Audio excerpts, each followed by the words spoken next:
All right, so today I'll be doing sort of something I talked about in the past because, like, if there's one thing that'll motivate me to play better, it's that if my punishment for losing is that I have to study. So if I lose a game at any point, I have to study for like an extended period of time, either related to that game or at least just something in general because I don't know openings. And as much as I bash the idea of studying, it doesn't mean that just because you do it, that all of a sudden you're going to that it'll happen magically or very quickly. It'll still take a little bit, but it shouldn't take that much to get to like 15. But what I don't like is the equalizing nature of it, right? The only reason why you have to study is because other people study. There's no sense of innate ability at this level because anybody can obviously do this up to 15, up to 2000, whatever you want to say. The part where people really separate themselves is once you get to 2000 plus and things like that. And I think there was one other distinction I realized, like in talking about like better players at a young age and stuff. Like somebody starts playing when they're 5, let's say. By the time they're 9, they're like 2000, and you're like, now you see that, oh, it took them 4 years to get from whatever 0 to 2000 or 15 to 2000, right? But then they have like a surge, like, oh, they go from 2 to 24 in like only 2 to 3 years.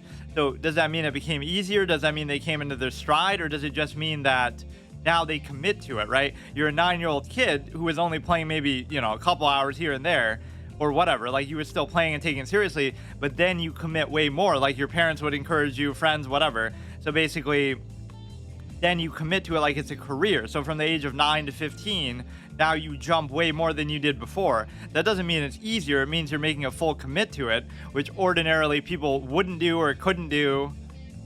I think for the most part, they wouldn't want to do it. There was one thing I wanted to see that has to do with something that was actually like my last loss. Speaking of studying from losses, like this guy just knew the opening really well, and I didn't. And I still don't really get it. I looked at it a little bit off stream.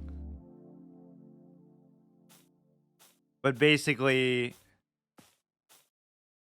you do the little gambit pawn, then he's going to take back with the bishop. But I'm a little bit confused still as to... Like, you're not supposed to move the queen, you're supposed to go back. But this is kind of a nonsensical line then. Like, why would you want to do that? But it's supposedly okay. It's just you have to know exactly how to go about it. If you were going to do it like this, you may as well just bring the knight there, by my logic, like, let's say. But you don't know whether he's going to do that or not, because he's already done it. Just to bring the... Like, the thing is, even if I know, like, okay, you're supposed to push the center and stuff, I don't like to play like that. So there is sort of a preferential style that you're sometimes going into. So if I go here, then what happens? The problem is I don't know what he would have done. So this might be right for this position, but you could probably say that doing that's a bad idea because that's sort of giving him initiative and attacking, and maybe it's not the sort of thing a defensive type of player should do like me. But the point is, don't bring the queen out there. But there is some exact sequence where you are meant to bring the queen out like that. Maybe if the bishop's already developed or something. There's too many like hypotheticals, like, oh, if this, that's the whole base of calculation. But I guess I'm not as good as I used to be. I was definitely better, or I was definitely at least faster with it in the past, right? It just takes me way more effort now, to whatever low extent you still do it. But so much of it is informed by what you know anyway. Like, I might see like all the moves possible, but in a given position, but I won't know which one's necessarily the best. Then you have to go further along the line with each one. The old picking the lock analogy, like I can go take a combination lock if I want. 0 0 0 0 0 0 0 1. That's what calculating moves in chess is like. Like, it's just so tedious and exhaustive, and anybody could theoretically do it, but most people don't bother.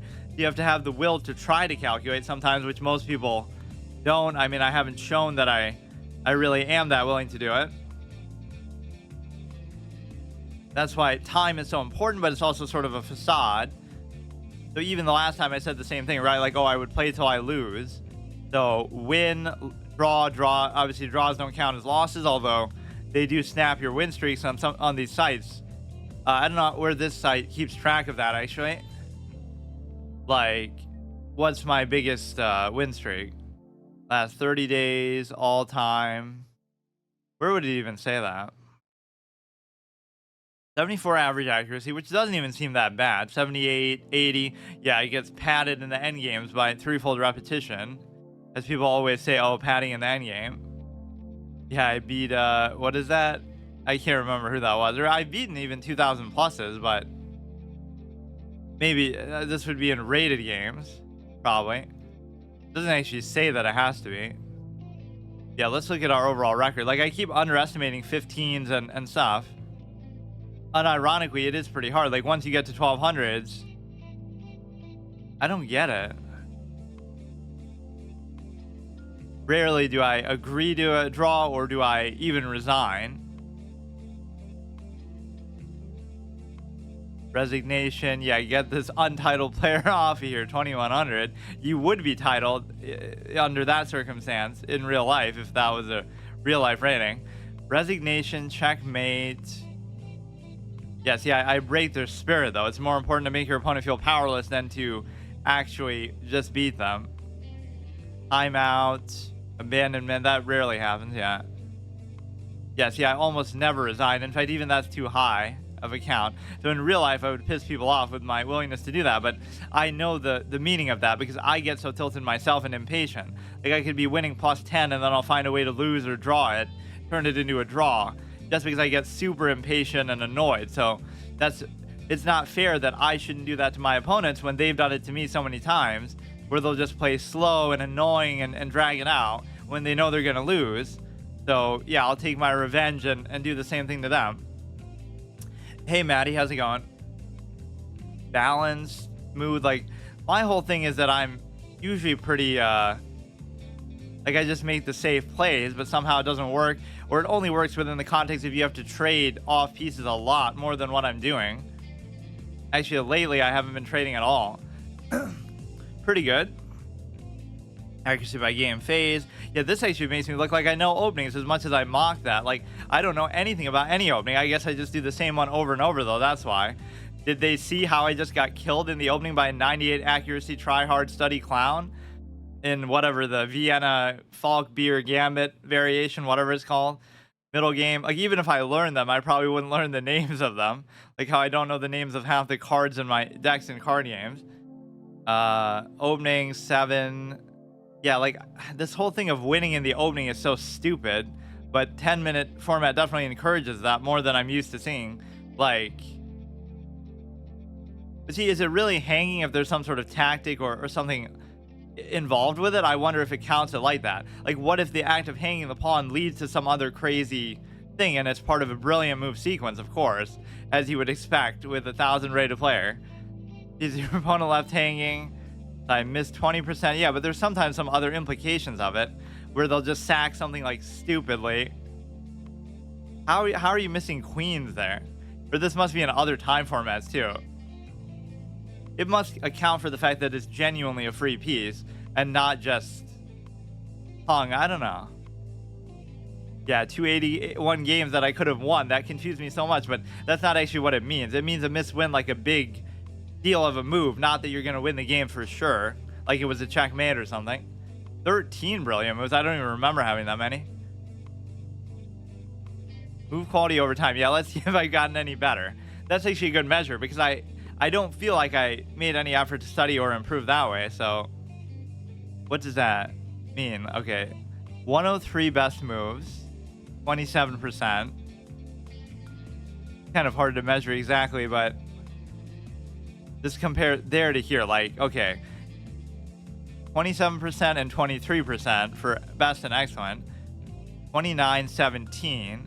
Yeah, I was either better there, or you could say, oh, you're playing against worse opponents, but actually I was playing against better opponents, because either a lot of viewers, or even just like you start with a provisional 1700 rating. Moves per piece, obviously just a lot of dicking around with the king in the end game and stuff. Results when you castled in the opening. Yeah, you should never.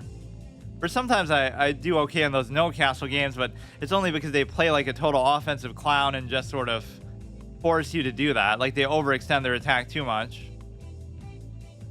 Yeah, it's going to be Tuesday and Wednesday mostly. I don't know how. Well, that's kind of more recent development. For a while there was actually Sunday. That's when I always used to play, like on that once a week binge that I would do. And then I was doing it like every day for a while. That just sort of shows you it's the wrong way to play it as far as brute forcing it. You can't just play chess like a normal game where you try to improve at it by getting better at it. The the best way to learn how to do something is to do it, but that's not true with chess. That means it's an objectively flawed game, it's an objectively solvable game. The majority of games played correctly, highest level, end in draws. Like, that's not me bashing the game to justify my whatever struggle with it. That's actually the opposite. It should make it easier for me because I understand the nature of it. What, I've never played anybody from China? How is that even possible? 21 games, 73 accuracy. We got little Anon Jr. destroyed us that one time, and he got banned from the site for cheating, which I won't even say he cheated in my game, but he did play very frustratingly. That's when I was doing the 30-minute games. Canada. Mexico 69. The Curse of 69 originated there. 73. That's unbelievable that there's nobody from China. Shouldn't a whole generation of players should be inspired by Ding Liren being a world champion, but nobody seems to care about it. Not that that really means anything. Like, he's just one guy, but I kind of want to see like accuracy over time. Do we get to see that like from the beginning? It showed accuracy towards the top here. Accuracy by game phase. Accuracy by game shape. But like, how about accuracy by month? Overall by piece color, past performance. Proven by comparing your data from a previous time period. To use this, select a date range other than all time. Okay. So a year, even though you'll see these constant breaks that like, wow, I stayed really consistent there, except that's because my account was deleted because I just stopped playing. Or whatever, because I failed my previous challenge twice. So this is basically the last chance that I get. So I have to get 1,300 to by the end of the month, and then I can continue. Otherwise, I'm really... That'll basically be it. Then I'll still do it like maybe once a week, but it won't be what it has been, which in a way would almost be a relief, but I just kind of have to do it. By move number, yeah, what is it showing me though? December 2021. Why wouldn't it just show all time then? That's good enough, I guess. So from 2022, you're at 84, 79, 80. He's just showing by week, I guess. Wait, how is it showing by week if 84, well, whatever. 84 is just where it left off. Yeah, look how I've been slowly declining here as the most impressive or important time in my chess life here right now, actually. Now I have no excuse because I'm even willing to study. Not that I really want to, though, so that'll be the irony. I'll do well not because I study and get better, but because I have the ability to study and I'm using it as a punishment. So in order to avoid studying, I have to win. That is my punishment. I'll make it like a very annoying, exhaustive sequence, but we won't actually see that happen. I don't even know when this plays. It feels like some of these don't even appear in the show, or they were just in like a movie or something. So let's just make simple, safe plays. Don't do any crazy gambit stuff. And that's not me saying it like to myself. That's me saying it to them. Like, please don't do anything annoying like that. Oh, I really hate it. I've never really done it either. Like, as much as I've played chess over the years, I've always hated the idea of doing it. Because it feels like you should at least get to a certain level before you do it. But everybody wants to, you know, kind of cheat the process and just show off here that they know openings and stuff so well. So we could take, he could take, this is kind of like a bait because something bad typically happens. I could just not do anything, but I, take. Yeah, see, even like openings take up so much of my time and effort. I would take, he would take, there's really no reason to do that. If he takes here, then I take. Even puzzles and tactics, do they count as studying? Yeah, I've done them a little bit, but not as much as people say at least. But yeah, that's a form of studying too. Pretty much anything besides just playing, which is the majority of what I've done, but it clearly doesn't work. Regardless of how good or bad somebody is, just naturally, you know, you can only get so far. I thought I would get to like 15 though, and then I would be happy to study, but like I've been stuck around 11, 12, so. Or it's deceptive because when you first make your account, you know, you get stuck around 13, 14 just because of the provisional boost and different circumstances, but over time it sort of levels out. But it took a super long time actually for that to happen. If I take, he'll come there. Then I go back, then he'll take, then I can't take. even this. I should study this opening and know what exactly this is, because my temptation would be to take, but then it creates a problem because you're giving him a center pawn, so I don't even know what to do. Like, he would take, I would take, he would take, I would take. But the problem is he can bust my king now because he would take. Okay. I hate these knight moves. This is why they're such a liability in the opening. They just get in the way and just get pushed around a lot. And then it's not like, oh, they're so good later on that they make up for it. They're still worse than the bishop anyway. So he would take, I would take, he would take, I would still be able to take. It might lead to him somehow taking that, or... Yeah, I could take here, take towards the center. You can't take it, you can't take that either. You just go back, that's fine. That's not even a great spot for your bishop to be in. I always used to play with them in the center. That was just like my natural instinct.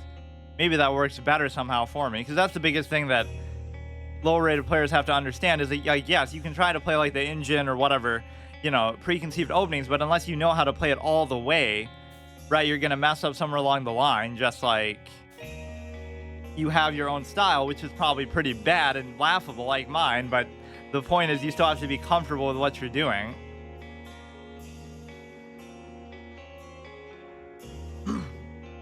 Like, Andre's a very balanced player. I'm a very defensive player. Simply is a very offensive player, and we're all kind of in the same, well, actually Simply is almost 2,000 now, but we were all kind of in the same rating level. So we all, our preferences and personalities kind of came out even at that low rating, just how we like to play, not even whether it's good or not to do.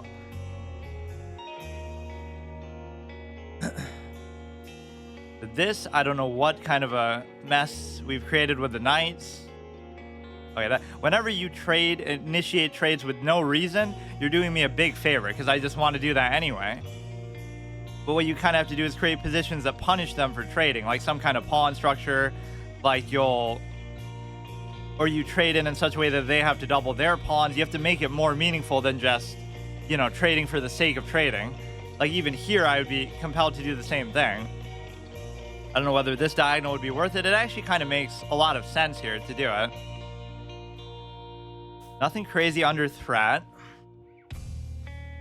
If I play my best game, I am 1500. It even tells you that too. Like, so many of these, it'll say like, well, what your rating approximation is, but it doesn't mean that I do that very often.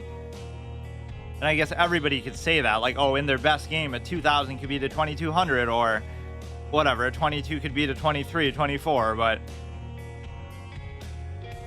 there's this 1800 rated woman who beat like a grandmaster or something that was some big deal in a tournament lately. You could go here and that'll be perpetually covered. This is only attacked once. Yeah, that's what I even used to say. Like, the act of playing a game is a puzzle. Every move is a puzzle. Try to find the answer. And if you do play it like that, that's quite a beautiful way to look at it. But obviously, in fact, that's kind of why I like classical, because that's what I would do. I would take so long, but that's the point. Like, you shouldn't feel ashamed of taking a long time in that format, but people still do. Like, they won't actually. Okay, here he would take, I would take, he would take, I would take. You know, like, what's the point in doing it then? But this is my biggest weakness, is time sometimes. Although that hasn't felt like really why I've lost a lot of these. I would take, he would take. There's some kind of cheeky unleash, but it's not actually going to happen. I feel like I have to take, because if I don't, then it's going to split my pawns, or something else bad is going to happen. Now I just have to consider when he pushes that, then I have to... When he pushes that, I have to consider this as being double attacked. So I could do a weird move like this, which I don't even want to do, but I just can't figure out what to do with the knights half the time. Like, this seems like a horrible move, but I can't figure out anything else. You can't stop that from advancing. The act of it advancing, like, maybe you could push it instead. Take. He would take, I would take, he can't take.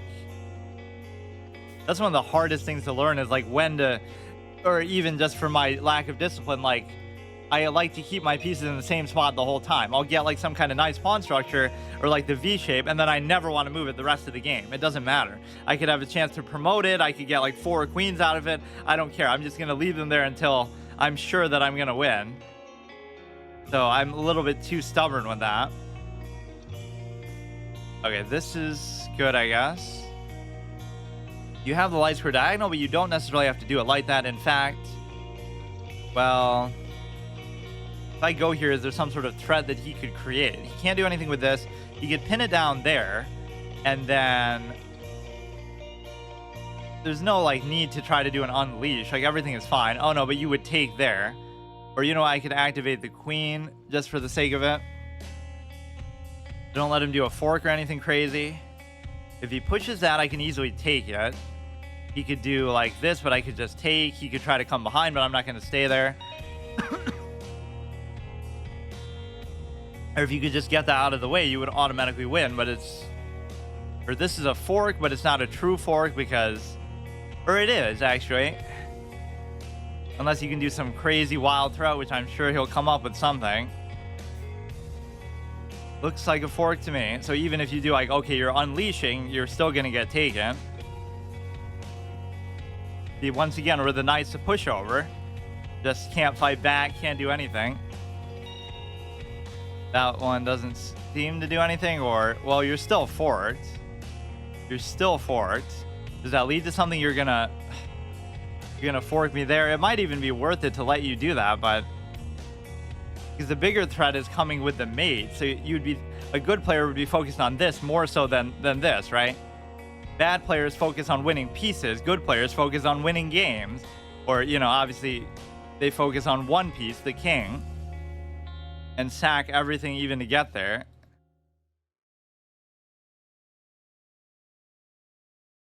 That's a very good move because it just messes up everything. You could go here and then he can't fork, but he will be able to fork because he could do something else.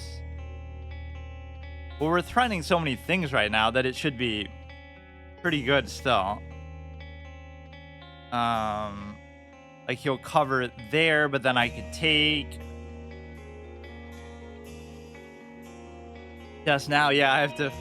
Well, actually, sometimes I try to do it early just so I have time because it can be so insanely time-consuming. I could take that. Is that all part of his master plan, though? Or even better, I could take with this. Or that might not be better at all. That would allow you to fork here, which, again, it's kind of... No, why don't I just take this then? Because then it stops the fork and it's still basically like winning a free piece. And then even if he takes here, it's fine. Everything else is fine. Okay, that's fine too. We're giving up that whole double diagonal threat though. And we're even under threat there. But we're in a decent spot with 3 minutes left. You have to have that extra little effort level. I never really thought about it like that. Like, everybody's better than what they show because nobody's actually calculating every move to their potential. It doesn't matter how good or bad you are. Anybody can calculate moves. You just kind of get lazy, or you don't really want to think about it, or you don't expect that you should have to do that. That's already covered. That's my favorite part of the game is just... Oh, fuck. The stuff that you can't really teach, right?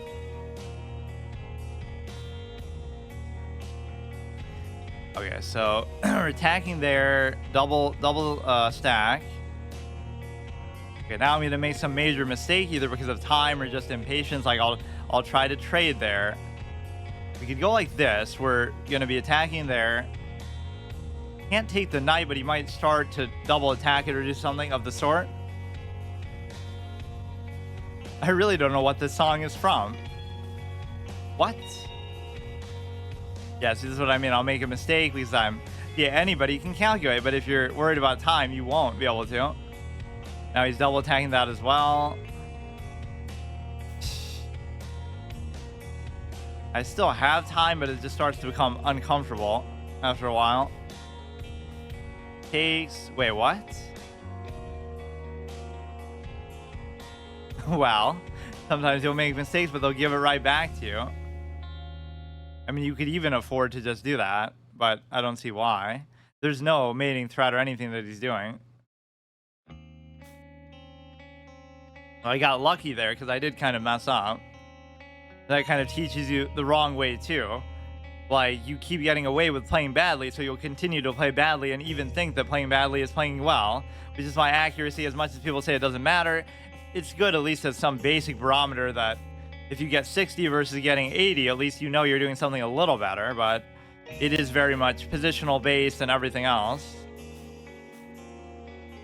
So I avert having to study yet again.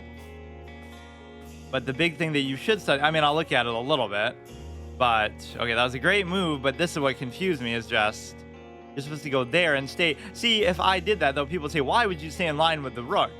Because I'm the engine, of course, who knows exactly, or yeah, I don't actually mind playing another one, but not rated.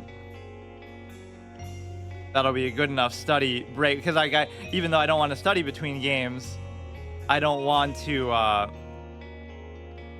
don't like to play games back to back every time either. So he was pretty good. In fact, he arguably could have probably won in the later game, or at least even equalized, because I did mess up.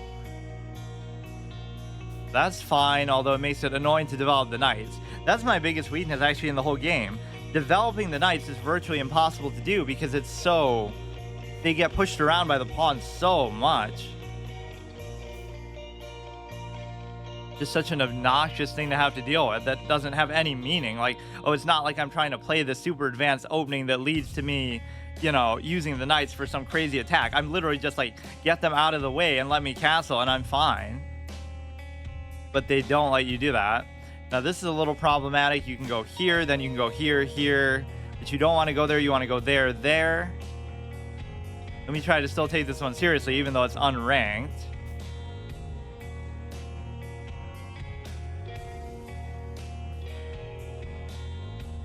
Okay, that's good, I guess. Yeah, anybody who knows my style would never trade against me because it's just suicide. The less pieces on the board, the better, because the less I have to potentially blunder. So that I don't have to take at all. A little bit confused about this development of the Dark Spur Bishop, but it should be okay. Now we're double attacking that and we're double attacking this, but it doesn't matter because there's sort of empty threats. But there's another threat buried in there too.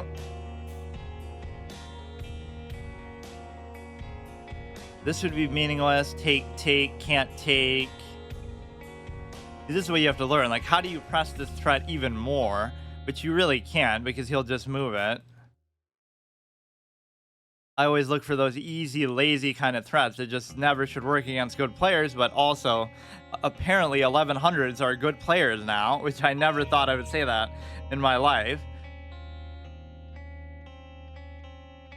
But to be fair, it has changed.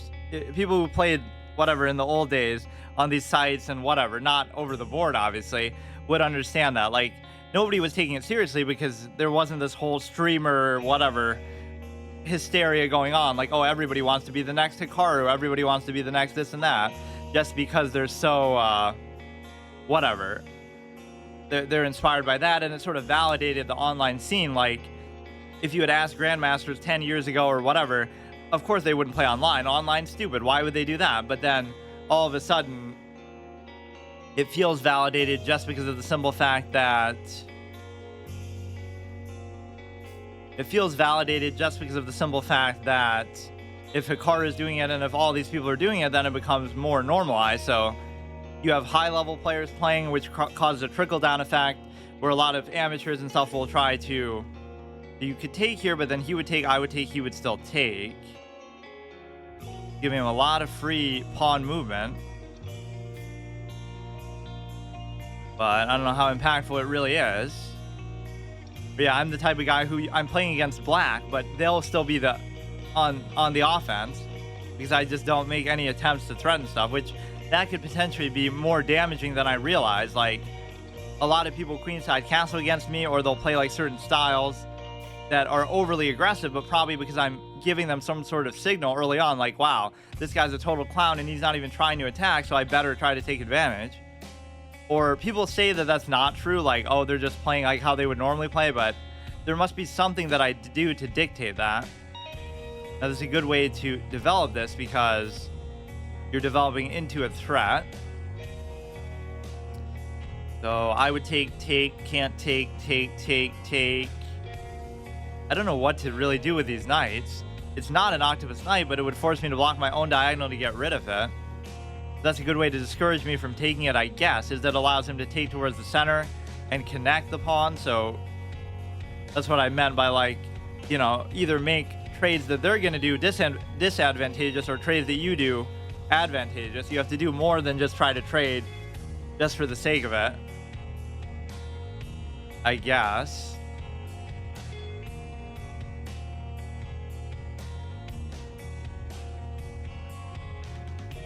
There really is no easy way to do this, so I'm kind of stunned.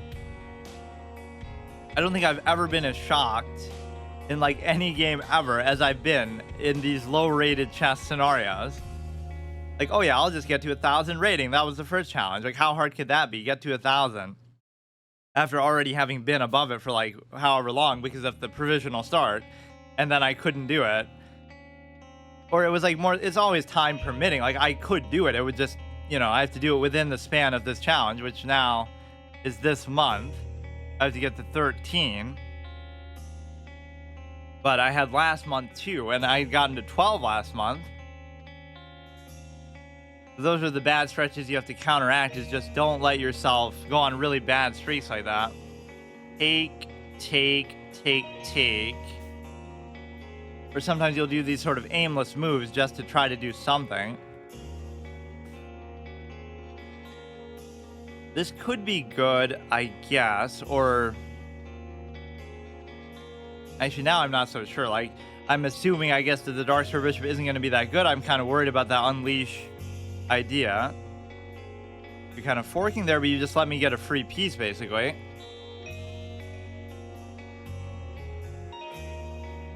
So now, you could just move this. There's no fork or anything crazy. Worst you could do is take the bishop here. You could actually take that if it wasn't... Maybe I should set up for a double stack, or... No. That's going to get taken. This seems like a stupid move, but I'll still do it.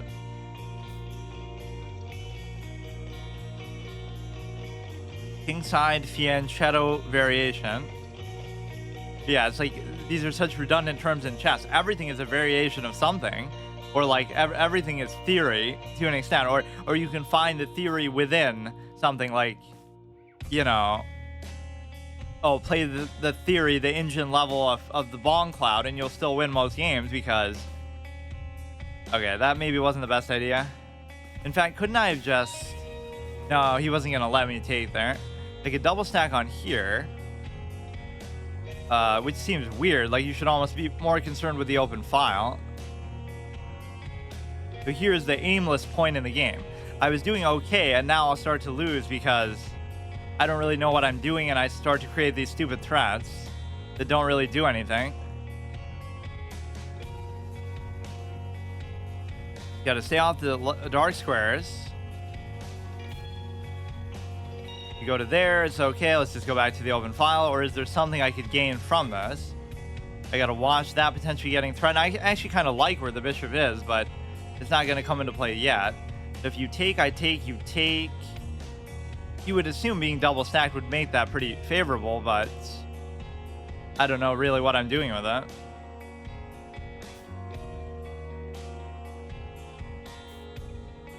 Okay, so I don't really need to trade. In fact, I'll even go back. Ruin my own double stack that wasn't even on an open file. Yeah, this is not bad. We have the open file now. Okay, fine. You could do this. It's just one dinky pawn. Like, I knew that was hanging for a while, but it was kind of just not the right spot to protect it. Like, if it had been here, then you could have this infinite loop from both.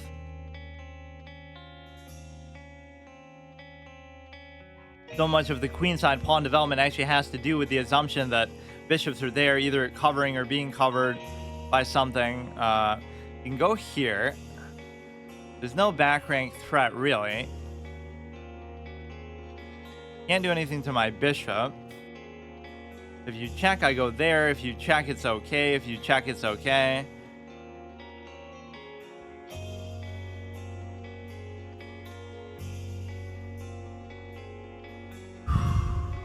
Who would have thought I'd be playing chess this much? But I guess it went from doing it ironically to still doing it ironically because it's such a joke. It's not like I'm playing at a good level, but I have to actually put forth the effort now. That's my biggest assumption. That's a mistake probably a lot of people make, is it's not supposed to be easy. Like, I was just going through, like, you know, oh, these people suck, so I can just not even try. But I'm not so good that I'd be able to do that.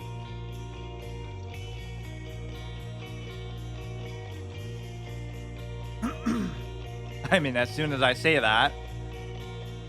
But no, he plays pretty well to a point.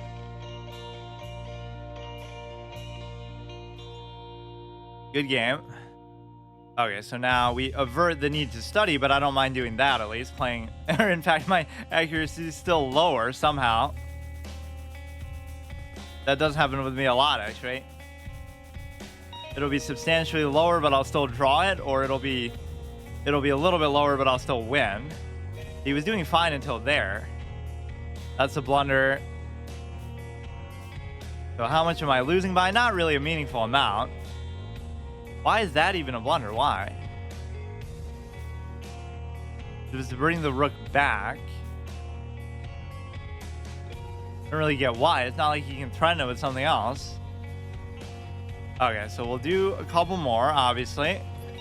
But that will be my punishment. If at any point I lose today, I should just have to stop playing and I have to study like the rest of the time, which that won't necessarily be true, but these literally have turned into like 12-hour episodes or something of chess that I would do like normally with my hard modes or other things. And then ironically, I would take a break during the hard mode to play chess. Now it's going to turn into the opposite, or that's kind of what I've been doing on Saturday. Yeah, like chess is such an exhausting game. You have to take a break between every game by playing another game. The point is, if you're going to beat me, it's not going to be easy. That's the whole thing. I go on these insane streaks. Like, I'll win 10 in a row or I'll lose 10 in a row. You could say it's tilt, but it's obviously just like they're doing like opening traps and weird stuff that sometimes I don't get. So if I take here, it doesn't do me any benefit. Like, see, theoretically, this is an incorrect take because you're allowing him to take from outside towards the center. So on that basis alone, you shouldn't do it. But then if I let him do it, then he takes here. So I don't get it. You could almost just keep going, but then I don't know how to play like that either. Go here. It worked pretty well the last game when I actually thought about the opening for a long time, right? If I hadn't, I probably would have messed it up. It's like my instinct is to take, but I know it's not right. I just don't know how to deal with that position. Once again, because the knight is such an incredible, insane liability. You might actually take with the queen, which I don't mind, but like here you're supposed to do this, right? I know that. It's just, you seem like you're blocking your own dark square diagonal, so I don't really understand that move. There are certain things, obviously, I know just from experience of having played, but that's a small increment of what you're supposed to know. Okay, this is good excuse to develop it, I guess. And now we don't have to worry about hindering the light square diagonal of the bishop because we'll get like this V-shaped structure like that. That's been one of my weaknesses actually a lot in these games, has been whenever they pin my knight down, I just get destroyed somehow.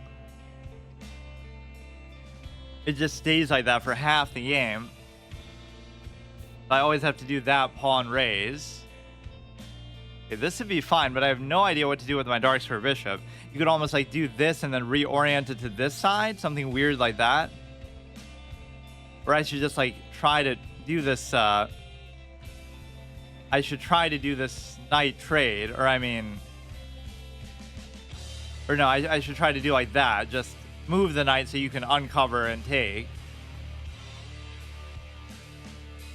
Or there's always this double take bait, like he'll go there after I push the pawn, then I can go there, and then if he doesn't take, then I can double take. The kind of 800 level things that you shouldn't be even looking for anymore, but that's the best I know how to do, really.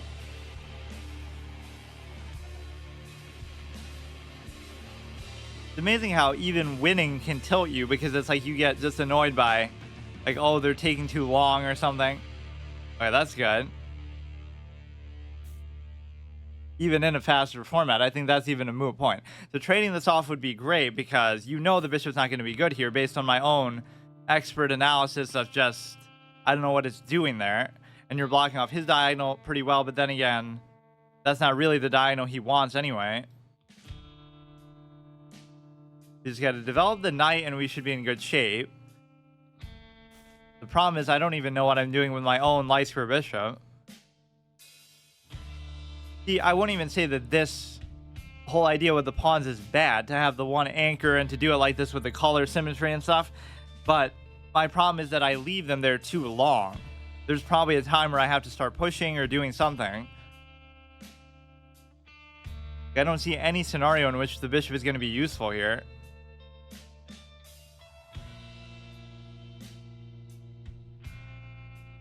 Just watch his stupid knight. And that I probably shouldn't take. I should go here. Then if he... wait. I would take... He would take... That would be him getting rid of my last center pawn. But then again, even if I do... If I do it like that, then I won't be able to take because... Or I won't be able to connect it. I feel kind of obligated to take.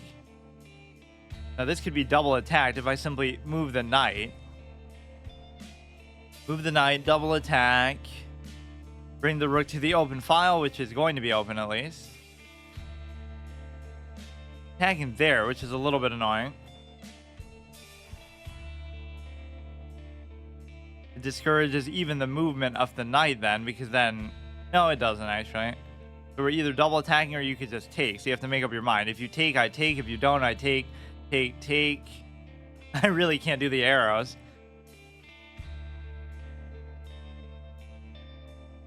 That's the thing I'm most impressed by watching Super GMs and stuff. Like, you take for granted, obviously, they're really good at chess. But how did they get so good at clicking and doing arrows and stuff? That's never what they were known for. Hey, Lost Fear, thanks for the follow. Like, you know, they seem like they're playing RTS micro games and stuff like this that would have been a meme in the old days. Like, they would have never been able to do that. So that's why, like, I made that joke about Hikaru. Like, if you can't... He'll take there. If you can't beat Magnus in a normal game, you have to flag him with your superior clicking skills that only apply in a context of... Right now, this will be a problem in the context of, obviously, online stuff. Like, I want to take this, but it's kind of more important to protect this. So is there a way that I could cover while still attacking?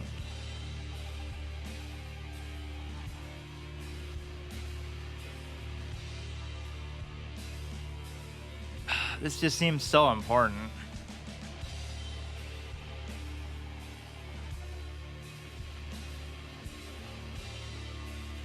Queen?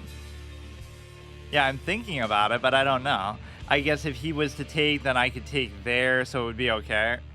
I just hate splitting these two pawns. Because then I guarantee that he can take that too. He'll take... I don't really feel like doing it. Because this, first of all, he can't move this. I think that threat will be preserved if I just do this.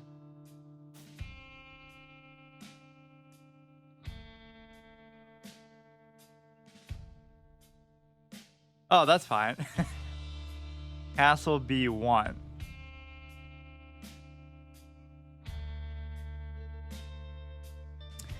So let's see. What could he do to even protect this, right? He's kind of out of sync. He could go there. So it's okay. It's just a pawn, but that's kind of just seems so important.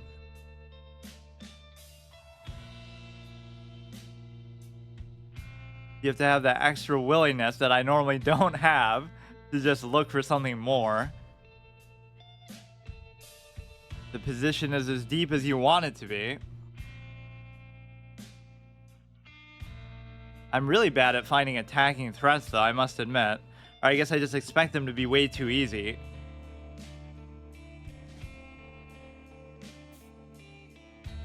He's letting me just take outright. Now there's no penalty for it, or there is a penalty for it, because now still, if I take, then you take, then I take, but then you fork.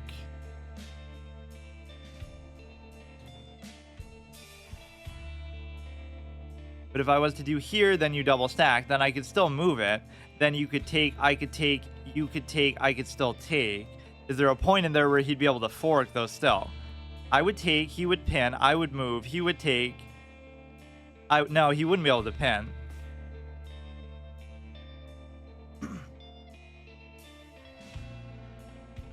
Bishop, yeah. This you can't really do. You should be safe here. That actually seems kind of like a bizarre move, because like you're not really even winning anything because of this.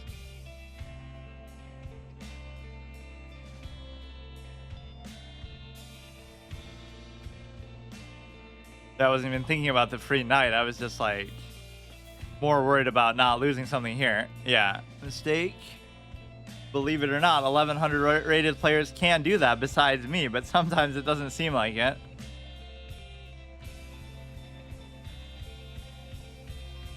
It's such a memeable thing. Like, the perception changed for me from like the way you would look at a like 1100s 10 years ago, like some sort of picture of somebody who doesn't know what they're doing and just blundering queens and stuff. And now it's like, wow, they have books and they've read the opening theory and they've studied and they whatever, do an analysis, and they have chess base and all this kind of stuff. This is what it's turned into, because everybody wants to be like Hikaru or whatever. Let me see. I try not to read if people suggest stuff until I make my move, so let me see. We'll go there now.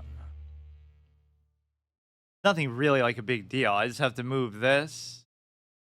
Not posing any big threat. Although I don't really want to go to the open file either. Just I don't want to burn too much clock. There's no reason to overdo these kind of threats. He'll just take. I could do like this is almost tempting, but it's really not, because take sort of splits the pawn a bit. I actually don't even know where I would comfortably go here.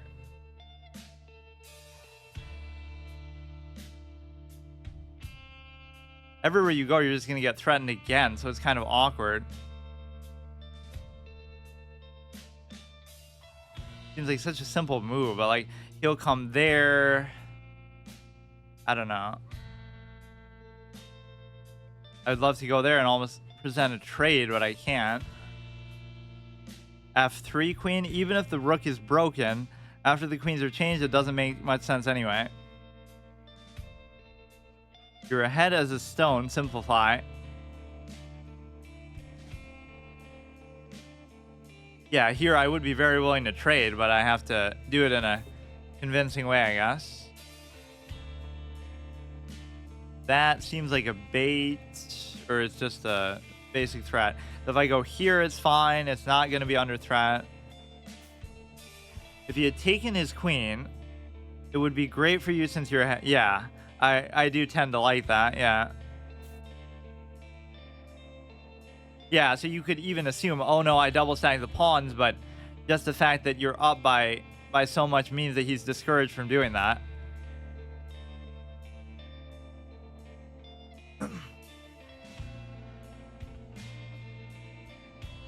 Okay, this is fine, so... Or maybe that was my failed expectation. I was expecting chess to be fun. That's your first mistake. You have to play it like it's a job, like it's work. You have to study it like it's school. Okay, this is a very easy threat. Greetings from Turkey.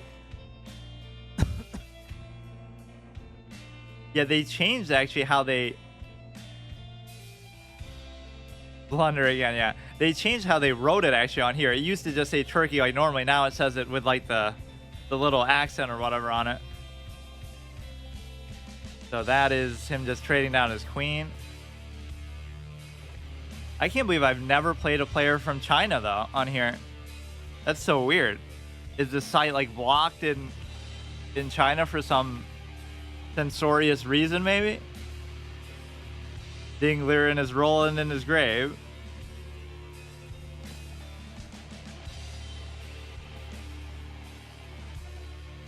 You just simplify? Yeah, this should be very simple. Let's just go here. There is actually some vague... No, there's no back rank possibility either.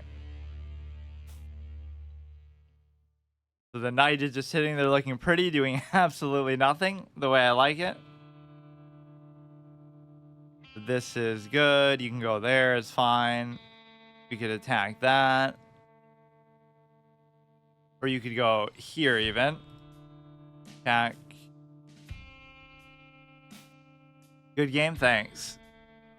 Yeah, this is fine too.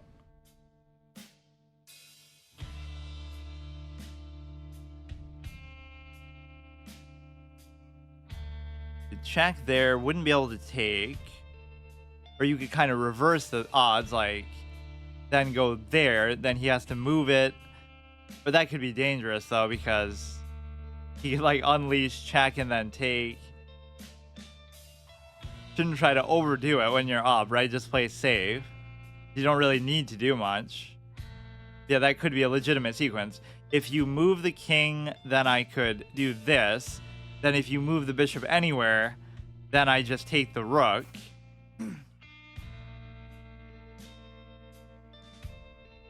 You could go like this, but this could be a little bit weird to do. You don't really have to do anything. Like, let's just take here. Knight's just doing nothing. It says I'm +9, but really I'm +6. It would be great if he could move the castle.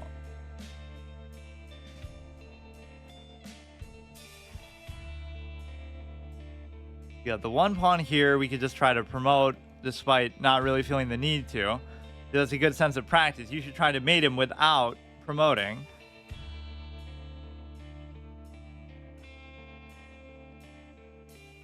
Go here. He can't take, but it seems kind of pointless. But you know, let's just do it anyway. Now, if he moves that, that could be a problem. He could unleash, take. There's no way there's a mate that somehow comes out of this.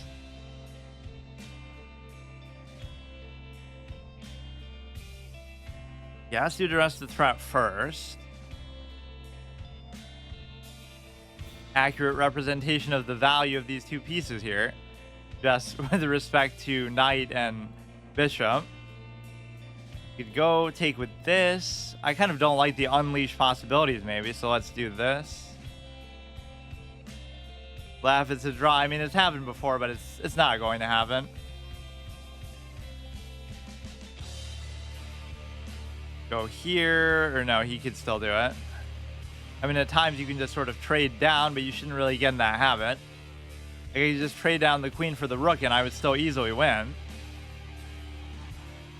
I just have to be worried about time a little bit. He's gonna do like some kind of other threat there. I'm from the US. This is... There's adequate cover on everything. Even here, it's not so simple to attack. It still takes a little bit of work. Hamburger, New York.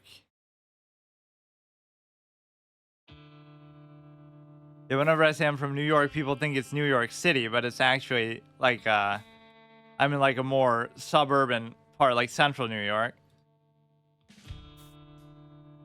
Why is this so difficult to do? This should be pretty much it, dude. No, but it still won't be.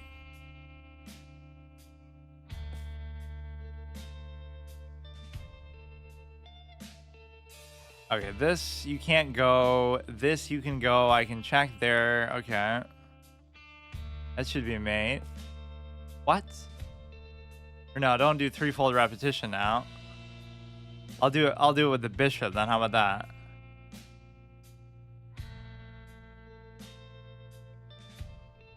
Okay, this gotta be mate. Fuck. I just don't know how to do this. I still have time. Or he's actually down on time too. The bishop would have been mate.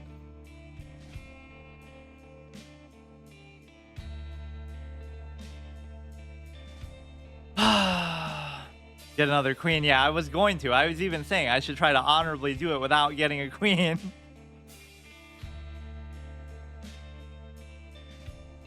See, everybody always wants to do the easy way out. Of course you could get a queen, but that's no fun. Yeah, he's just gonna flag though. Or even now it'll be very hard to get a queen. F5? What is F5?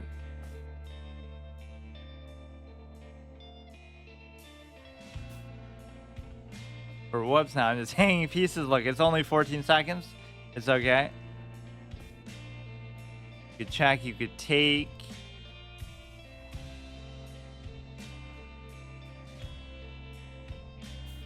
The only way that could have been bad is if I did run out of time. Is it free rook? Yeah, that guy was giving everything free. 81, not bad. So basically, aside from difficulty mating, which is to be expected, because I'm not very good at that aspect. This was all fine.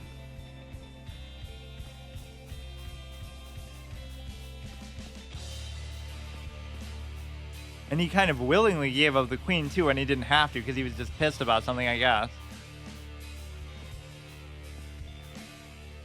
But was there not a mate here or what? You see, even the engine can't figure out how to mate. It wants to bring in the stupid knight of all things. What could be instructive about that game? It's mostly the end game. There was no way to mate here. Mate in 12, or it's saying mate in 4. He goes there. Let's see what the engine knight should do. He goes there. Then what am I supposed to do?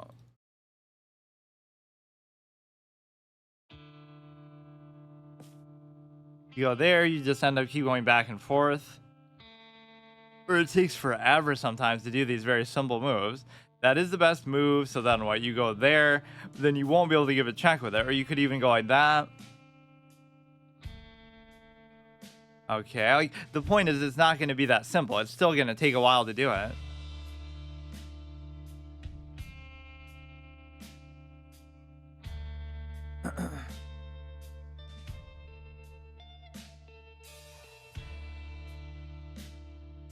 Endgames are actually way more annoying than I realized.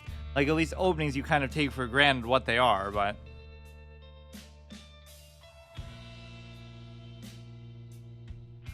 Oh, don't tell me this is a rated game. Well, whatever, I'll still win, but... Oh, that ruins the whole format then, too.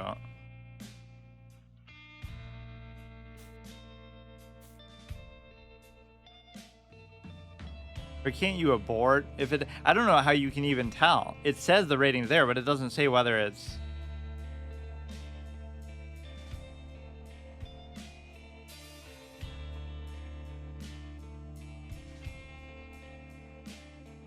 Just... Yeah. I can't even tell whether that is or not. Here, I'll challenge him. I didn't know whether it was rated or not. I'll send you one.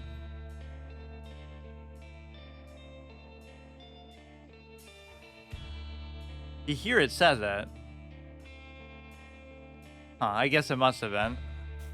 Or yeah, I just wanted to switch colors because that's totally to my advantage. Although I'm the type of person who really wouldn't value taking advantage of being white because I don't attack at all, ever. Even when I'm plus 10 like that, you saw how I still struggled to do it.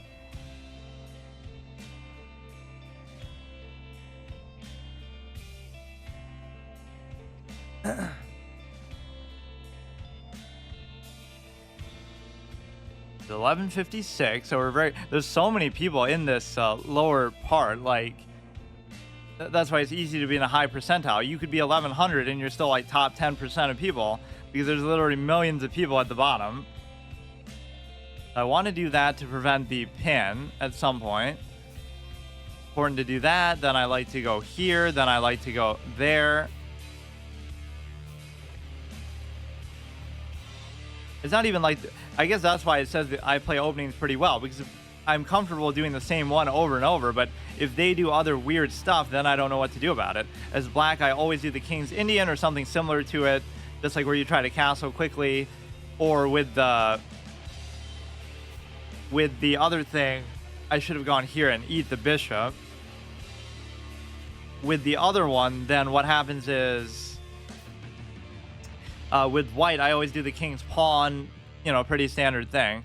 Although, again, it maybe suits me more to keep the bishops inside rather than try to do that, because that's a more offensive mindset, but it doesn't ever even work for that purpose anyway. It's way too complicated to deal with the pawns and actually get something going. The best thing it does is just prevent the pawn here from moving. So many mistakes are born of that, right? Like, you think it can move so it'll be fine, and then something else gets, I don't know, somehow you lose a piece because of it. I know from much personal experience, too.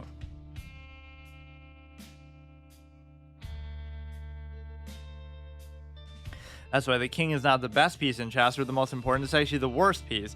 If you didn't have it, you would win every game, because then there's no failure state, or you would lose automatically, I guess, at the same time. But I was reading this article that likened it's like showing chess in history as like an erotic thing. Like, people liked royalty liked to lose to, it's some sort of BDSM equivalent, unironically. Like, speaking of my expertise on fetishes, like, if a king lost to a woman, they would, like, whatever, they would like the fact that they would do it and promote them, or give them like a special position and stuff.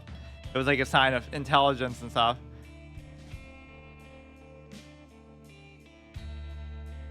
Or yeah, they would bid high to like buy, let's say, slaves or whatever who were good at chess, because for entertainment purposes and stuff. I don't know why. I don't know how I found that even. Go here, take. I don't know what I'm doing with this. We want to go here maybe. Or like, there's that awesome story about Robespierre. Robespierre played a woman at a bar, and she beat him, and then he's about to execute her husband. I think it is actually an accurate story too. Take. And then she kind of brings that up, like, oh, remember that time I beat you in chess? And then it's like, okay, fine, I'll play you for the chance to save your husband. And then she beats him again. It almost sounds made up because it's too good of a story, but they played like some bar just randomly. So take here. I love chess lore more than maybe chess itself. Good game. Misclick 91. That's fine.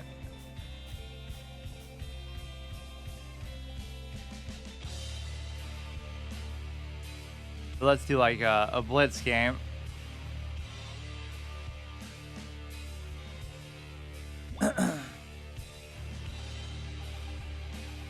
$684. Yeah, look, everybody sucks in faster formats. Myself most of all. Like, it shouldn't be that big of a drop off. If we're 11-12 there, it shouldn't be. This is like the perfect way to learn how to play the wrong way. Will that override the game, or what'll happen? Like, it switches between them, right? Yeah, oh yeah.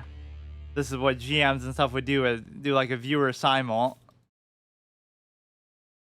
Just go here.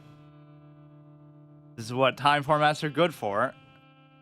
You go there. Let's say you should try that cheeky little thing that is objectively the best thing to do, but something that I never really tend to do. You just take there. You should be even more inclined to trade stuff because it is a faster format. Now, this knight is going to get trapped or something bad is going to happen with it.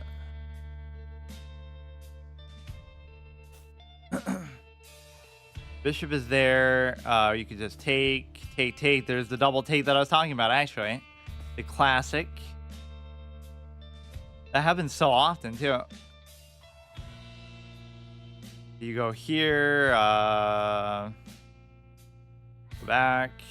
I swear the knight is just the most annoyingly confusing piece possible in a way that just doesn't even feel like a good function of its design. It's just annoying.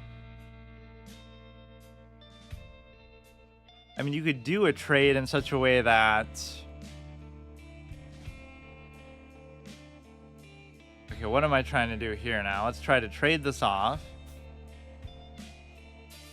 Trade that. Take. Bishop is there. We could just attack it or go like that. Queen comes in. That's okay. Or you could do... Or no, you can't do that yet. Haven't really used my rooks here very much. 5 minutes here. I'm kind of playing this like it's bullet or something as well. Or like, 3 minutes. Okay, I'm getting a little bit low on time here. Let's just go like that. We're threatening mate and the queen, which obviously won't work, but it should at least guarantee the trade or the fact that I get to, I don't know, push it out and take something. We could check here. You take, doesn't really matter. Or no, it allows me to now take with the bishop.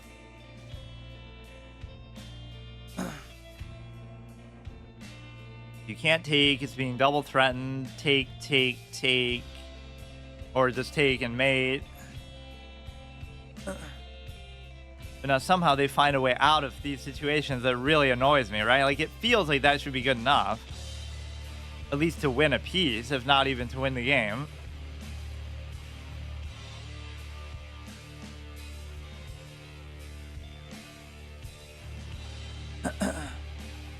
Yeah, I love how that can pad my wins against certain people. Like, I'll be playing a 2,000 player and I'll get a couple draws, so it'll make it seem like I have a win, right? I have 1 full point between 2 games, or however many games we played, but I've never actually beaten them, and I couldn't beat them, let's say. But you can rack up wins in a superficial level like that. Doing it with the knight doesn't really seem to have much value to it. That is interesting. But you can't take it. You can't take, or you could take. Shit. I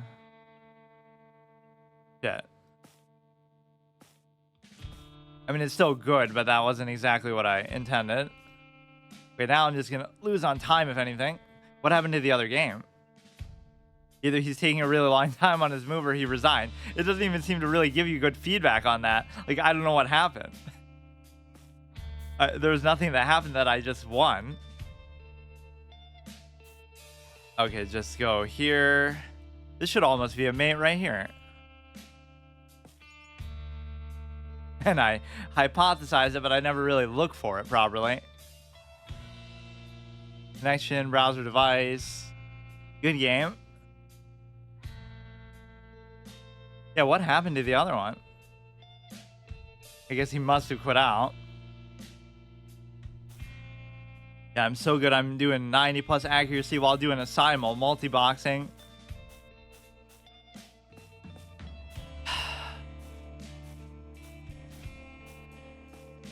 Why are you bullying noobs? Just to take breaks in between games. That's like asking you, why do you play against people like me then?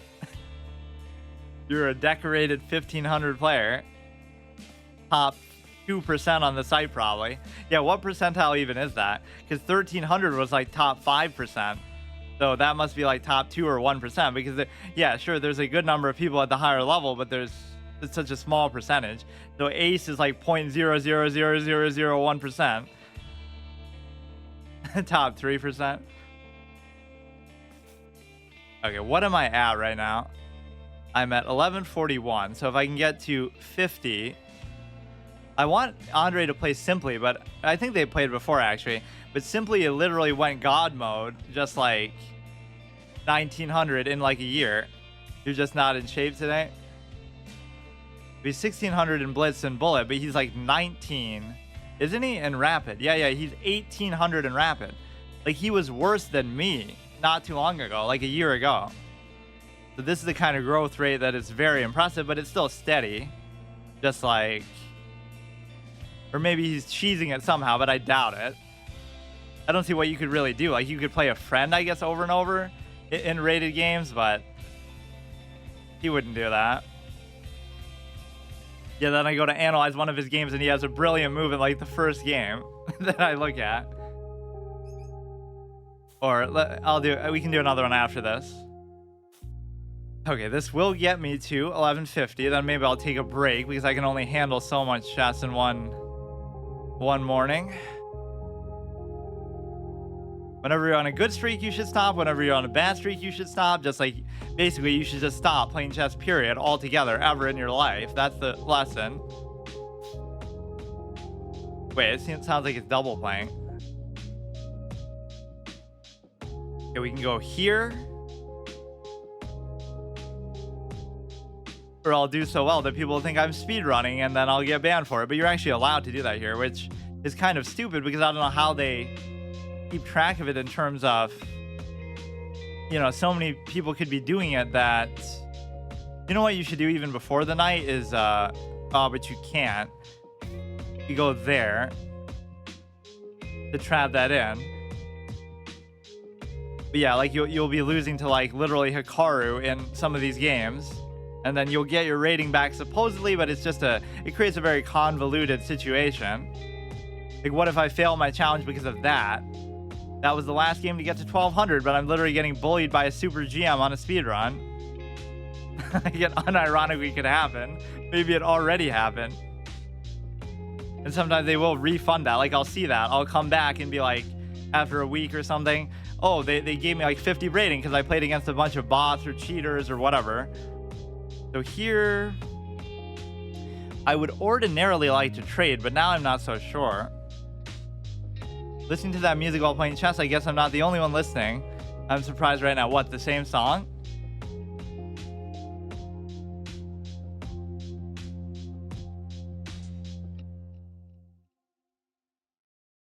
I don't know whether I should take... If I go back, you go there, which typically is not something they would want to do, but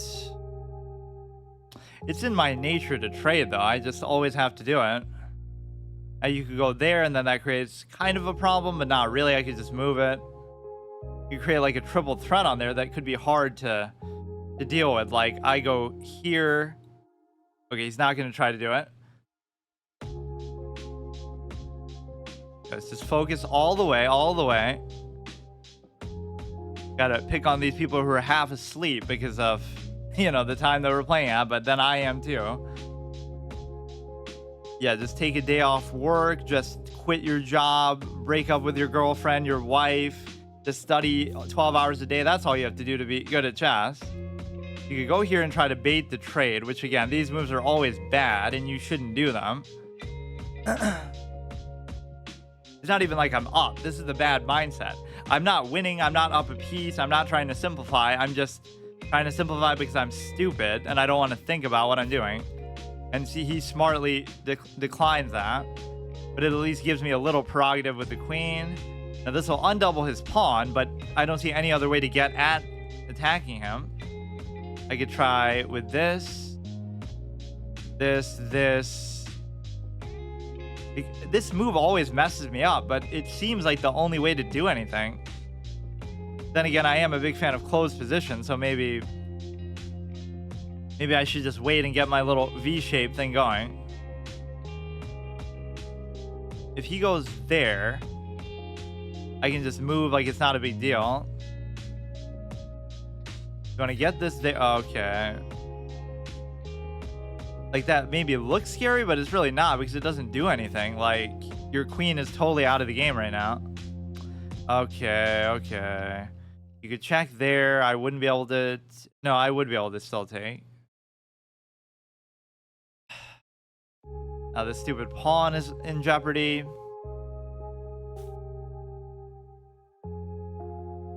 Oh my god, I'm sorry. This is the problem with the V shape, though. He's found a good perch despite it. Yeah, I gotta understand the logic of this type of move more. Maybe this is not a move that anybody ever makes, but it just feels like the only way to open the file and attack and unleash something, which is not even my style of play, but you're gonna have to go for something like that eventually. I almost want to push this out, or you could do a bait play, like if the queen is there, then you go like that, then he takes, then I take. I just want to get rid of the knight.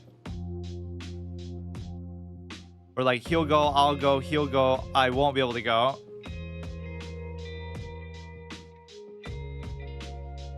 It's kind of a tricky move. He'll check, then I'll take, then he'll take, and then I won't be able to take. What an annoying knight. Thankfully his queen is mostly out of the game, but what if I go... What is it that I could go here then. So now if he does it, I take.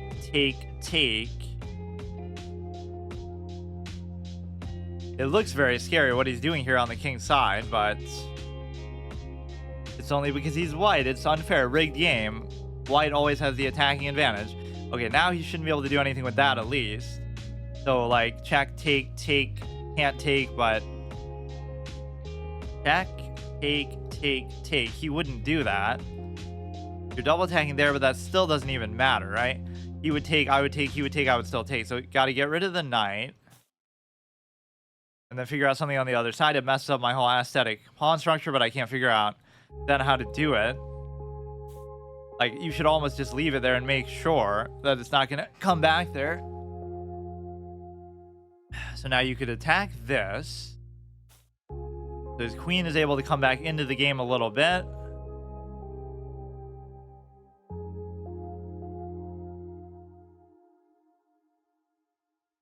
This would be some sort of fork, but you obviously have to put the queen behind, which I won't be able to do. This pawn can always be such a liability. Or it wouldn't even do anything, really. Like, that would be a very stupid thing to do right now, I would assume, just because this is like one of those stale positions that probably should end in a draw. Just if you keep the pawns where they are and just don't do anything. Okay, that was kind of a weak threat on account of the knight that didn't really do anything. I like how PogChamps actually stole my phrase, the cheeky threat. They were actually using that. Not that they even know who I am, but like just somebody else was using that. And I always say like it's a cheeky check or something. Go here, basically just meaning it does nothing and just wastes time. So I would love to trade. Other than that, I don't know what's going on with this position. I could try to maybe harass the horse even a little bit more. The time-wise, we're okay, but he has even more. The 1238, so it's a good barometer of what a big difference it makes to even be... Or you should almost try to open this, and that way... I don't know. Can't do anything with that. Very hard to come up with threat ideas in positions like this. And then you end up just shooting yourself in the foot and doing something unnecessary. So let's just keep doing that. It's almost encouraging him to bring the horse in and try to do something with it, but he's gonna come to there, which I can't really stop. Could go here, which take. But again, what does it do? Like, where am I going with that? If I go here, then it's still also allowing to undouble, so I don't really know. If you don't know what you're doing, you should just wait, you should just not waste time. But now, as soon as his knight gets in there, he's gonna have too many threats, and I'm gonna mess up. Average 1200 offensive style of play. Like, nobody knows what the heck they're doing. Go here, go there. It just doesn't... He could take, and I could simply take.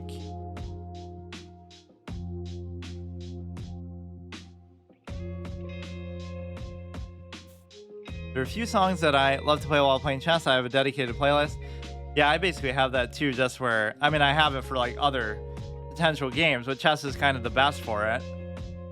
Just because, I mean, I'll even take a draw here. I don't care. I'll get 2 for a draw. Wow, look at this, dude. Like I would sometimes listen actually while playing WoW and MMOs and stuff. You're just kind of grinding and farming stuff. If he was able to create a double attack on here, the newest one.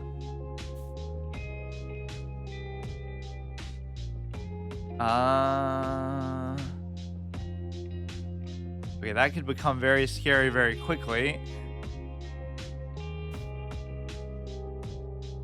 Giving me false hope that he might be letting me off with a draw. So this one's adequately covered, but this one is a question mark.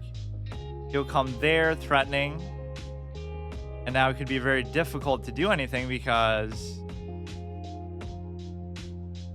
he's actually breaking through a little bit. That was a good move. You just said that I will take a draw. Weren't you a person that said you should never draw? Yeah, but that's what I mean. Like, I'm kind of realizing my mortality here. I just can't play like that.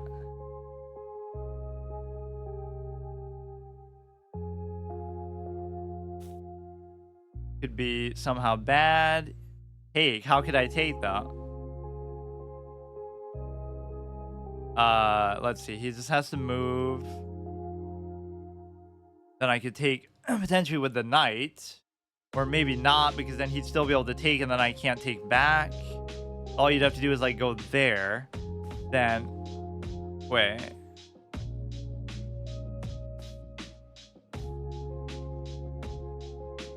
Even that's fine, right? Take. He just refuses to trade, man. What a guy. Oh, fuck.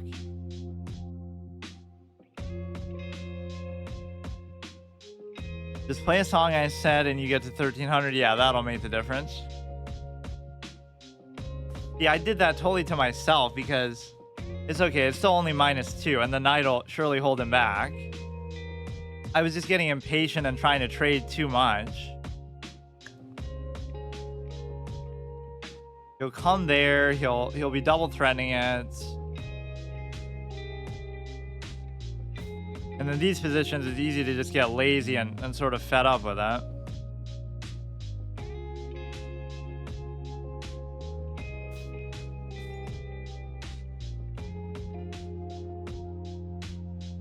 Okay, dude. I'll study some stupid thing, I guess. But yeah, let's look at his music. Gonna be some copyright thing though, isn't it? Not like on purpose, but sometimes it's very hard to judge, but I normally am pretty good at it.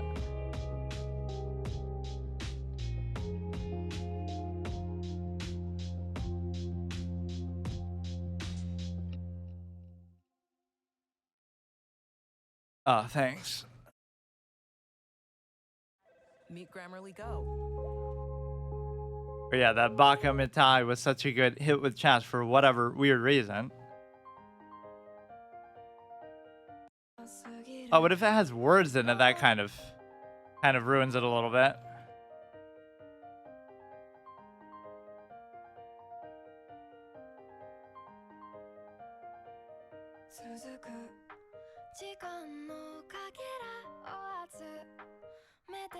Hey, this is a good one.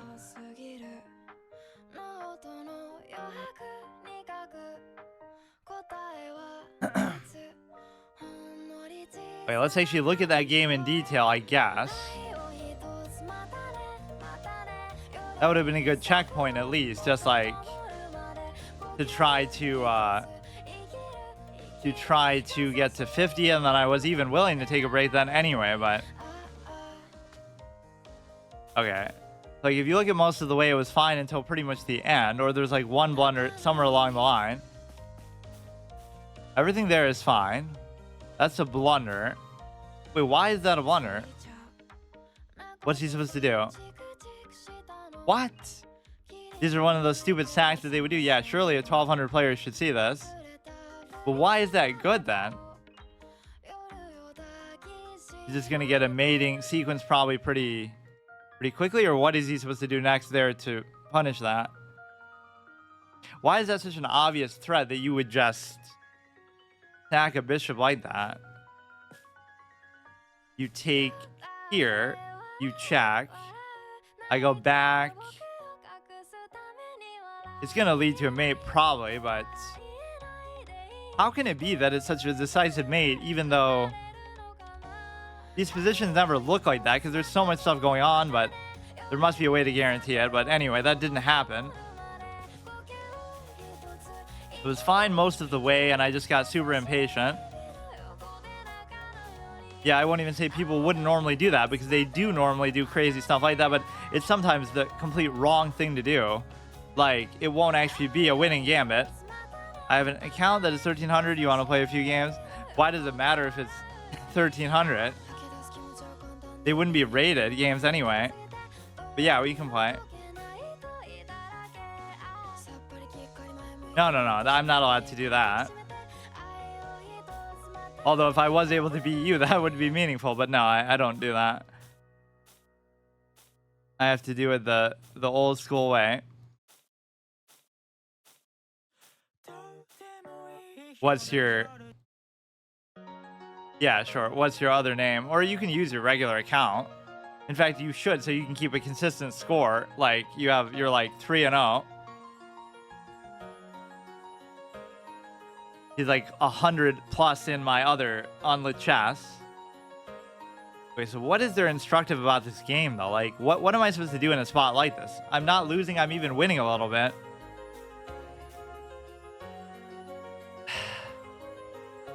You're supposed to go in front of it. That's a blunder. I'm winning, and then I blunder it back. But see, it's only a blunder if your opponent doesn't take, if they have the discipline to do that. I don't know why he even did that with the rook. There was no need to do it. His queen isn't trapped or anything. I just walk myself into that.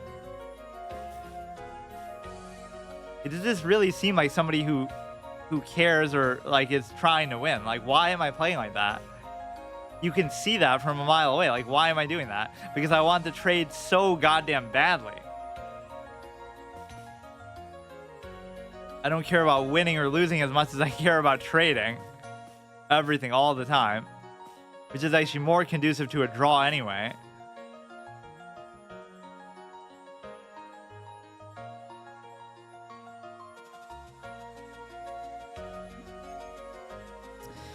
Okay, let's see what this beast of a 1500 can do.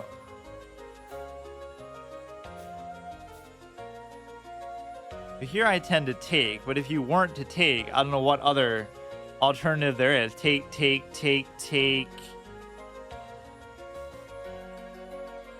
Or here you're not supposed to take then. You're supposed to go like this. And then you go like this. Yeah, here we go. Engine level sequence.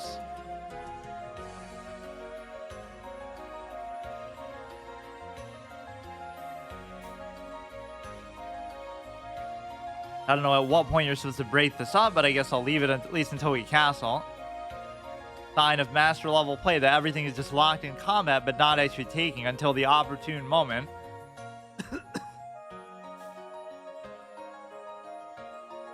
You go here, he could just take. I mean, again, I'm such a fiend for trades that I'd be compelled to do this, but at some point it's going to open up a big threat or issue for me, but I'll still wait. He takes. I could still take. I don't see what the downside really in doing it is, though.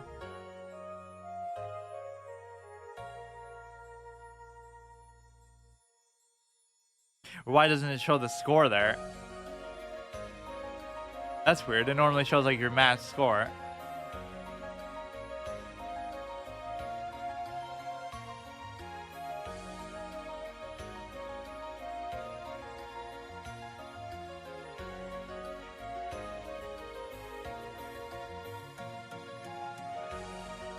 If I was to take, he could take, and then I wouldn't be able to take. So it's like, it almost compels me not to want to do it, but...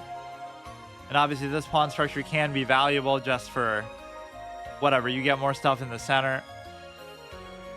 Like, at some point I have to get over this desire to do that all the time. It's probably correct not to do it. But then if you are going to do that, you have to be careful. Like, let's trade one of them. Then he won't even let me do the other. Or he will. Yeah, that's what maybe makes it worth it. He has 2 center pawns and I have 1. Because clearly that sort of thing should be relevant at this stage. But it actually ends up probably coming down to something like that. We've lost games on simple ideas like that. So he takes, I take, he takes, I take. Takes, I take. But actually that doesn't matter. He takes, I take, he takes, I take. I just said I have to stop fiending for trade so much and look at how hard I'm still doing it. So stupid. That is just a lazy gambit. You're trying to just make it too easy. Or too simple even. Even if you lose, you'll go the distance.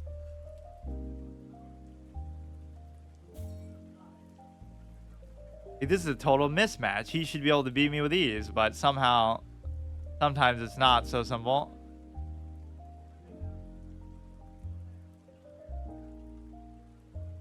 But that's what better players can always say is like, oh, they're not even trying or they're just messing around. But he's not the type to even do that because, okay.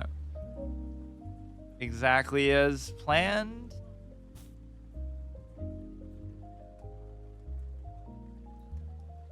Honestly, it would only be like a -1 if I was to let that pass. He probably has some other answer for it. Hey, Chopin, how's it going? Thanks for the follow. Yeah, of course.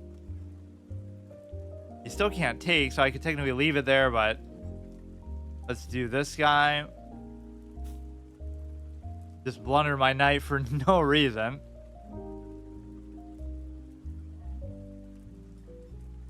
Okay, so let me actually study something now as my punishment for that. Like, what was that game even about? It wasn't even the nature of the game. It was the fact that, well, aside from that sack he could have potentially done, it was really just the end game. I was actually winning, too. The guy sacks his rook for no reason. Bro thinks he's Levy.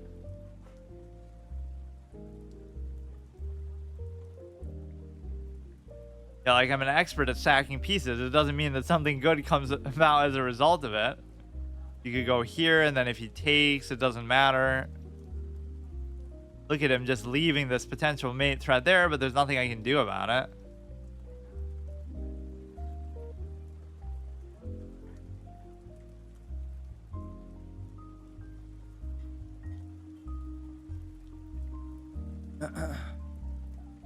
What was that one that I was struggling with? It was like the no. It was like Falk Beer. It's not the counter gambit though, it's the gambit itself. But maybe that's what I should learn as a counter gambit. But no, I think I looked at that too and it's too complicated. I always play such a simple sort of intuitive style that it just works on some sort of base level. Like anybody could play like me because I don't know what I'm doing. That's the whole beauty of it. And I like that, but it just doesn't work now. It just doesn't do anything either. Like, how long is he going to let me do that? You literally go like that, but then you won't be able to target it very easily.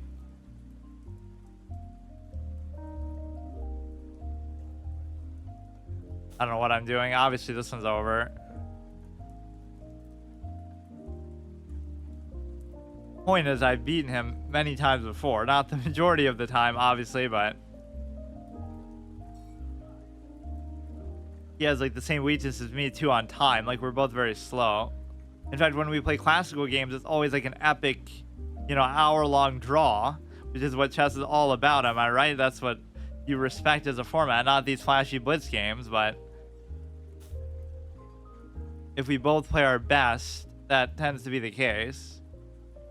So then better players will sometimes complain and say, well, of course, because it's classical, you know what I mean? Like, you couldn't beat them in a faster game, but that's the whole point, is like, you wouldn't be able to, like, you both have more time, so.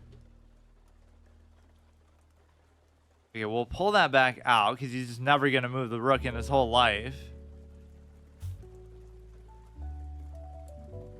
Take, take, take. This is kind of a good opponent to play against, though, because he's not going to make, like, any obvious mistakes most of the time. Right, so if you are gonna beat him, you're gonna have to do something pretty long-winded or clever. That's what gets you in so many bad habits, is the fact that you sort of, people are blundering their queens one game, so then you get lax. Like, oh yeah, I can just get away with making blunders left and right because they'll out-blunder me. But then the one time they don't, you're kind of stunned. Like, wow, this guy is actually not a complete clown.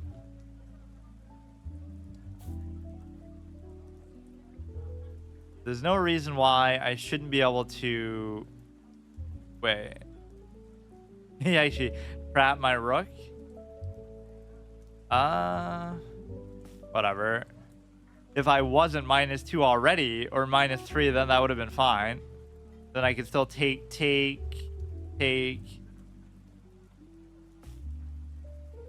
Look how easy that was to deal with, though. Like, that's such a crushing seeming threat with the bishop, but just there's always a way out. Take it. I can take it back. I do have a back rank possibility against me.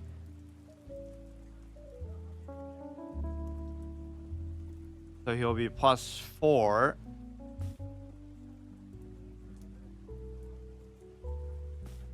Or doing like that would be pretty good. Or would it, though? Sometimes it'll seem like, oh, I'm baiting. Like, oh yeah, of course, everybody's sniping me. So, oh yeah, I sure hope he doesn't do that. But I'll genuinely think it's good. And then I'm like, oh no, it's actually a blunder. Like, why would you take the advice of a clown anyway, like me, who's losing so badly all the time? So this I can't do either. Obviously, just can't do anything. But I love that when the big streamers do that, like Hikaru or somebody. I sure hope he doesn't do this move. Wink, wink.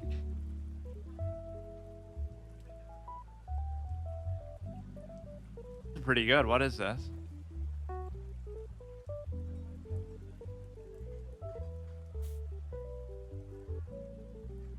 The point is, if I didn't blunder that one piece, we'd be like -1 now. Although who knows how the position would have advanced. Like, let's be as annoying as possible and just do, like, we could stay alive for as long as I want here. He takes, I take. He takes, I take. He takes, I take. I think that last game was a perfect example, though, right? You can't hide from what you're doing wrong. I always just go for trades way too aggressively. And I keep saying that I know that's a problem, but I still keep doing it. Like, what am I supposed to learn that's going to tell me not to trade? There's not like one simple way to do it. You'd have to learn like a whole new style of play, and just it's just such an insidious, tempting thing. Okay, you can take there. Clearly the most dangerous thing about a back rank is the loss of a pawn. I should just move this so that doesn't become an issue, but now you're triple attacking there, so I have no choice. You could just do it again and take the other pawn. Look, I'm gonna flag him though. He's got 3 minutes left. Unironically, if I play a little better, I could totally do that. Not that I'm fast at all, but that's the way you can cheese it. Not only flag people, which is degenerate in and of itself, but you could like, like the way that these people get much higher ratings on Blitz and stuff than they do over the board. So like somebody could be like 2400, but they're only like 1900 FIDE. So it's not just inflation on the site, but it's double inflation because of the time format too. That you'd never be able to do that against like a classical opponent or something.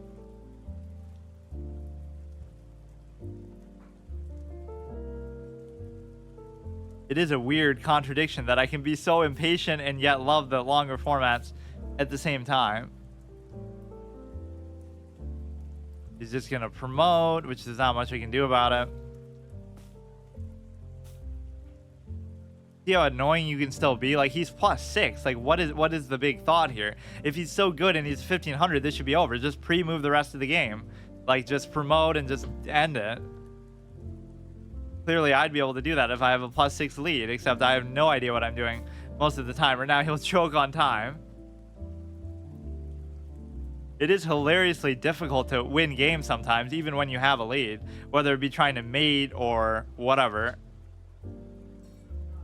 The easy part is getting a lead. The hard part is pressing the advantage. Okay, this is fine, I guess. If he takes, I take. You check, I take.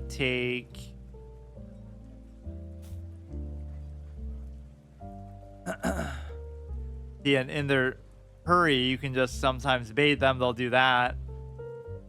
Or just give a perpetual check chain. I don't think I've gotten those too often, really. Not against him, at least. That's always what you should look for if you're down big, right? If you get a threefold repetition, that's like a moral victory that's better than even a true victory, because it would just irritate them so much. But it just won't happen. He could just move it away.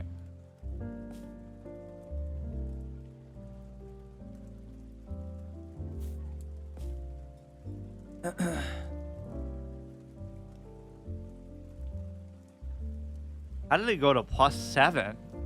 I blundered the one night, but then I don't even know what happened after that.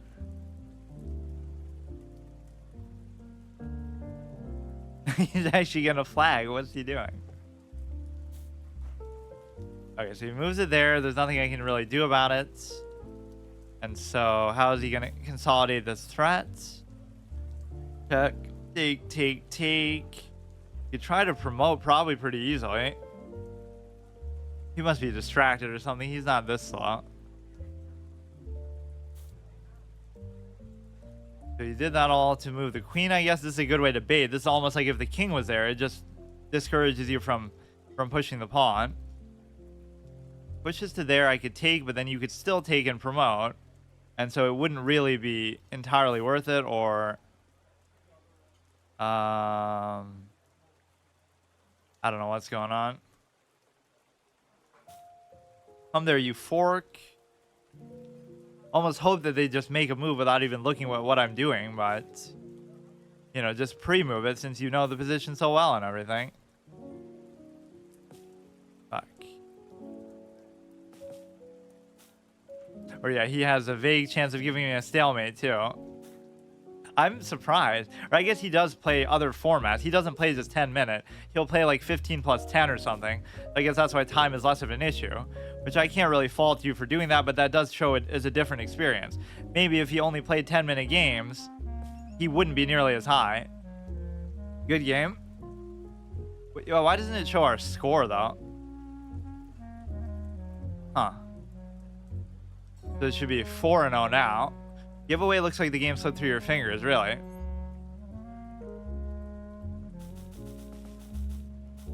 You wouldn't.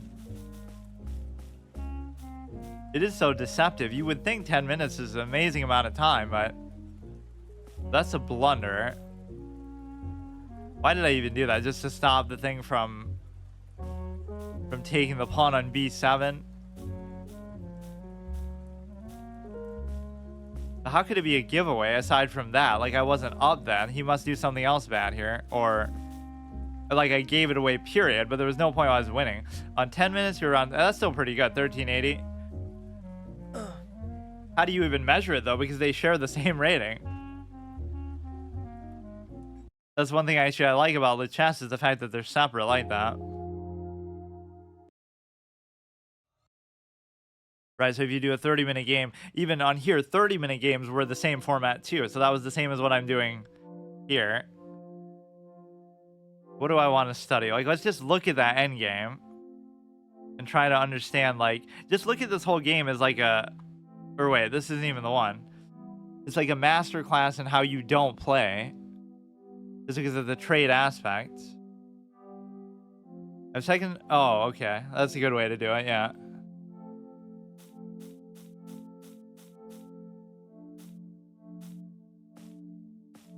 See, if you give it to them, you can take it away. As a wise man once said, like, I'm giving them these things because I'm trying to trade so hard, so I can just stop doing that, and then I won't lose these games. Even that wasn't a bad offer for a trade. So what is it that goes wrong in my brain here? I'm not even low on time. It looks like a scary position, but it's really not that bad. Like, let's take some advice from it. Like, what does it want me to do by that? You could easily... I guess the only thing you could do is try to trade again, or you could go like that.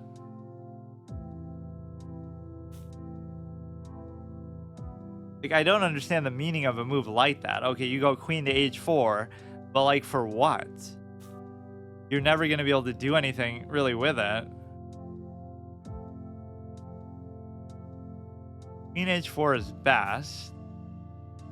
You have adequate cover here no matter what. This was kind of good to secure the rook there as an extra cover. Just to push the pawn.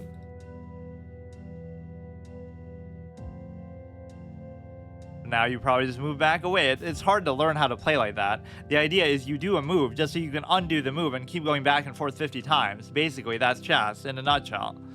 Exactly. Oh, I didn't even go back far enough. My mistake.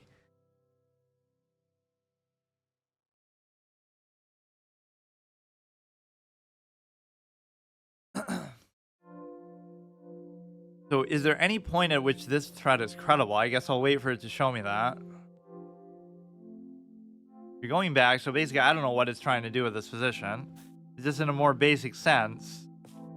Aside from this, I was in a good spot, right? So even as imposing as the threat looks, this is kind of the double-edged sword, right? They don't know how to do the threat exactly, so you end up actually winning by them trying to attack.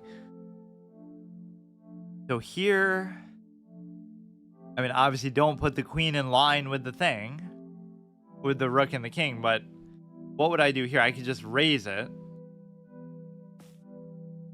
That's a blunder, that's a take. Let him take, and then I could just take back, and it would be fine. Like, there's no threat there. It's not a big deal. It's not like I fear that I'm getting mated.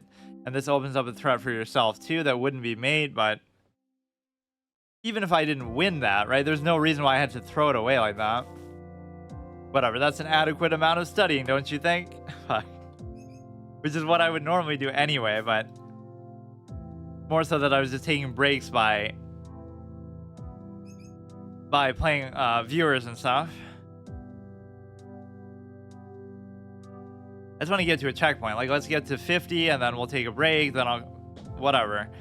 Then I'll come back later. Then I'll get to 12. Or I don't think I can even do that much in one. Whenever I try to do too much in a row, I just can't do it.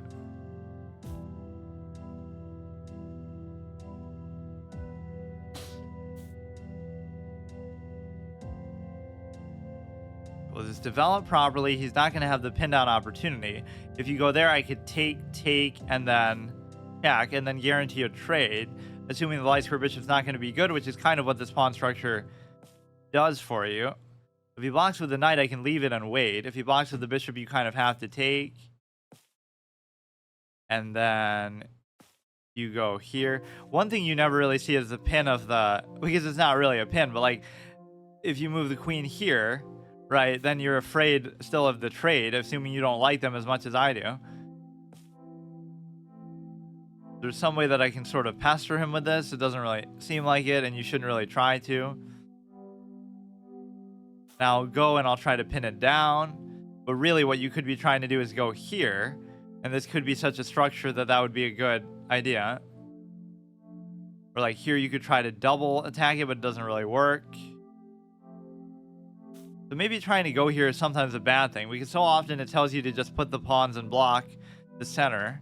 Like if he's able to block it, that's fine. I'll figure out a way to deal with it later, but this is just such a good spot most of the time.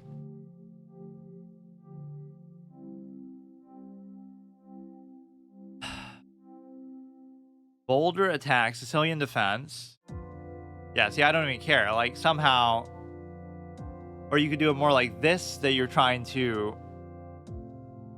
I don't know.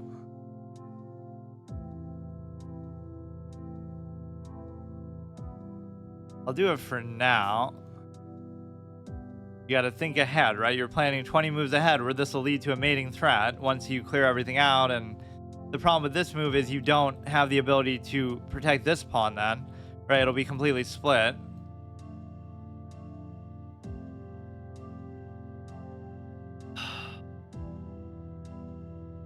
We have this threat which doesn't actually do anything. There was a game like this that we just played that was pretty good, like where he kept moving the king back and forth by 95% accuracy laundry game when I'm in my car doing my laundry and I'm playing like offline, like not logged in.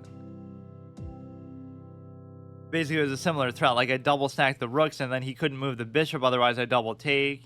His queen wasn't there. The rook obviously wasn't there. So I don't mind this diagonal being blocked. Let's just finish developing. Even if I create a double stack on there, he's just gonna move it. Although he doesn't have too many options of where to move it.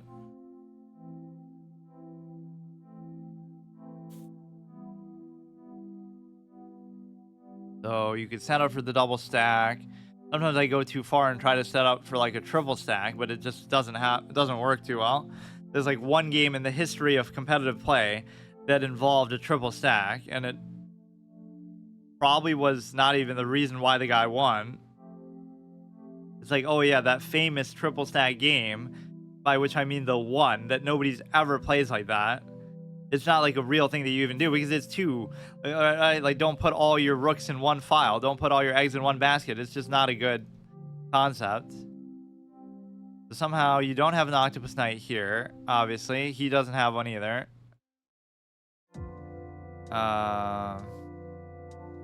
You try to double stack, like if his best attempt is just to try to stop me from doing that.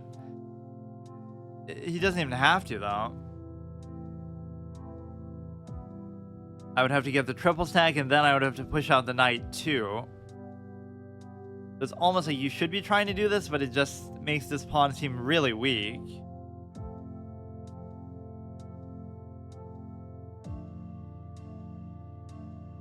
There's no ability to take. I can't use my own knight that way either. You have the knight covers knight connection, or maybe this is a good way to do it. Just like if he takes, then I could wait. Oh, did I just fork myself? And Pizan into a fork. Oh, please. Come on. I don't know why I thought that wouldn't happen.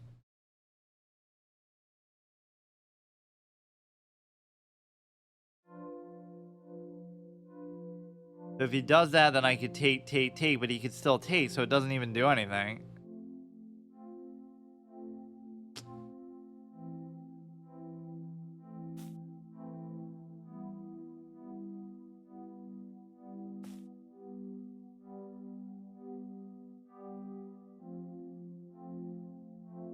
Okay, we could maybe double stack with the rooks then instead.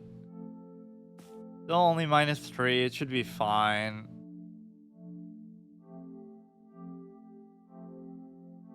So much of it is just self-inflicted. All of it is because you're always in control of the position.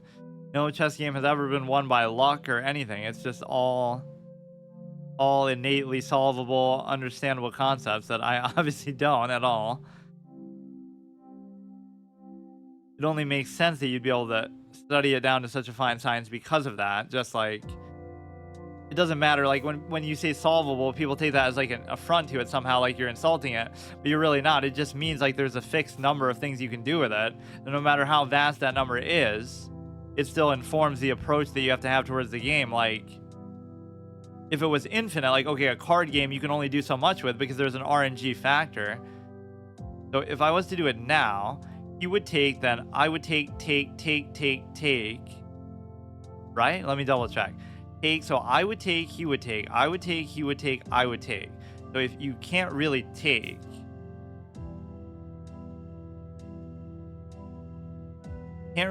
but even if I take, it's not a big deal. That's quite the elaborate threat,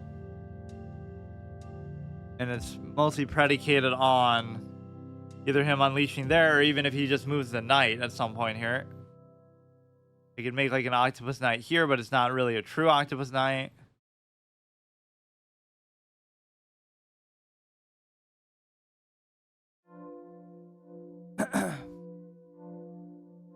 Dark Square Bishop's got to be the hero that saves the game now, somehow. I mean, it's got to be it. Or wait. Oh no, I'm still not accounting for the knight.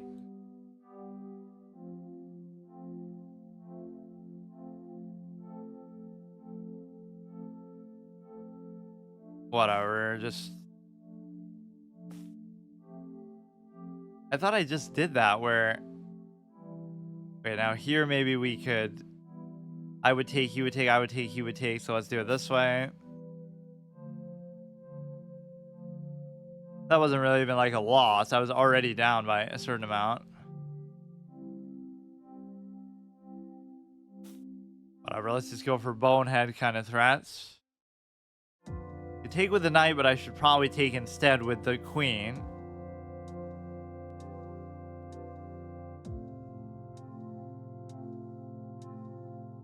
But that doesn't change anything. Now I'm threatening 2 knights instead of 1.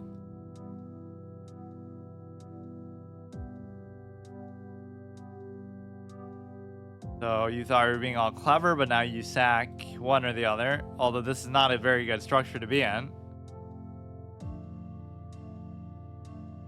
You're attacking the rook there. A lot of this is just sort of delaying the inevitable, though, no? Like, even if you were to take, I could take... I take, you take, I take, you take, I take. Then you'd be giving up the queen for the rook. But then I won't have anything left. Might still be the best case under the circumstance, but... Like, I would be... That would almost equalize. But then I'd have a knight versus a rook, so I'll still lose. Yeah, it's still back to the same +3. It's going to be like mathematically impossible to stop that too, just because of the nature of how the knight works too.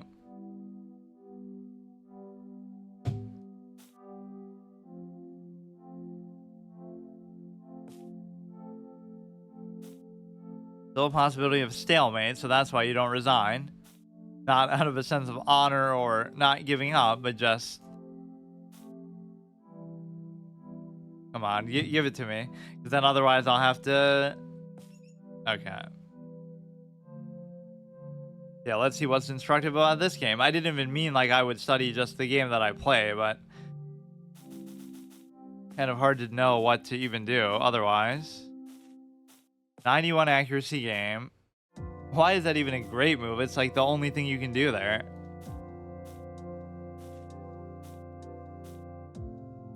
What does it want me to do with the pawns here? Like, it wants me to go up there. That seems to make very little sense. But either way, it's still sticking with the light square to allow the dark square bishop to be effective there, which sometimes it won't do. So it doesn't even mind me going there. It wants me to push that to open the diagonal, so it doesn't care about the split pawn aspect. That's a blunder, obviously, we saw. I mean, if I just didn't do that blunder, I would have been fine.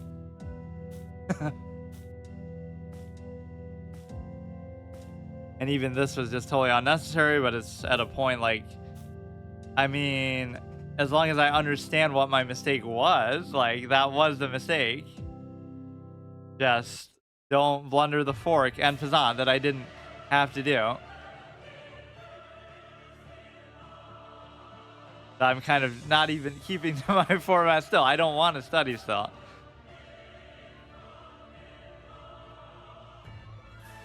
Or at least I have to study what I lost to, which there is not super instructive. But if it is super instructive, I will do it longer. Like, for example, some of these opening traps, which I really just... I've seen them so many times, but I can't figure it out during the course of a game exactly what to do with that. We don't have to do anything there. So take. So that seems like a fruitless move, but it doesn't... Or it allows you to take there, actually, is the whole point. But it's almost like it somehow doesn't work because you go there.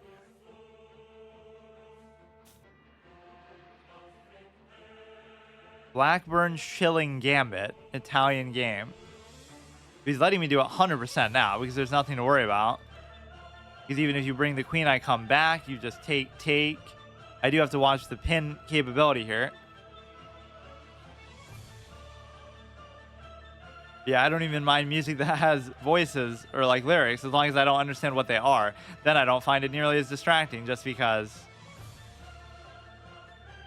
like opera, or what is that one? Dance of Death is pretty good. Or all the Code Geass songs, which those aren't even in Japanese. They're like in Romanian or something. You could pin this down if I assume that's not going to be good. Like, as much as I like bishop pairs, it's just... This would be kind of cute, because if you move the knight, I could just take that for free, so I could push it out the next turn.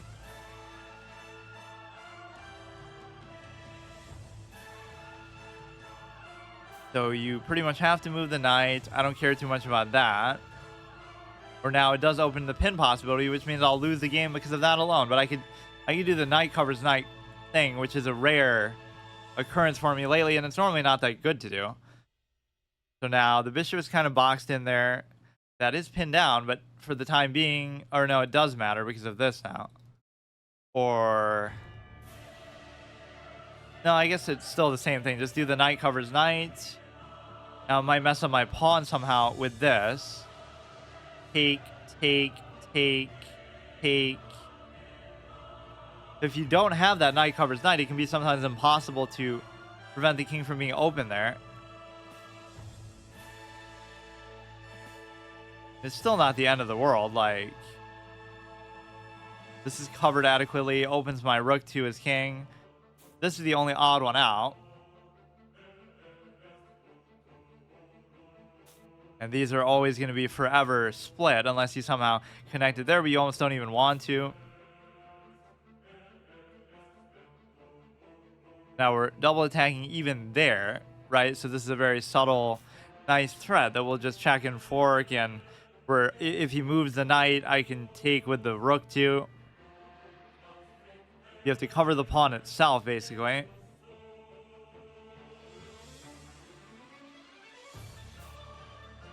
Cover the pawn, I take, you take, I take. I mean, that's still a 6 for 6. Maybe it would be fitting to my style to do that. I go like that, he takes, I can't take back. We'll just kind of leave that for now. It's not really a big deal. You'd want to push the thing out. But then you'd be blocking your own... No, you wouldn't be. If you take, then I just take, but that's not entirely worth it. Like even here, then I would take, you would take, I would take, but you would still take. But this wouldn't even allow you to undouble anything. If you take... I could take, you could, it would still be the 6 for 6, so it wouldn't be like you're getting a big gain out of it.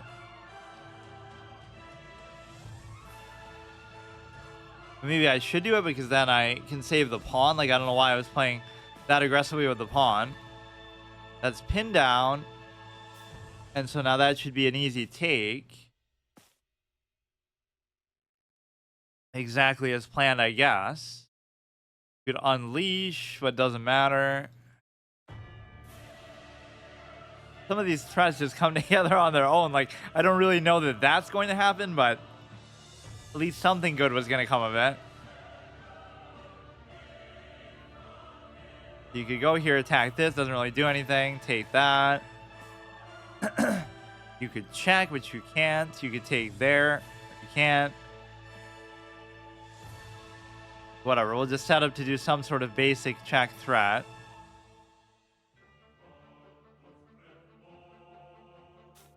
If he goes there, I can simply take it. If he moves the queen, I can simply take the rook. Oh, you know what I should have done is like... Or if he leaves the bishop there, I should pin that down to it.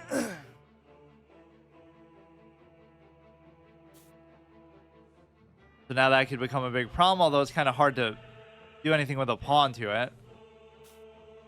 Now you can't move that. And then I could try to double stack on there. He could try to double cover. Or he's already kind of addressed it. But now the double stack would still work to the same effect. Or now, under one threat, you fall before another.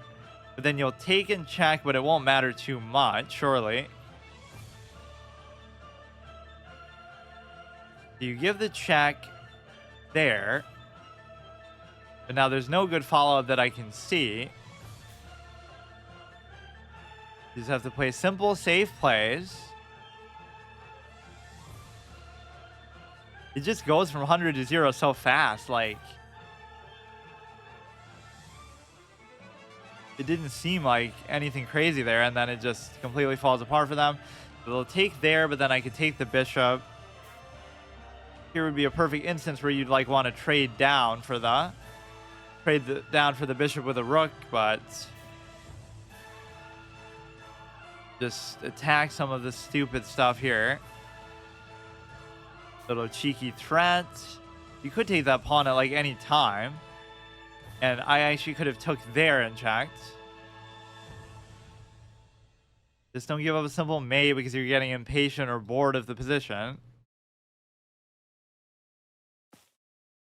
Okay, take, check. I could even take again. There should be some mating sequence in here.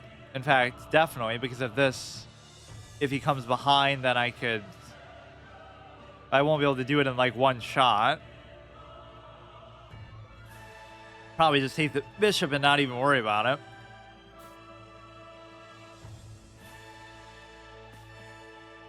If you take this, that's fine. Now you take this. I mean, even that would technically be fine, but there's no reason to do it. Take. Just trade down. There's no other way that I can give like an easy check here. Letting him take a few too many pawns, to be honest. Now we're triple attacking, so what can you possibly do here to stop it? Even this is not a triple stack, but you should always try to avoid that like the plague. Never try to put the queen, rook like that. It just doesn't work. But that doesn't seem to do anything either. Okay.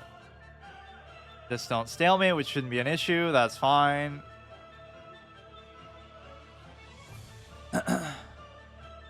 81, 67. So it was fine until we had that kind of crazy threat, which I admit, if somebody did that against me, I would have been pissed. Like, we get the whole trade into an eventual pin on the knight. Into, like, I was not at all thinking about that aspect of it, but we do the 6 for 6, and then, of course, great move.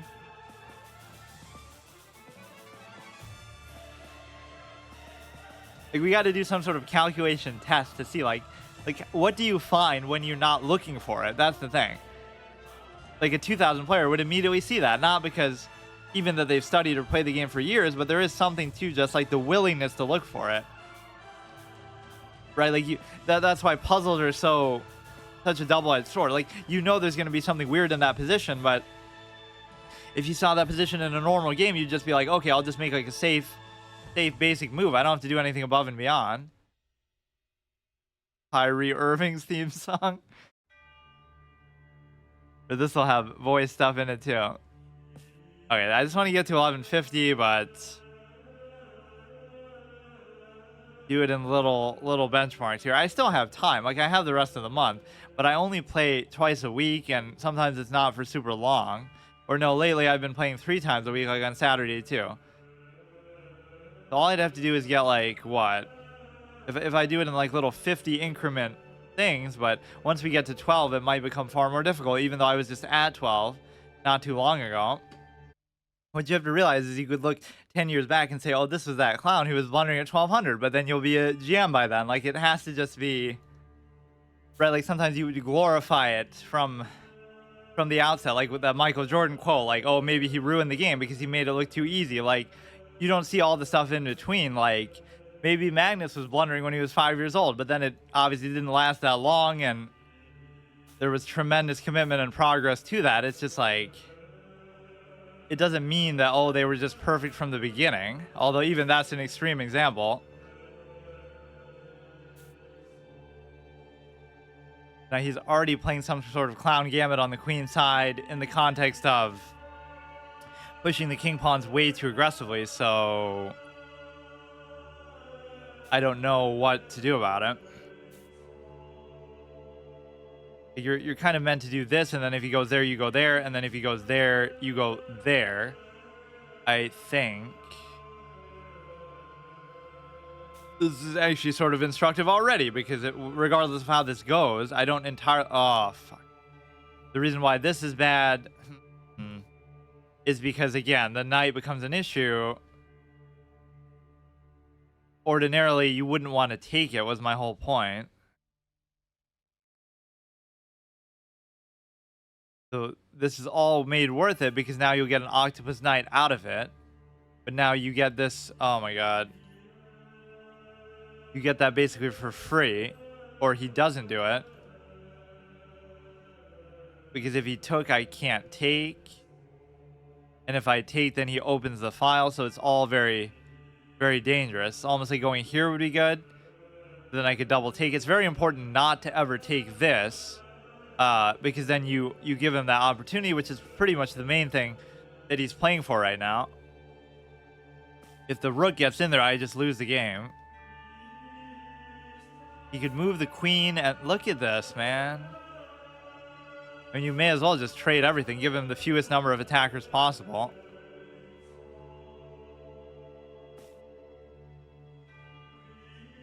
Some point along the line, you can punish him for it, but it's just not that easy. Or now is a perfectly logical time to try to play for the trades. Just, I guess. At least to force him to move away a little bit. He gives a check. He'll be able to take the knight there, or he won't be able to. And this is actually pretty good because now you're attacking both the bishop and the rook is... just the fact that it's pinned is a little bit uncomfortable, but you have to avoid doing that. In fact, you'd rather still give him a passed pawn than doing it. Now he's going to castle queenside and then double stack the rooks there too. This would be great if I could take one of those, but in fact, it's a big mistake for him to let me potentially do that. Because now I get a guaranteed trade, and that really simplifies things a lot.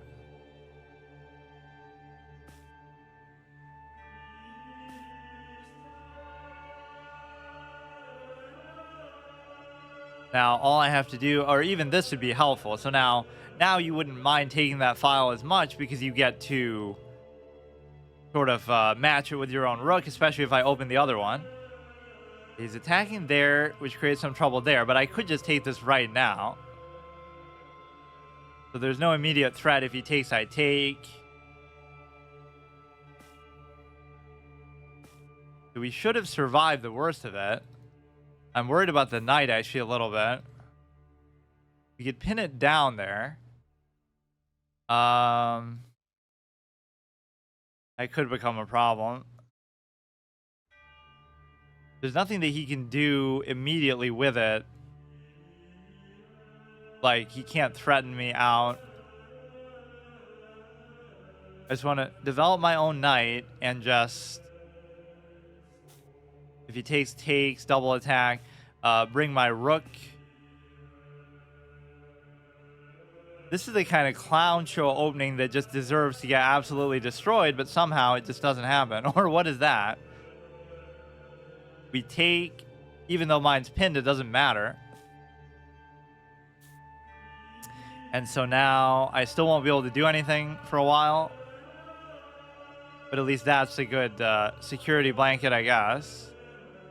Is there some way that I could maybe do something like, okay, he goes there, then I fork, but I can't because it's still pinned. You go check there. But I could just give a ridiculous check chain. This is covered anyway, so the pin hardly matters. So what if I go here? You keep going back and forth. Like, I don't know. Or this is even better. Because then he'll take and then we trade. Okay,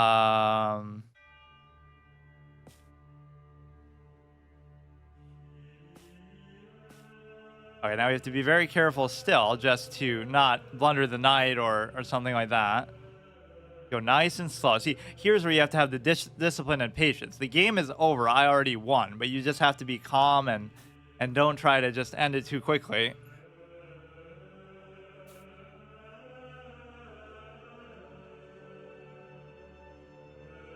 Like how they say in karate or something, like, oh, it'll teach you discipline. Chess will teach you discipline in a manner of speaking, at least. It is more of a psychological game than anything else.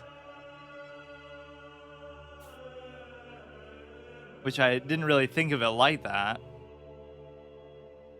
Yeah, like when Ding Liren chokes out the clock in game 7, that has nothing to do with his chess ability. We take that for granted. Like, obviously he's a great player, one of the best players ever, but it doesn't matter. Like, that has nothing to do with chess. That's like just, I say you can't take here, otherwise well, you could, but you probably wouldn't want to do the trade.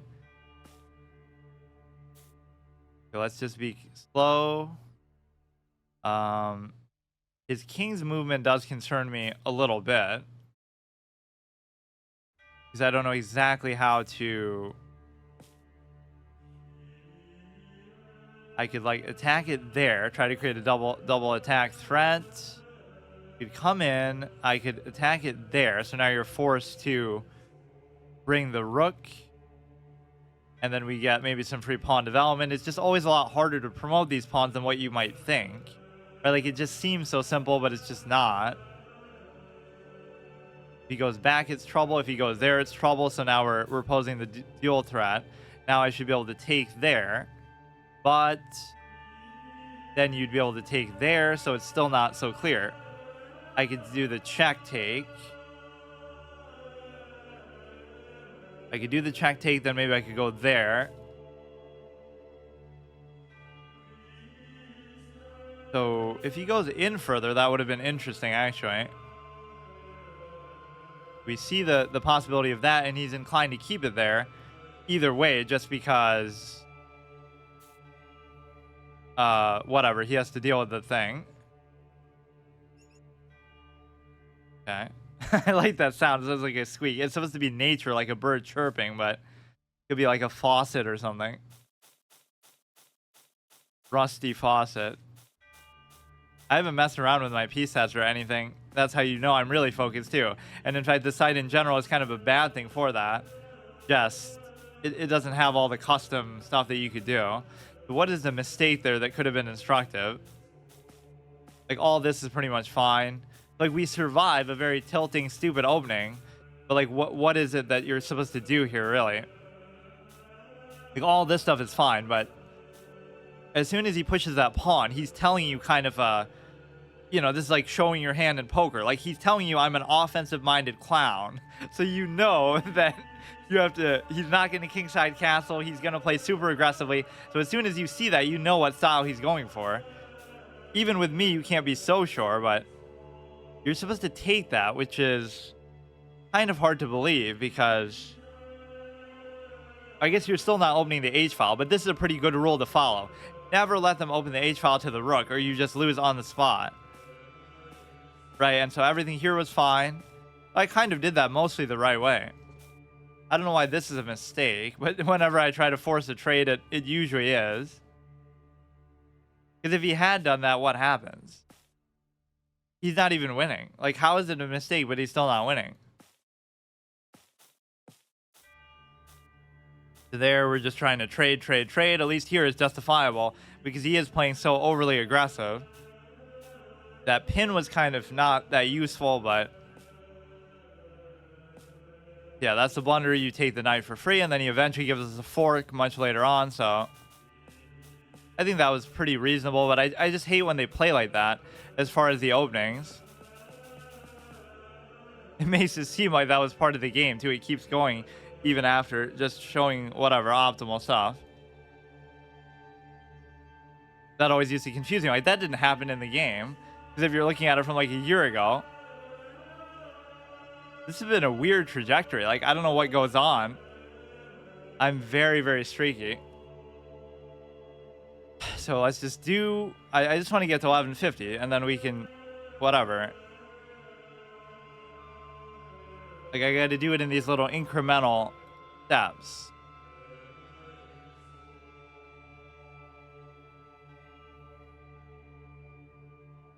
Oh, my chat bugged out. Small roll, major impact. What would this be? Yeah, people always say do puzzles. It's not like I never have done them, but I've done them very, like, on and off. I'll do it like this. Just in between a game, I'll do like one or two.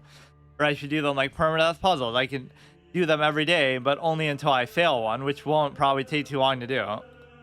Yeah, like, you really think I couldn't do it if I sit here for, like, 10 minutes and go through every possibility? It's just the biggest power with that is the ability to do it in your head, right? You could test it, like, do it on a piece of paper where you write out every move, or you have a board in front of you and you play out every move. But then try to do it without the board or without the paper, and then, that's all that GMs are doing. Even not to oversimplify it, that's hard to do, but like they're just going through every possibility that way. So once you get to that comfort zone where you can visualize the board and every move and every variation, then it just becomes a matter of time and like how fast you can do it. The one element that I find really hard to do that way is the exact squares. Like okay, so I can picture the chessboard, I can picture the pieces, I can picture the movement even, right? Like, okay, the knight's going above the pawn, this and that. That's not hard to do, just basic visualization. But it's very hard to get the exact squares of where it is. Maybe that's where somehow notation helps. You have to like make them very incredible colors, and who would have thought you'd be doing this to play chess? But that is a big part of what it is. Like, it's like one of those things where you don't even know the nature of the own process that you're doing, right? Like, chess players will be so good at calculating, but they never realize, oh, I'm actually meditating during the course of a game, or I'm actually doing some other weird process. So you could take the knight for free, but I'm sure that's not it. You could give a check, and even this could tell you like it's some sort of a hint.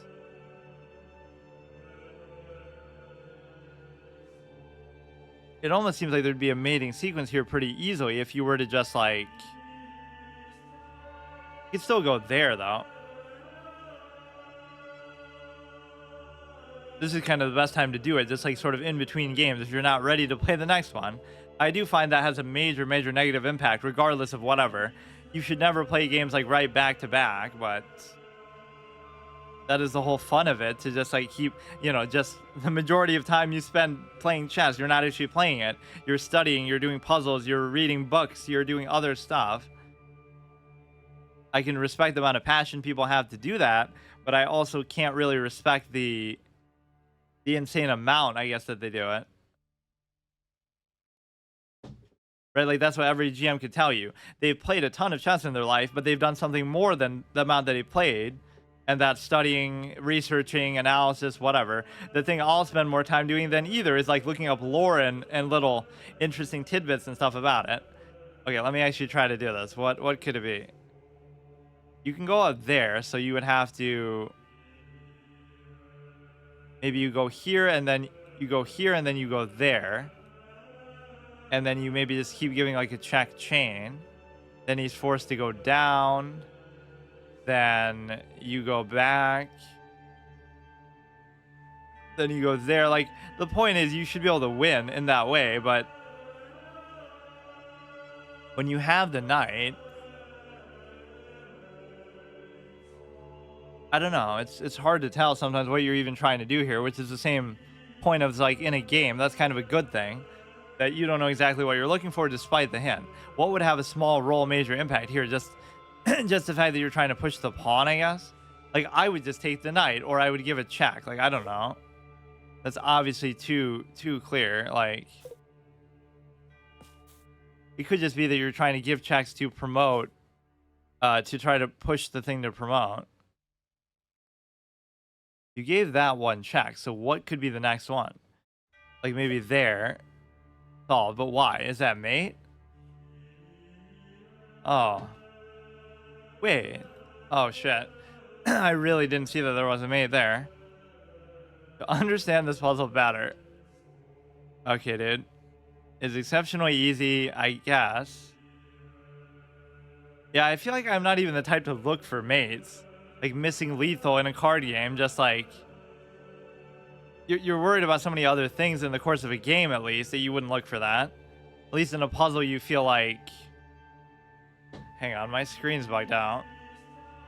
Okay, final boss for now, at least.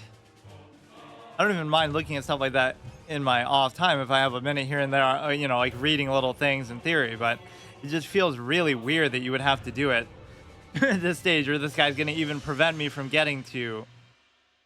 This guy's even going to prevent me from getting to whatever.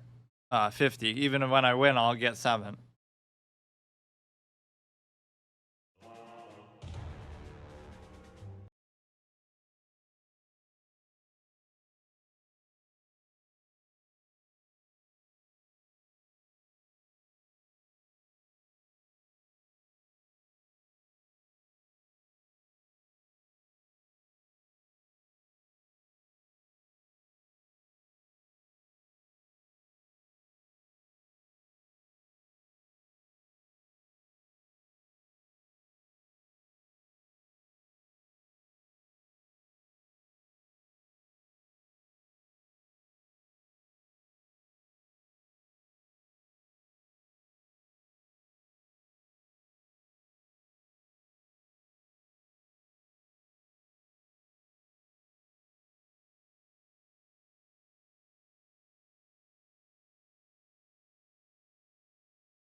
Okay, so I was doing okay before. Let's continue. But the way that I'm trying to do it is like, oh, what I used to do, but maybe more thoroughly. Just like if you make a mistake or if you lose a game, then just study from what you made, what you messed up. But that doesn't always work. It's like, there's some sense like, oh, you messed up something in the middle game. So it's one of two things. Either it's redundant, like you already know it's a mistake. I have to not hang a piece or I have to not do something basic, or it's something so specific that, oh, you won't see that position again for another 1,000 games. So I don't know how much you can really learn from that. So whenever they do this gambit pawn thing, it can be annoying. He doesn't do it. The Falk beer, Vienna, whatever it's called. But to not play too fast in the opening, that is especially my weakness. In fact, that's the noticeable thing that I did that was sort of different here, was that I was taking like several minutes in the opening in a lot of these games, which I should do. There's no shame in doing it. There's no downside unless you flag, which probably shouldn't happen. This one's a juicy target, but it's not going to really work because now if he goes here, you should just leave it pinned, but I don't know for how long or what it ends up even doing. If you do this, he pins down in such a way that tends to not work out particularly well. Like, you go there, I go there, you try to push it out. Okay, that sort of compels me to have to take.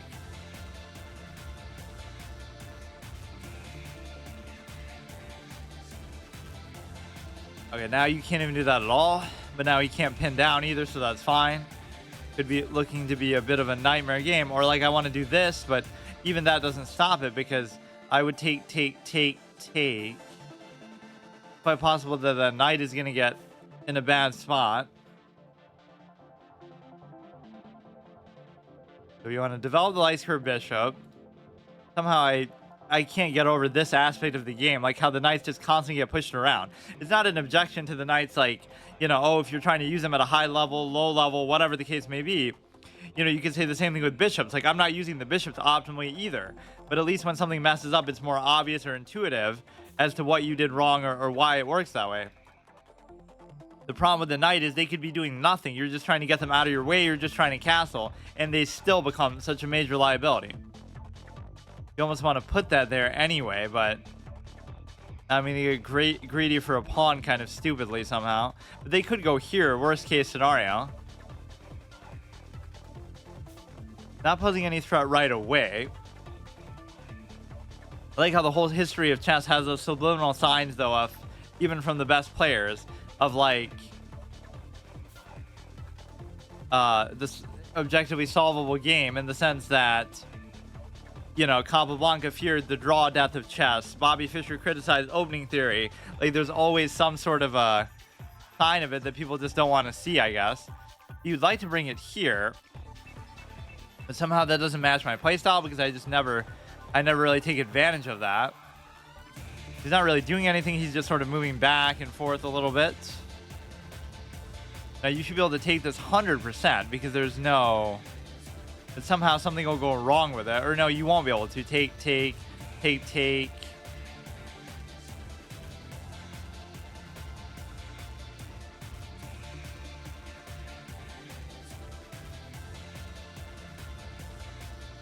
can still pin this down, and that might allow you to take the other one, but it might not even be worth it to do that either.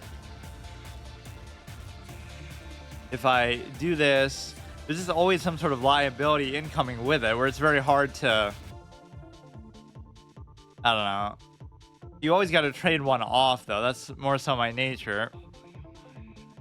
Or, I mean, again, this is sometimes a good bait to do, because either they have to leave it pinned or they have to mess up their pawns in such a way, but... This would be great. So, in fact, I'm so compelled that I actually will do it, but I may regret that. Then that'll give another threat here, but it's like a lot of empty threats, so he wouldn't want to do that. But if you don't do it right now, then you might be in a little bit of trouble with respect to this. It should always guarantee the opening of the king, if nothing else.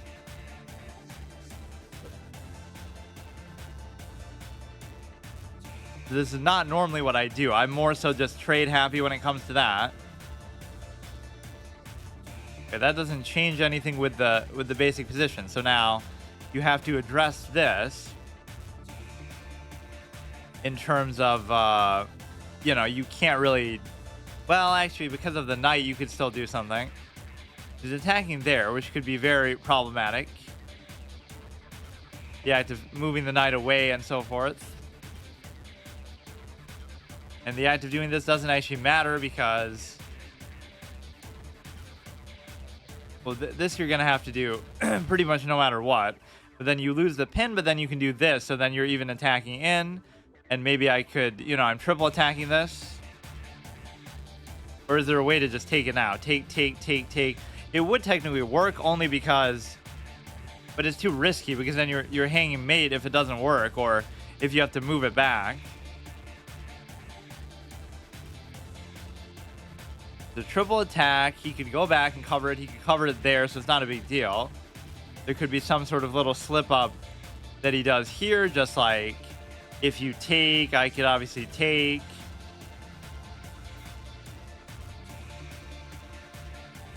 Right, so that's certainly giving me the precedent to be able to take it, and it also would save this in the process.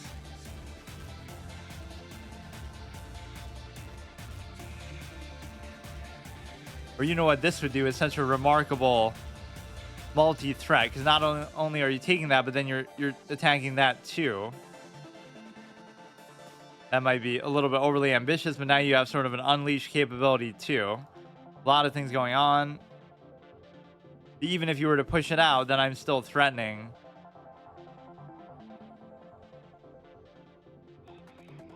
Okay, you remove the unleash.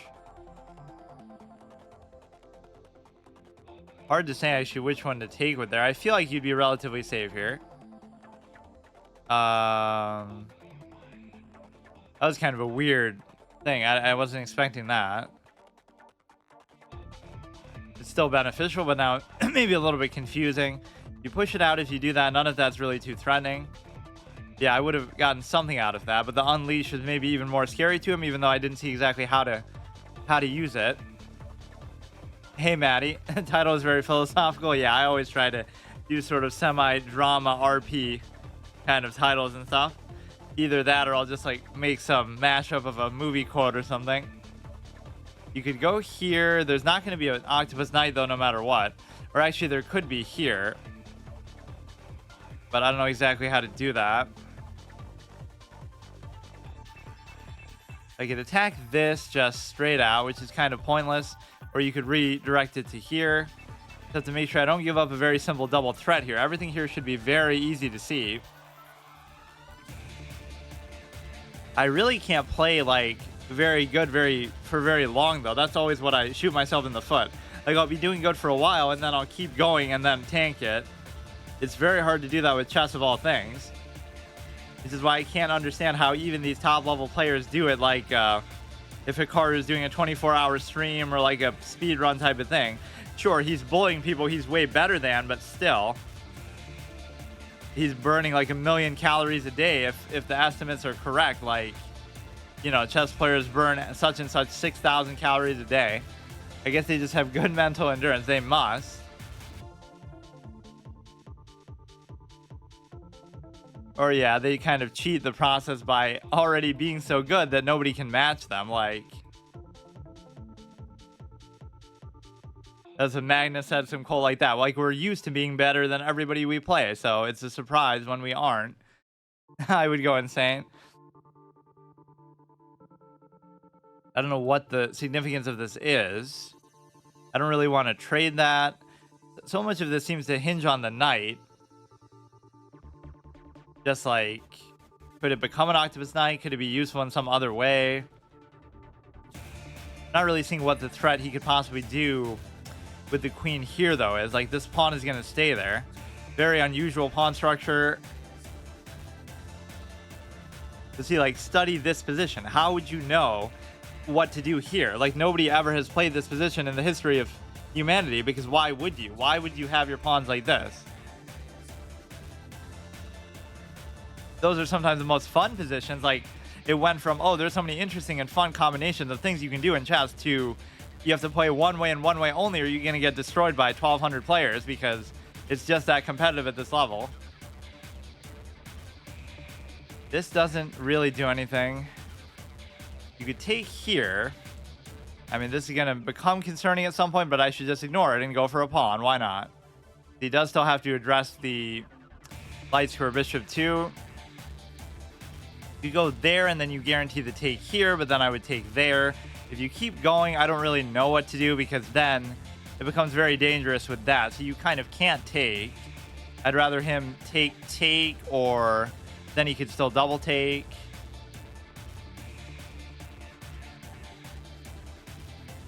That's just me like trying to get something out of this position, but it probably wasn't the best move. First of all, you can just get the pawn back, or no, you can't. And now this already is an octopus knight, despite maybe not being the greatest position. You kind of want it to be like on this, on like the 4th row, I feel like, or like 1 over for your opponent, right? If it's on your own territory, what good is it really doing?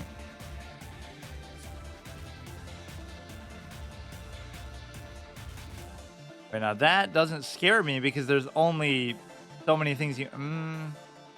maybe it should, though. Like, he's sacking a lot of stuff. What could he possibly give a check with? First of all, he could do that. Gives a check I could just take. I don't even see what check he could possibly give there. You could take that, but so what? That's a bold move. It's going to be all coming down to that pawn. I could sort of bait him or try to take there instead. Like, I'm more than happy to just trade. I don't see what the big problem here could be. Open your mind. This song says the same line that guy Quattro says in Total Recall like 50,000 times. Okay, dude. I don't think it's very good though for your opponent, but he gets it right back. It's fine. It's still fine.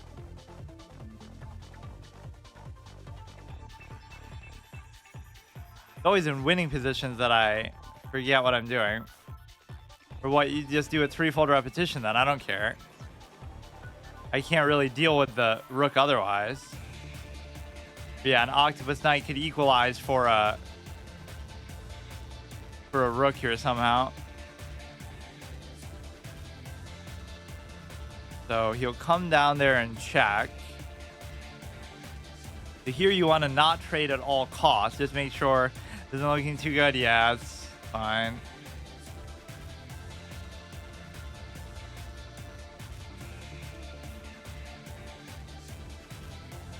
Or even, yeah, okay. Winnable for sure, not anymore.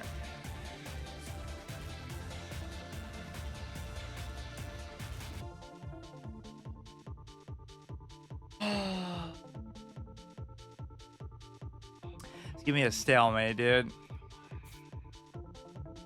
So many games are like that. And this knight is doing nothing the whole goddamn time. It is still an octopus knight, though, technically. Try to bait for a stalemate.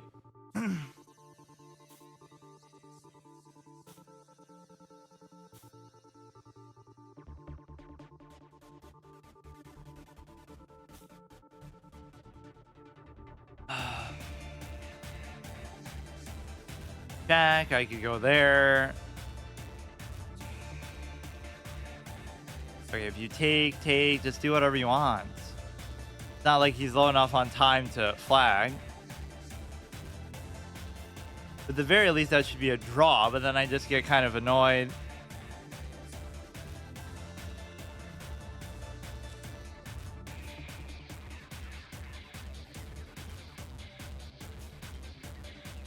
Yeah, actually a reasonable possibility of stalemate if I just had all these pawns and stuff not there. But that's sometimes the best situation where you kind of put it, you put your king in front of the pawn to block it. So even if you can't stop it from moving otherwise.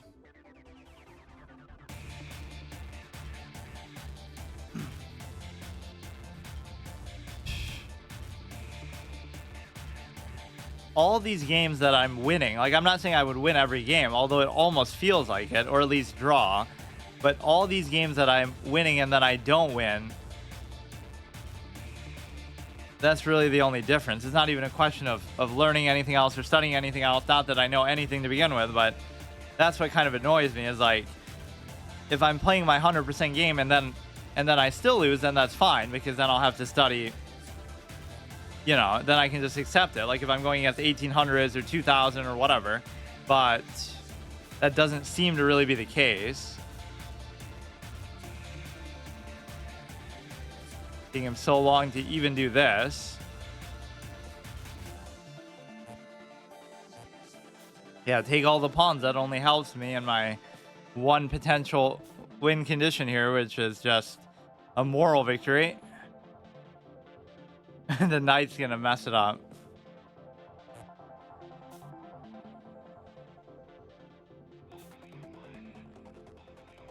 Is it really this difficult to do though?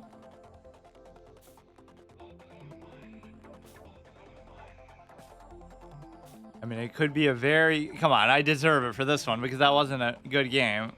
That wasn't a deserved win at all.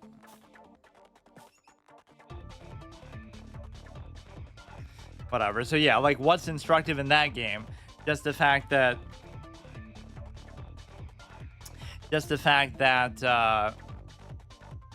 don't be a clown and just blunder pieces towards the end. 82-84. Like everything's fine here. His pawns in the center look maybe a little bit scary. That's a blunder. That's a great move. That's fine. I take that maybe a little bit late. Pretty decent accuracy, I guess.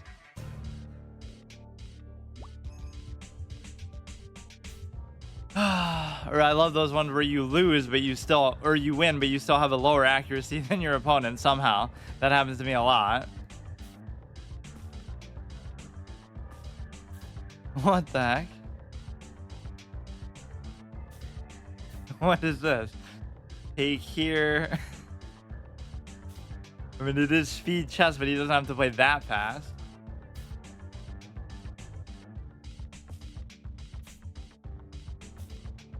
I love how that's such an insidious part of the game, is that people focus on speed of all things. It's like the least important thing.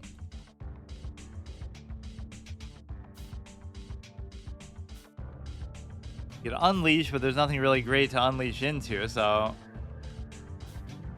This is pinned down. I can't really double attack, or I could do like that. So you could trade the rooks.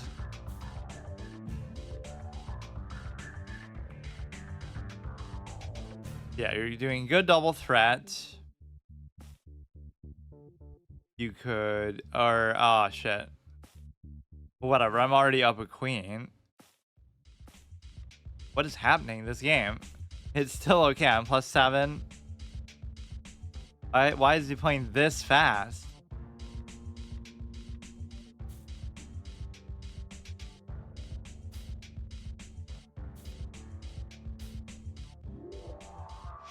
Pinned down, so he has to trade or block, take.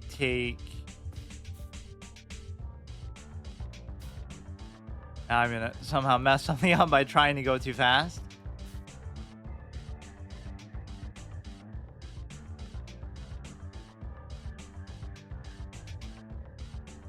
Or maybe he was giving me queen odds because that would only be fair, but that's kind of not even. Alright, that'll be a fork or whatever. You're trying to play as fast as your opponent. Yeah, somehow I always do that. It's like an honor code, just like you don't want to feel like you're taking too long, but you should. Lose a pawn there. I mean, this is an unrated, whatever, garbage game anyway.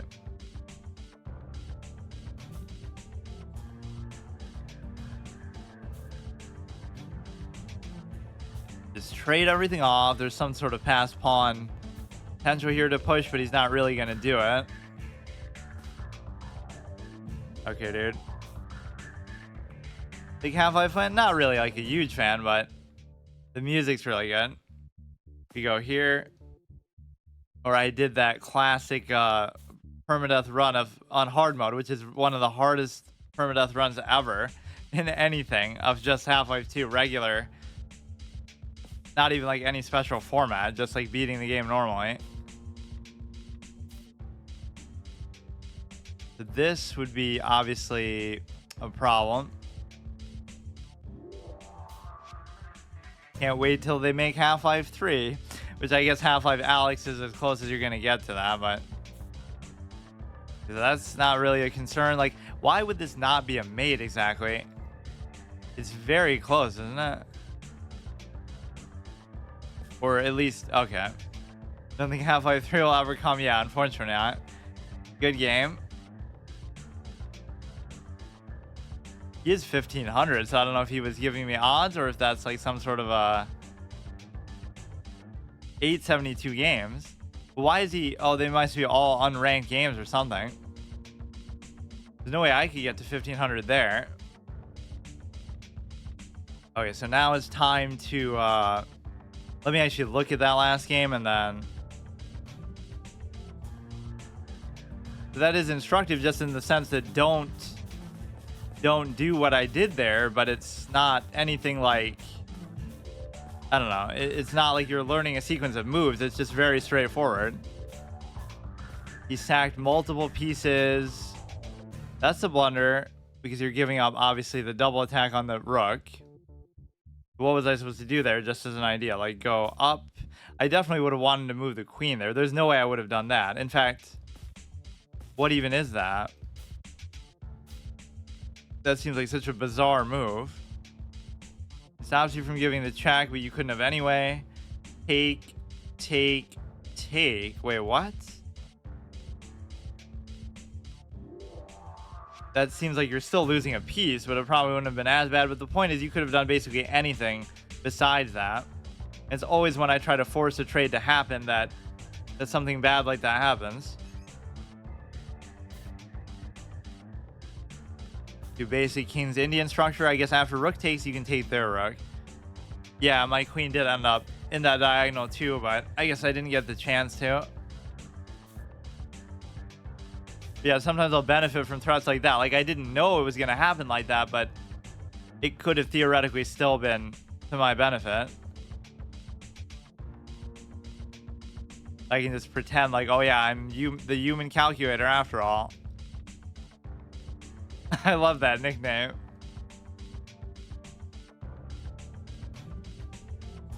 I don't know. Like, see, you can't develop anything because the knight's just annoying. It's almost like you want to trade off the bishop and then maybe you could bring the knight behind like that. This would be like double attacked. If you come up, I can't really do anything. If you go there, take. I almost want to just do that, but it's sometimes too slow and just inefficient. I was looking at some engine analysis earlier today, like where, oh, it's the perfect opening. Like, just see what the engine would do. And white was playing like super defensive with the pawns. They didn't move any of their pawns, and black got initiative with theirs. And this is like the engine just telling you its best ideal game with no preconceived notion or like any particular opening that you're trying to try. It's very strange that it would play like that.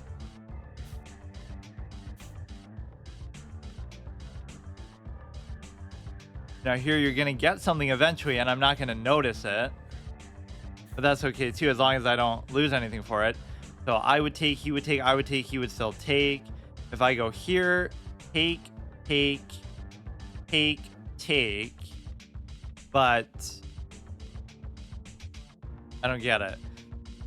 2 times in a day, yeah, I gotta find time whenever I can. Can't always do like a 12-hour crazy thing that I was doing for a while there. Take. He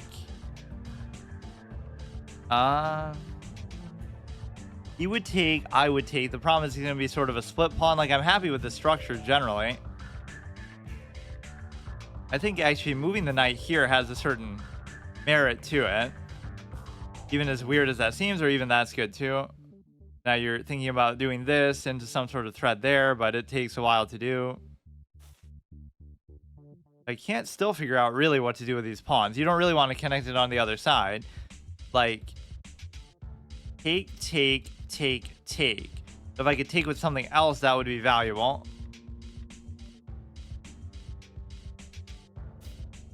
So maybe you go with that cover. It's very hard to understand how to break up the pawns in the center, or just how to play with pawns in general at any level other than just, you know, just trade every chance you get or stuff like that.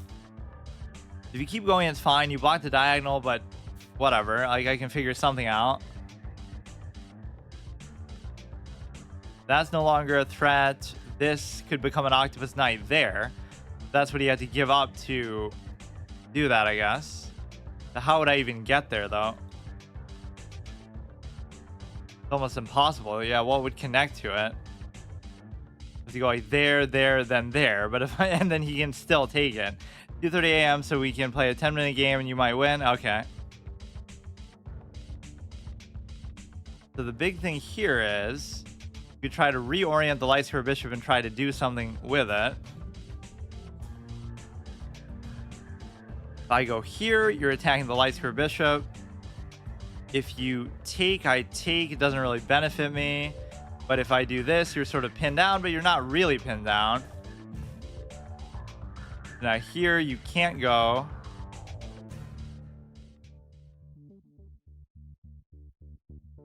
Can't really tell what. Go here, take. I'm kind of pressing too much here. Let's just wait.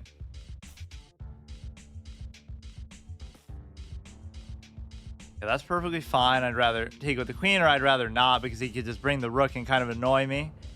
But it wouldn't have a cover, so maybe that would have been actually better. One of the rare cases where you can take the open file with the queen. Temporarily, at least.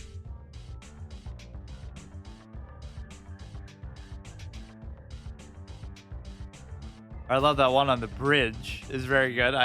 There's a lot of good atmospheric songs for chess that are like very subtle, and like the Kingdom Hearts one. This I can't entirely figure out, but you'd be relatively safe because there's never going to be a point where you can just, you know, you can attack with the queen too well here. Although I don't know what to do with this knight at all.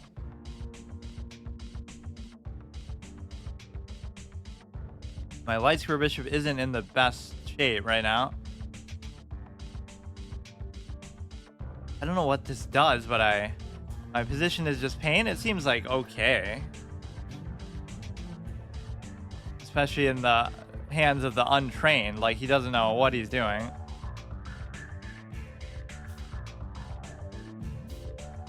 Okay, he finally pushes for a pawn. If you go there, it's fine. If you go there, it's not fine. But it wouldn't have anything connecting to it, so it would still be okay. I would take, he would take with there. If he takes, I could take. Like, there's no reason to really take there. He's going very fast. This is good, so you attack the... Or you'll be taking there, but you won't be because I'm covering. You attack the bishop, but I shouldn't take it.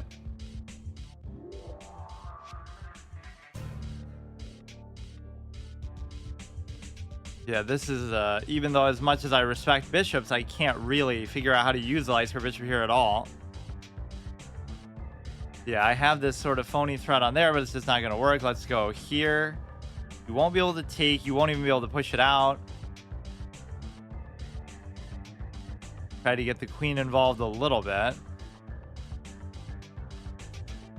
There's nothing else really crazy going on with it. So he takes, I take, he takes, I take, he takes, I still take.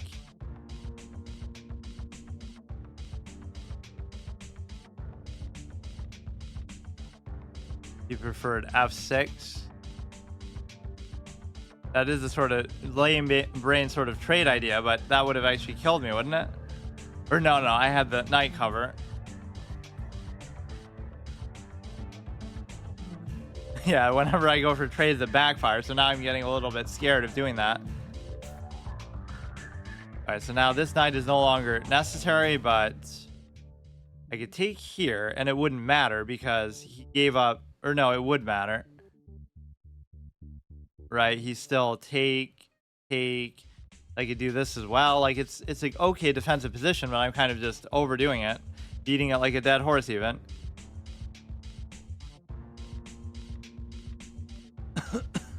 Lower the pressure, make your knight useful, which is quite an accomplishment indeed.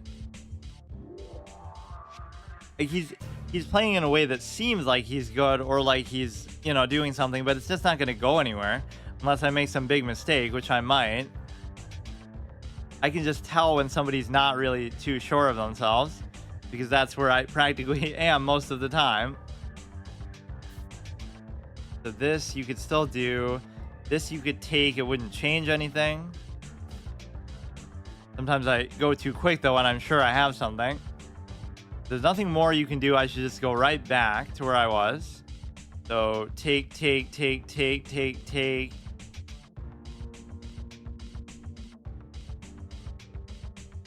You go back. Octopus Knight engaged. Maybe not the best position exactly for it to be, but it's at least something.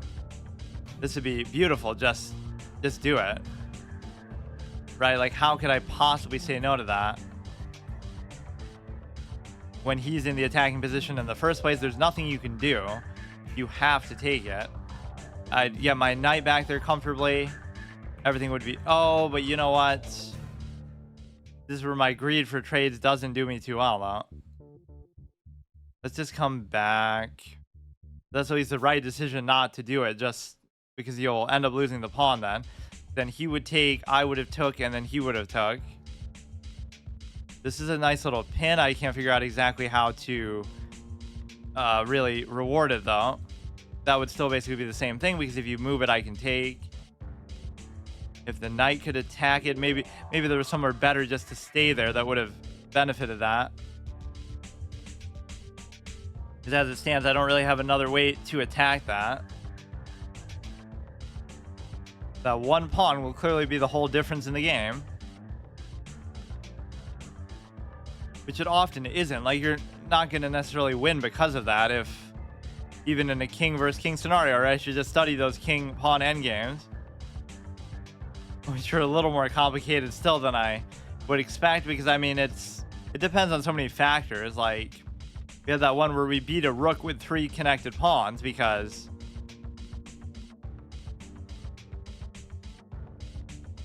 it's actually good that I don't know notation sometimes, because then I won't even know if what people are suggesting. But I would go for the pin though, basically, and then maybe try to find a way to attack it. I could attack it with the queen, but that doesn't even work because you wouldn't be able to take, because then he would be able to take there and then take and then or no, I guess now I do have more than adequate cover. Take, which he wouldn't even want to do, and then take. So basically just this. He wouldn't be able to cover it again, or yeah, assuming he leaves it there. He sacks it, which is utterly weird. There's nothing that comes of it. You check there. Okay. Just sack everything. Just what is that?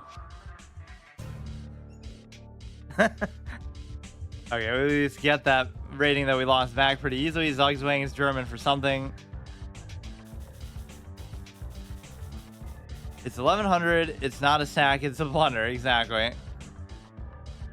But you'd be surprised how much. Wait, what? Oh, it must be because of PogChamps that this is happening. Yeah, is this the treatment you get for having a diamond membership? I should get my own special servers.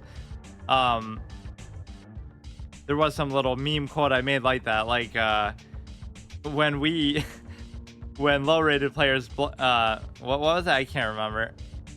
When low-rated players sacrifice, it's a blunder. When we do it, it's a, I can't remember. It's a sacrifice, or it's a tactic, or whatever. It's brilliant. Magnum Carlos files. I don't know. People love those. My friend posted like 1,000 of them to YouTube, just like random stuff over time that either I've said or he came up with. So much of it to do with Ding Liren. Like, he just seems to have dropped off the face of the map too. I know nobody cares about him. Nobody's talking about him now. That's how you know you're not the real champion, despite, respectfully, because obviously Magnus is still out there. But that was kind of stupid by Magnus. It's not like, oh, he's retired or he's pulling a Bobby Fischer. He's literally right there playing chess now anyway. Like, just do it. It comes along once every couple years. Like, why do you have to go play poker and just do that? Yeah, I hate when people are halfway. Like, if he wants to retire, just retire. And if you want to play, then just play. Like, he wants to have it both ways, where he's like sort of attention seeking a little bit, or he just doesn't know what he wants to do. And people say, oh, he would have easily won. But if it was so easy, then why not do it? Another hindrance, like when the site itself, when I'm too good, so the site has to sabotage me. It happened once where my power went out. That was like the day that I was pushing some new ground too, like 16 something. Maybe that's why that guy ended the game. He somehow knew what was going to happen. So he just wanted to go out in style before it crashed on us.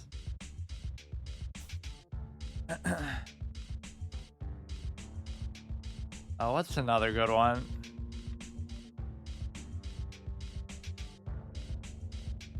That's fine, I guess. You know what? Let's play a little bit different here. Let's practice this game. Like the whole E5 that I was always so obsessed with. There is some meaning to it, but I just don't know how to play like that.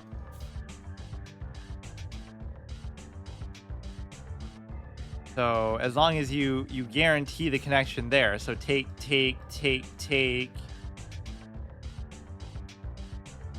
The Gary Paulson attack that he used to kill the wild grizzly bear in his stupid whatever in one of his stories. If you know, you know. Take.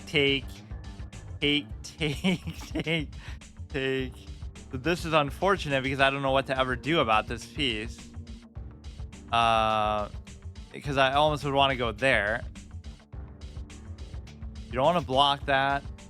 See, sometimes the way you narrow down your moves is not like which move is best, but which move isn't bad. That would be bad because it blocks the cover. Like everything else is just invalid. So it makes it, when you eliminate that which is stupid, blunderful, that which remains must be the best move. Even more on there, which again, the only real reaction could be this, which is actually good because, no, but it still didn't solve the problem of that. This is why you don't play positions you're not familiar with. Take. But he wouldn't even do that because then he's giving up. You're not even I don't actually know. Yeah, like the only thing you could have done is that, but it doesn't make sense because, or how did he know I was going to do that? Even if it's the right thing to do, how does he know I, of all people, would do the right thing? That didn't help me at all. Like, you have the E5, but it doesn't do anything. I would like to just develop, but it's kind of difficult somehow. You could take there, but it doesn't matter. Have faith in me. These kind of positions I used to enjoy playing, like just something totally out there and just not something I'm used to, which is mostly everything. But then you get kind of scared straight by chess, by 1,200 rated players who humble you and make you realize, oh no, you have to play the same way every time and be super, you have to make it super boring for it to work. So in an arguable sense, maybe I play better like this, but it's just not consistent.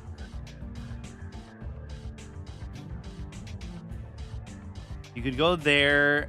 You have the nice little structure. It's very hard to figure out where to put like the light square bishop or something, but if he raises, I could easily take.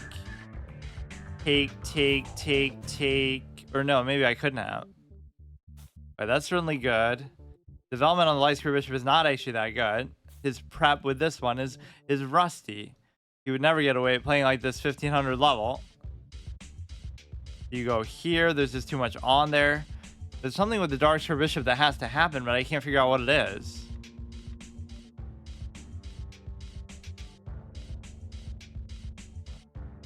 3 a.m. asleep. Yeah, he always says that, but then there are times where I've beaten him when he's fully awake too, so it doesn't matter, but...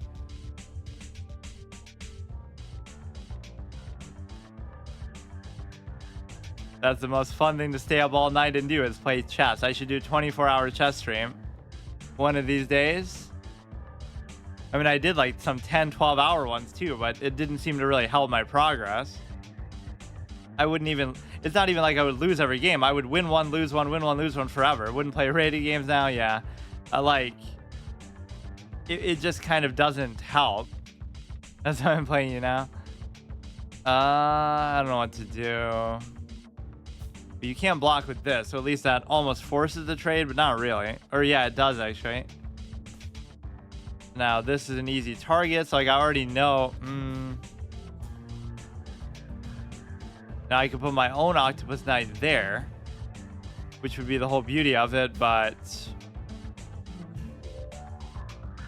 I want to see like a counter of how many times does me trying to trade end up with me doing something bad and useless, but it's not even an Octopus Knight still. Yeah, let's just try something totally different this game. By which I mean just play stupid and like a total clown. Arguably, that's a good way to play against better players, but it's not like he's that good that you should really have to do that. But yeah, you throw them off because you know all the fundamental stuff is not going to work.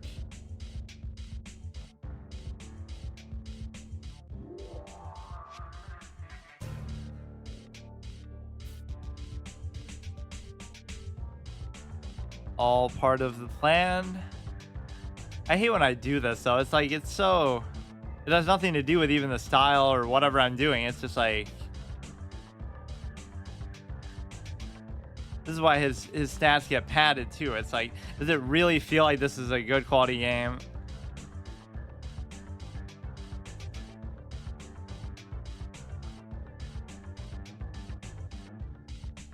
And why doesn't it even show that counter anymore? It normally does. Whether it's ranked or not, or it says it here, 4-0-0. Yeah, I don't want him to get like a 100-point lead on this side though. This is kind of stupid. I should just try to draw it every game and keep it even.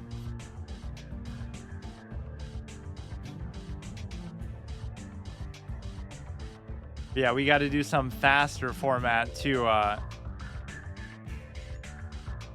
we got, or this will pad his accuracy too. 91, and that's all right. I can't believe that that would be my advantage in any lifetime, but somehow it would be my best chance. But yeah, let's see, what is he in Blitz even? Oh wait, how is he 15 in Blitz though?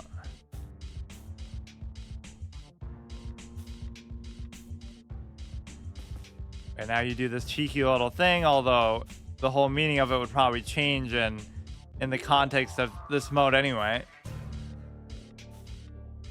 Wait, that makes no sense though. If he struggles on time so much, how the heck is he 1500 and in this? Okay, that's still covered with awkwardly placed pawn. Not the end of the world. He must have just played like one game and he's provisional or something. That's actually more impressive than anything else because we both struggle on time so much.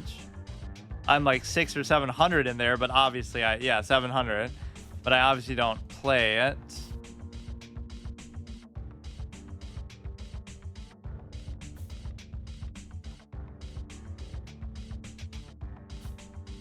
This at least validates my style of going for trades and trades only.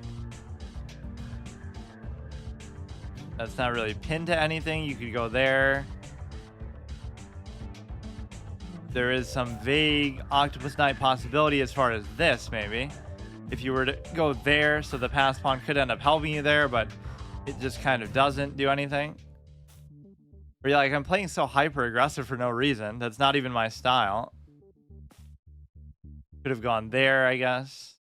This actually isn't as bad as it looks because it still only has the one anchor if you go like that. It just doesn't look very aesthetically pleasing. Can't really argue with the structure here, although you almost would want it to be the other way.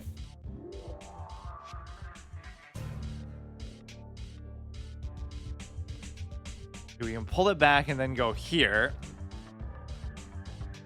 The old slingshot bishop technique.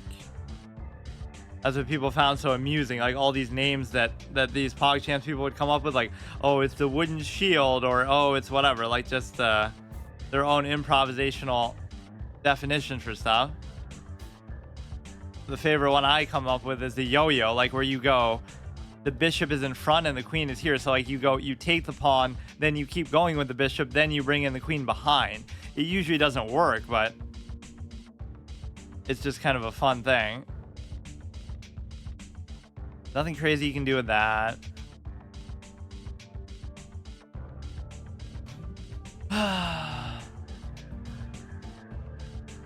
You'd certainly be able to take here. I don't see why that would be a problem. Also threatening there, but he could still cover it. You know, even this, he couldn't be that he made a mistake. It must be some sort of master plan of his. Or the act of him doing that would do this. Which means you'd rather go there then.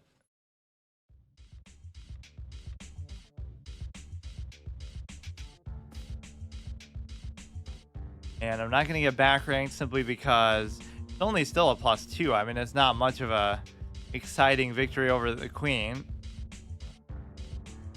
All right, let's get rid of this. Just play safe. Has the double stack. I can't really do much about it. Next I take, he takes, I go there. But the queen always does have an advantage, I feel like, in situations like that still, because it's just such a cleaner, dynamic sort of piece that has so much potential to do like unpredictable things. Now I don't even have to worry about that at all. Try to do this, but that could actually backfire.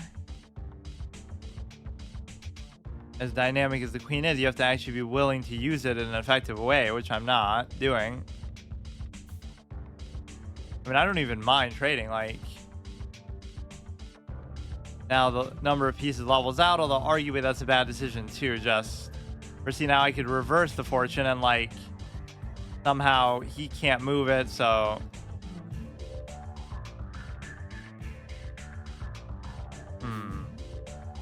Don't let him get like a royal fork or something, or now my time's way less than his.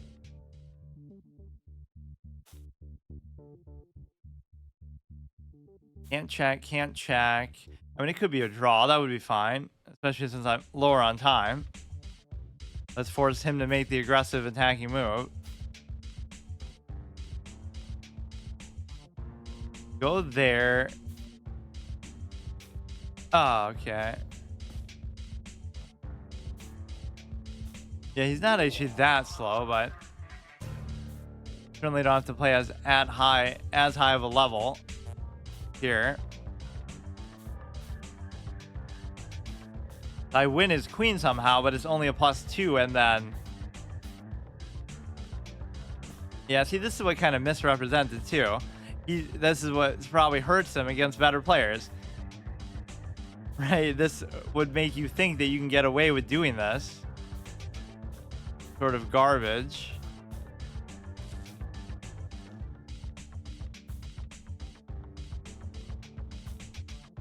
And now he'll still stalemate.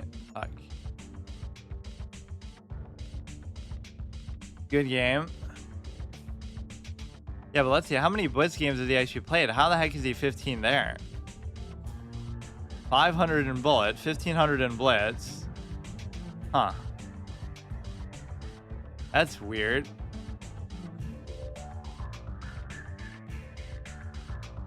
Can't even win in the format of my choice. Not that I'm a huge fan of it either, but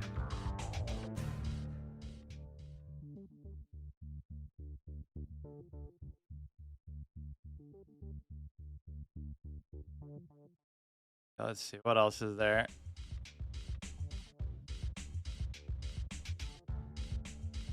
$15 is a 15. Well, what does that mean? Like,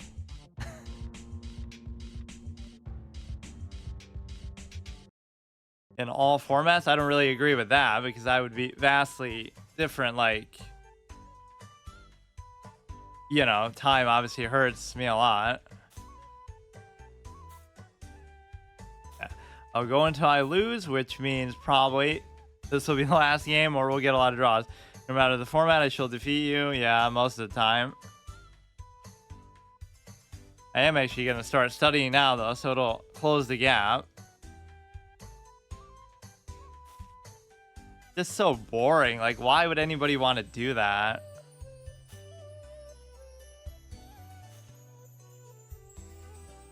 Okay, this is all good. I don't want to allow the pin down. That's been one of my weaknesses here so far. I should really learn how to play once you do let them pin it down, but it ends up being a total mess. Like, your pawns end up like that, and it's just weird. I would take, he would take, I would take. Wait. It seems like you're just giving me a pawn outright. Because I could take and then you could not take. Or it's almost like one of those tests where if you take with the wrong thing, it can mess you up. Like, even that's fine. Like, what's the worst case? That's kind of still stupid, though. Like, the goal is to take there, but now you might take, and then take. It's still fine. It's just going to mess up my pawns a little bit. You're not actively playing well. He waits for the worst time when he's actually at a good point, then he gives up. He's going to become a language coach.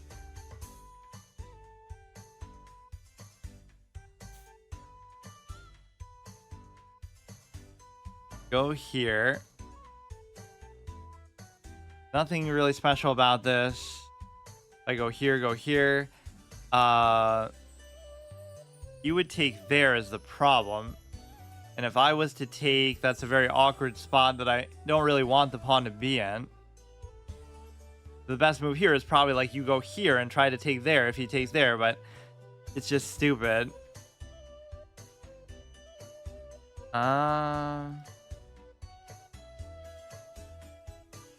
What exactly is the harm in taking anyway?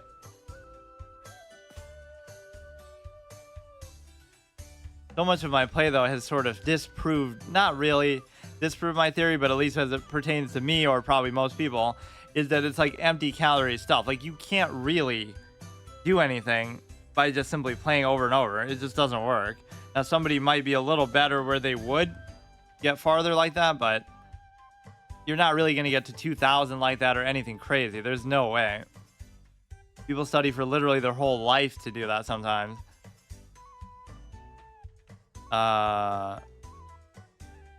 Which is why, in a way, it sort of is reverse inflation. Like, ratings mean a lot more over time because it's like, you know, today 2500 would know theory that, you know, 2500s of the past wouldn't have even had access to. So borrowed knowledge is everything. So that's why they'll get mad too about, oh, you know, memory isn't everything, but that's sort of admitted by even the best players. Like, you have to just memorize the best things. No matter how much we study, never be truly good. No, that's not true.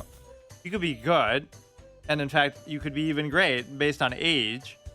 I'll never be great like a grandmaster because I'm too old, right? It would be impossible. But if for the next 10 years I took it really seriously, I would be like a IM or a 2200, 100%. And I'll probably still do that. Like, I'll get to like 22 in my own casual, stupid way. But no, if you want to be a GM, you got to start when you're 5 years old. So that's already, that ship has sailed. Or at least that's the conventional wisdom. I'd love to prove that wrong, but I'd have to be like a millionaire and not have to work, and then I would do it. Like, if you were one of these big streamers, such as who are participating in PogChamps, then you could afford to do that. If you get 22 and defeat your father, I mean, he'll be much older by then. It's going to be a long time, but donate 200 euros. Yeah, that'll make it all worth it. I mean, we're talking like years down the road.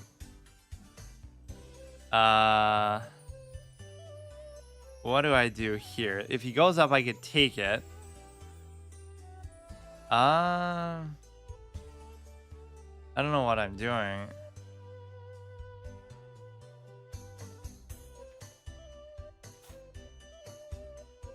The thing is, you could go there and then I could just take. It's like 15 days of work in your part of the world. I know, but that's average test pay anyway, because probably... Okay, this is a little problematic for sure. Like, chess is so unrewarding anyway, so that's probably a pretty good ratio. If you go here, I could double take, but it almost wouldn't be worth it. And the reason why is because now you're opening up this nasty H file. That's the thing I'm impressed by most. Like,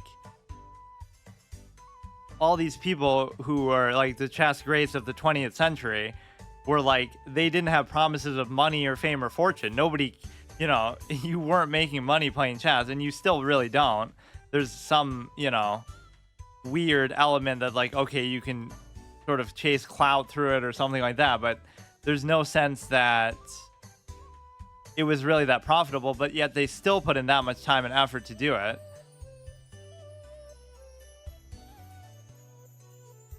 Or as soon as you start to make money, then they lose the will to do that in the first place.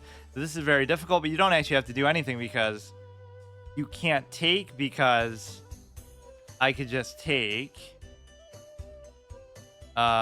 This is covered. This is kind of bad to still not have developed this, but yeah, imagine like how hard people work today to make, you know, GMs are said to make like $2,500 to $3,500 a month, which might not seem that bad, but that's like minimum wage by some standards, right? Grandmaster salary about 35 up to, that's what you can aspire to. Like, you'd rather study chess for years and do that than to like study dentistry or something that's going to make you six figures with the probably less effort, surprisingly. Like, what's harder, getting a 4.0 GPA in college or becoming a 1500 rated chess player? Apparently, we are seeing here, but I guess you have to take it that seriously. You have to treat it like it's work, like it's school. Just take the fun completely out of it. Okay, what is this guy doing? I must admit, I lose my focus when these people play like this. Like, it's just so 15 is nothing. Apparently it's not, though. Like, look, for all your effort, all your studying, whatever it is. Yeah, that is what I'll have to do. But I just mean, like, it's not what I thought it was. It actually is difficult. You have to study. You have to put forth a lot of effort. You could check there. The only problem is you don't have the means to give any other checks. You could go like this. Like, I want to do it, but it really doesn't do anything at all. I don't like my position despite being in a reasonable advantage.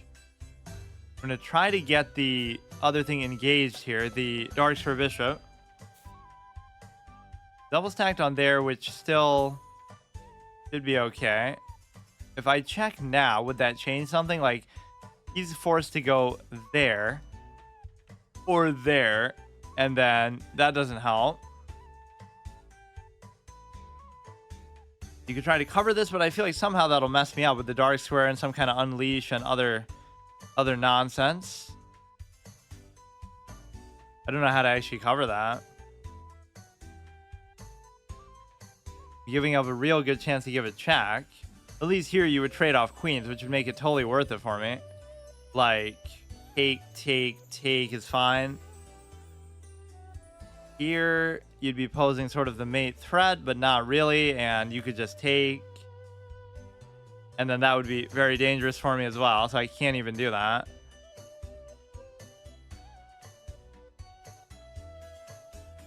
If you move up, I can't take. Boy, I really wish the knights could do something for me sometimes. I made all these Exorcist parody lines that would be almost unfit to use as titles. So I put it on my YouTube. Like, it's such a perfect one because the guy's name is Keres. So there's this chess player named Keres, which I think is pronounced the same way. So you can kind of riff off his namesake the same way. Like, your horses suck carrots in the capture pile, Keres. Instead of the line, you know what it is. Oh, here we go. We have the fork, but it's not the fork. But it still compels a trade. Or what was the other one? Like, I can't remember. But like, this is setting up for a good potential mating threat. So that's the real fun of it. You have to immerse yourself fully in the game such that you, I don't know, I just have a way of doing that. Like, it's about more than just a game. If you're really going to do it for your whole life and put in so much time and effort.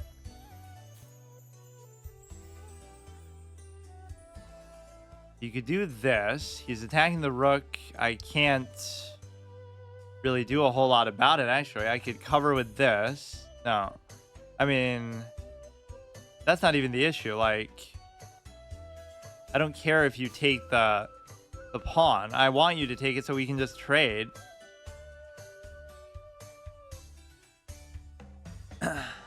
I swear, these 10-minute games do feel a lot longer, even though on one hand, I get impatient. On one hand, I struggle with time, so I don't know what to make of it. Coming there, he's going to come down, and I could easily just take, so I still don't see what the point is. I could check there, and there's going to be something sneaky coming up. He can't take the knight, he can't take the pawn, he can't do anything on the back rank. There's no double, triple threat. If I give the check, take, even that would be worth it just to get this thing over with, but that's how I end up losing these games somehow. This would be obviously stupid because he would just double take. We have this nice little double attack. We have a triple attack now. He's going to do the rarely seen triple stack because he doesn't seem to know how to attack in any meaningful capacity either. So he could have just taken the pawn on e4 anytime he wanted.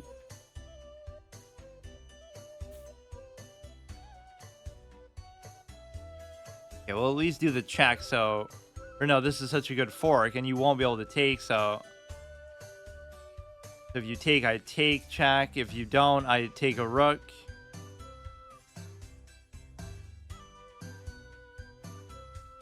Yeah, I would say, oh, the whole experience of playing on this side or at this low rating humbled my expectation or whatever.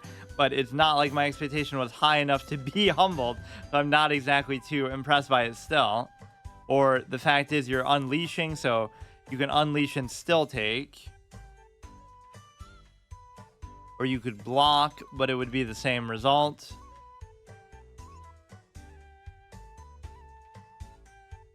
It's like delaying the inevitable. None of these people can beat me, but then some of them win by attrition the very same way, where I just get annoyed by the sheer length of it. So many of them just sack their pieces. It's not even like they're making a mistake. Well, it is in a manner speaking, but like they think they're doing something. They think they're Hikaru, whatever. Like, yes. I don't know. They'll deliberately sack something in a situation where it doesn't feel like they have to at all. There's something I want to listen to. Now I can't remember what it is.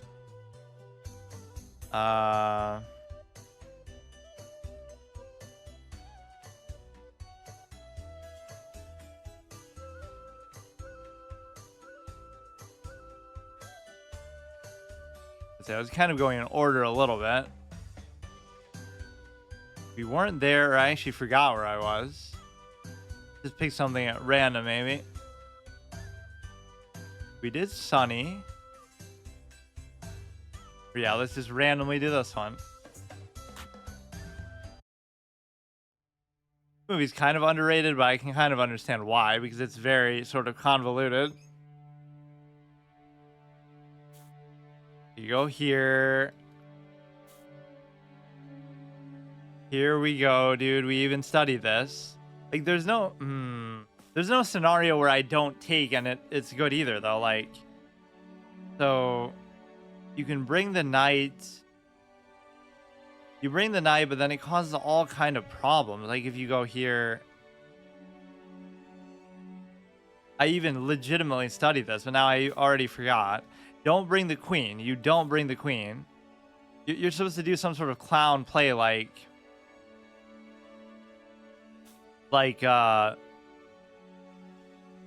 go like there. Yeah, somewhere weird that I would never feel comfortable doing. Now you basically have to go back because there's nothing you can do, and that's the right move, I guess. And so now we can reorient and put it here, but if you put it there in the first place, it doesn't work somehow. There's just something wrong with it. And I probably should have gone there instead, I guess. Now it's going to turn into something bad already. I just know it. Try to trade off this as soon as... Oh my god. Okay, go ahead, do it. I don't care if you trade for that. I just want a castle in peace. You won't let me, though. Okay, that's to be expected. I hate this. Double attack. We could cover with this, which is a unique, night covers night connection. I mean, the problem is you would have this threat, potentially, which you wouldn't be able to deal with.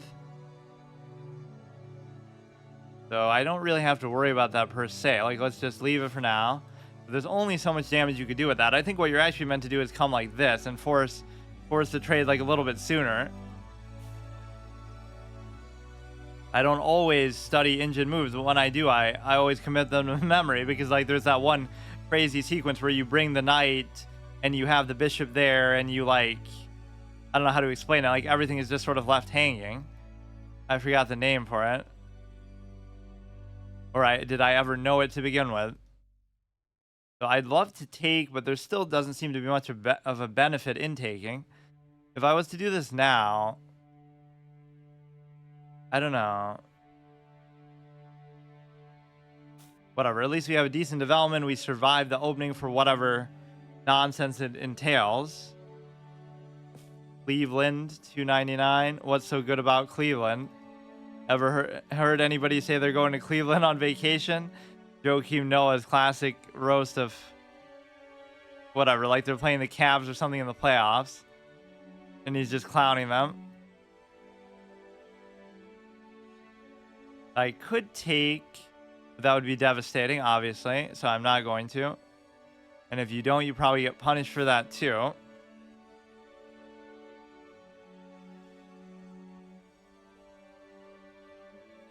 But yeah, there's some sort of opposite interpretation with it. Like, I'm a total clown and I played like garbage and way below my expectation coming back to chess in this last year and a half experience. But because I played like such a clown, that's what makes me encouraged that I know that I could do it, or anybody could do it, get to 2000 or to get to a certain level. Because if you're not such a clown, so despite, like, I'm validated by my lack of performance. If I had played better, that would have validated it. But even by not playing better, I'm showing that all you would have to do is put forth a minor amount of effort. Now, I can't possibly resist the notion of taking that, but I can't see exactly. He would go there, and then he would go there, and then he would go there. Like, I just don't get it. I can't just let the knight bully me all day like this. I'm trying to think, if you go here, I can't take it, and then by the time you do that,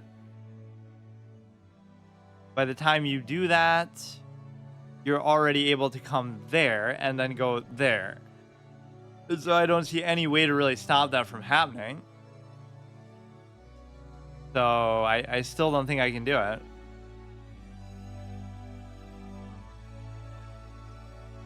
Like, at least if this is here first, then I feel more comfortable. Well, actually not. Or is there a way I can trap the knight without... This is good, because what you're going to do is put pressure on other pieces at least, so just let him have his way with the stupid knight for now. Guy's just a sack fiend. You won't be able to take either one of those now. Unless one of them moves, which I can't really get them to move. This just allows him to have another attacker in there, which is why it's kind of a bad move, which he has way too much out there. Like, it's just horrible. Man. I survived the opening, but now I can't deal with this here.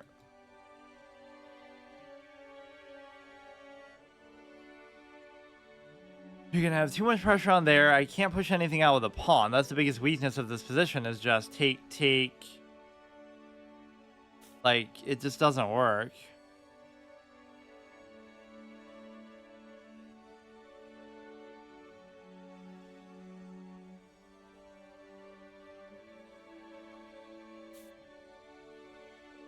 Brings the queen. You have an unleash capability. If I go there, you have some. I can't even go there.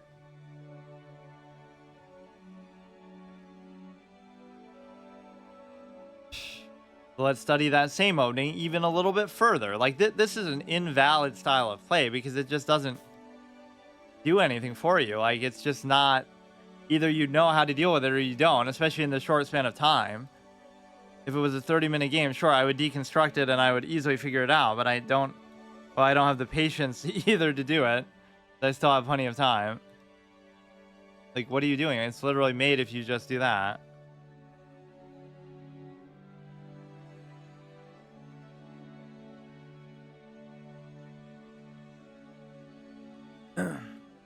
What the is he trolling or what? It would have been mate no matter what you did. Now it won't be mate, at least, and you're only +4, but you'll probably be more. +6. Okay. Yeah, let's actually look. How are you supposed to continue that sequence along? 56, 81. It didn't really feel that lopsided even. Like, I played this all correct. You're supposed to push a pawn out, but again, this isn't really my type of move. I just wouldn't do that. You can still go there. I felt like maybe more so you could go there, but... Or no, now it's telling me not to do that, even though... But yeah, that's what I said. You go somewhere weird like that. Like, whatever. We still survived this development, so this wasn't the issue. But then somehow these pawns being so advanced were an issue. I was supposed to take...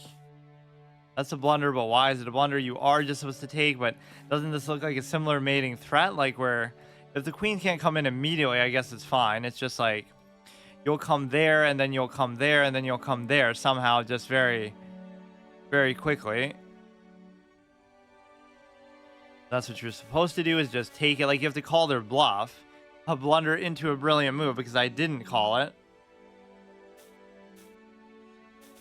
You can't really give him credit because he doesn't know what he's doing on that move to get to that point.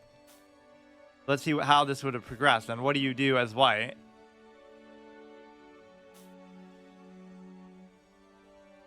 This seems insane because you have to now move the rook and then you're just screwed. Or the best case is you could go here and just leave it. Use the knight as a pawn in its true state. You could take there. That would be devastating. Yeah, like even that alone is so bad because I can't take it, and then now you're setting up for the mate from that alone. So you probably go here.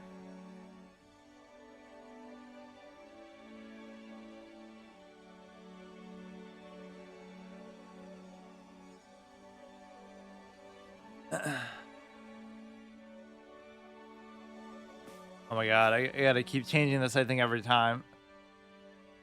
Fast, 1 second faster, 30 seconds, 1 second. Like, it doesn't matter how good the engine is. Yeah, if I was to take, what do you do? That's all I want to know. You'd either go there or, yeah, like I said, this is so good because now apparently black is still winning a little bit, which is unbelievable. You go there instead. Double attacking this, but like you have no fear of. But see, now that's good, but why couldn't you have just done that in the first place? Like, you're not going to do that, and you're going to deal with the rook, like, or you're not even supposed to still do that. Let him take the rook. That's the best move in that case, and then like you just don't seem to fear the mating threat very much, but that opening is very irritating. So we've lost to it in layers now. We lose to the first part, then I learned that. Then we lose to the second part once I deal with it, deal with the beginning. The opening of the opening, like the game within the game.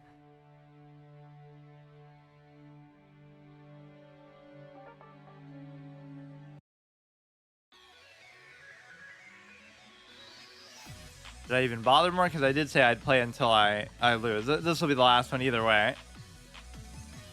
All right, let's just focus. Like, just let me have a peaceful opening, and then if you beat me, that's fine. Like, it's not that I'm unbeatable, but it's just annoying. Like, I don't want to have to deal with that kind of nonsense. And then they sack a piece, and then I'm not sure whether, you know, you could say, oh, just calculate it, but you're not going to be able to do that in that short a span of time if it's a case where, I don't know, like, people you would assume would kind of know what they're doing, but this you could certainly take for free. You could come back. You could bring the queen, but you no longer have the pin threat.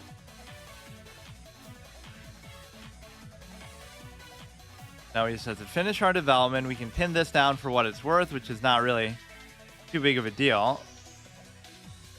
Double attack it, which doesn't have much meaning to it. I don't know exactly what I'm trying to do with the pawns, I'll be honest. Go there, I could take, can't take. Try to go all the way like this, just all on the light squares, but somewhere along the line, this just doesn't work. Or this could be the same, like, single anchor structure, but it's not, because you have to go, like, all the way there with it.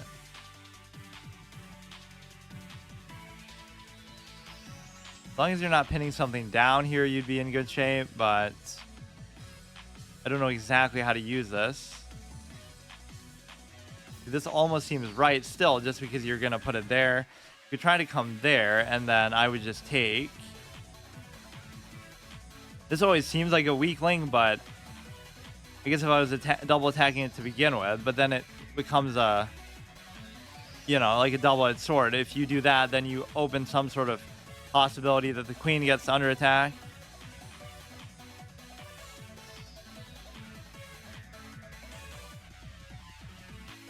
Two knights, modern bishop's opening. You want to go here. You want to go. You could do like a bait play, like take, and then double take on the back rank. We had a game like that. That was like the instructive laundry game moment. From now it shall be known. Just, it was pretty good, but you know, it's hard to judge against how these people play. Like, is it really good, or are they just playing badly? It's not really a cop-out, even if they do play badly, though, because that's what you would expect, right? I'm more so surprised when they don't. Now, you could go here. Oh, that would have been perfect. Oh, shit. You can still do it. Because what's going to happen here is just you have to move it, and then I could double take on there. Right? Like, you shouldn't be able to save it. Or it should just be basically free. That shouldn't change anything at all. This is still covered. Now, you still have this pinned down. You can't take because of the knight. You could double take, but you'd lose the queen. This is still fine, so I definitely want to move this, but we kind of put it to good use somehow. Right? This wouldn't have been possible without the knight being in the starting spot. Or it could have been here somehow.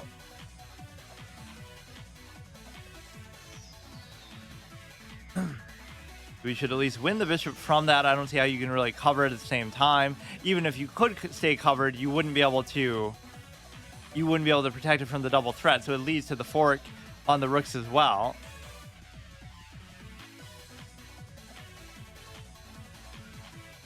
A lot of back and forth, up and down, alligator tooth analysis caliber experience, whether it be in the course of the actual games or in the overall course of the experience. Like how I say with time pressure. The real time pressure isn't the 10 minutes. It's the fact that you're going into this every day, and like in real life, how long would it actually take to do this? That's a very good move, because, you know, I'm still going to do it and it'll still be fine, but because what's going to happen is you get to take the rook as well. So let's just do it. Now we could create the double stack and then move the knight. Or I would almost have liked to trap the queen in there, but I guess I can't do it. Or you could come like that.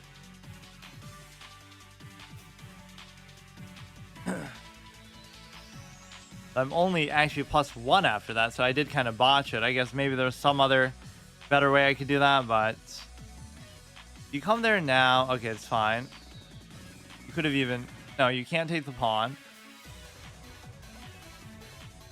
I'm surprised I only came out with a +1, but sometimes you can't measure the advantage on the board alone or in the pieces alone. You have to look at the position, which should be relatively okay, but it's not great.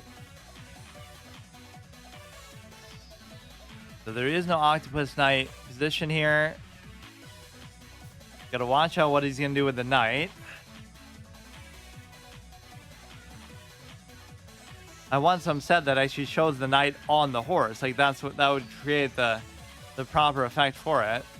This is gonna be a problem, but I should almost just go after his instead, I guess. No, it's still fine. It would have been a problem, but I haven't gotten back ranked actually in a while. So now either you commit to cover or you commit to attack, which I can't decide really how to go about this. This should be a draw, at least by all standards, but does he really know how to use the knight effectively? Because you're threatening and you're potentially covering both of those. So there's nothing more that you need to do besides bring out the king. Let's try to think about this long and hard, but I find these positions very boring to try to figure out. It's just... You know, and so much of it is just studied anyway. The people study these parts of the game not because they're boring or they don't like them. They study them because they're sort of finite possibilities in a more measurable way because, you know, it's just... There's just fewer options in the end game and obviously the opening than the middle game, so... I mean, here you could just keep going back and forth. His king can't come in. My king can't come in. We're just kind of deadlocked. It is probably going to be a draw 100% of the way. His knight could go there, and then the only thing it's going to threaten really is just this or this. You could actually park the knight here, and then I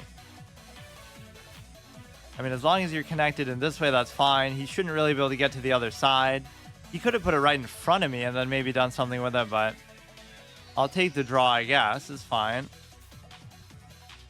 You could check and then take, and then it's just a question of whether I feel confident that that's going to lead to a promotion. He would take, I would take, and then I should be able to do it. Because he can't come in there. He could come in there, but then it's already too late. So at least we're putting tremendous pressure by doing this. So let's try to force him to lose by the rule of just having to move pieces. And then try to box the king out. You can't go there, so if you go back, I could just take this too. See, we turn a dead drawn position into a win after turning what should have been a win, guaranteed win, into that. Now... You got to do something stupid where like you go behind it or something weird, right? You sort of go in line with the thing, or maybe not. Maybe the puzzle, whatever lesson that I saw was wrong. So like, what is it that he does here? He can't do anything with that. Now he comes back in again, and then we should just be able to do it. It's different in this position, though, too, because there are still other pawns and stuff to move, so it doesn't have the same exact... Right, like, even if you didn't promote that pawn, he would have been forced to move another one that would sack it and then let you get through. Anti-fried liver defense. Yeah, I like how the opening name vacillates so much in the beginning, too. It'll keep trying to guess what kind of opening are these two clowns playing, and it won't be able to make up its mind because even we don't know what we're doing. Is winning most of the way, very seldom losing. What was the blunder? That makes sense because there's going to be some sort of capability there. I guess it's not very hard to even see, but it's more so that the alternative is just not super clear. Like there's so many times where you don't have to do anything. It's not like you're Blunder canceled out by a blunder. Or you probably would have been better off just take, then he takes, then I take, then he can't take, but then I can still take. But see, all of that is validated then because I feel like I've played this guy before. All of that is validated because I won the game. So clearly none of my mistakes matter, but you can't really think about chess like that. Or you could draw the game and still feel like, oh, I played perfectly. Like, when did you know it was a draw? They asked Magnus. Or it wasn't the cleanest game, and then he gets mad. Like, what do you want me to do? I played perfectly. I had 99 accuracy. It's a draw. What do you want me to do? Right? Like, his tendency to draw is actually quite telling. Just like, he's not doing anything wrong. He could play perfectly, but he's still not going to win, or that could be him playing safe. Right? So it's that sort of mental discipline that he has where World Championship matches will typically be Magnus drawing somebody over and over and over. And then, so there's some sort of irony to it. Like, Ding versus Nepo seemed like a higher quality World Championship because there were more wins and losses and like back and forth. But it was actually a lower quality matchup just because Magnus wasn't playing. And so therefore they both messed up more and just weren't as good. So it gives the illusion of an even matchup.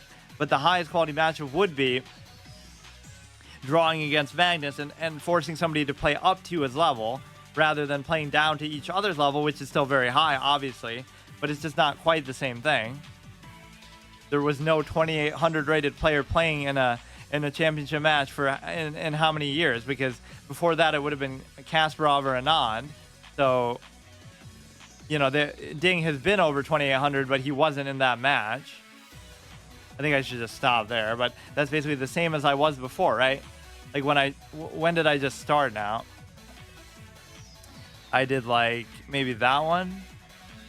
I don't know. I never stay true to my thing where I say, oh, if I lose, I'm going to stop. I just keep going and beating my head against the wall, which normally has a pretty negative effect. Okay, so today I'm going to do the same sort of thing, like where if I lose, like I always used to analyze stuff a little bit, but yeah, start a new streak because I never played those in the first place. It would be like the first one ever, or I do them very seldom. But no, the point is that if I lose, I have to punish myself by either studying the game that I just lost, like what did I do wrong, how could I do it better in the future, or just in general. Or like I should do it at such a deep level that I just look at the opening overall, like not even just there, or yeah, you know what? On that point, let's look at that last. There's two things I actually want to look at. Which is, okay, let's look at the one we lost here. I'm losing some of these in the opening, which is very surprising. 91, but that's Andre, so that's okay. What ends up happening is we want to look at that one, and then I want to look at one other one, which is the Falk Beer Vienna Gambit, whatever shenanigans that is. 1800. Yeah, and clearly Blitz is my specialty. Or whoops, I didn't mean to do that. Logged in another account device. I could just King's Indian for the win. Why would you even ponder queenside castling? Wait, why am I disconnected?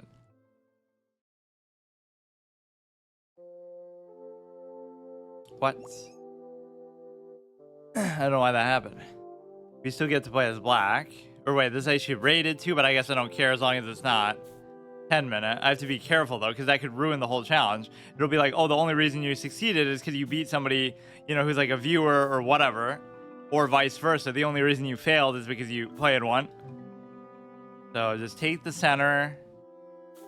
It's always fun to try like different things that you wouldn't normally do in this format, just because you can get away with it, or you don't know what you're doing anyway. So where the V-shaped structure could shine, but we missed that. But he doesn't take it. You can never tell if these people are just toying with you or if they're actually, like how could an 1800 ever miss a move like that? It's impossible. Yeah, okay, that's fuck. It doesn't represent anything because it's just a speed thing that does it. But then again, my time discipline was usually pretty good. Like in 30-minute games, I would really take my time. I think the 10-minute sort of throws me a little bit for a loop because of the fact that it's just long enough to where you think you can take time, but not quite. You can't do anything with that. Like, this position's already busted. It's so weird how time does that, but that's why it's so important in chess, because otherwise it would reveal its flawed nature. Just the fact that I'm just so eager to trade everything. Its flawed nature. We're like, oh, anybody can do such and such if you just have enough time to think about it, but that's like the whole point.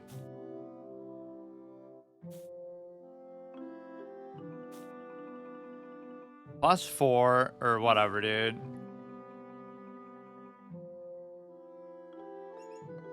But yeah, he'll be doing it just to farm to farm rating, but he's not even gonna get much. Lose +0.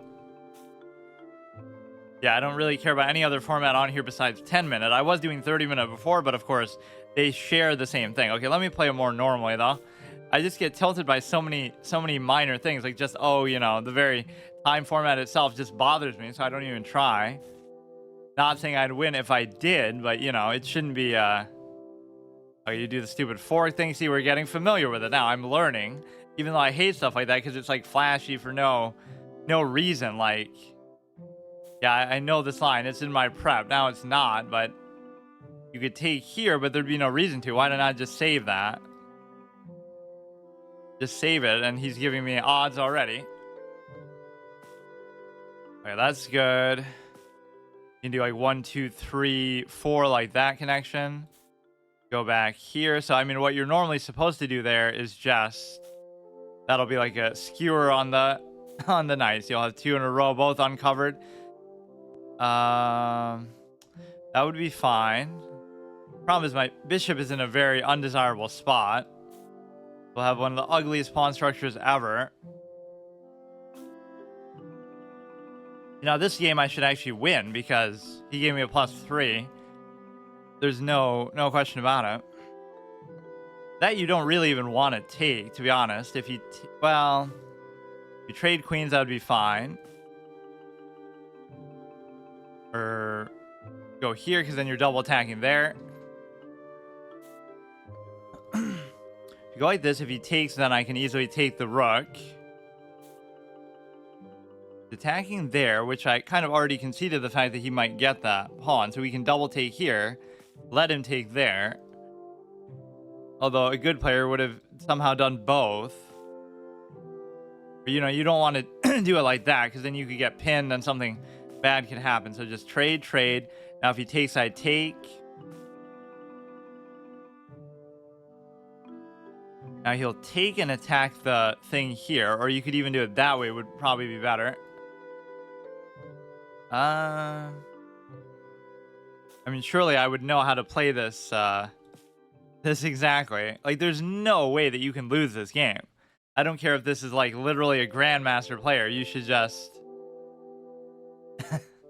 you should not lose in that position. So I can't tell whether he did that on purpose at the beginning or not. I mean, it's possible. Obviously, everybody's playing fast, so you can make mistakes that you wouldn't normally make, which explains all of mine. But even a lot of the ones I normally make are in longer games. I see you're going for the Bulgarian nipple twist. So go pin that down. I hate this move so much. It's so idiotic. It's not even the right situation to do it, but it's just like, oh yeah, I'm going to fork and sack and do some stupid stuff. Let's just play nice and simple. Take. Just take everything. I'm pretty sure your opponent is going for the classic French squiggly squiggler. That's about sums up my understanding of openings. I guess this pawn structure doesn't matter because you're just... Yeah, the really nerdy thing is knowing notation. Imagine knowing chess notation and not being a professional player. But then again, like, everybody knows it. So now you could take here and then he can't take back because I'll take the queen. Or actually, why don't we do that the other way? But then he would have gotten a free... Huh. I wanted to open the king, but that's kind of too greedy to do. Okay, everything's fine. We're still even. Or wait, how is he +2 then? Or, oh, he reversed the fact that it was pinned by simply taking with it, so there's nothing I could have done there. See, all it takes is a few seconds to think about it, and I can understand even what, an 1800 or whatever is doing. It's really hard to judge between the time formats, like how much of a difference there is or what you should be. I would always be lower just because I don't care about them, or just whatever. It's just not my style to care about being fast. This stops the bishop from coming in. This actually isn't a bad position, though. Fuck. This should be drawable, except for that move. Aiming for the fabled Gangnam-style takedown. I don't know what any of these things are, but they sound interesting. Much more interesting than typical chess openings. Or these will be the new age names that people come up with to describe them.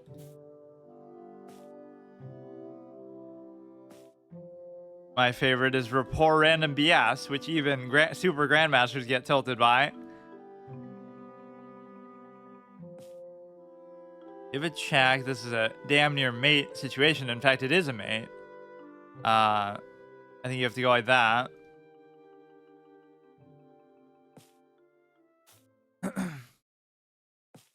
Unleash. Okay, that pretty much went more normal.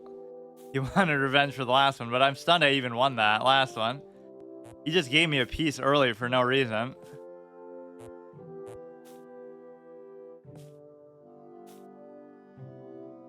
Yeah, he'd actually be losing rating for this, so why would he even play like that? Was he gonna do a threefold repetition? No. Takes, give him a stalemate. Fuck.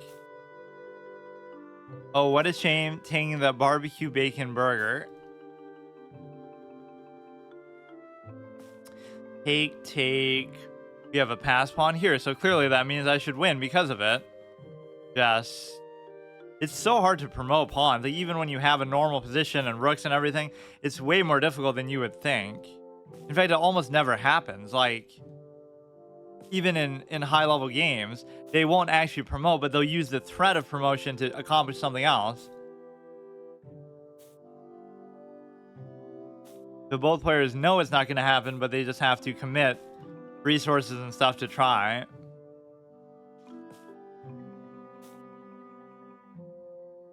Could be a stalemate possibility, but he's too fast for that to even happen.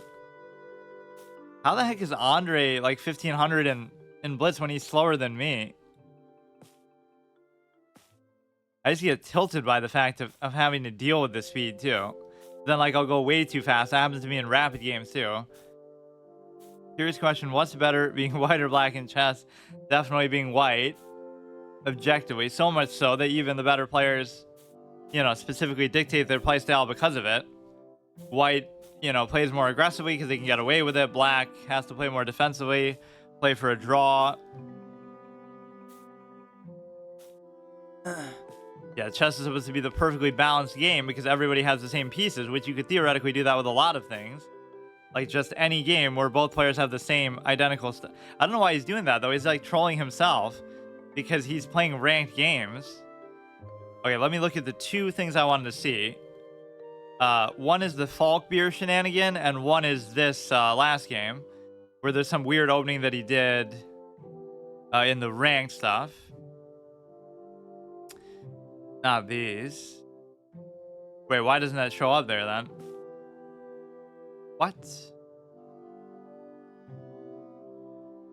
Doing the analysis, like, even says the accuracy right there. In chess, where there's a whole bunch of jokes to do with that function on the site where if you start a game and you don't actually play it, it has to do with whenever they're black they always abort because it's an unfair advantage for white, which is objectively true actually in the set match, because in real life you would play like a set of 3 games or whatever, X number of games, so both players get to play as both pieces, but in this, you just play somebody one time and that's it. Why isn't this working? It should be showing this here on the regular thing.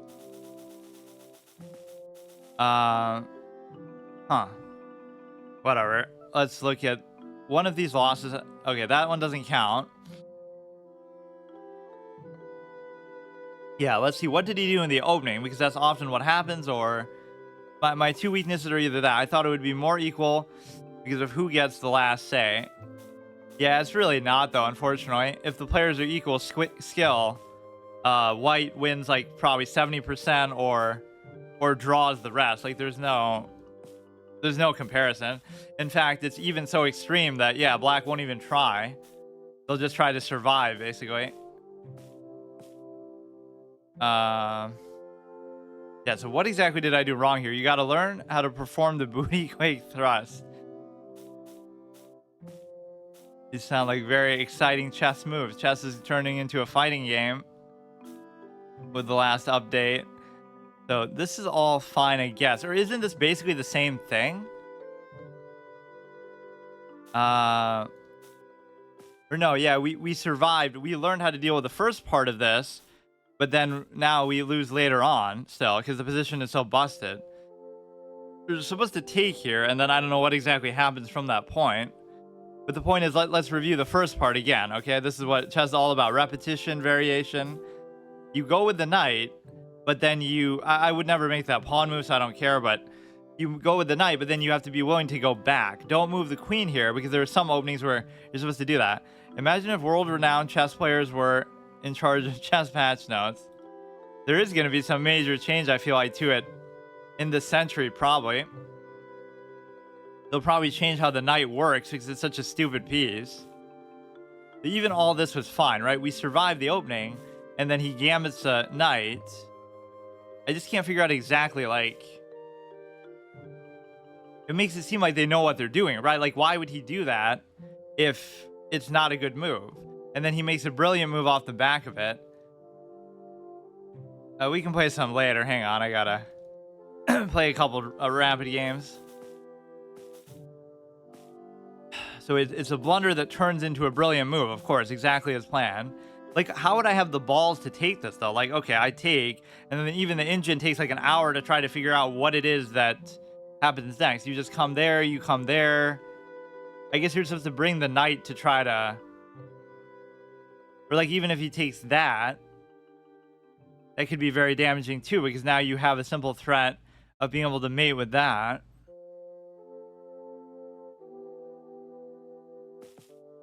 Right, so you take there, and then I still don't know what white's supposed to do.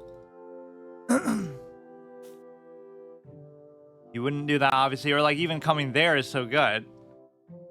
Right, but it kind of just dealt with it. It let you take the rook. Like, go here, and then it's okay with you taking that. Somehow. Here, let's change the song while we wait. This can be super slow. I don't know why. It's not like these positions are very complex.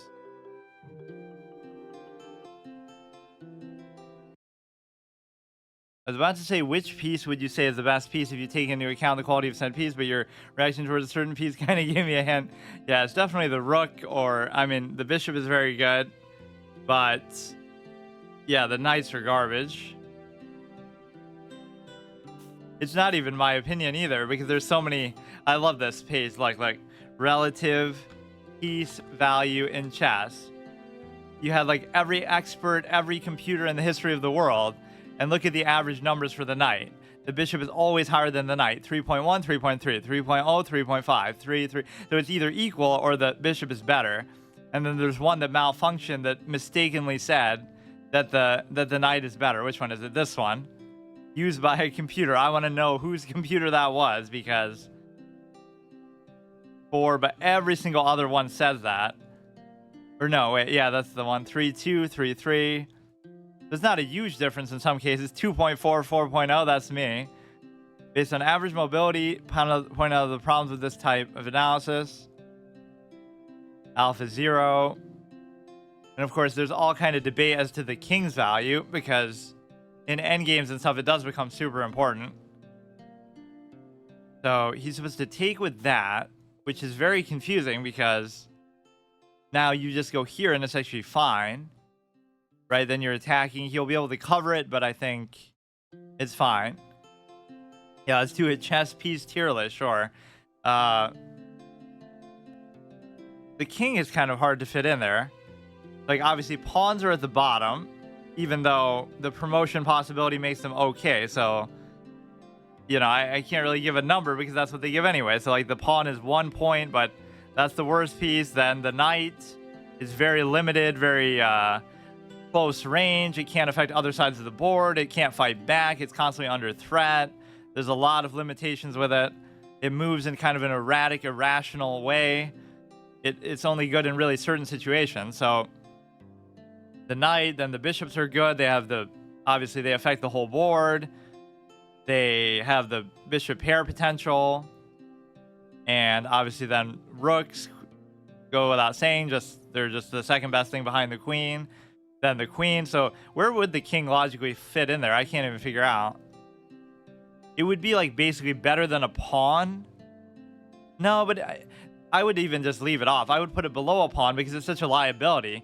So many of the tactics in chess come from checks and pins and other things. So it's more of a liability than it is a help.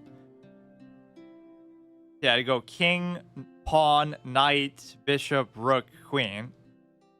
Yeah, the king basically is meant to be bad, but it's like it's hard to judge because it could be good by the context of.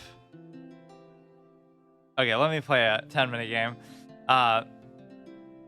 Like without the king, you wouldn't be able to even play the game because you'd just be dead. But it can be super important in endgames, like just to try to promote though. Just is technically an escort mission, exactly. But here we can just raise this, or I tend to actually prefer doing that. Anti-fried liver defense, he's attacking there. Okay, so the main thing we want to prevent here is the pin opportunity. So if he goes like this, I have to watch it. So here you have a situation where there's no big deal with that, but eventually we might have to move it. What I almost would prefer doing is I would prefer allowing this to escape and allowing this to escape, but mainly to allow it not to get pinned. Those are two moves that I typically don't make on time, right? It's hard to find like exactly when the right time to do them is because they don't feel like very good developing moves. Everything's good with this. I don't have to move this back yet. This is typically where you want the bishop to go, but I tend to do better in the games where I actually trade off one bishop and one knight, and then you just kind of make do with what you have. Right, definitely trading off one knight is a necessity. This spot is very well protected by him. He would take, I would take, he would take, I would still take. Now, what a skilled offensive player would do is they would go here and then go here and then open the rook, but I am not one such player, so I don't know whether I should even attempt to do that.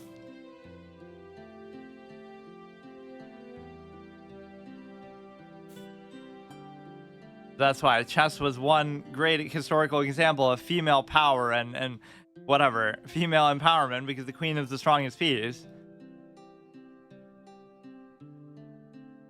You go here, I don't know, go there, take.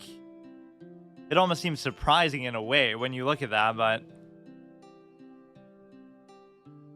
go here. People in the past were more open-minded to realize, oh, it's just a game, so it doesn't matter what society is about. It's just they're not reading into it so deeply. Whereas today, every little thing gets taken like it's some sort of big culture war or some nonsense. This is kind of a tricky move. I mean, this is what I would normally do, but I can't even do it. That's the problem. These knights are making me nervous, but I can't really do anything about them. I don't know what to do with this. Like, okay, let's just get that out of the way, first of all, so that doesn't become an issue later. But the knights have tremendous freedom to move, like, here or there. This is very dangerous. You could come there, but he could easily take it. So we anchor the pawn. So this is maybe the best pawn structure you can ever have on the queen side, because again, it depends on the bishops, but ordinarily you wouldn't want it because then you have two anchors to cover instead of one. The knight is truly the L piece. Yeah, you can't spell L without the knight.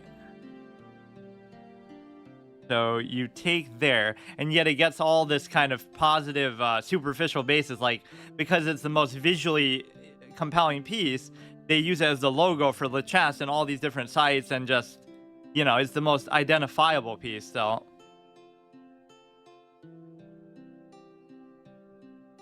The light, I don't know how you would even say that. So he takes, I take, so you need something more to cover this if you were going to try to do that. I actually can't figure it out unless you were to go here. Like, this isn't doing anything yet anyway. And this knight is really irritating me because I can't figure out what to do with it. You could go there and then there, I guess. You typically don't want to load up the knights on the same side, but there's going to be some problem with the knights coming in, like this. Attack there, attack with the queen. You could always cover with that, though, so the king's position is pretty good. You have to be careful not to move this, though, or he'll just take that.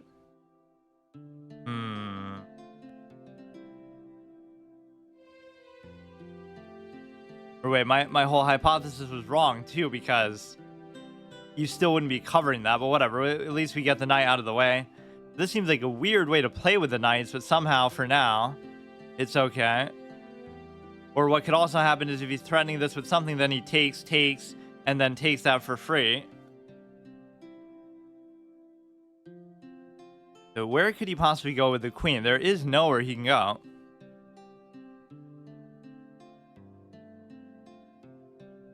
Or actually, where it is now would open up the best possibility for it. If he takes, I could take. If he takes, I could take. We're also threatening there. So this might be the right time to do it. I'm about to just give up the knight. Okay. Now you could take this one instead and open the king. Right? That would actually be the appropriate, probably. I can't decide actually the order. That's so much more valuable because now you're compelled to take back. And then now the king's wide open, and this is also a good trade. Now, I can't take that because then he'll undouble his pawn. So I have to go back if he doesn't take, and then we can come inside, we can check. Now, we could force the trade with the queen, but you almost wouldn't want to. But it is my playstyle, so I can't really escape from that. I can try to learn how to attack better over time, but I can't, like, force it to happen. So this one is still covered adequately. So I want to go here, and then if, man... I shouldn't do it, but... I'm not even winning by a meaningful amount, though. That's the thing. So definitely don't take the knight. It's just a question of why all video game horses feel as they control. I feel like in Red Dead 1 they weren't too bad. Yeah, some of them can be awkward. I guess I haven't played too many games besides Zelda and that really have significant use of a horse. But yeah, there was always that old joke because people didn't like how the cars controlled in GTA 4, so they said Red Dead, riding a horse in Red Dead feels smoother than riding a car in GTA 4. Go here. And then in 5, they made it kind of too smooth. Where like even the worst cars in the game are like race cars. It's a very tricky move because I don't want to... I don't know. This is a good double threat with the knight, and the reason why is because if you push it, I could take and check. If you don't do it, then I could... I'm setting up to double threaten this. I'm acting like the knight's pinned, but it's not, so I have to be careful. This could be a dangerous die. I know if he unleashes it somehow. I don't know exactly how he would do that. Now you can simply take and check, and you're double threatening there.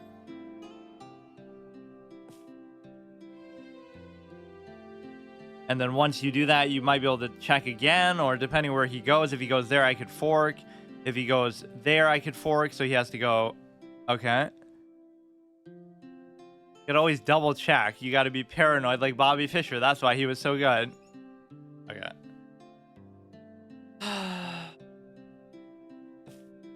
86-64. Let's see what this guy's commentary is. Sudden, great win. You saw a chance and took it. That makes it seem like I was losing or something, which I never was. It always wants you to just push the center pawns. That's what you can take for granted. But that assumes you really know how to play with pawns, which... at an advanced level, I don't think you would expect me to be able to do that. So that's even a great move, but that's such a basic common principle that, like, what else would you do in this position to attack the opponent? There's nothing you can do. It'll take like 50 moves of moving pawns or doing stupid stuff. That's the only way. I don't get why that's a great move. So that it doesn't even like. He is supposed to take, but it doesn't matter. Like, you're winning by so much here, it just doesn't make any difference. Attack, fork, fork. Now, he didn't have to do that at all. He could have gone there, and then it would have just been a pawn take. Again, when they make it that easy, it doesn't really add up that well. Right? It's not going to make you... what is that guessing game that people always play? Yeah, that's always the telltale sign of like somebody who's like they played chess for years, but they only play the faster formats. That's why they don't get better. Right? It's not the most instructive way to try to go about it, but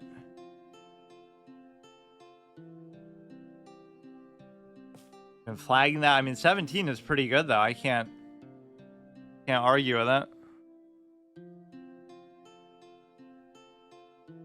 Over how many games though? Yeah, it makes me seem like I'm somehow overachieving in that, but I'm sure if he plays his normal level, I won't be able to beat him. 1824. So we're making a little bit of progress, but this is just going to be a very long-term thing. I almost want to do like a 24-hour thing. So then even if there are times where I would normally have to go AFK and stuff, I'll just kind of mute it and just still find a way to do it. Because that's the only way I feel like this is going to happen. I still have the rest of the month, but it's tough. It's also very tough to play back-to-back games. Yeah, there's nothing like super instructive about the opening or anything. What's it called? Anti-fried liver defense. It does seem like we see that a lot, actually. That would be on his part, not on my part, because I'd be the one doing the fried liver, which I didn't really even try to do. It's just that basic development makes you maybe think it.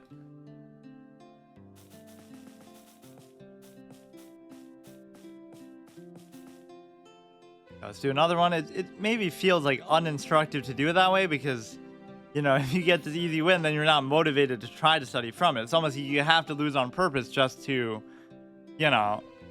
That way you're at least looking for something specific. It's hard to just study and just say like, oh, that's supposed to be meaningful, period. Right, because there's so many things to look at. At least my style of play is pretty defined. Like, I'm very defensive-minded. I'm very slow, ideally, but that's not really... That's more just a format choice. Like, even here, it's awkward because... Yes, again, yeah, these are my 2 days of doing it. Tuesday, Wednesday. So if you take, see, even here I'm out of my prep because normally I would just let it be. Like, it's okay, I guess. Just let him do it.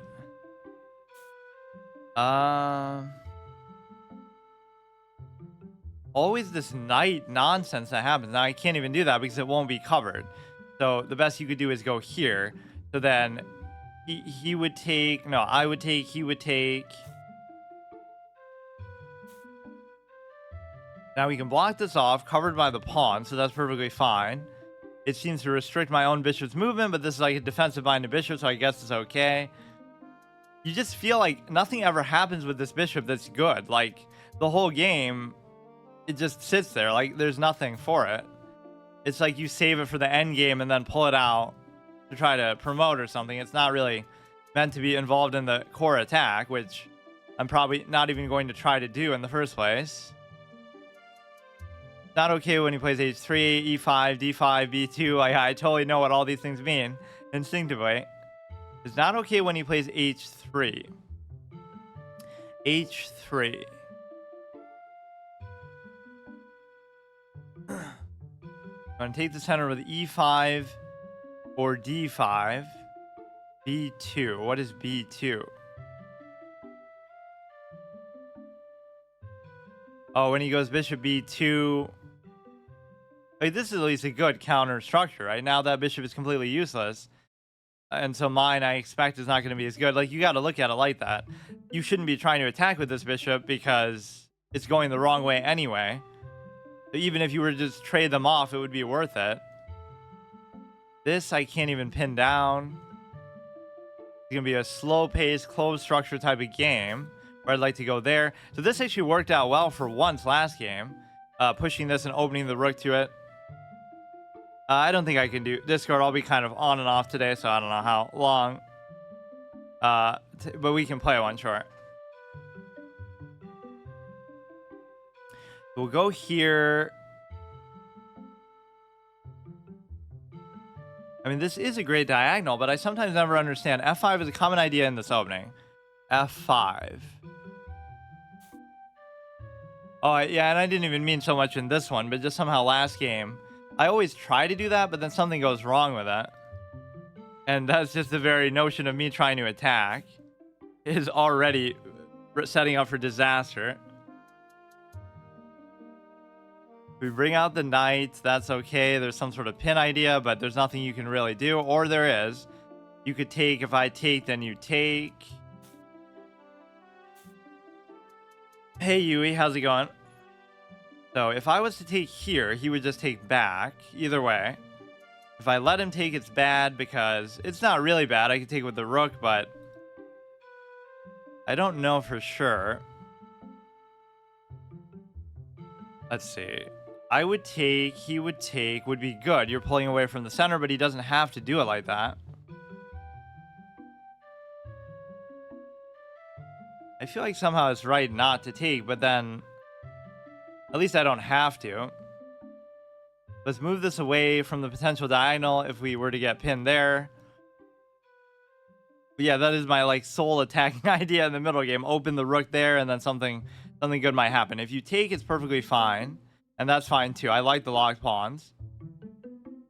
Issue is I played that opening in 100 games against him and he still doesn't know it properly. But lucky you, because I still beat you sometimes even without knowing it properly. There's just like not a one-size-fits-all thing though, because it's so... One little thing is different and then the whole thing goes bust. Chess in a nutshell, basically. Okay, because I got ill in the holidays. Oh.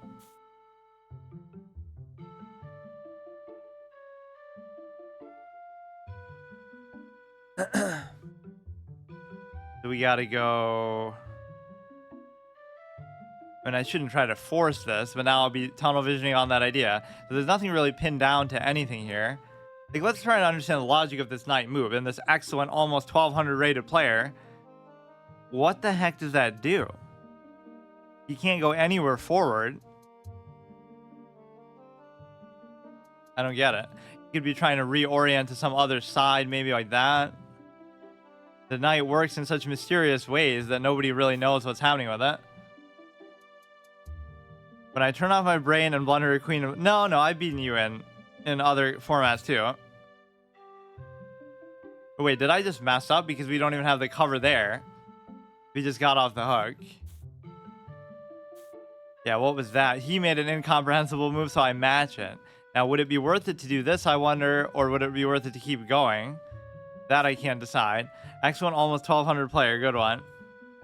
I mean, that's what it feels like sometimes.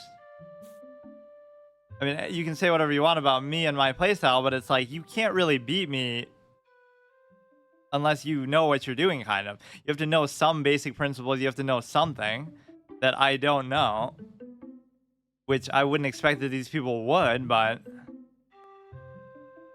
it's like some sort of brutal purgatory of chess where they're stuck here for like literally years and years of their life. Which the most logical way for that to happen would be if you... Okay, this you could just take outright. Or no. If I put that there, you could. If he takes, I could take. He takes, I could take. I mean, we have way more than enough cover. I think maybe I go here. So take. I could still take. He could still take. I could still take. So we're double threatening the other pawn.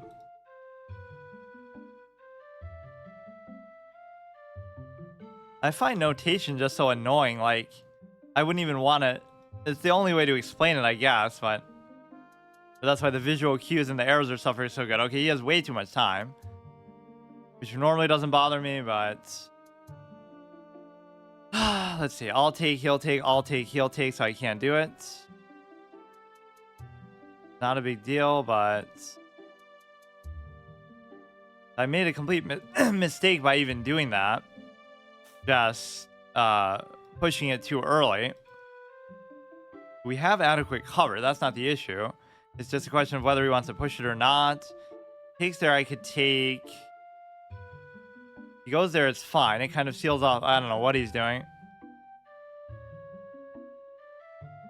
Go here, go here. I could definitely take it. And my light square bishop is just not very good here. Try to make some good quick moves for now and then just see what happens. If he comes there, puts pressure, I could easily take. And he wouldn't even still be able to take back. If you do this one, it's covered, but so what? Like, okay, the best case, you're blocking off the diagonal, which is kind of already a little bit hard to do. Somewhere along the line here, you're probably supposed to push pawns, but I just don't really know how to do that or trust doing that. This is going to be the style of game that we see, though, like very long-winded, which I like. Okay, now you're giving the knight an octopus knight outpost to sit on. Threaten there, threaten there. You lose the double threat, but you have a double threat from the both knights. This is the beautiful extended V-shaped structure, but the problem is that that move was not really valid. So I got away with it anyway. These two, if either one moves, I can take there. And I don't know what to do with this. Actually, I could just try to trade it off. There's a double diagonal there, but it's not going anywhere. He could take there, which is the sort of thing you should typically embrace. I don't actually know. Right? Normally, it's okay to let them take here. Otherwise, the whole principle of an octopus knight is moot. Just, you know, why even bother then? You just have to go away. So, or what you could do is replace it with another one, which is a rare interaction, but that is kind of good. And then he could still trade it off. Like, it's not very difficult to do that in a position like this, at least. You have to let the pieces whittle down a bit more. So I would have liked to do that pin, but now I can't do it. And now we're impeding the bishop's movement even more, so maybe this isn't the best idea. I could take both. I guess that is worth it. I could do it with both bishops. Now it'd be fine. Because even though this is a position where the bishops might not be as good, that might have actually been a horrible idea, but... And now this doesn't give him a passed pawn, though. That's like shows some lack of positional awareness, because now this is the exact position where knights are good. Right, because it is going to be closed and ugly, so it's a weird contradiction. I like playing positions like that, but I also don't like the knight. Now I don't know what to do.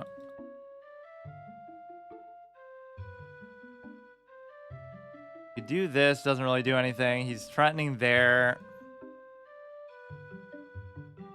Don't wonder, yeah.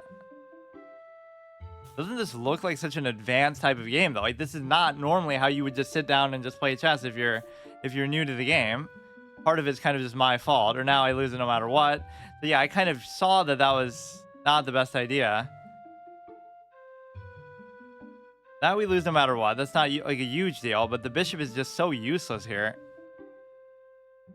We can at least threaten this way so that you would take, that's fine, and then you put a lot of pressure on this pawn. You could go there, I could simply take it. But it's still not even a pass pawn there, but it is on the A file. I'm too low on time. This is pinned down with the queen, but that's not really going anywhere.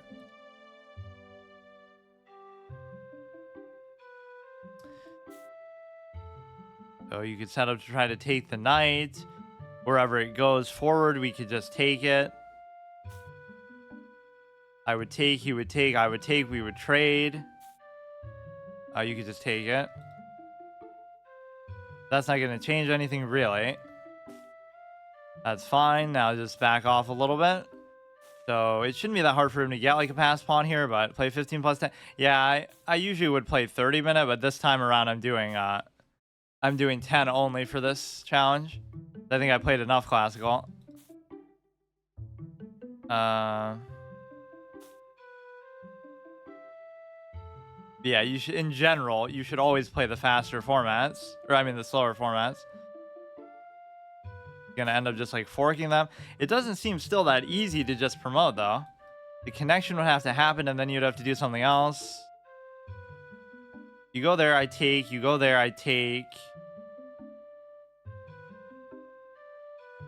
You would go, I would take. Trading queens is fine. What is he gonna do? It's all about this square. Now I just can't move anything at all. Damn, this guy's way too fast though. Normally they're not playing like this. Okay, fine, do it. Take. It's still not super clear. Like, obviously he should win, but... Wait, was that even losing? Because you would have just took that, so you were still in a good spot. Like, just think about it positionally. He has the one pass pawn. I can easily stop it. But he's still not even winning there. I would have just took the queen.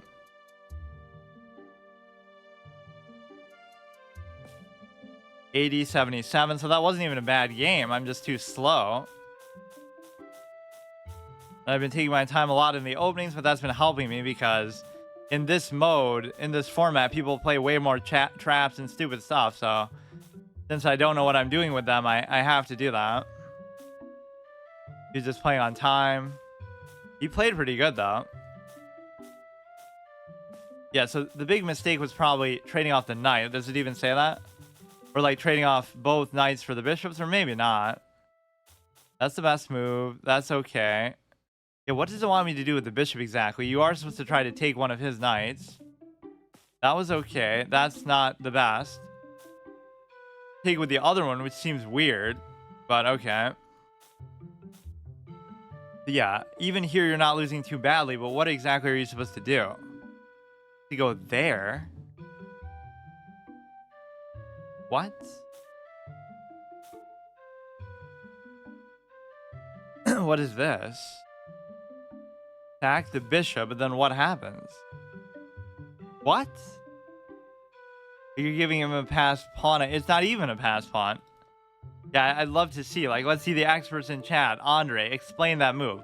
Why is that move good? To sack the bishop there. That should be a brilliant move. It obviously does something with the pawn structure that's going to help you later, but... yes, of course. That's the type of move I would typically make, but not with any good intention, just randomly as a misclick or whatever. That is quite interesting. Take with the queen and threaten the rook. It's an engine very few people... Yeah, I know. It just seems ridiculous. It's not like I had to do that specifically, but like in general, let's see what happens here. You're not losing really too badly. And then I think he even gives it back to me a bit. Yeah, I want you to just basically trade the queen. Despite all this, two connected pass pawns in the end. Or they're not actually connected.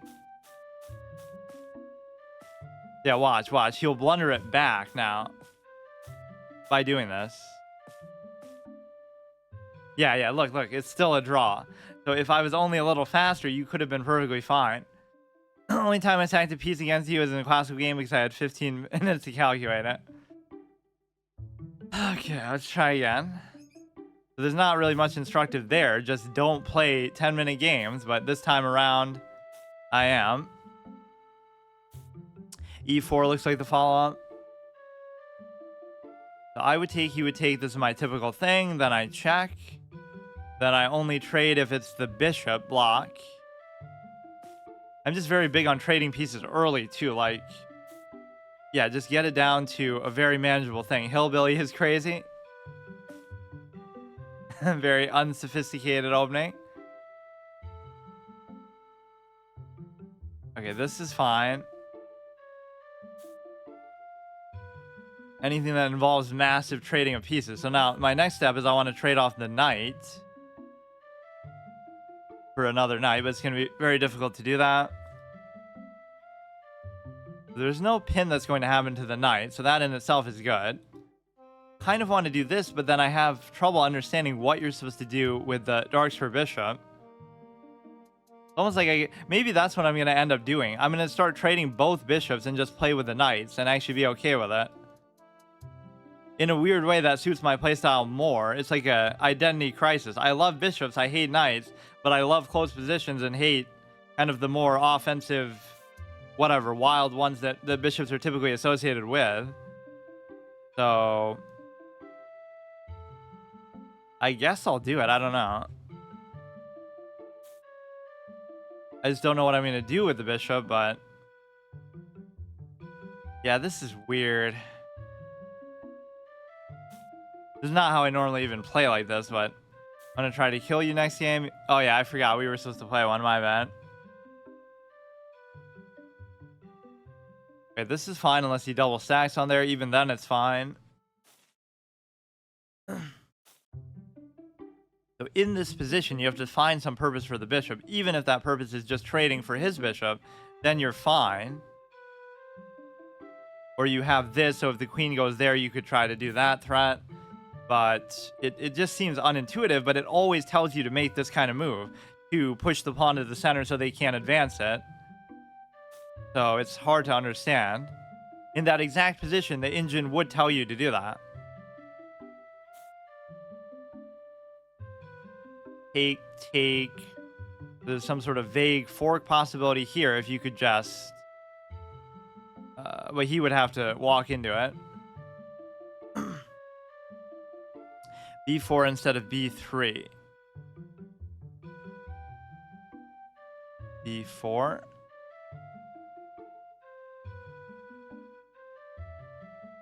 Or, oh, bishop F4. Sorry, I don't know notation. Bishop F4 instead of bishop E3. Yeah, that's probably more sensible too, but was his bishop on there the whole... No. Yeah, I could have done that. And that's the true hard mode. You're not allowed to learn notation, ever. Okay, let's get this out of the way. If he takes it, it's fine. We got to watch for the double diagonal threat. I could just go back, I guess. Oh, shit. There was a legitimate fork pause. No, there's too much on there, though. If I take, you take... Doesn't seem to be particularly bad, but there's going to be some problem here. I'd love to just trade this off, but I can't do it. You could push that pawn. I could certainly take it. I would take, he would take, I would take, he would take, I would take, he would still take, I would still take.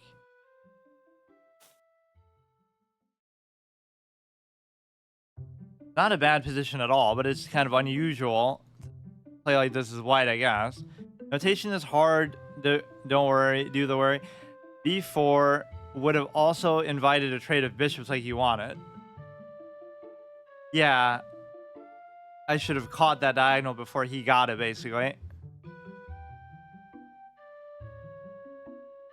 Okay, so he'll move the bishop. This pawn's not a big deal. We have adequate cover there. And I'm probably the most defensive player as white, though, that you would ever see.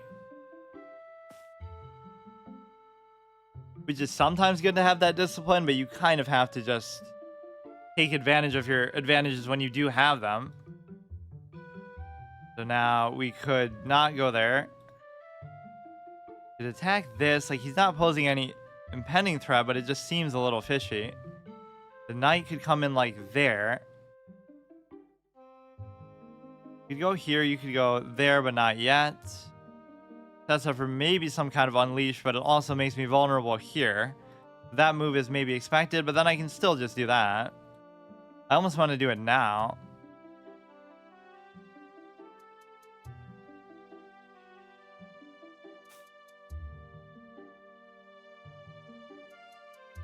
Yeah, I guess naturally I always say like, oh, we see that so often, but it could be my fault that we're seeing it. Like, I'm the one who's doing it. But no, even as black, I've seen it a lot. Bobby Fischer played it once. Magnus played it once in a Blitz game, so it's not so disreputable. What do I do here? Just he moves it in. Like, this is kind of a weird way to play with the rook, though. Still, this bishop has just been weird. Let's go here, and then there's nothing he can do with the rook right away. Double stacks on there, which doesn't even still matter because you have way enough cover. Let's just try to make this happen then.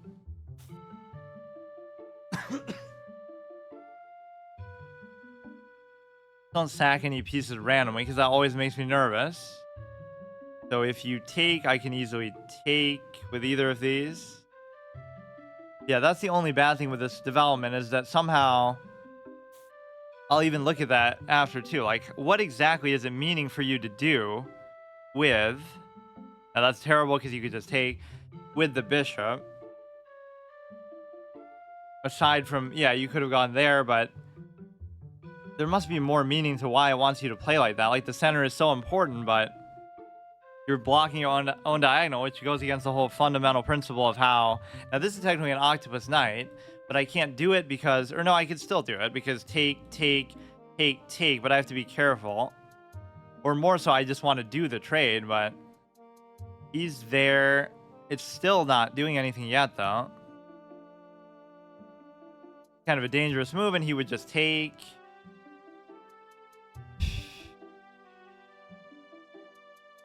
I want to do this, but it doesn't seem like a good idea.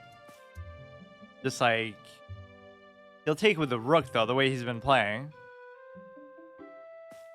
Or no, he takes with the knight, which is a little awkward for me.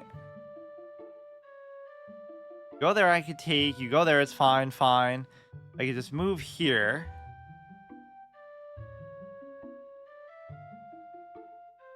If you raise this, I can take. Also have that.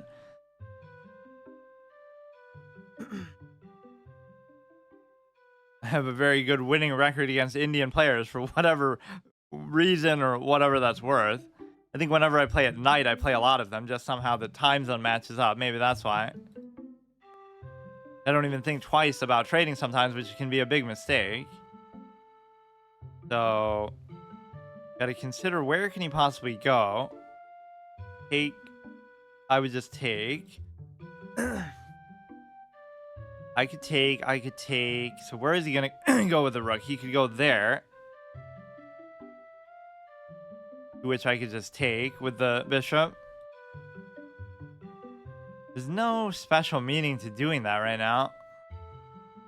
This seems like it could be potentially a dangerous move, but as long as the bishop is there, you can take the knight anytime you want. But even then, like, he can just go there and then I can't do anything.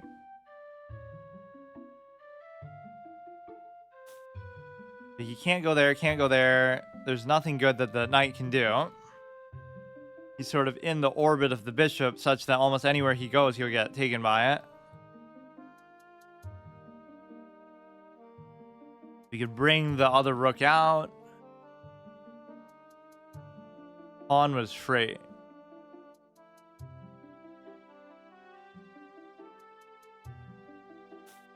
Oh, yeah. Wait, what? Or was it before? Oh, yeah. My desire to go for a trade, like I don't even look for it. Or if there is some reason why it's not, maybe I wouldn't have understood why. So it's just because I was so eager to trade. Or, you know, you had something interesting here. If you go like this, then he moves the knight, and then I can just take the rook. It would take way too many moves to even do that. Okay, this is setting up to be a draw, which is fine. We've heard about your love of trades. I should at least just look at it a little more thoroughly, though. For now, he's reversing the thing, but we get a fork, but we don't get a true fork. Because as long as he stay... No, it still is. You could take there. You sort of escape it. Damn. Be so good. So what if I just move the king then? We're in the same spot.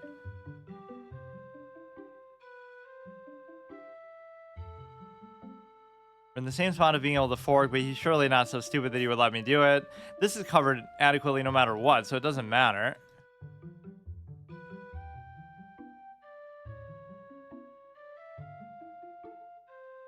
You can come behind, pose a double stack threat too, but surely he'll see this.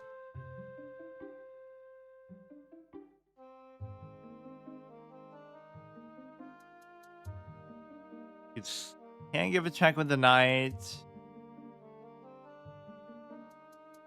Like, that's just a general bad tendency. You could be sure of what move you're going to make, but then...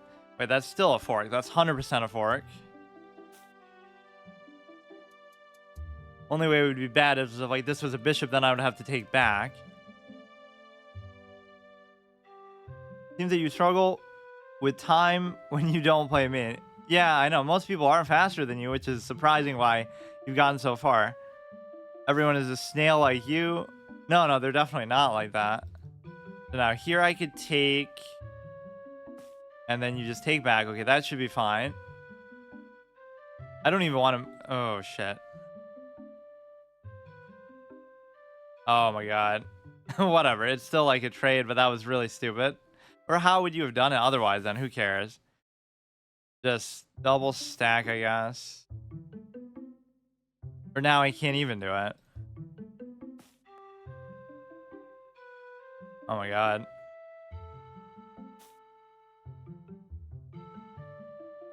Try to do this. If he takes, I take. If he takes, I take. Your thought process is very good for my rating. I guess it would have to be because I don't know a lot of anything like openings and stuff. I play 15 plus 10. I wouldn't get to 15. Yeah, but still, even then, it's good. 15 on here is basically like a chess professional player in the making. Apparently. So here you could take the pawn, but you can't. You could take this, but you can't. So that was an amazing move by him. If you were to take this pawn, then I would be able to take the rook. Might open up a check.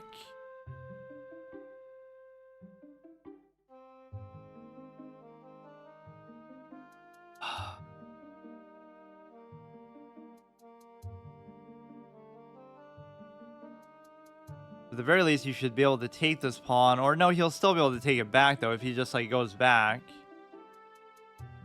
Go back to, like, e5 and then take... He does have this pass pawn, which would make you think he's winning, but it maybe isn't going to be that big of a deal. Queen d3.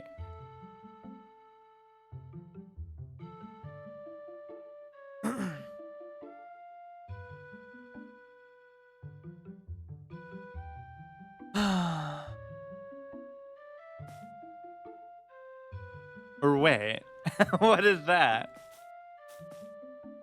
I didn't even consider the possibility that he might do that. But now, no, you still lose this, so it's fine. Unless he can somehow turn this into like a... I don't know. I hate these moments. Like, I don't like to calculate these endgame sort of check threat things. Like, I just like to win outright in some sort of... Just win material, which I thought I did with the fork. So we'll have to see what exactly went wrong after that. You shouldn't get mated here because you have the pawn to block and stuff.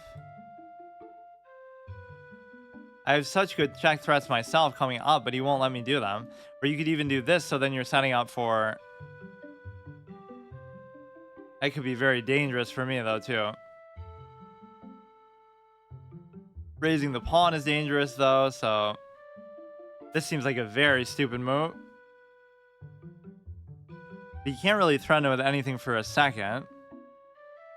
The whole goal here is either to trade or to pose the threat there. I could check. Check. You have to give a check leading to that pawn.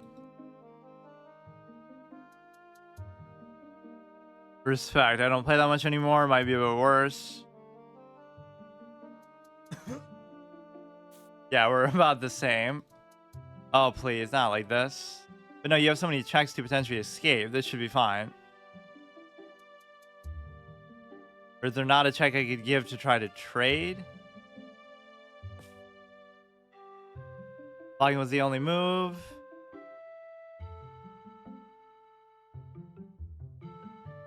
For now, you'll be able to give some sort of a check chain, I'm sure. Or even this would be beautiful. Just trade it off. For now, I'll get greedy and try to do something else. There's no way to really... Or no, maybe there is. If I go here and then he goes there... Well, I can't do that even. If he goes there, then I... whatever, just trade.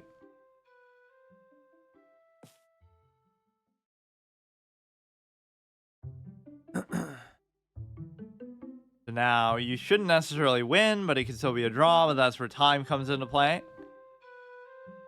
Perfectly even position, exactly identical. Somehow, if I have infinite time of beating a bot with 2000 elo. Yeah, and the bots are a little deceptive too, because like a 1200 bot is not like a 1200 player at all. XQC is a 1200 bot, and he's blundering his queen like left and right. So all I would have to do is Jack, whatever, it's fine. It'll be the same result of just a draw anyway. Now I should either try to... I can't decide whether I should try to cover my pawns or whether I should attack his in the same point. Like, as long as we equalize that, like, he'll take, I'll take, he'll go there, and so it kind of corresponds where the take is not also covering, so we have to make it up our mind here. Does he go after that, then I go after that, or do we just stay there?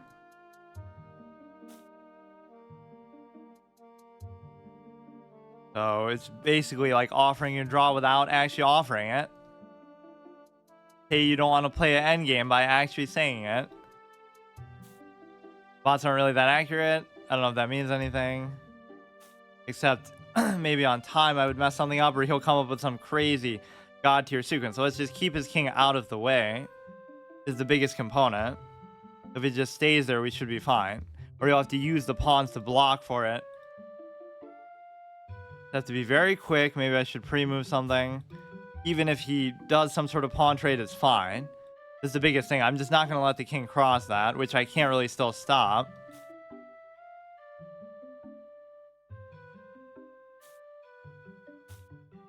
Or he could try to trade off and then do it because he knows what a clown I am with respect to... oh, shit. With endgames, but there's no way this should be a problem. Stop his king from coming in. I won't even try to promote or do anything, but... I don't know, though. That's the thing. If he goes here, I could double take. Okay. He could push me back, but only to some extent, because you're still not going to be able to do anything. Now, his king has to move away, then I'll stay here. I just don't even have enough time. Even if I could promote, it's just not going to happen. I don't know. I feel like going there is somehow bad. If these equalize each other, it should be fine. But yeah, now you're going to force him to take either way.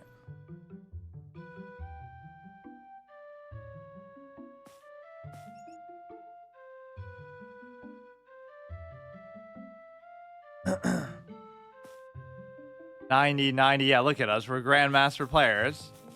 Yet padding our accuracy in the end game, which they objectively do. Like, I love how people say that with low-rated players. They'll be like, "Oh, your accuracy was only so high because, you know, you made an end game where you keep going back and forth and stuff." But you don't think grandmasters do that? They do that way more, and they get way more draws, obviously, in general too. So yeah, what went wrong with the fork? That's the one instructive moment from each game. You gotta like find one thing. That should have won me the game, and I don't know what I did wrong.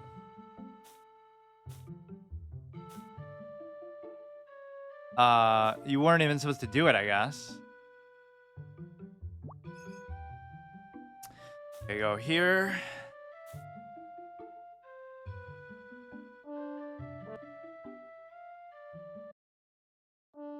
Okay, let me actually try to take this one seriously. Not like I shouldn't do that every game anyway, but...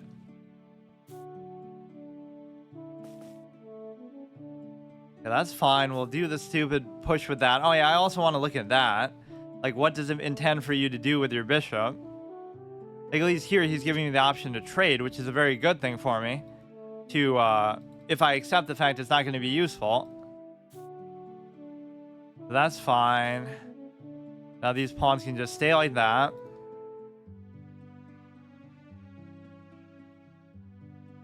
You can try to sort of intimidate him on time, but it's only going to happen, you know, really later on. So you shouldn't even worry about it. Or he can pin down, which is a big danger. Now the light square bishop also is going to have a little bit of trouble finding a place to be. I guess this is the best you could do. The light square bishop isn't doing anything yet. His development is actually, yeah, this is a 1500s development. Look at that. It's so bad.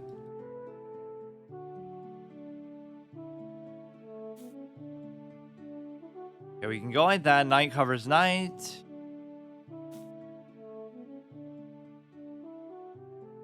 If you come like this, that could be very bad.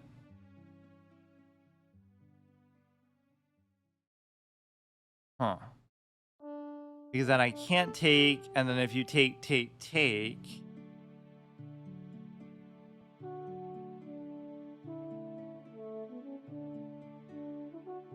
I love how I see so many of these things too that do me in, but I never have I just have like a delay with it. Now if you were to go here, you might have to give up a pawn to deal with it or something. Because there's no other way to cover this. If I go here, then I don't know what happened.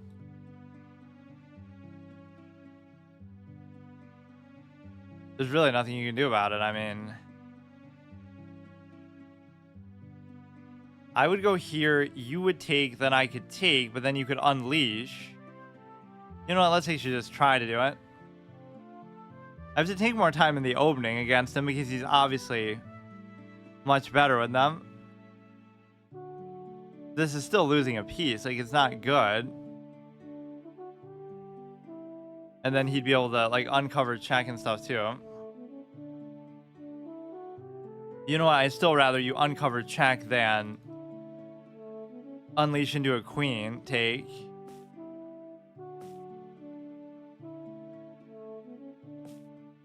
Like, do you know how to play this position? Like, what even is this position? This is how you can throw fundamentally sound players off. Like, nobody's ever done that stupid sequence, so why? Like, we're still basically even. Although my position is probably pretty terrible.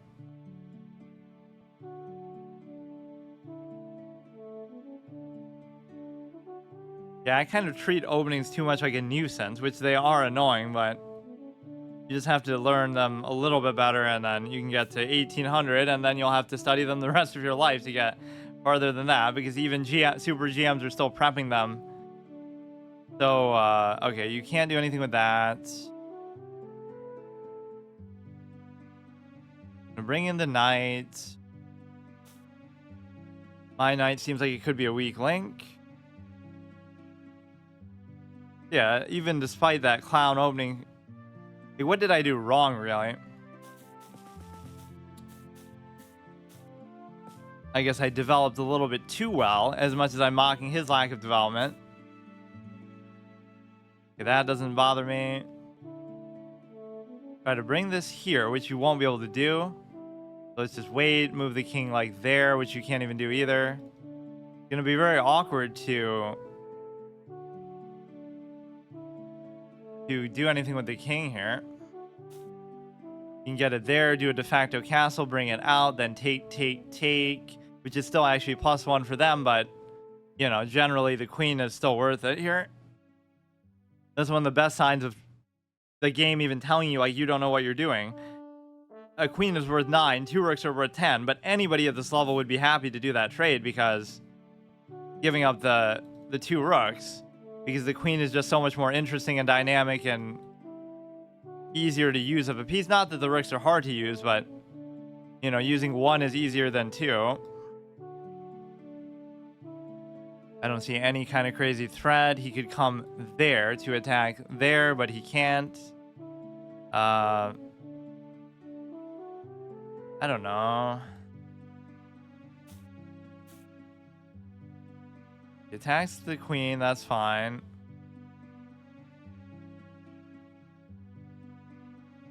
I can't even get that stupid rook out on the other side.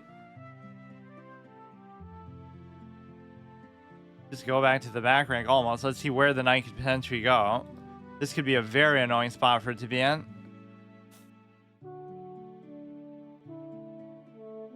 The point is, he's better, but he's not really that good. Like, he has a lot of weaknesses, time.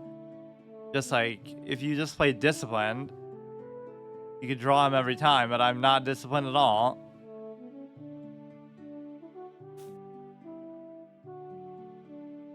Or like, that actually validates how I play defensively. I'll play defensively, get a lead of some pieces or whatever position, and then I'll get impatient and then throw it away. So if I just stayed that way the whole time, I become such an asinine type of player that even I get annoyed by my own playstyle. That's good. You could push the knight out. And what a surprise that it might be a weak link here. Again, try to understand. I'm not trying to do anything with the knight. Like, I'm just keeping it out of the way and just doing basic development. But it won't let me just... Or whatever. I don't even know what I'm trying to do. But going there seems to be kind of stupid. I'd rather it be here. He's just going to keep pushing it around. He might give up an octopus knight position, though, inadvertently. Or it wouldn't be an octopus knight. It'd be like a hexagon knight. What is permanent? I have to get to 1300 by... Oh, what the fuck? I have to get to 1300 by September 1st, or I have to delete my account.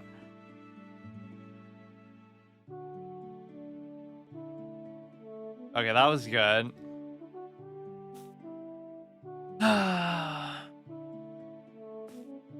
These positions are so dumb, though. Why can't I just play a normal position? It's not like anything that he's doing.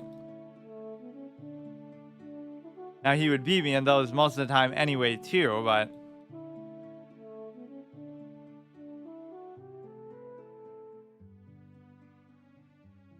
I've been much more willing to take draws lately, just like... You know, I would normally even lose games, not like on purpose, but like I would try to go for a win when it should just be a draw, like in the last one. So you just have to not play like that, like with a sense of actual honor. You shouldn't even really want to trade here, but who cares? The knight is clearly going to outfox the rook here.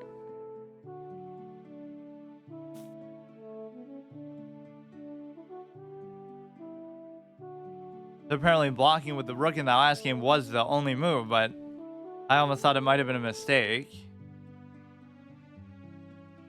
And yeah, it was either a case where I would give checks and eventually mate him, or give checks and just trade the queen. But that king endgame puzzle must have really helped me with whatever we saw. With all that funny notation to it.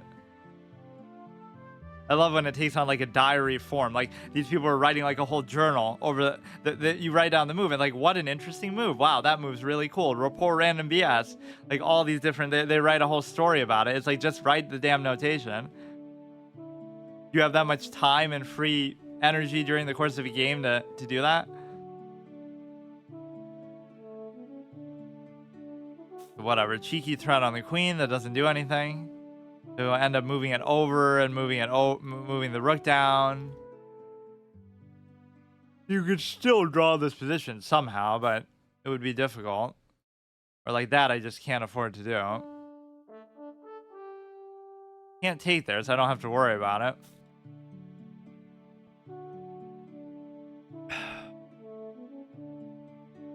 Like even in a winning position like this, he struggles on time. So let's see his discipline.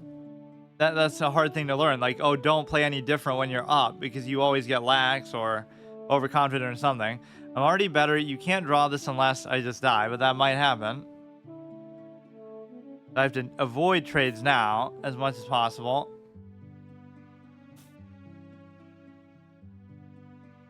Let's see this advanced level pawn play. The thing is, he just doesn't feel that intimidating. Some of these 13s and 14s feel like wow, because they know like one opening super well and they'll just crush you with it if you don't. But he's more well-rounded, obviously.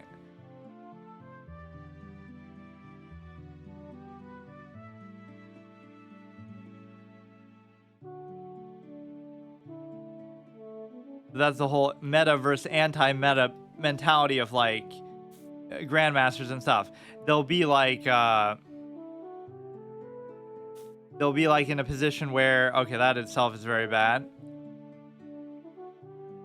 They'll do something that they know isn't the best line just because they know the other person would know the best line and know the counter to it. So you're deliberately doing something that's worse than what you know is best just to throw them off because you know that they know what's best. That's the whole hilarity of it, but it makes sense. It's just that is kind of awesome.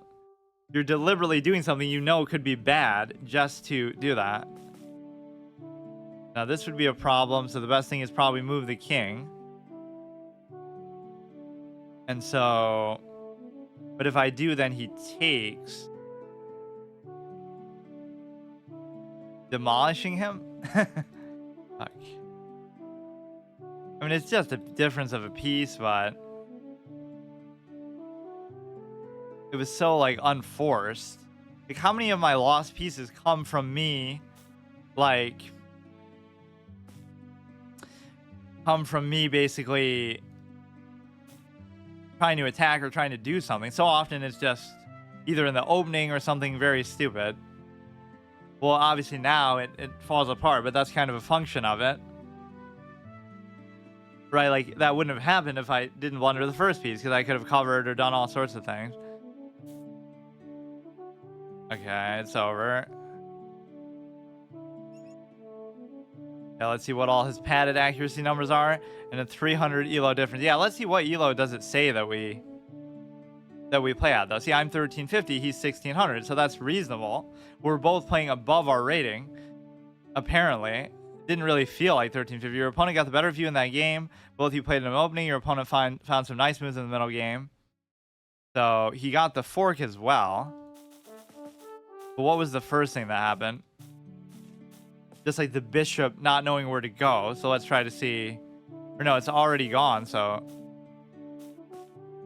it doesn't really like that move. That's a great move. And again, did you notice how I saw it before he did? Or at least I saw it before he played it. Like, I was like, oh, what if he goes there? But this is my moronic, like, post-move calculation. What are you supposed to do there, though? You're supposed to just castle, don't try to develop, and you'd be perfectly fine. Then if you go there, I could just take. And then, yeah, the little fork later was good. Yeah, your position at this point is just undesirable. You want to play one? Sure.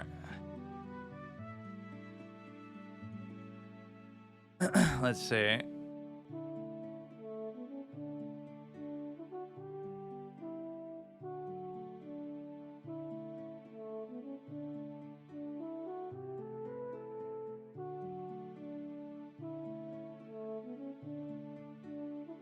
Let me try to be more patient in the opening. That's starting to turn into my weakness.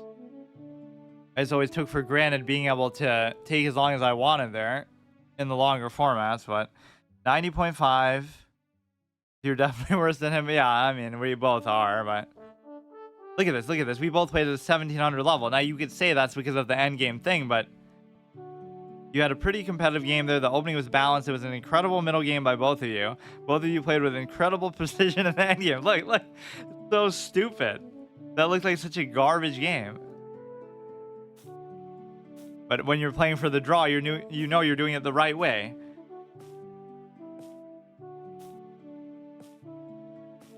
Even if you might disagree with the opening choice here, it's still just like you're doing it the right way. So that's what's actually interesting. It's like you got to do some psychological test to see like what. Yeah, see, that was exactly right. You got to do some test to see like what is your preferred style of play, because then you don't need to learn the moves. You just do it naturally. That's what you're going for anyway. That was even a great move. Like, nobody's winning decisively anywhere here. Then again, okay, well, you trade there. That I was a little bit nervous about. I mean, I could play like this every game if I wanted to. It's just, then you're not going to win. How do we keep getting these forks and then they end up not working out? Yeah, even here I'm losing, but then he gives it back to me. Great move. That's a blunder. Was that really the only move? But what is he even supposed to do here? He's supposed to go back to stop me from doing that. Play another one. Okay, let me play Yui first. But that's weird. It still says it's there, but...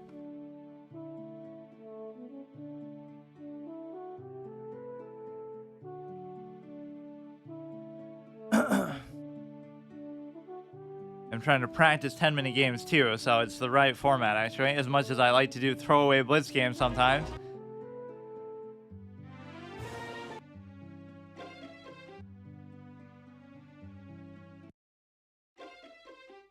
I just want to play one of my best quality games against Andre and then show that it could be a draw every time, or actually it'd be a win sometimes now, just because playing for a draw for move 1 is the wrong way to play, but tell that to Magnus, because unironically that's what it ended up being in every World Championship match, especially when it's a mismatch, when he's clearly better than they are, but he still won't play for a win. But then he gets mad, like, what do you want me to do? Because I played a perfect accuracy game. It's just, when he plays for a draw, he plays so much better.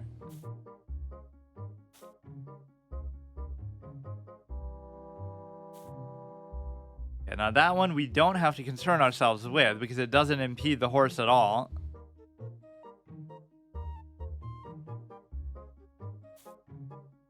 But yeah, that was like Kasparov's whole disposition too. Like, he went undefeated for an insane streak of years, like most of his professional career. So either he would win or he would draw. Like, he would never lose. So that is the right, in a manner of speaking, way to play. It's okay if you draw every game. You just aren't allowed to ever lose anything. Take. Like, you could do it. And then we just leave that diagonal blocked.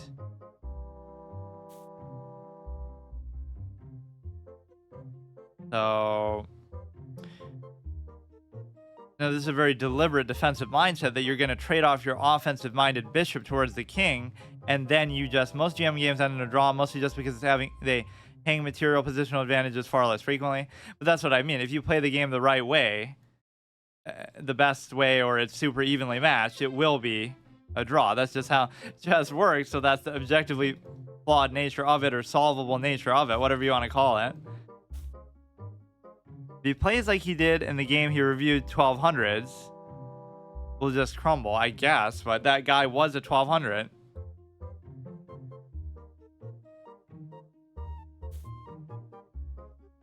Go here. Nothing to... That's what I thought, but I guess 1200s are a lot better than I give them credit for.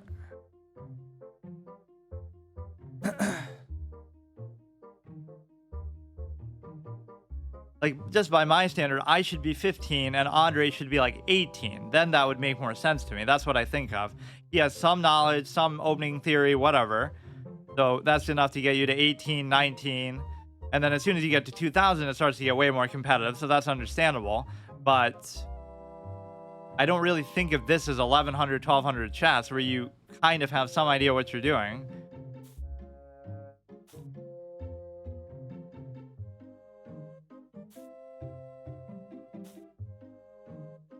Yeah, it's ironic. I say I'm bad in openings and I hate the knights, but my most accurate piece, according to the insights, is the knight, and my most, just because I trade them off immediately, and that's what you're meant to do with them oftentimes. But also, and you just have less of them than to move with the rest of the game. But also, openings are my most accurate phase of the game too. So, because I always do the same one over and over, so it's some kind of weird opposite interpretation where somehow it turns into my strength, or I just try to minimize it.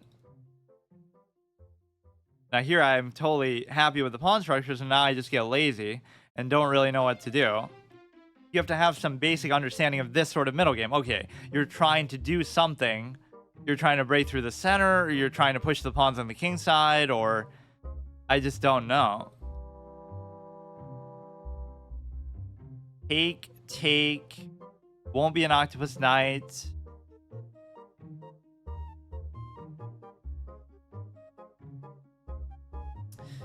Like, there's no need to do anything. That's always the most deceptive position. Just now you're free to do whatever you want. And I do love middle games in theory, but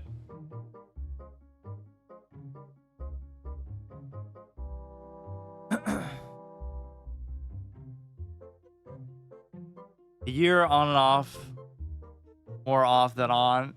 I mean, he's played at least as much as me, but he's obviously studied when I tried to avoid studying. I think the most impressive person I met is Simply, where he's gone from like, he went from like 900 to 1800 in like a year, pretty much. Go here, he takes.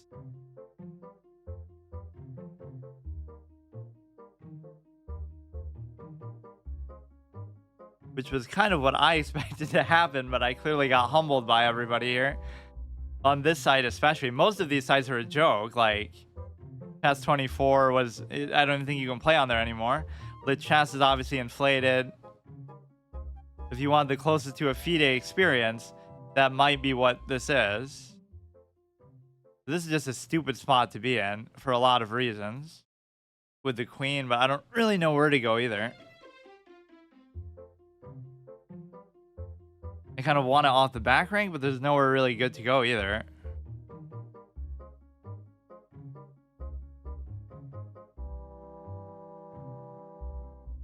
You can go there instead.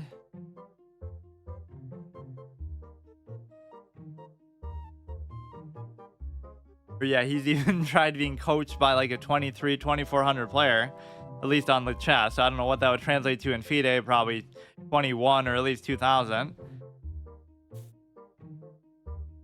I've gone from 200 to 19 in less than a year. I couldn't explain how, even if you held me at gunpoint, everyone advances differently. Sometimes they get stuck for a month and then jump up 100 super quick. Yeah, that is very good though. You could go here. And yeah, it's always deceptive too. Like, on one hand, in terms of age, like, oh, this guy's 7 years old and he's 2000, but he's played more chess, right, than most people do who are even adults, just because they might play all the time or whatever. And then on the flip side, even just like, oh, you played for a year, 2 years, but it depends how much they play in that time too. Like, some people play 10 hours a day, some people play 1 hour a day. So the biggest mistake I guess I made was just refusing to study though. Exactly. I don't know what the heck I'm doing with the queen right now. This is like 5 moves of just going back and forth. Average middle game of a 1200 player. I just don't know. Once I have my pawns like this, I'm happy with them. This is what I want them to be. I'm playing for a draw like he should as black, except it's more just that I don't know what I'm doing. I never have the guts to push a pawn. Like, it just doesn't seem right unless you're really sure. Like, what attacking ideas does black really have here? Take. Oh, that would actually be good, because then if he takes, I fork and can take that.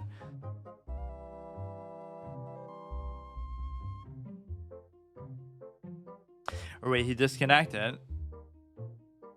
Now we're gonna win by technicality.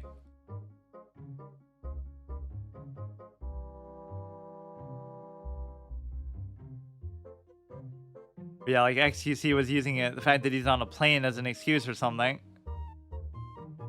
for when he's losing in PogChamps. The reality is he finally played a player closer to 1000 rating.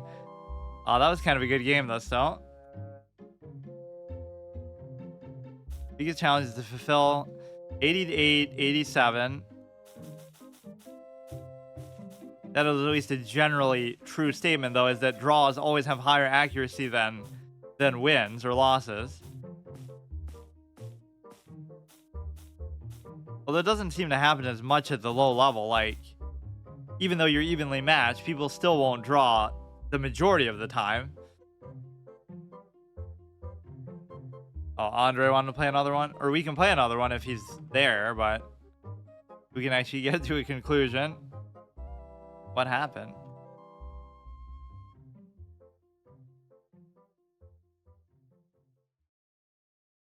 Okay, last one, and then I'll play some more rated ones. Okay, I'll take this one actually super seriously.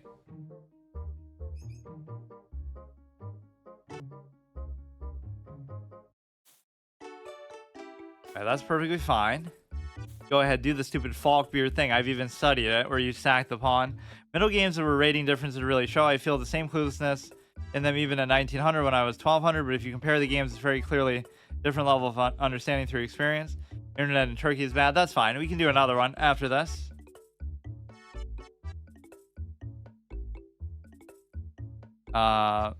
Wait, what do I even normally do here?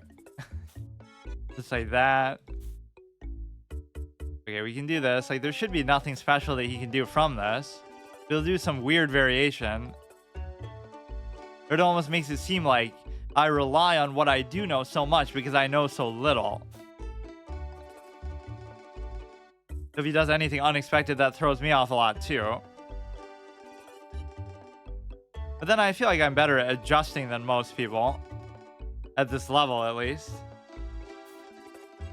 I sometimes just get annoyed by how people play, though. It's so stupid. Like, just like sacking pieces and doing over-the-top stuff.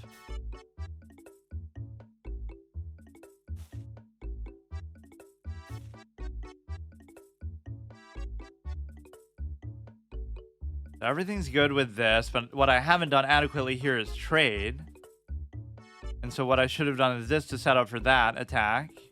The guaranteed bishop take. Always has those 1 minute internet problems. Yeah, I wish when it's a friend game, you could just let the game keep going. And then I could always give them more time and stuff too. But that wouldn't have helped, I guess, because it still counts as like an abort. So I would take, he would take. That also allows the bishop to escape. You take here, but not yet. I think if I don't take, though, nothing good's going to come of it, so...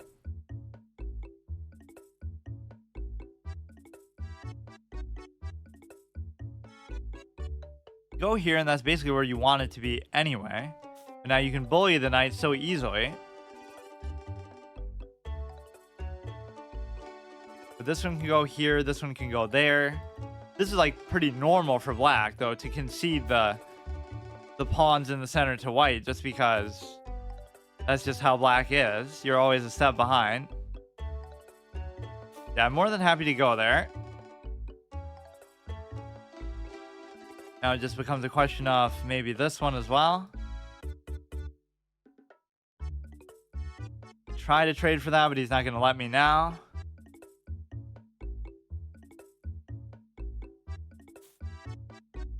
Come on. This is what I mean. Like, they're just punching bags. They don't do anything. Anything you do, they're just going to keep getting threat. Now you'll do it again. I could take, and still it's under threat. If I go here and then you move away, then it's going to end up trapping me too. You could end up on this side of the board now, but it's going to sort of compel me to take, and then this pawn is split. So, oh, but he doesn't do it. You can create the double diagonal there, which doesn't bother me at all. Or maybe it does a little bit. I feel like this is just something you have to do, though. If he takes, I take, that's fine. Even though he has a center pawn and I don't, his pawn then becomes split. Or wait, didn't he just blunder a pawn? Because I could have took... What was the bishop defending? Yeah, okay. Now, this double attack isn't that big of a deal if I just...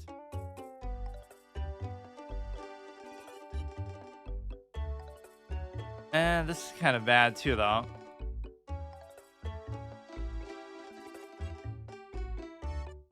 He would take, I would take, he would still take. This will mess up my pawns quite a bit, though. Was it free? I don't know. I didn't really even think of doing it at the time, though, so I don't know.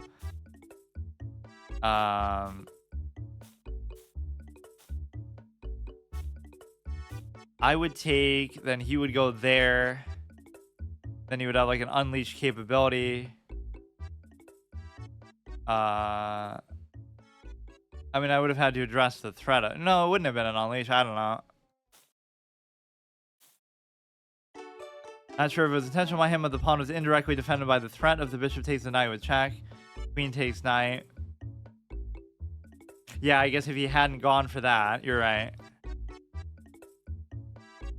So now, if I take with this, you can just take with that. Now, inadvertently, I'm basically going to have to give him a passed pawn. Man, I swear, it's always the knight that's doing something like this to me, though. I can't help it. Like, let's pretend. Okay, we can deal with the... Wait, no, I can't do anything, though. Like, I can deal with the passed pawn, but I still can't because...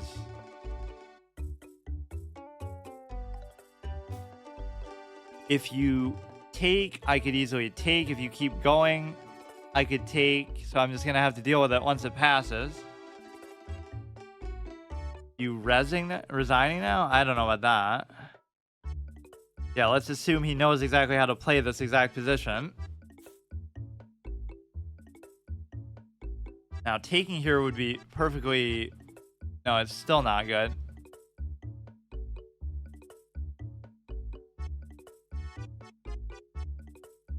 You have a knight pinned into another knight. Either one could get double taken. Like, what is this position?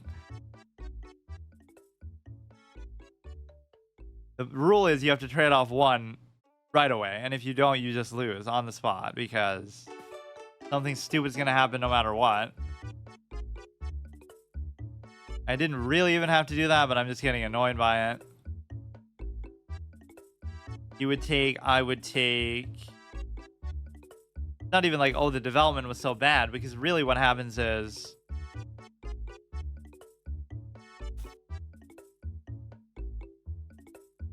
Like, even if he gave that check, it wouldn't have been a big deal. So if the knight just wasn't there, it's fine, right?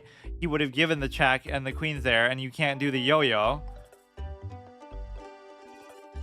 So it's unironically just because of the position of the knight. You can double take there. Whatever. Normally I would play those out too, but 90.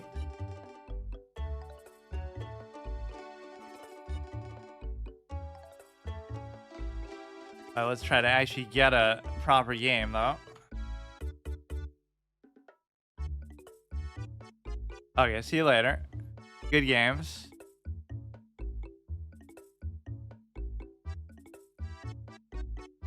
Want to see this nasty brilliant I got? Sure.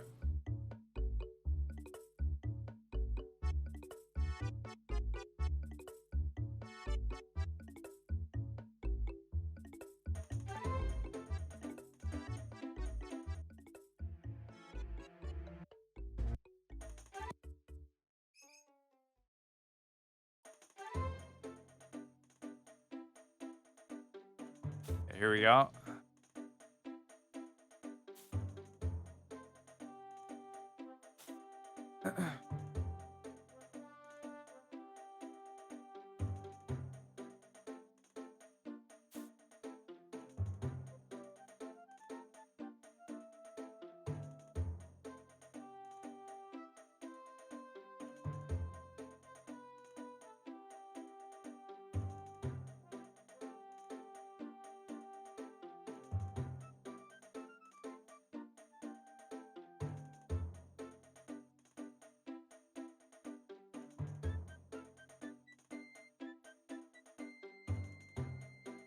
May not use analysis. Wait, I'm just doing it to look at it though.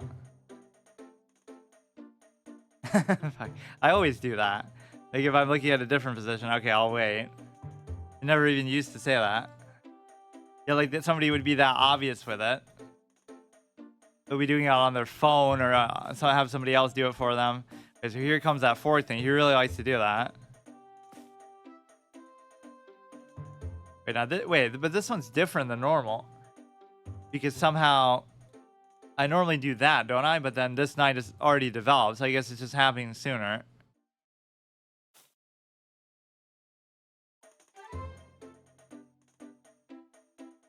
Yeah, like somebody would literally do it while they're on stream, like they're switching tabs. That's why GMs are always so paranoid to play non 10-minute games because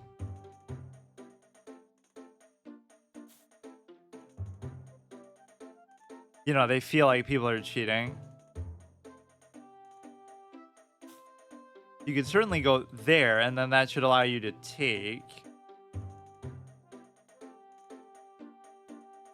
Why is this opening different than the other ones? But like this would probably be a pretty good response too. Or I could have tried to do the same thing.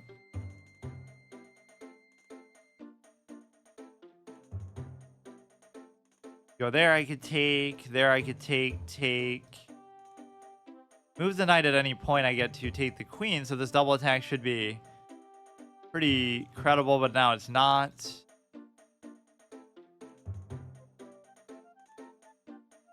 Just can't even castle in peace. Like, why does it have to be like this? This should still lead to basically the same thing. He would take, I would take, he would take, I would take, he would take, I would still take. Imagine you lose to a guy and pull up his stream and see his switching tabs between chess and analysis board. That is true. Or yeah, on the flip side, it could hurt me because oh, people are sniping me for my excellent analysis and hearing all my genius lines and thoughts, so that's not fair. And I hear he shouldn't still win anything though. Or sometimes I won't even know if I won a piece. I'm just always assuming it from the other direction, which is why I don't look for mating sequences and whatever is gonna help me win. You could take here, and then can't take, he can't take.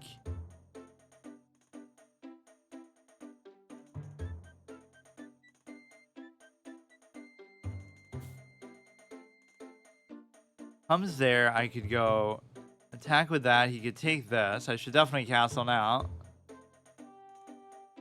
No other piece he has developed. He queenside castled, which is a big mistake most of the time, just categorically. That's a great rule you can use as a sub 2000 player.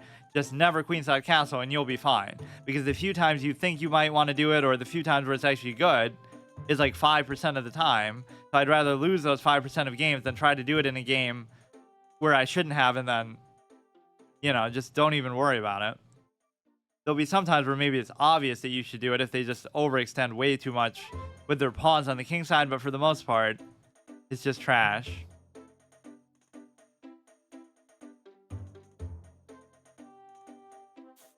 It's one of those things that's like bad at both the low level and the high level, but you just see people do it at the low level because they play like super aggressive gambits and stupid stuff. And sometimes you get rewarded for it, but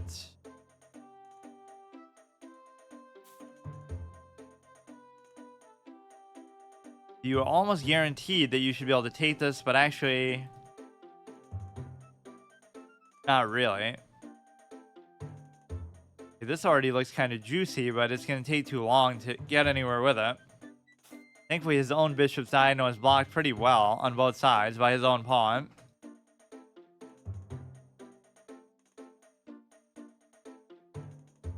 You could try to pose this threat. Unfortunately, my bishop can't get in there super well. But that's not a big deal because that's still not entirely where he wants it to be. Come like this, come like this. This one's always sort of a bait threat, that pawn. If you take this, then he goes like that. Then sometimes you just let your bishop get trapped there. He'll try to bust that out probably eventually. Why couldn't you take the bishop with the queen? Yeah, that's a good point too. I wasn't thinking about that. Huh, that's surprising for him to make a mistake like that. I won't even do it though because I wasn't thinking it. Yeah, why would he do that? Cheeky bishop hang. But now you're hanging it into mate anyway, which was my idea. So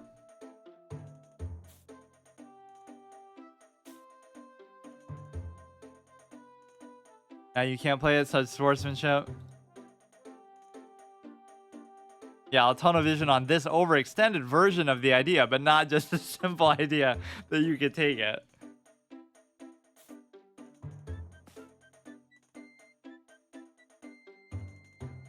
Okay, that still didn't work entirely the way I wanted, but it should be fine now. Take. You think too hard? Or like I give my opponent so much credit that I don't think they would make a mistake like that, which normally he wouldn't. He's pretty good. Relative to the rating, like we're both.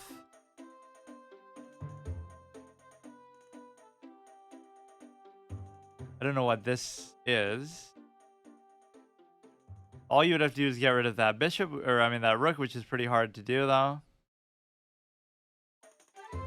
I can't really use my bishop very well. Can't take.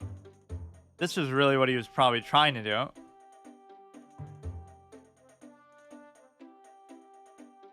You have to be willing to look for things that you're not even planning to do. Just kind of see whatever is there and don't. You can't even take that.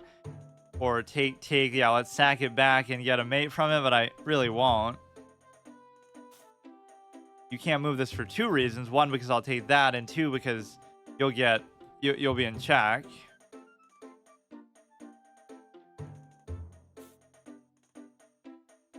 Okay, so he's gonna cause some problem on the other side because I'm taking too long to do this.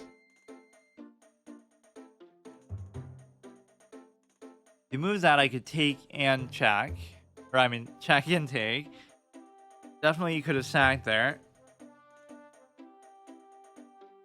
Or yeah, that would have been why, because you're taking the rook.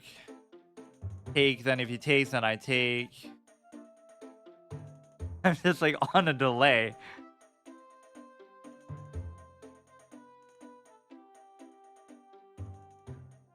Not the DC again, but at least now it has a justifiable reason. If it was an online game, they might quit out. Oh, he's back.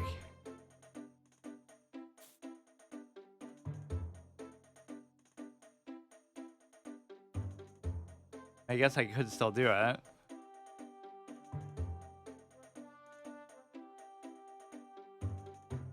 That's for a better reason too, because even then I would just be willing to take. Honestly, I DC'd even if it was a real game.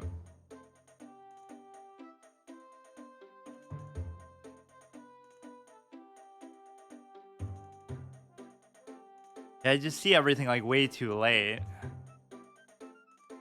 Or I'll maybe just make my move too soon, but then I'll end up losing on time, which I don't even mind that. I have to get back in that mindset. I used to always say, like, I don't care if I lose on time, but I'm going to play the best game possible. But then if I'm losing every game on time, it's not going to work. Which shouldn't be happening at this stage anyway. Nimzo Witch Defense. Okay, we go here. I mean, even for the trade, I would have done it that way too, but...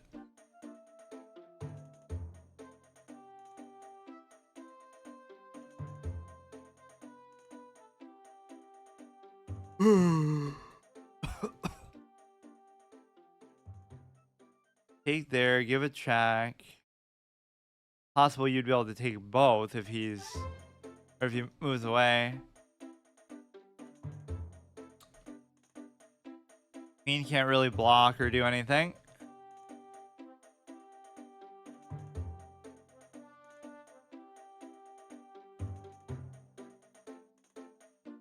I wonder, how often do people do those actually? 24-hour chess stream. Is that a common thing? 24-hour video. It just doesn't even seem like something you could do. Regardless of what level you're playing at. I wonder if Hikaru's actually done that. I just assume he has because he does everything, but every kind of chess related content you could wish for.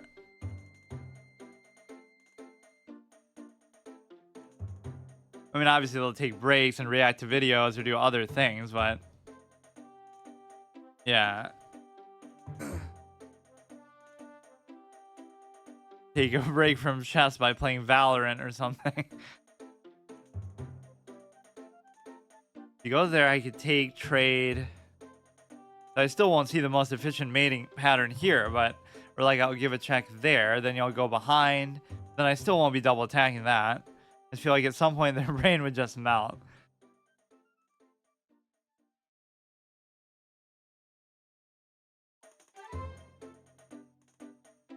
I don't still feel like it's that bad. Maybe I'm missing some mate threat. Like obviously I'm up by a big amount, but it's just like take, take, take. You should play it like it's a puzzle. Or if he was to take at any point, that just helps me bring the other rook in. If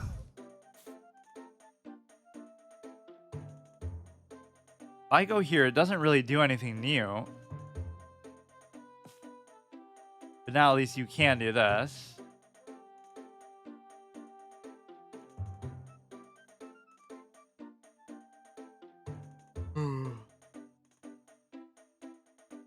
Even this wasn't like such a good win by me because it's just like he just blundered the bishop and I even missed it, and then it just leads to other stuff. Yeah, like surely he would like, that's what you would always say, right? Like you're a 2000 player and your opponent blunders their queen, but like Botez Gambit, they would never blunder their queen. They're way too good for that. So then you won't even look for it or you won't even see it.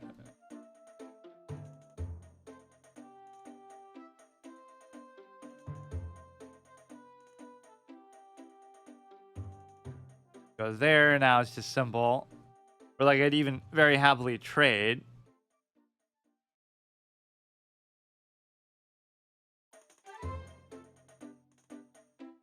Not necessarily, or at least in fast games. They're more likely to do it, but then you might expect it. You've seen Grandmasters blunder pieces like we do. Yeah, which is always very surprising. I can't imagine.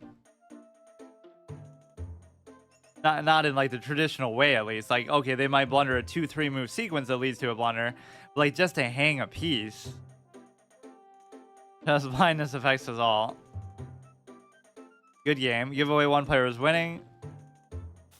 Really? When was he winning though? Or wait, that's a brilliant move already out of the opening? Wait a second. Why is this?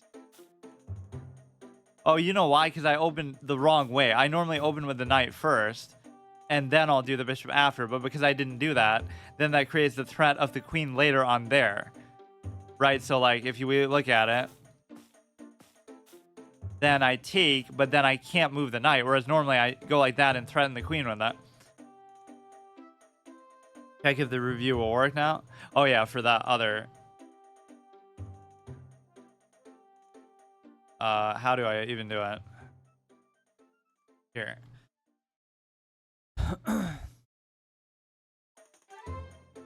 $93 versus 81. 13 versus 19. Take. Great move, double stack the pawn, I guess. Yeah, I like how he has a brilliant move in our game just now, like in the first 5 moves. The first 3 moves.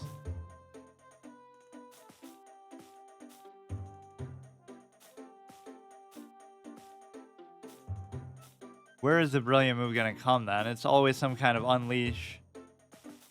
You sack the queen for the rook. Leads to what though? I should try to figure out, like, why do I think that's a brilliant move, even as I'm looking at it? The bishops equalize each other out. You would have to win the queen back or something as a result.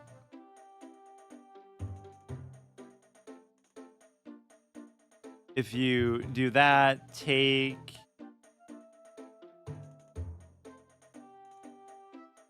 I don't even entirely see it. The act of taking this doesn't seem to open anything up immediately. Bro hates the best opponent in chess. Oh god, not a Vienna Gambit. My eyes, no.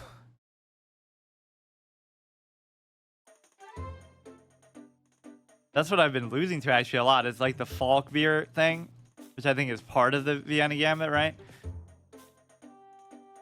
Wait, what happened?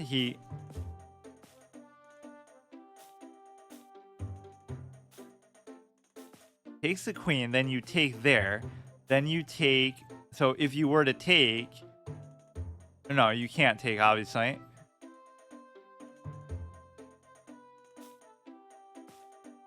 Okay, so then he sacks the rook as well. What? Now you would win. I don't know, like that's such a long-winded sequence. I feel like it doesn't have to go that way, but I guess. If there's not one move that seems like it stands out as the... Like, okay, you do the brilliant move sack, but then let's try to understand, like, exactly what... You take with that, you take it back, or you can't take it back, fine. Like, what if he goes just somewhere else? Like, okay, go here. So then what? I mean, you're still losing so badly. It's not like the queen is really trapped, but... That is even the best move that he made. Rose Bobby Fischer, how did he see that?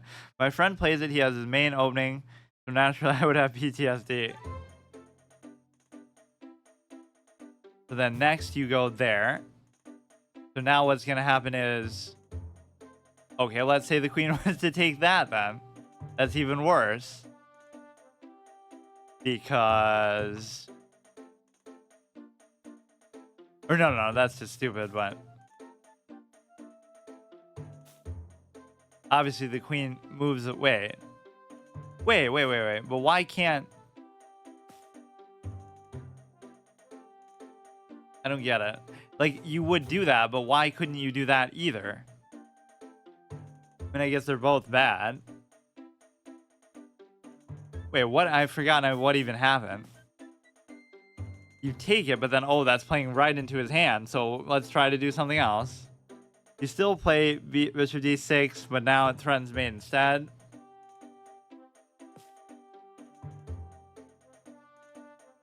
You check, and you wouldn't win the rook, but then obviously you're going to have to win the queen. Like, that is really good.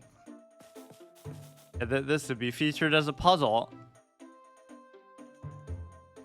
I had like one of those puzzle type moments where it's like, I always complain about puzzles that they're too, you know, oh, you're winning anyway. So like, why? It doesn't matter. Even if you didn't see the move, you were still going to win the game. But it was like, I had mate in one or like 2 or 3 moves. Or no, I had mate in like 16 moves. But if I don't see it, then I lose. Like I have one chance and one chance only to do like a sequence that's going to win the game. Which I obviously didn't do. Would be a pretty crazy puzzle. Okay, let me try to actually make some progress.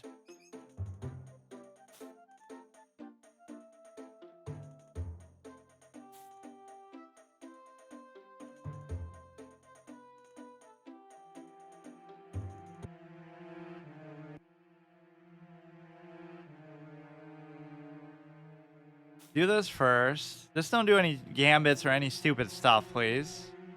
Play like a normal game. Try again for the game. Have to go. Oh, that's fine. That's a good game. Go here. Zelda music. Although this might not be the best song, really. So, what is my logic in going here versus that? I always go here, I feel like, first.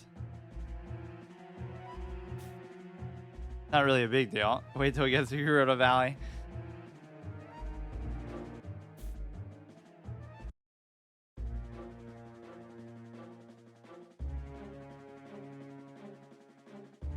Is it Majora's Mask? No, it's Twilight Princess. So yeah, it does have its own Gerudo Valley. That's pretty good too.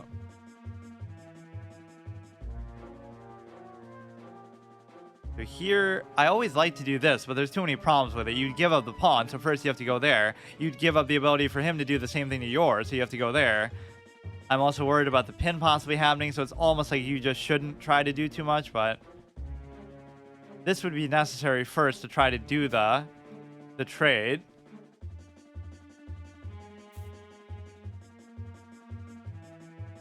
Now, again, okay, I want to react to the pin, and then playing reactively as white, right? Isn't the saying always that black is supposed to mirror white, but I mirror black as white because I'm just so either stupid or just not, I don't take the initiative, basically. So now I could still do it, but then he could do the same thing. So I forget what happens if you do that, whether it's good or not. You would think everything's better because you're white, but no, he mistakenly tries to go for it. But it doesn't matter because now he can still escape from it himself. It's not even like you're winning something. It's just so good to always trade off the knight, period, let alone for a bishop. Now he will let me do it.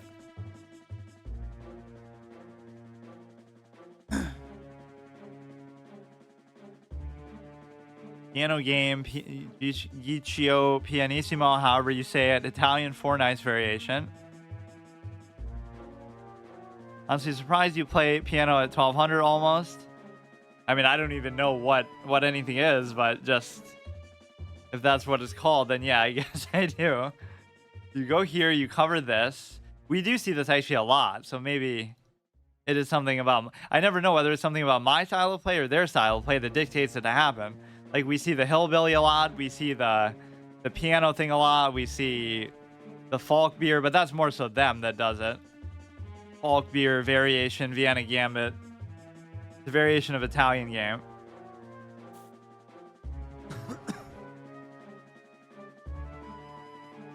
My favorite as black is the King's Indian, but oftentimes it's not actually the King's Indian. It's just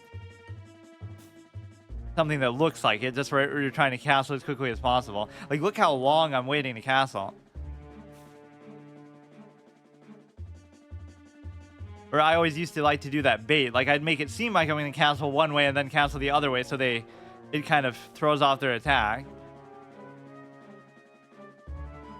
E4, E5, knight f3, knight c6, bishop c4, bishop c5, Italian game, piano variation. E4, is that exactly what we did? E4, B4, knight f6.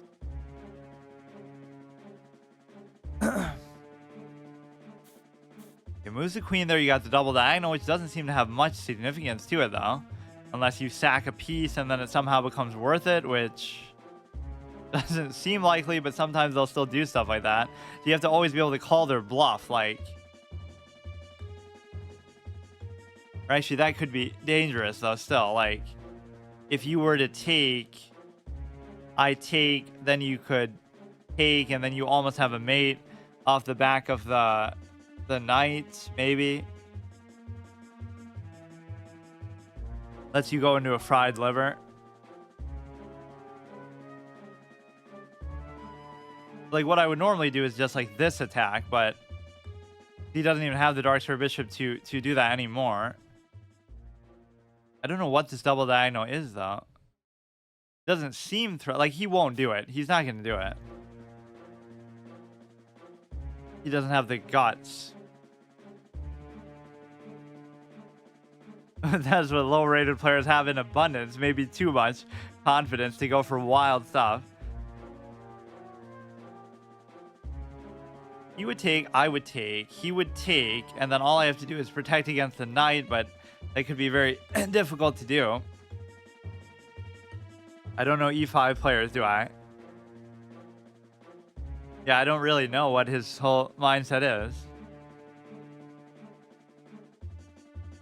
I'm just very reactive, so I try to wait to see what they do before I come up with what I do. My only attacking idea here would be this. Anyone who plays E5 is a psychopath.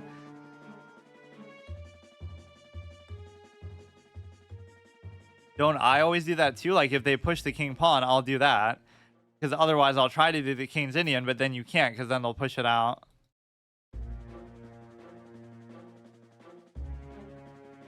I always used to play the Queen's pawn as white when I was younger, and it worked really well, but then all of a sudden it just stopped working when I started to play online or all these better new age chess players on the internet.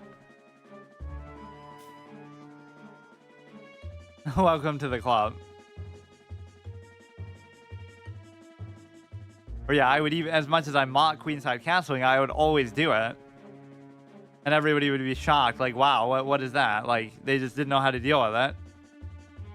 what is this new mechanic that we've never seen before?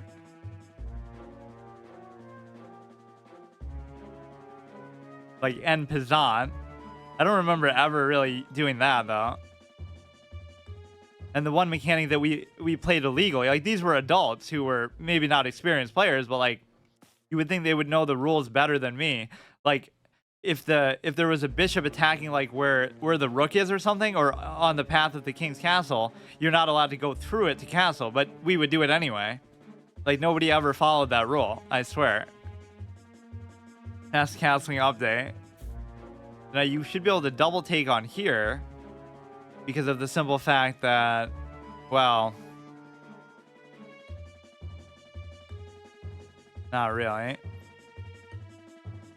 This double diagonal is going to come into play at some point, I'm sure. I just don't know exactly how.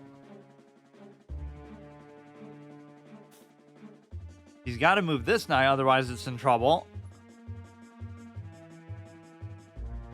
But yeah, I tried to report an en passant as a bug one time. It's like, what is that? And then that was like way a long time ago. But oh, here we go. I knew it was coming, but then they added something on the side that even tells you like, what is this move? Like a little prompt. So I assume this is gonna work out well for him. Let me think. If I take, he checks, but he can't check. Actually, I don't see it. I don't see exactly an easy way to do it. Because I can just block most of the stuff. Or just try to trade. Or just take it.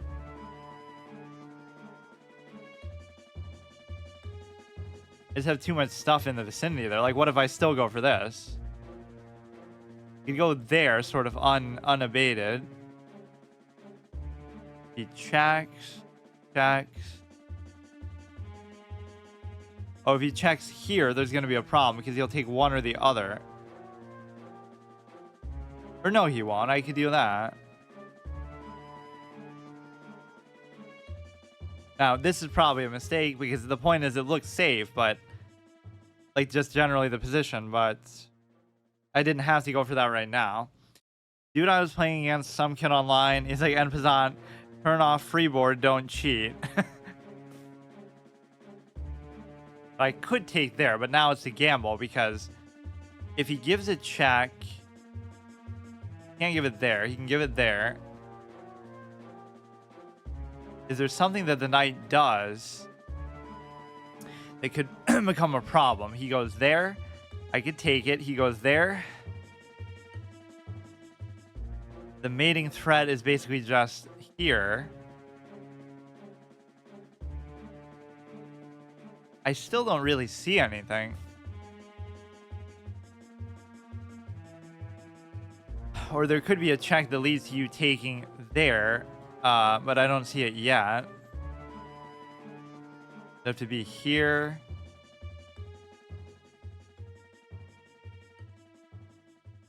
This is an instance where I am calling his bluff right away. Normally, I'm very scared to do that. Now you have actually a pretty good thing that's going to force him to trade because otherwise, or no. Whatever, it's still theoretically. Or now you could do this. Take. I just don't know how much I should really fear the threats here posed by the knight.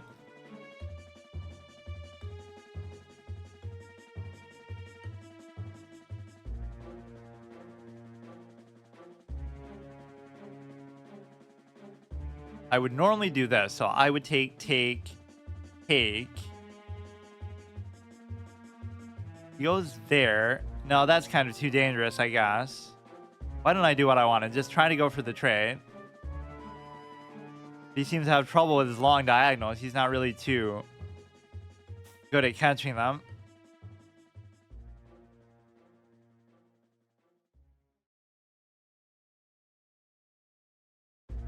To get me to the whopping 60 mark, which I was basically just at, right? Like I started at 55.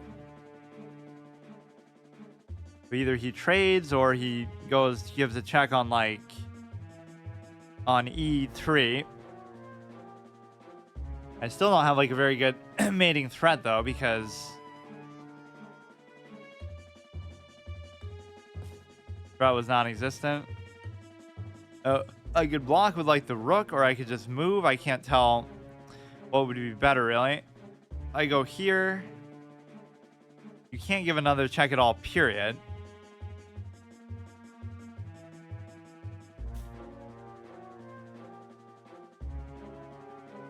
But you should be fine.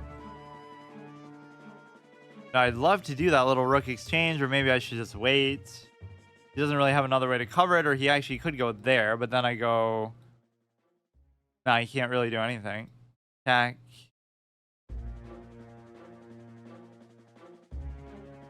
I could either double stack, or I should just try to take advantage of the threat. Doing this is maybe dangerous, because then I can't move it without this being covered.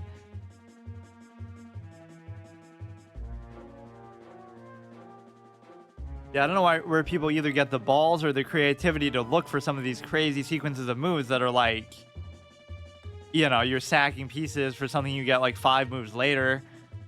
You could theoretically find it, right? Like, oh, anybody, if you know that's what to look for, but I guess once you get to a certain endgame position, though, then you're more willing to look for stuff like that. Or it's more like you just get so annoyed that you can't find anything that you go out of your way to just take a gamble, basically. Okay, this should be good no matter what. Now you have just the dark square only, or I'm happy to do that too.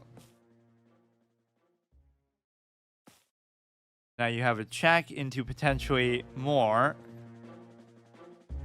This is pinned down. Or maybe I should just not even worry about that. Close this threat, and then the light square diagonal is going to help us too. Don't let him give some kind of weird check here that's going to be made.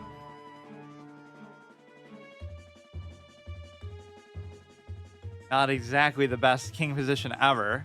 The king is so fussy, like, you know, oh, you don't want him to be too open or too closed and claustrophobic between pieces. Like, I'm trying to make up for the fact that we lost all the king pawns. So isn't this the right way to box him in?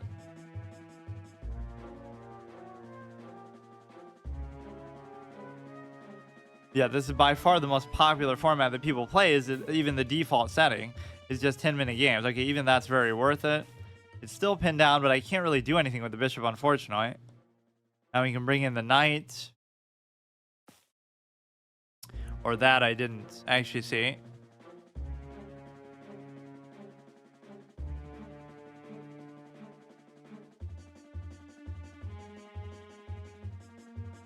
I don't know what this is going to be. Still have rook g2. I must have missed something. For now, I'll have to go rook g2 anyway to cover if he does the... All I wanted was to like get it there to sort of take advantage of the spin idea. I can let him have the pawns, but just do this. I mean, he could have... Oh, no. Is it going to be where I get forked by the king? Fuck. Whenever I'm in the winning attacking position, I just can't deal with that. Heavy lies the crown. Like, it's a bad thing to be winning. But it's still not a big deal, because if you take, then I take the knight still, so...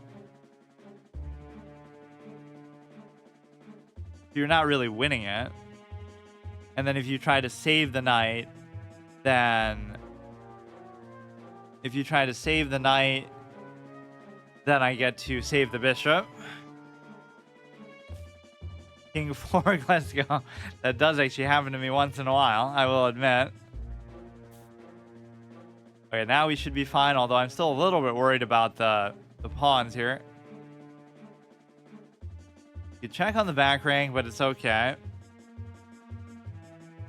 Surprised he's not just trying to target a pawn. Yeah, there we go. He could even do this, but then he could do this.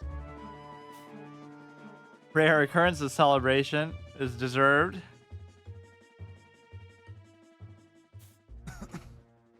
Take... Oh god, I'm low on time though.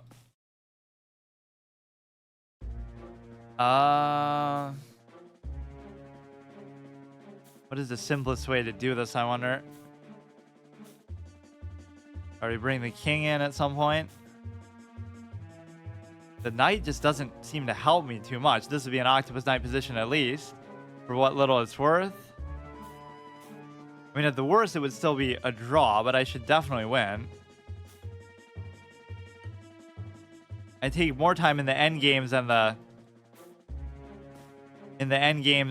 other stuff in the opening than probably in the middle game, which is definitely a mistake. You could take, and then if I take, I don't know. I would love to just trade something out. If I go here and he takes, I take. Something bad's gonna happen with the knight though if I leave it there. I just know it. At least he's letting the time gap close a bit.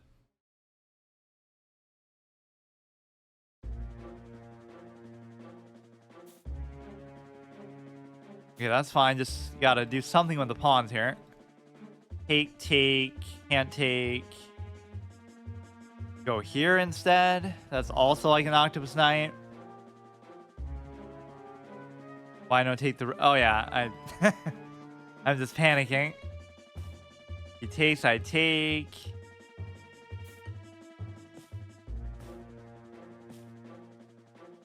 Oh, you're going to give me a fork or something later? I'd have to try to promote. This is actually going to be a little bit difficult now. Or maybe not. Fuck.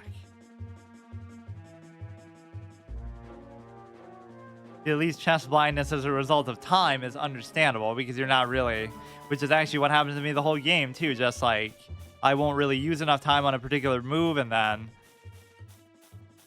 that'll lead to me basically, yeah, every time I'm doing that, it's a great move. So apparently this is the right idea, but I always get punished by the fact that the bishop is there, or like it just doesn't end up happening so smoothly. Why was this one a miss? I'm supposed to do what, though? Rook f6 is best. Why doesn't it show you that, then? It normally would give you the arrow. You are supposed... Wait. You are just supposed to sack the rook. Levy would be ashamed. You try to get maybe this position. Or wait, what? Sacking the rook is best, so what is the best for him, then? It's not like the queen is in there yet, so I don't see why that is even such a good move. You know it's a good move when the engine even takes so long to figure it out. It is best. So now what is white's benefit from that? It'll probably come like 30 moves later. Because naturally you would think to do that, but it wasn't the right move. Bishop f6 was played. So now you're only -1, and presumably your position is good enough to justify this, but it's not. Queen f3 is best. Like, let's see how the only 30 moves later, but let's see how this would have played out. Now you're double attacking that, which still doesn't matter because, yeah, that's very bad. I guess like this, whatever this is just very unclear though. I don't get what you're doing. King h7 is best. Okay, like you're winning by a good enough amount. You only sacked a little bit of material, but this certainly wouldn't be my playstyle even if I knew how to do this. Once I had a miss, which was a 70 move sequence. Incredible. I mean, at any point you could take this, but... Okay, maybe that's enough for now. I'll be back a little bit later, probably. Okay, so let's continue from before. I've kind of been doing these morning and nighttime sessions, or sometimes I would just do like a, you know, all day thing, but that typically doesn't work as well. It's obviously hard to manage in terms of time, so just whenever, like either super early or super late. Yeah, I was doing okay, but it's a slow grind, so my mistake was trying to maybe force it and try to do it all at once. You just have to treat every game like the only game you're going to play and just like really... Don't try to rush it because like, oh yeah, then I'm winning and then I want to get it over with quicker and then I end up ruining the position because I'm trying to force it or overdo it, which I kind of do that anyway. But I feel like if I get a +2 or +3 advantage, and this is why, you know, I always don't resign too, because it just pisses people off so much. Like, it should be over. Like, just resign, just forget about it. But if they knew me especially, they would never do that because it's you know, they know what a clown I am and that I'm going to mess it up. And at this rating, that happens a lot. But even at higher ratings, that can happen. It's just normal human psychology to kind of let up when you're at an advantage, or even to play down your competition, just as a general standard. So you could come here, and the thing I really fear about that is I would take, he would take, I would take, he would take, I would still take, but he would still take. The thing is that basically you're in a position where you would be able to get pinned down. And so I almost feel compelled to do this, but that's like a very unnecessary, untimely sort of move that you shouldn't do. But I can kind of see what's going to happen here. You would think he'd feel more compelled to cover that, but he could just ignore it and just go for that and say screw it. And so it doesn't mean that I'm losing something by doing that. Right, I could always just move away, but it gives him control in the center, which obviously as white you expect they're going to have anyway. And then it also allows you to do that immediate pin. That's been one of my biggest weaknesses in the 10-minute format, because normally I would never allow that to happen in a classical game, but for whatever reason I just didn't have to deal with it, or they do play sort of more aggressive, annoying things like that. So it is a twofold problem. And ordinarily you would be able to take that, or no, you wouldn't, or I mean that. But the problem is that you're going to get pinned down to the thing. So see, normally a normal person here would castle, but I can't do it because my style requires me to avoid doing this. So now you could, no, you still can't do it. Now if he does this, that's kind of a nightmare too, but you can just go there. All right, we'll follow his lead in castle, as black should often mirror white. And so now that is of no particular value because nothing is pinned down, but this is kind of where I wanted to go anyway. So these pawns can get very dangerous when you let them go this far in. And so, like, even this is already like a losing combination. Just the fact that you've let them get this far, I've put up no attempt at pawn resistance or anything. But there was that potential double threat. So I give up the double threat just to avoid the pin and all this kind of stuff. So it's obviously very defensive minded that way. If I go here, he can't keep going, or I would just take. If he takes here, I could take back, and then he could take again. The problem is it'll split the pawn. So you could fork, he's forced to end Pizan, and then, oh no, I could take back. I could take back even with the bishop. So let's see if he knows what the end Pizan mechanic actually is. And then even if he takes again, I could take with the queen. I could take with this pawn too, but I kind of don't want to. Right, like, okay. Like I could take, and then he knows the threat's coming though, so it's of no particular value. It's not really covering anything, so it doesn't really matter. I don't really want to even do that trade, but somehow I like the pawns together like that, so that could be a dumb move. It's just, what good is a pawn like this that's all by itself and split? It just feels kind of naked and lonely. So this is reasonable, but I've been actually playing more with knights, like just either having two of them or just not, I don't know, like just not trying to trade them off as much as normal or not being able to. Again, this would normally be a good move, but the one thing you have to remember is it's a knight. And the fact that it's a knight means that you're going to lose because of it. See, whenever the knight does something good, it actually turns into something bad. That's how it works. Right? It's just the ultimate saboteur and bait piece. You take, then he goes there, then I go here. It is technically an octopus knight too. But then he would take, I would take, he would take, I would still take. Like, I'm going to do it, but it's just not going to work out well. The only reason why it feels so secure, or no, he's not even going to worry about it. But the only reason why it would feel so secure is the simple fact that you would be able to, you wouldn't be able to push it out with a pawn. So it's much safer there than it would normally be. Like even here is good because then if you push this out, but he could just push and move and cover it like that. Now it's very important to consider where I want the queen to go because you don't want it to just keep getting threatened. But it's almost impossible to go somewhere where it wouldn't. Like this seems like a reasonable spot to go, but it does sort of restrict the knight's movement. Can't really threaten it with the bishop without getting taken. Now what I have to be very careful about is just the idea of developing this finally. See, I often develop for a trade. I won't try to go somewhere that's going to be useful. I'll try to just go somewhere to immediately attack something or initiate a threat, which is kind of lazy because that's not an attacking mindset, because you know that's not going to work. Basically, you could go there, but it still wouldn't work, so you shouldn't even bother. That's just a basic open file. There's not a whole lot that comes of it, or it does allow you to do this, but I guess at this point we'd be in pretty good shape because we could just take first. He creates his own double diagonal towards here, which doesn't matter yet, but it could become a problem. This is also a problem. There's some sort of idea here just to, you know, sort of, we can protect this. Oh, but that's a very good threat because you could take this if I do that. And so you could do this to basically cover both. Then if he attacks this with the bishop, then I'm free to move it because nothing else is under threat, so that should be fine. You gotta like always double and triple check your moves, which I often don't do, or I feel because of the time you really can't do. Been using all my Exorcist inspired titles just because I have like a million different titles for chats because of how much I do it, and even from back in the day. But because William Friedkin died the other day, who directed The Exorcist. Although this one is just like an old saying that I said, which has, it sounds like it makes sense, but maybe I don't know how swans work exactly. So this is okay, and it creates this very excellent thread that he might not realize is going to be relevant here.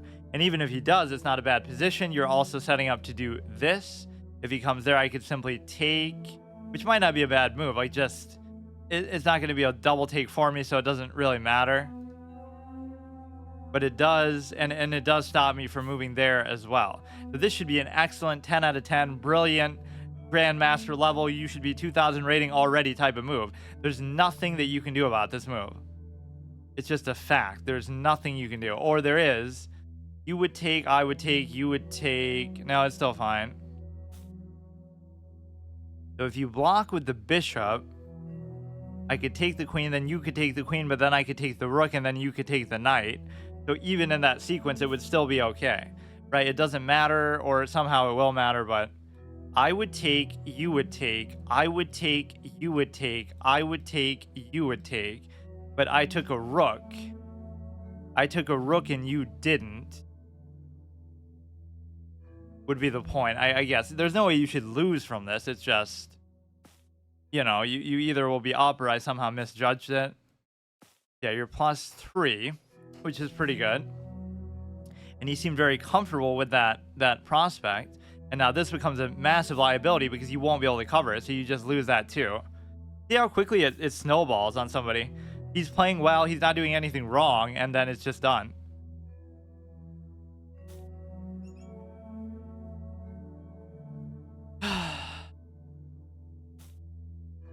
$80.91. I mean, that's about as clean as it gets. Again, you just kind of wait, you win by attrition. Like eventually, it's not like attrition because it's such a long game, either in terms of time or number of moves.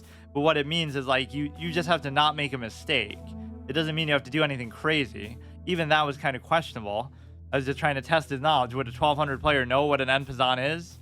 Or like, was there some losing sequence because of that? There really wasn't, because you could have done something like that, I guess. Anyway, you covered the knight. That would have been an octopus knight anyway. This should be like a great move or a brilliant move. Yeah, that is a great move. And even though it's a simple idea, I mean, you look at this like it's a puzzle or something, it's not a big deal. Even that's vast. You take, I take, you take, I take, you take. And then this is the big thing, of course. Even that it has to criticize. It can't even let me have a good moment. Like, oh yeah, of course, move the other rook. Or like it'll say that with even the final move. Like, you're about to get checkmated in one, and you made the wrong move. The best move would have been to move something else. Like, it doesn't matter. The result's the same anyway, but it still wants to pick on your play. So that's okay. I just have to somehow take breaks between games. I really don't like doing puzzles. It just sort of, anything that isn't just playing the game in the most natural, organic sense sort of takes me out of it. Yeah, I have that long form philosophy, the idea that, you know, I could do something forever, or I could like really get immersed in something, and that's the best way to either excel at it or whatever, at least just to enjoy it. And so the point with that is you have to do it in the most like natural way. Like it's not forced. You're not studying, you're not, doing puzzles, you're not doing anything. You're just sort of doing it for the core experience. If you enjoy playing, just play. Or like even then, I don't like openings, I don't like end games, so I should only play middle games. But you have to learn the openings just to get through them, just to get past that point. I should really change my flair, but like I said, the knight is the most identifiable aspect of there's that saying in like basketball or sports or something, like the great ones have the shortest memories. Like they don't remember all their mistakes or whatever. Kobe Bryant airballs three pointers in a row when he's young, and then he doesn't let that bother him. He just keeps on shooting. And so the same thing in chess. Like don't get too overconfident. Don't do anything. Just play the game. Let the chess speak for itself, as a wise man said, who's still 100% innocent and nothing was ever proven. I just hate how everybody jumped on that. And now look how he fell off too, right? That ruined his whole career because psychologically it probably was just so much negative attention. He was 2708, he was really making a run, and now he's 2660. Like he has a legitimate case to complain about that, to say that just wasn't fair. Like forget about the lawsuit. He was trying to get 100 million from Magnus, but that was defamation without any proof at all. And it's just sort of swept under the rug, like Magnus doesn't look bad because of it. Like you can respect Magnus, he could be the best player ever, but that was a clown move, and it was so overly dramatic the way he did it. Even if he was right, it was still overly dramatic. Like there are better ways to go about it. Or that Igor Zraussis guy is like he was still an arbiter even after he was caught cheating. It's like it takes one to know one. Like Larry Lawton, the guy who's like a criminal who he's like a thief who helps like an ex-thief who helps find other thieves because he's an expert on the subject. So they use Igor to try to catch cheaters because he's such an expert. Don't try to pull a Tessio in the toilet on on him, because that was his technique. The game within the game. That's hilarious. And there's like this picture of him doing it. Like who went in there? I guess somebody was suspicious, maybe his opponent. Somebody went in there and took a picture of him doing it, like using his phone in the bathroom. It's very very interesting situation. Let's see. There's always this like in between stuff, which is part of the reason why I always liked chess as a category, even though I wouldn't do it necessarily that much. Whenever I said I like the perception, actually, whenever I said, oh, I played chess when I was a kid or something, like I meant like, oh, 1 game or 2 games a week, or here or there, whatever, right? One day you might play a little bit. It wasn't like what people treat it as. If you play chess, it's like, oh, you play 10 hours a day, you read books about it, like no, that's not how normal people do things. And I'm not saying you're wrong for doing it, but it basically means that it's just 2 different worlds, like the way that people take it so seriously. So everybody's so impressed, like, oh, you're 5 years old and you're beating him at chess. It's so impressive. But why does it matter? You could be 25, you could be 55. But if it's your first game, right, it's a very insular kind of game where it's just not going to matter, because what matters is your age in chess years, not your age in overall years. Oh, that's not what I meant. Oh, this is kind of confusing to do. I have to do it in like 3 layers. Hang on. Just because the actual playlist here doesn't actually shuffle properly. Writer. What, like writer for chess.com or something? It was interesting to see like what rating are these people. Like I could have won the Pog Champs because like what is the state of it? Is it over already? Like, not saying that's the weirdest chess flex ever, because it wouldn't take much to do that.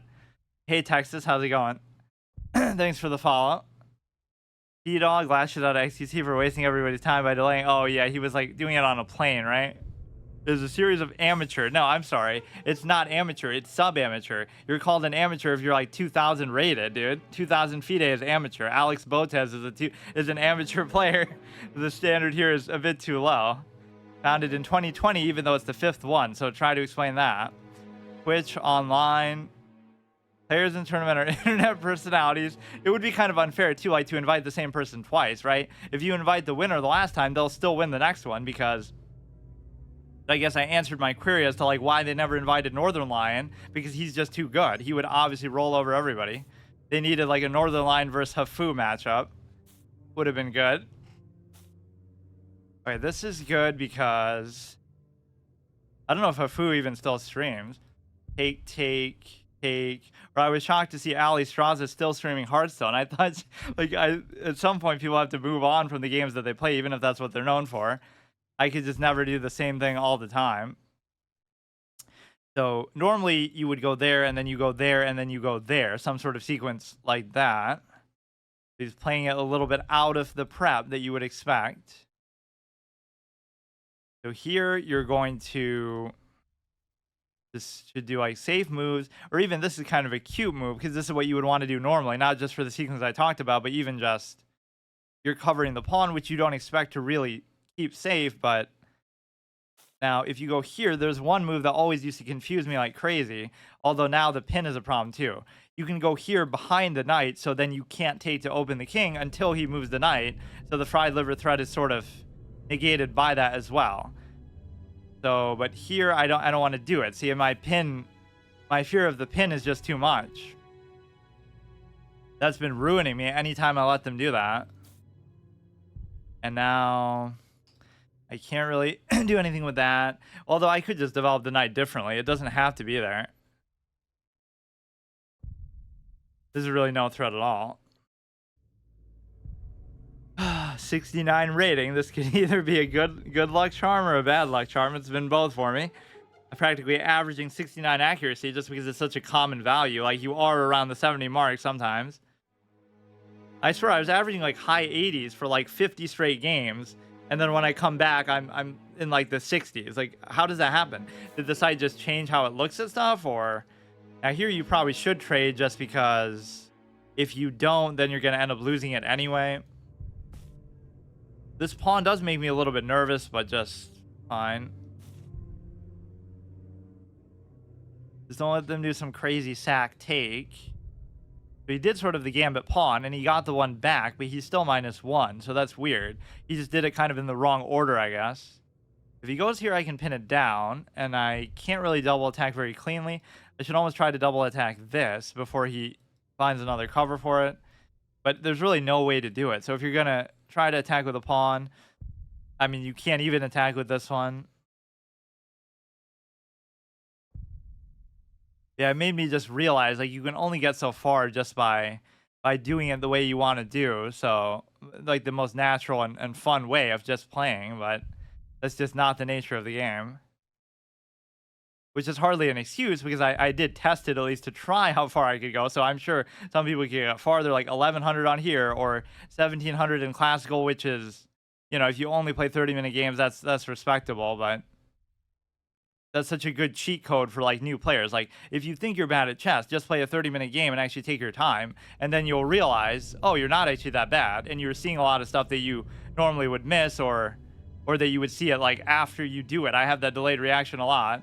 This should be a good double attack here. Let me just double check.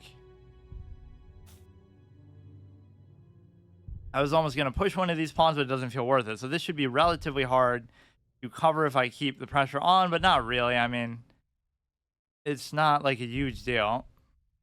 If he moves the knight, you can cover with the pawn, but then that maybe opens... Oh, you can't even do it either. I always forget the true value of... Okay, this is great because he would take... I would take... No, it's not. Oh man. How does that still not work? Now, this is only bad because you can't really cover it in a very efficient way, so... You could come here. You're attacking the bishop. You're attacking there. It doesn't really do anything. We're double attacking these with the knights. This just doesn't do anything. I really don't want to let it get taken and have this happen. That just seems like a disaster. Normally, I'd be very happy to see a knight trade for the... I mean, a bishop trade for the knight.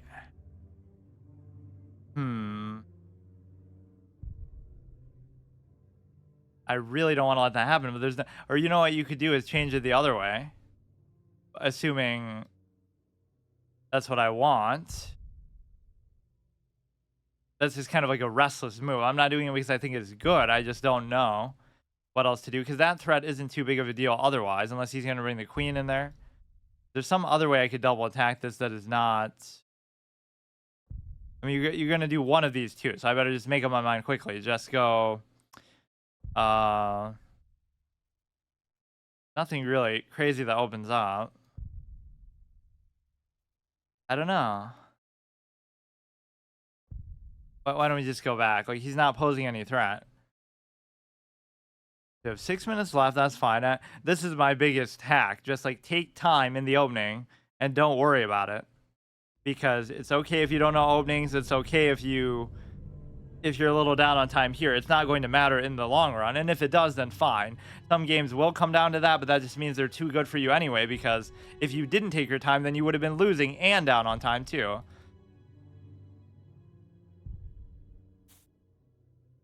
You come there. Now there's a potential take. The problem is there's nowhere good that I can go with the knight. So if it could just like move literally anywhere in the world, it would be good, but you can't. So if you go there, I could simply take. I'm not seeing the great nature of the threat here as much, but I would love to do something with this, but I just can't figure out how to do it. I won't be able to go back there. I'd love to do the light square bishop. If he takes here, I could take back with the bishop. So I'm just going to go for it, I guess. I don't like this position at all, but you're going to bring the queen in there, and he's going to have a lot of good attacking pieces in the vicinity, so I could be in a lot of trouble.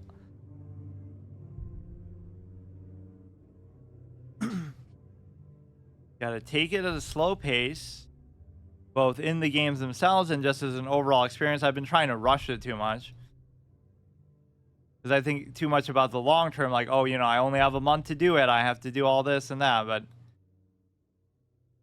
I never would have believed it would be this difficult to simply get to these low ratings, but people take it very seriously.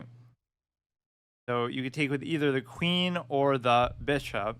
If I take with the bishop, there's some sort of pin capability. There's nothing really happening in terms of, like, okay, he has it there, but it wouldn't do anything really. Good excuse to get the queen involved, but I don't really see what it's going to do. You definitely don't want to take with the pawn. If anything he does, these knights should be covering most of the meaningful squares here. Queen comes in and isn't attacking anything too meaningful yet. I would love to be able to move this, but... Or again, if I could like threaten the queen with this, I could still take. You have to remember that the knight is actually... The knight is actually uncovered over there, but I can't do anything with this. What is he actually even attacking there? He's going to try to double attack. Like, he's going to try to do that, for example.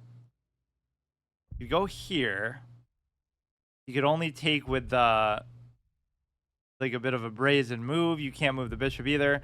But here I should be able to take the light square bishop at least guaranteed. And the reason why is because you're going to be forked on account of the queen. So if you take, I take. If you don't, I can take this no matter what.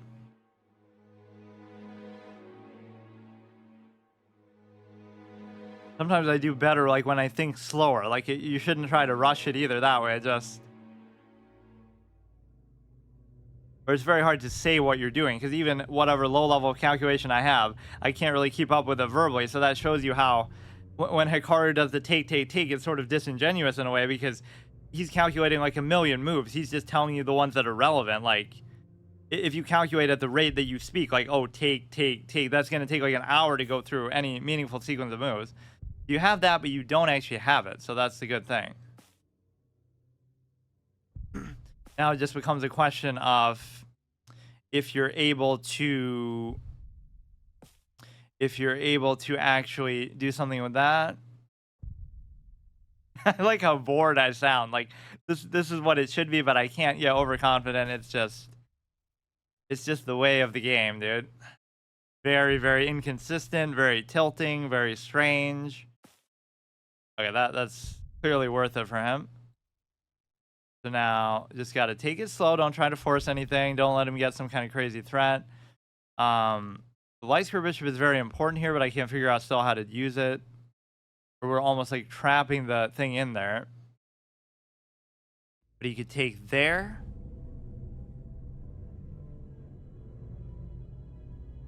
So just okay. I have plenty of time. I could give a check and I could just take. See, you have to give yourself permission to calculate. When your queen is dead, then I have my permission to calculate. You have my permission to calculate. That could be a title.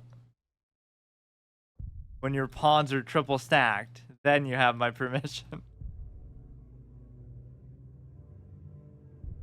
It's always just right there in front of you, but so many people are like me, like they're lazy. They don't care enough because it's just a board game. What a crazy notion that is. Like that's what I don't like about some of the elitists or some of the people who are so proud of themselves. It's like it is impressive. Like if you're gonna brag about something, you should brag about the years it took you to get there and the time and effort, because that is a meaningful thing to say. Like with anything, you know, you studied a subject, you studied psychology for 10 years, and that's how you're able to become a great psychologist and do all these kind of other things. This is the same thing with chess. Like you're able to put forth that time and effort, but don't brag like, oh, you were innately that good, but brag that, oh, I studied to become that good. So what's the shame in that?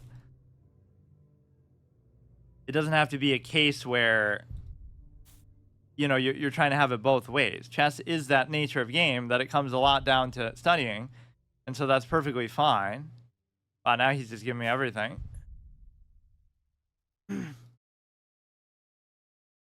this be like a super high accuracy game? But at a certain point, it just doesn't matter because, I mean, you're sort of still targeting this. Just don't give him like a royal fork or some nonsense.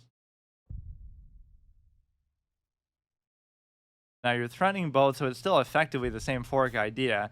Even if you were to take there, it wouldn't make much of a difference. Even if I was to lose the queen here, or I could have just took that too. So he saves the fork by hanging the thing for the bishop. But no, yeah, like if you're a 2000 player or whatever, brag about, oh, look how much time and effort I put in. I studied for years. I did all the, you know, all this effort. That's impressive because that's how you become great at anything you do in life in some form. Part of it is just time commitment, the effort you put in, all that kind of stuff. But instead, people want to have it like, oh, they're just innately brilliant. They just came out of the womb and they were a 2000 player and all this kind of stuff. And so basically, that's what I don't like. But this is annoying because there is going to be a royal fork possibility. If you were to go there, I mean, we're certainly threatening an adequate number of pieces. I just don't really get what he's going to do. He's going to tag me with the rook too. Like anytime he stops the attack, but if I was to take here, you could go here. That's kind of the only problem with it. So you could move like this one, but then I could just like that's a fork, but so what? Go ahead, do it. I'll do this. He's got to do something impressive with the bishop itself. These are just sitting ducks, sitting knights. But basically, yeah, the whole innate thing doesn't really work. The way that you actually separate yourself is once you get to some high level, then you're able to basically, you know, then separate yourself among the best. But that first stage of just, I mean, this is how they can annoy you, but I just have to resist the tilt. Like, okay, whatever, dude. Whatever the sequence is, very impressive, highly instructive. Just get it over with. I could check over there, but honestly, what is he going to do? Is he going to be mate? It's kind of too far flung for it to be mate. He would go there. I wouldn't have really a follow-up check. So if you were to do something like this, he's missing the fork very conspicuously. If you were to like double attack something, you could do the fork and I would basically just ignore it. Right, because it'd be perfectly fine. It would be a fork even on the other one now. Just go ahead and do it. So see, even here, I'm kind of letting up and just letting him have something just to expedite the position and trade stuff. So even this one didn't necessarily have to come down to time, but now I'm getting a little bit impatient. So just trading down material for a very simple reason. That's okay. It'll still be trapped. I finally bring out the light square bishop. Now that should be trapped in there for an easy take as well.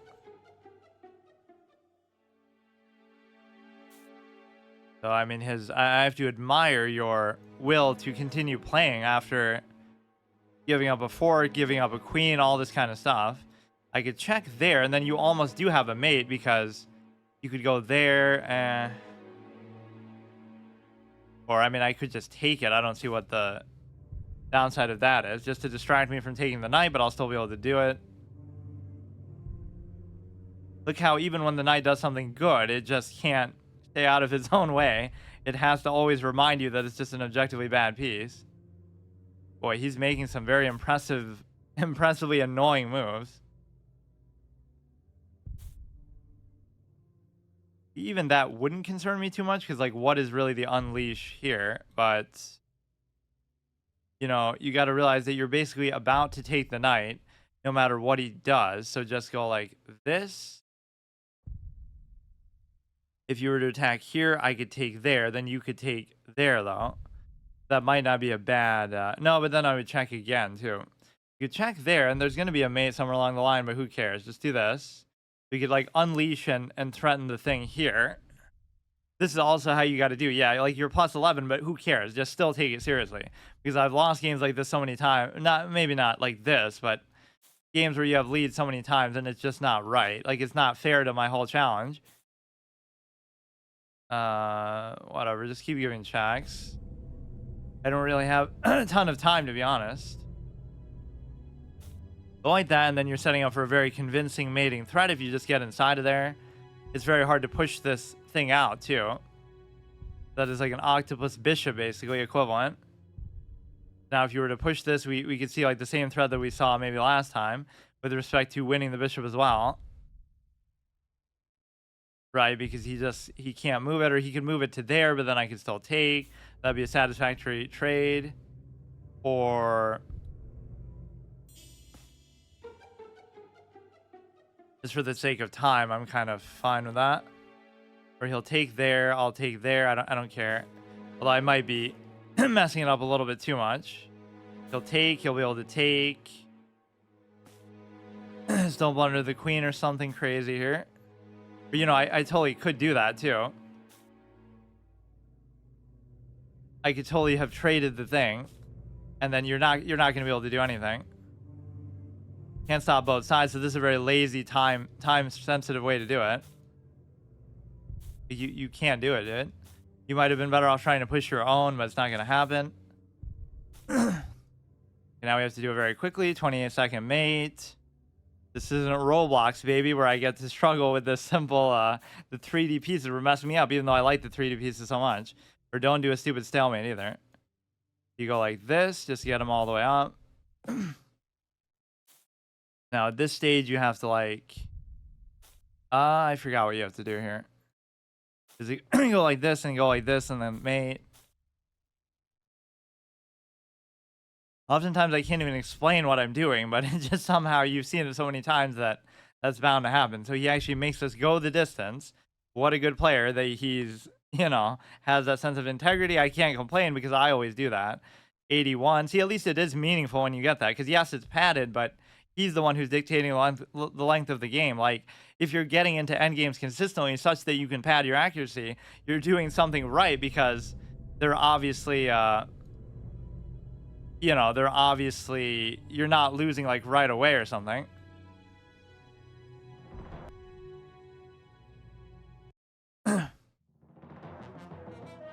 Like what would GM's accuracy be without those kind of things? Without end games and all the repetition, threefold repetition, moving kings back and forth and all kinds of stuff. I almost don't want to push my luck. Like, every time I'm on a good streak, I just can't maintain it. This is like the final stretch. This month is the chess mortality moment. Like, if I can't do it now, there's nothing else.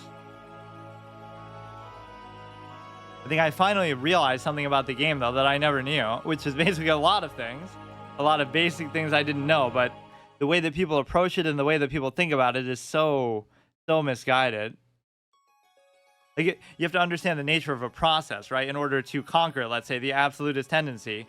The fact, like, if I told you chess is an innate game and you're born at a certain level. So like, oh, you'll never be Magnus, you'll never be Benjamin Feingold, so just give up and don't play.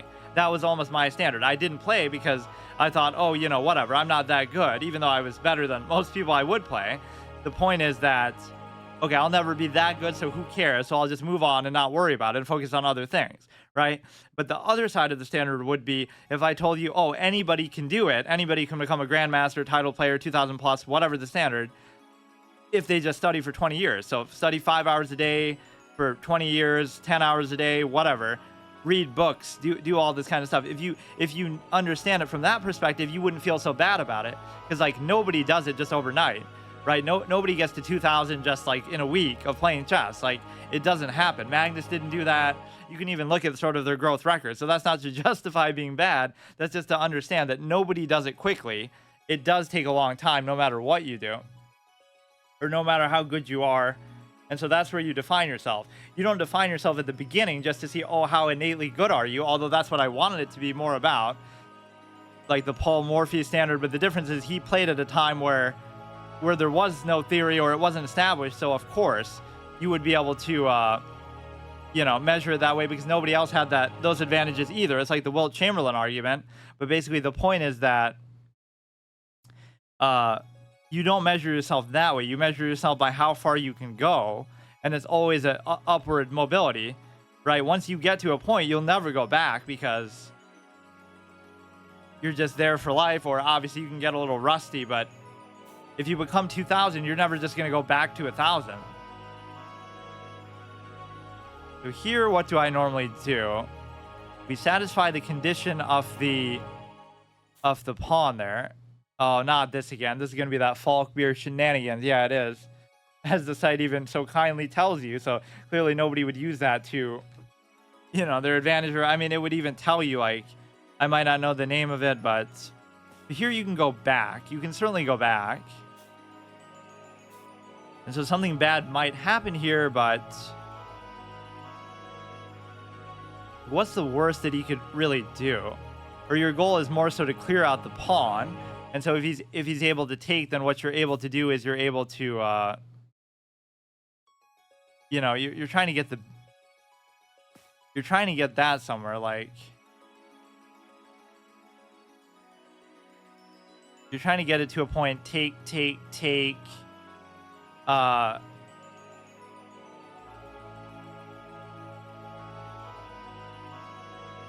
Where you can actually develop this dreaded piece called the knight.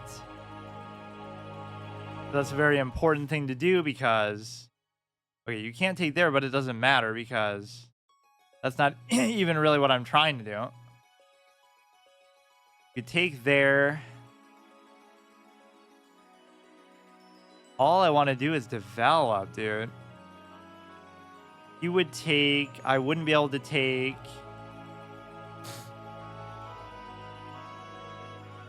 Nothing I do here is going to be too useful to me. I can't remember. See, I even studied this too, but I don't understand what the...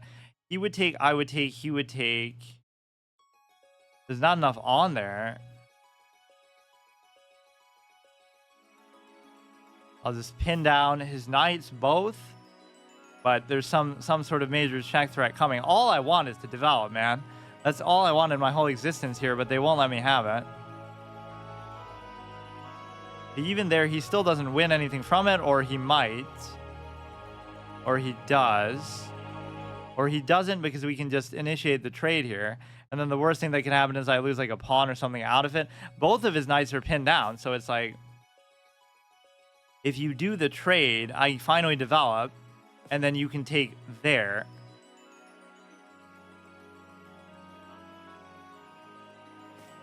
That I might just have to live with. Look how we have the knights right where we want them, except my own. The best there you could just do is take that. So you just got to watch everything. You would think I should be able to win something from this event. Like here, we're double attacking there. We're attacking there. So he's going to have to let me double take. Oh. Whatever he does with the Dark Spirit Bishop isn't going to matter. That's still pinned down. This isn't pinned down, actually. So I would take, he would take, I would take, check, take. We could sort of give up this pin and just go the other way with it. It wouldn't change anything to do with that side of the board particularly. So basically, give me that free development if you want. Or what if he had took there? Then he could have probably double took. Even if I take, you can't take back for the simple fact that you would get taken pretty badly, and it is pinned. At the very least, you get a pawn out of it. Although what's going to happen is now I'm going to forfeit my castle capability. Or no. We win this either way, though. Or even if he was to do that, it would be pinned in a different sense. So maybe I can afford to castle because either you're going to win a piece or you're going to win a pawn. But, like, is the castle really worth that much?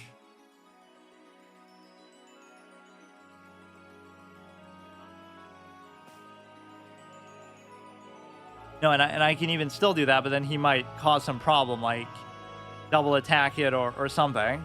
But that's the one phrase you should never use in chess is he might do this or he could do that. Like, you should say, like, you know what he can do because you can calculate. Okay.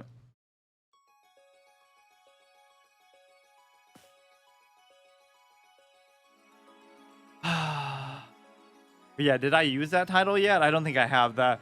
Why is it called the King's Game? Because you would have to be a king to have time to be able to play it. Which is almost what it was. It was a symbol of status and royalty because ordinary people couldn't afford a chessboard, or they couldn't, you know, they didn't have time necessarily to do it. But, I mean, everybody does sort of recreational activities and stuff, so it's not too big of a surprise. This one was actually pretty bad. So there are some things you can learn from this, just like, or I should analyze every game a bit more thoroughly just in case there's brilliant moves or something. I'll just miss them this way that I'm going. But this opening triggers me so much, and he kind of let me off the hook. The 1200s are who I thought they were, and I let him off the hook so many times. See, it's not that they aren't bad, it's that I expect them to be even worse. So then it doesn't like that move, but what if I know how to play it? Like, that's the right way to play it. Play the engine line from here on, which I have just studied even. Pin it down, take. Pin it down, take. Supposed to bring the knight. That he's not supposed to trade. Do we even give him a pawn there? So I'm not happy with that performance. Like, if I did that again, I'd probably lose. And that one's pretty clear, right? If you just... Or wait. Wait. What is the thing here? Why is it treating that like that's not a big deal for me? Wait. I don't even understand what happened there. I thought the take would be like, if he takes here, but then I could take. Like, if he took, then I took, then he could take. But it's still covered. I don't get it. I mean, you'd ruin the castle at least.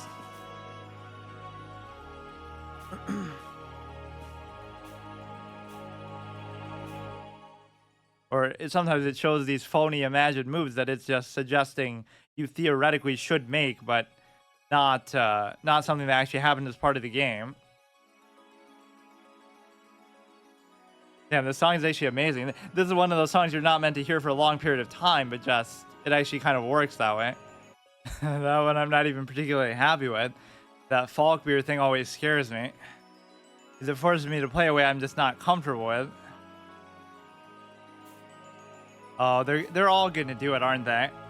My desire to take like, how do they even know how to do it, like, exactly perfectly? I guess because they've studied it.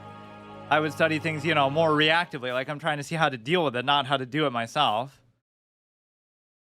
So that in itself is a mistake, but I don't know which one to take with. If I take with the knight... If I take with the bishop, can't move the pawn. If I take with the knight, I don't really understand, actually. This is another sort of gambit thing, but it doesn't... Nothing allows him to... Oh, no, you can't take with the knight, so it decides your fate. And if I lose because of this, then so be it. I can't figure it out. It's just... You know, I'm not going to just not do it. If he goes to here, I could take... Wait. I would take, he would take, I would take, he would take, I would take, he would still take. So you should almost go here and just leave it. So he gambits a pawn for seemingly no reason. The problem with this position is just the simple fact that you can't do the little knight thing on the bishop, but you wouldn't be able to do it anyway. The only logical thing I can think of is doing this, or you don't want to go back really, and you don't want to go there. So like just to set up for here, the knight is still in an okay protected position. He might still do that, in which case the center pawns could be very intimidating. I would take, he would take, or now this would be actually kind of fine if it wasn't for the knight, right? Like I would take, he would take, I would take, he has to take with that. Or if I was just able to get the knight to move, like there's so many ifs about this situation, but what if I do it like this? He would keep going, but that would be actually fine with me as a pawn structure. If he takes, then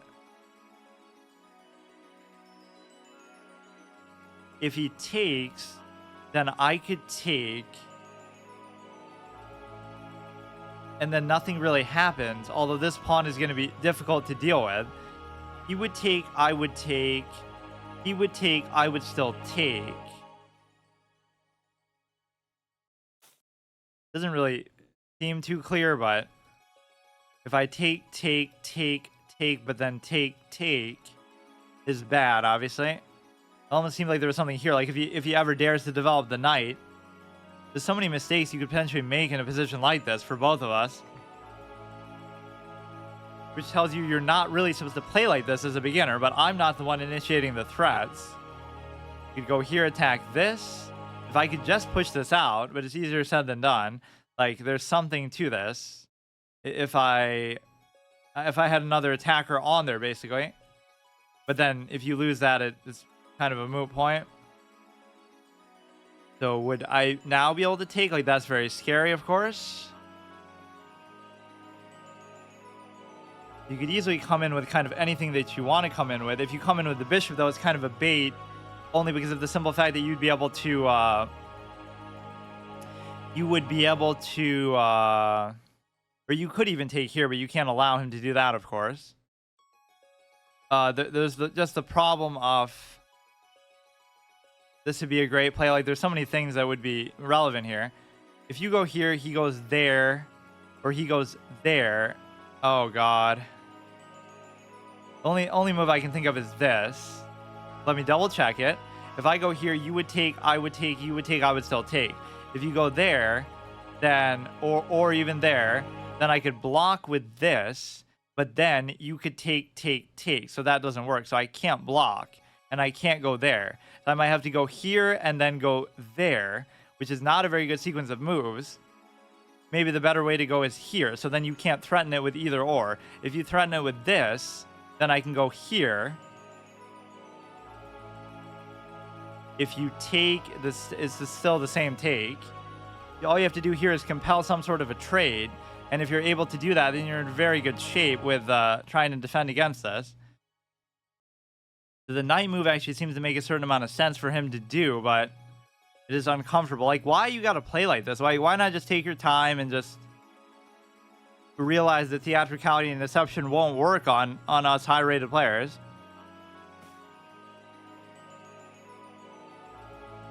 I mean, even this I'd be compelled to do just for the capacity of the trade.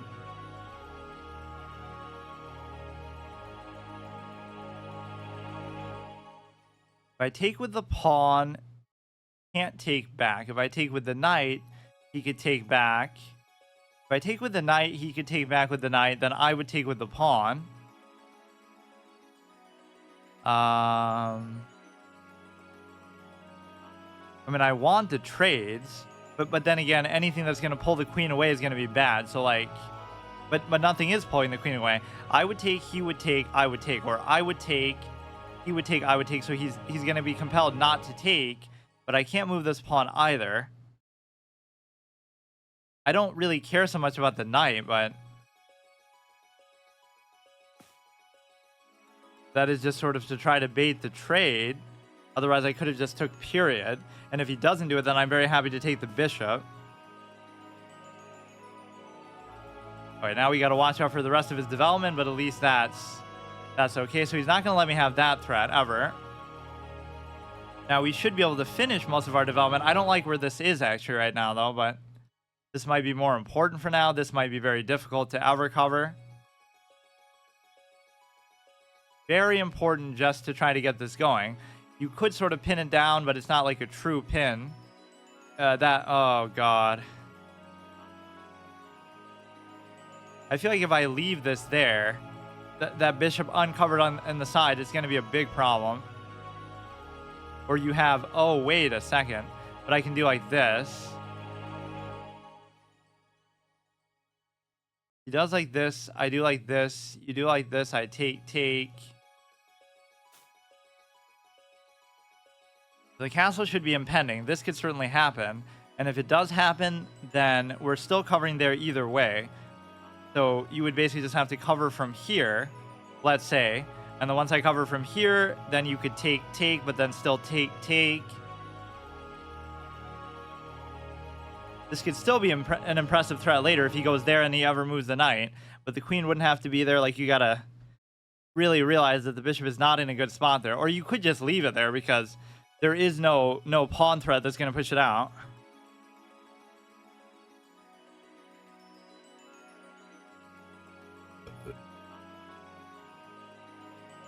We have the double diagonal, but in a very bad backwards kind of spot. If you go there, I can't simply take.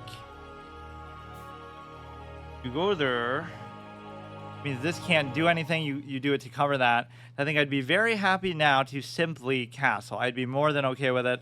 Nothing is under meaningful threat. The double take doesn't work at all now. The queen is freed up to move. This is a bit of a concern, but I don't think he can do it in such a way that would really be a problem. You have to be very careful now. You go ahead, you pin it down, which is not a big deal at all. Because again, the queen doesn't even have to be there right now. You can't take. I'm just thinking about the bishop the whole time, really. You could go here, but then you're pinning yourself down all the more. Then can he double attack that? He really can't do it yet. So as dangerous as this seems, I'll walk myself right into it and sort of just deal with it. Then I'll try to push it out with the pawn, but then I can't push it out all the way.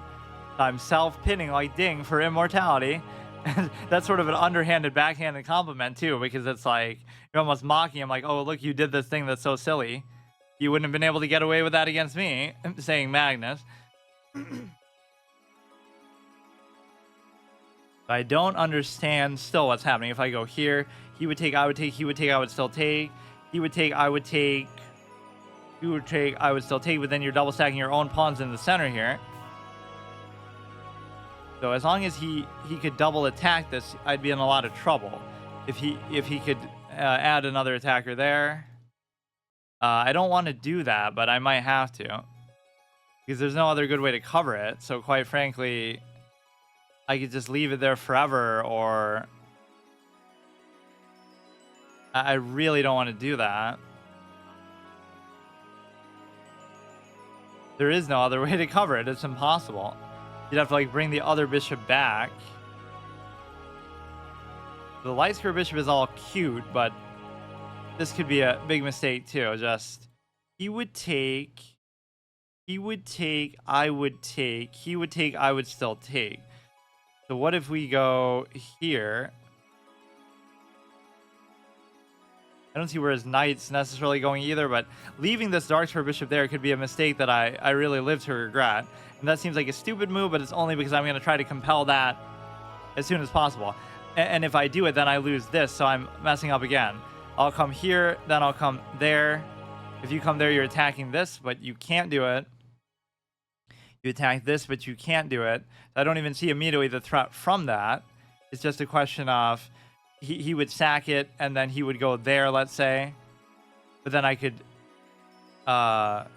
wait. I could let him take and then double take.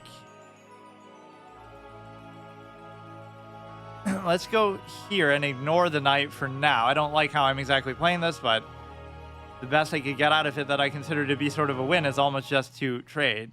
You could have done this, and I hate to do it, but this is how damaging a pin can be.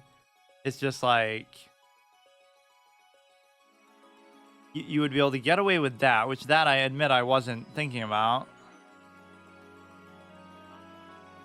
Where can he go from there? He'll be able to double attack like that. What would I have to do to be able to take this? I would just have to cover this again. If he takes, I take. You would basically be compelling to take. So what if I don't care about what his knight is doing? Just ignore the knight. But then again, he could take, I could take. That move could be very devastating. Like, if you were to get there comfortably, then you could take, I could take, you could take, and you could fork. So I do all that just to try to squeeze out a trade. 2 minutes left is the big the big problem here, though. Come on, just focus. Just he has to take, or I guess he doesn't have to, but I'd be very happy to to trade here. So now that whole double diagonal threat is gone. Now, is there something that opens up because of this that I'm not seeing? He could threaten the is no longer pinned because there's nothing to pin to. It's even covered there, but that's not really something you expect to be relevant. So the only way to deal with the pin is just to remove what is pinned in the first place, the queen itself. So, okay, that I'm also reasonably happy with. Is he going to give a check fork? Best fork he could give is there. He could take the bishop, which is okay. What else is he going to do with that?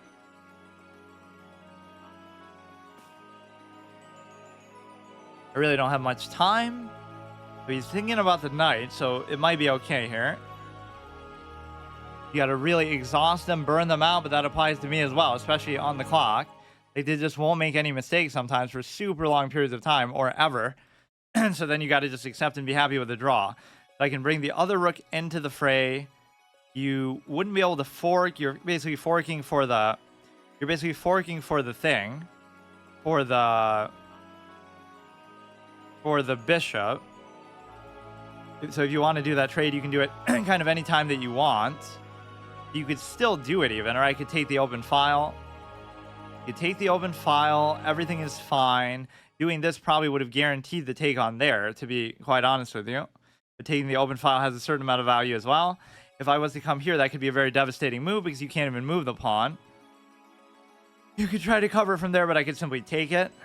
This reminds me almost of Signed soundtrack, like Asthma Attack or something. Part of it, anyway. Okay, this could be a very strong move because you just get... Oh!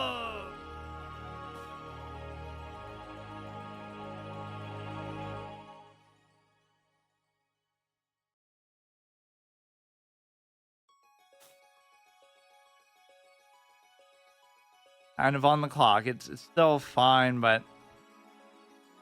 That's so bad, man. Why does it have to be... Why does it have to be this format, man?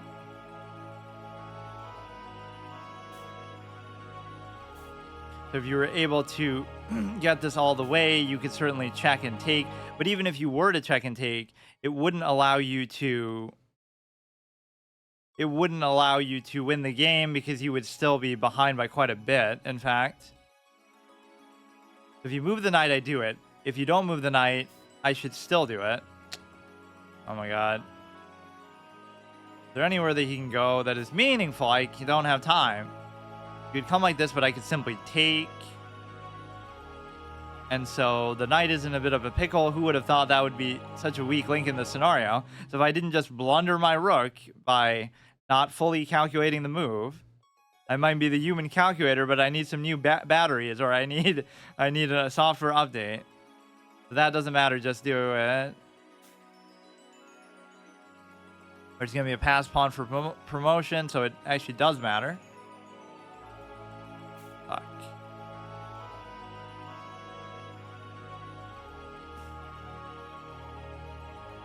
I didn't have to do that at all, dude. Yeah, that's just... This is one of those games that you just... Like, you're faster. Okay, dude. I'm playing the wrong format, but I kind of just have to this time. That's so stupid. But I still shouldn't have done it. Like, I had enough time left to make it count.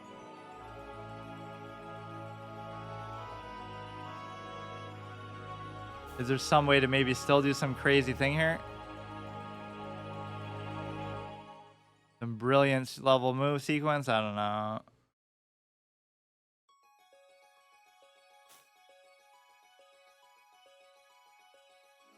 Or we could maybe still get out of stalemate. He wasn't like that fast either, but I'm just slow.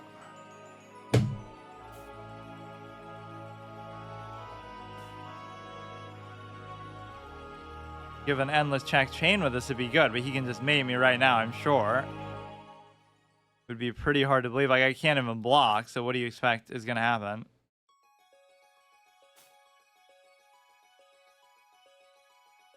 Check there, and that is mate.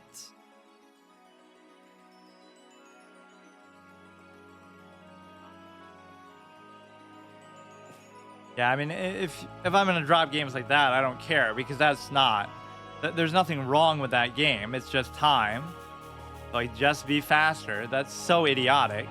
There's nothing of consequence there. I'm arguably winning, I would say. Let's see. Like, I played it all pretty much okay. That's a great move, but it still doesn't matter. This is good. So that's a blunder. So, for example, just as an idea, like, what does it want me to do there? Because I hate these moves, because you don't have to do anything. You can just sit there and just move stuff back and forth and you'll be fine.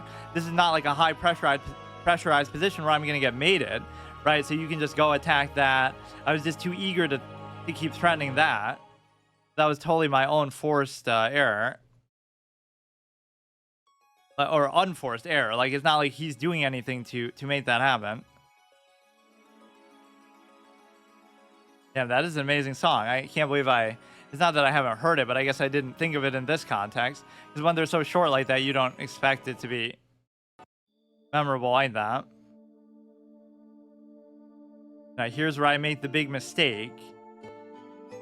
Where I try to play too many games. Right, like I was on an okay streak. I should have just let it go. Till next week, because that'll be the next time that I play, or Saturday, I guess. Ruin my Saturday format.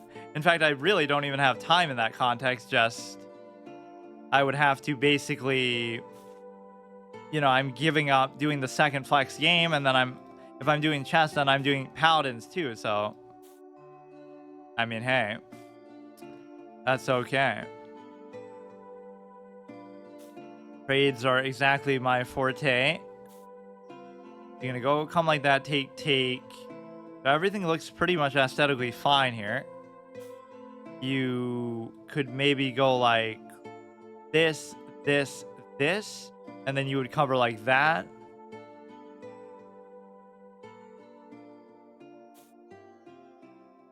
Yeah, time actually ruins chess, and it's objectively not a good measurement of the game at all. It's just a cop-out to show that, oh, the game is totally so complex and not solvable, and everybody has, you know, all these different levels of capability. But the reality is, if you give anybody enough time to think about it, which of course that's a cop-out too to say that, but it is part of it. It's such a big part of it that between memorization and time, right? Those are two very contrived things that people try to hide from or shy away from with its impact. I almost don't even want to do that, but it will double stack the pawns. Like, he's got a whole mess of stuff going on. You could try to open this going that way. I'm very happy with this position because I feel like it's very I feel like it's just very ugly for him. This would allow him to undouble though, so it does sort of raise some questions about that. You should almost only do it if you're going to, you know, get something out of it maybe.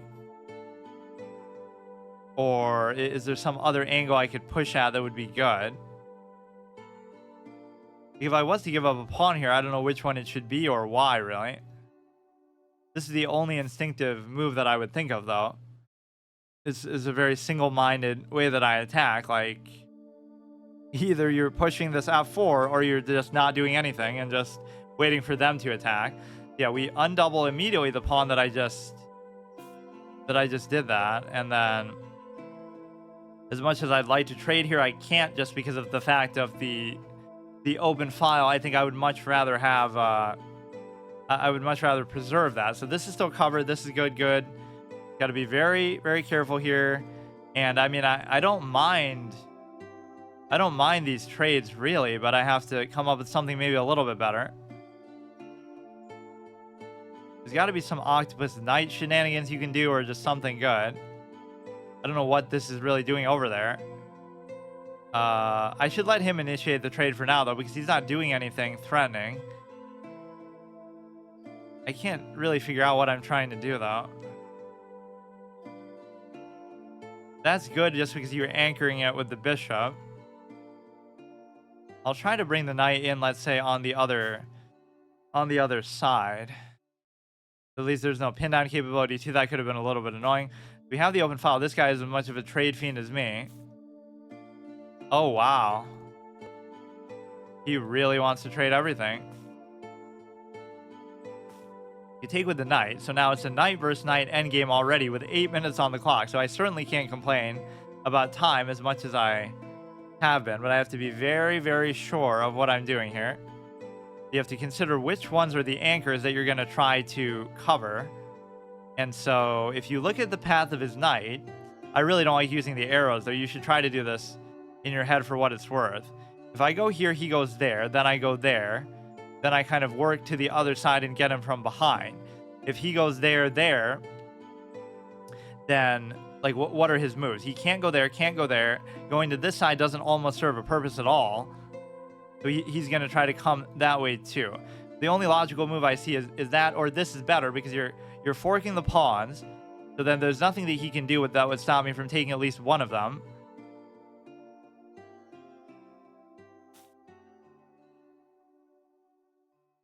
You go ahead, you go for either one, push that, I take the other one. Or, you know, he's going to take, but I think it's still more valuable here.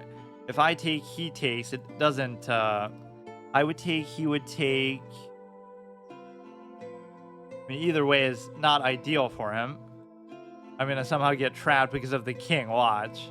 Or even there, that would have been covered adequately too. So now this could be a problem though, because it opens up too easy of a threat there. I have to kind of stay on the point and try to take some more. Right, that B4 pawn looks very weak. So his knight's going to come in like from behind, let's say, and swoop in and try to do something. This is another fork opportunity, but it's not a true fork, or it's not even a necessary. It's not even a necessary element because I could keep going and then you have a passed pawn and then he can't even do anything. He can't even do anything about me pushing this because he's already moving away. And then we do have still this potential fork opportunity based on where he's going to be at that point. We have the ability to connect and cover like this. So we can sort of just really frustrate him and sort of try to needle down the rest of these pawns before I try to promote, because I'm very bad at doing that. That's a very good move because it would allow you to focus on this. But I almost feel like it's okay to let that happen, or you can take one or the other. I'll let him do it. And the reason, okay, dude. Oh, wow.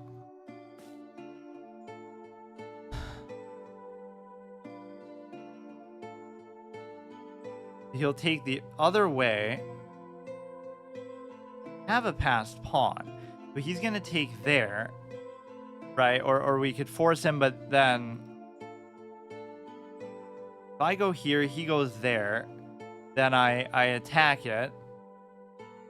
I should have the same sort of fork opportunity, but this is pretty bad still. So the point is he'll take the other one and he won't be able to check me. And so now he's going to win because of the passed pawn, I guess. I was so fixed on the idea that he would take there. We have this, but it's just impossible to do anything with it. The only thing is we're going to come here, and then it's just a matter that one of those should be takeable 100%. There's no reason why it shouldn't be. I almost fear this one more, but this would make my passed pawn so good here. He has two passed pawns. I'm going to have to, if he doesn't move the knight, I could just take this. He could make an annoying move like that, and then I can't take either one, but I will be able to because he's certainly, okay, he'll threaten that. I could take this and fork or attack that and also cover that at the same time. But then he's going to do the same where he pushes me out. He's going to push me out with the pawn. And so he's going to take there. So I should do this again. We fork. And so if he keeps going with that one, it could be annoying. But then again, my king's close enough to make that still count. Is he going to be able to check off the back of this would be the big question in a meaningful way. So he's going to ignore that. Let me have the... I'm not even that worried about that because I think the king can pretty much make this... You know, the king can close the gap. So should I just... It's tough whether I should cover that. If I cover this, we're kind of addressing both threats. Is he going to be able to check? The thing is, you can still cover this one. Like, you're going to have these connected passed pawns. This is going to be hard to deal with no matter what, but his big mistake is not engaging his king basically into the game. And so if we do this now, we can certainly chase it with the knight as well. So the ball is totally in our court, whether we mess this up or not. Right? Like, there's nothing... Or actually, that I couldn't do. If I go here and he takes, then I take, and then he's gone. So I have to stay attached, and so that might force me to... might force me to basically... I don't know. That would have been the ideal way of going about it. If I pursue that, you could sort of take and check, and then I have to rely on the other... I have to rely on the other pawn, basically. Which is still good enough, but it won't be, obviously. Just gonna already fork it, like, come on.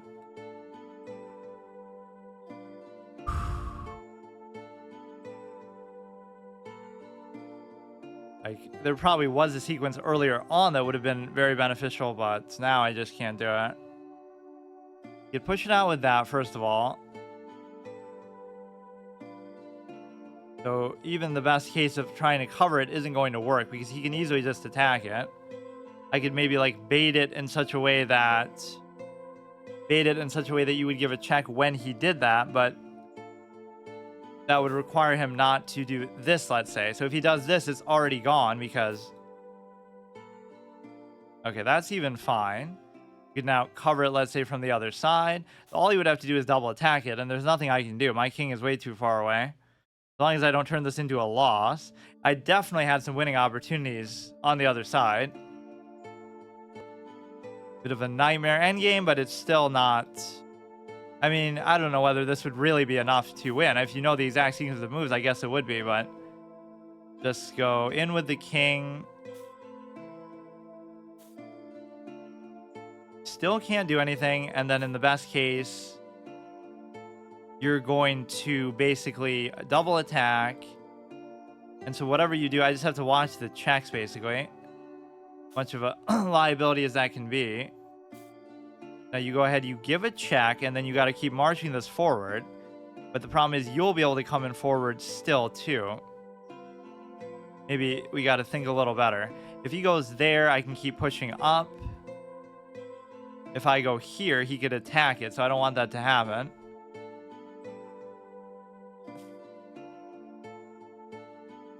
And this is sort of playing with house money, but I'll somehow turn it into a loss either because of time or either because of no, you can't take it and you threaten the knight. I can't think of a better scenario than that. And so now he would take, I would take, and so then I could still win off the back of the knight being able to take the other pawns, basically. Somewhere here he's gonna really mess me up, but let's just deal with it for now.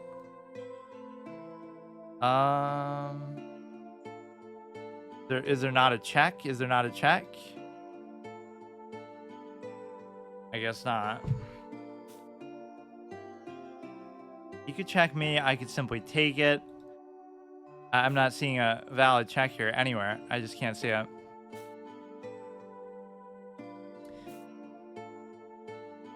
I mean, we can get a threefold repetition. Like, why is there no check? Why is there no check? How can you not check here?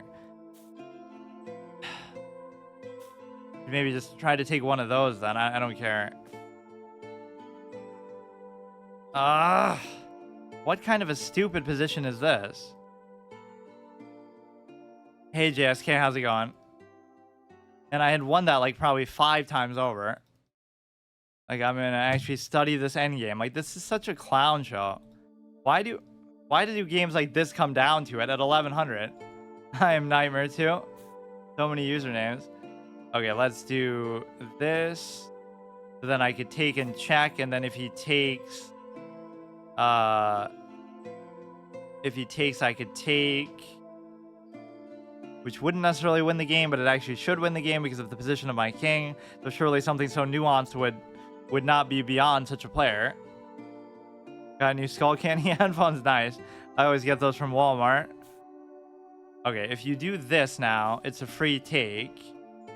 The free take leading to potentially another free take, whether you take or not. The king is close enough. But I should win. I should still win. They got Bass Adjuster, nice. There's no scenario where you do not win this game. If I don't win this game, I should delete my whole channel.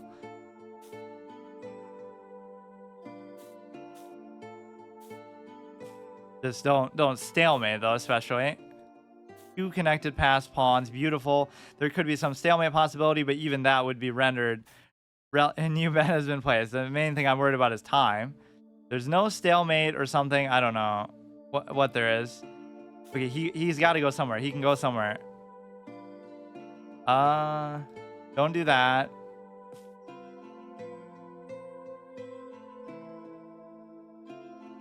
He could like pursue it, and then you can take the pawn. Let him take the pawn.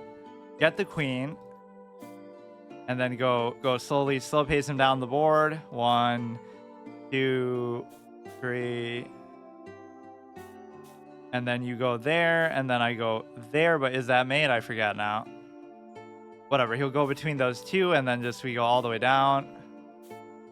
Lead channel and lost or stalemate. Yeah, it doesn't matter. We got it.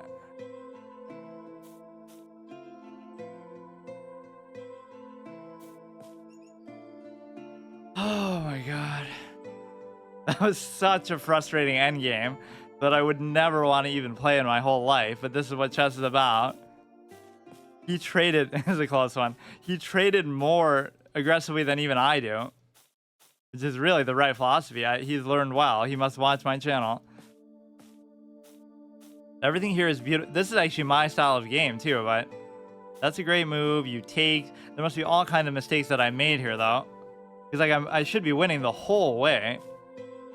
That's a great move. Yeah, see, I sort of give it back to him. They counter punch by the knight, but it's still a draw-ish position.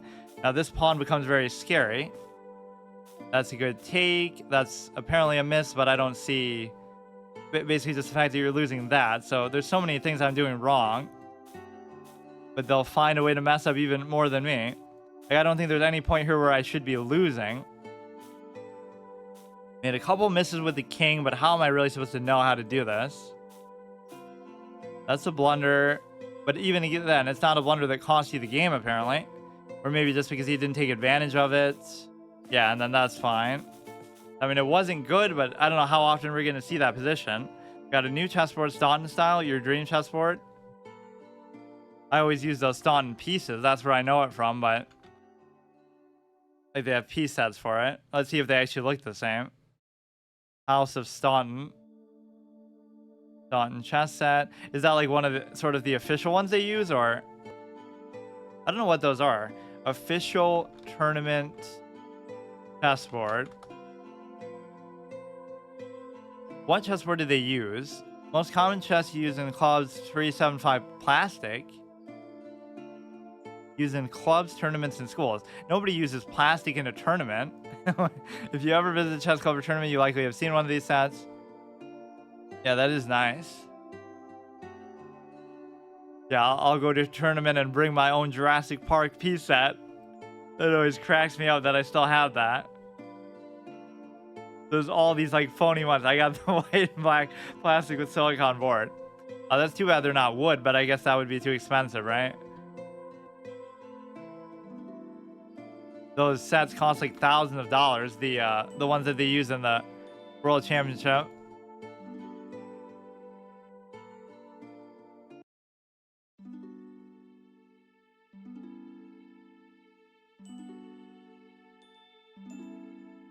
How much does the World Championship cost? You can get a plastic set for 20. The World Championship costs 500. Prefer silicon, better to carry and hard to rip apart. True. I like glass actually. I had this really cool glass one that I don't have anymore. Glass. It was like white and like thick white, basically like clear and white. I love that sort of style of it. Yeah. So black is just a thicker. I don't know if it was this exact one. It actually kind of does look like it. When I play over the board, I'll get one like this again. We got it from some dude in like a parking lot outside like you know, you're going to Walmart or something and some dude's just selling them. So my dad's like, fuck it, we'll just get it for like 20 bucks or something. I don't know why he was there. I don't know why he was selling them. Seems kind of shady, but it worked just fine. Yeah, this is like the thicker white color is black and this is actually white.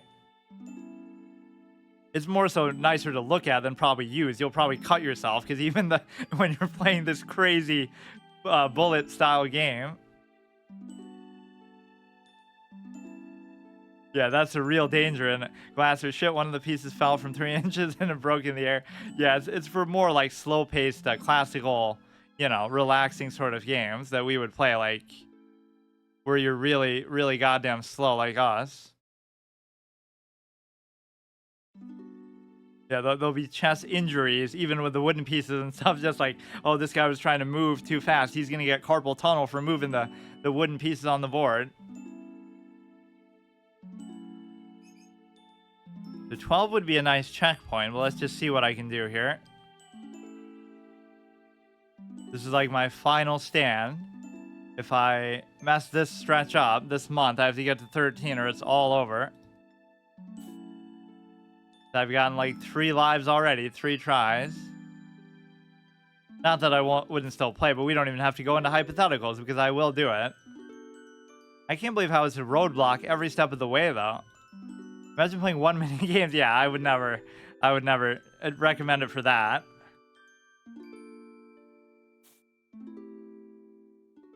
But then again, I wouldn't recommend that pace of game either. If he goes there, I would take, he would take, I would take, he would take, I would still take. There's no sense of a pin down occurring here. And so we basically just want to continue, finish off the development. His development is very weird. I don't know what kind of opening he's playing, but it's certainly not one that we see a lot. I see that you studied a little chess. I mean, I've been willing to, but I really haven't still. Just mostly what I know is just from playing so much. But yeah, I'm going to have to now, clearly, because these people want to be such tryhards.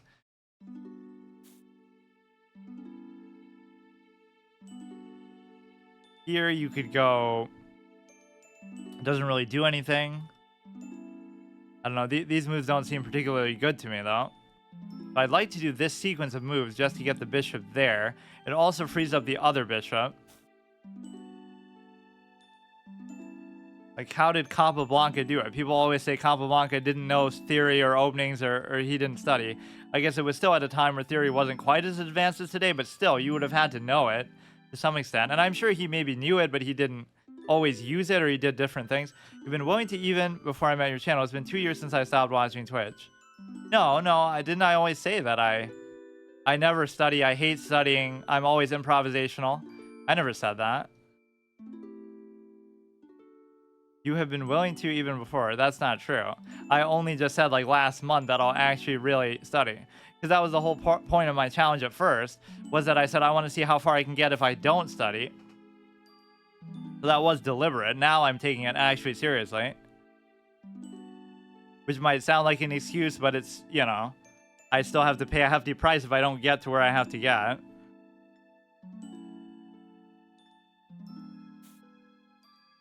I would take, he would take. That's such a fun challenge, in fact. The improv challenge. Don't try to play chess just to play it. Try to play it like to see, you know, how far can you actually get. But nobody really plays the game that way, and it's almost unfair because I feel like you're trying to copy Beth Harmon to play chess. She never studied. Or, you know, like Paul Morphy, you could say never studied, but that's because that theory wasn't available at the time or whatever. What was that? Well, that was a disastrous take. I think she studies at least somewhat in the show. I don't remember, yeah. But yeah, she was shown to be very natural, and it's kind of a very stupid story because they didn't need to force it like that. They should have just made it about Judith Polgar or something, because you know they take it too far with her having to like win the world championship and stuff like that.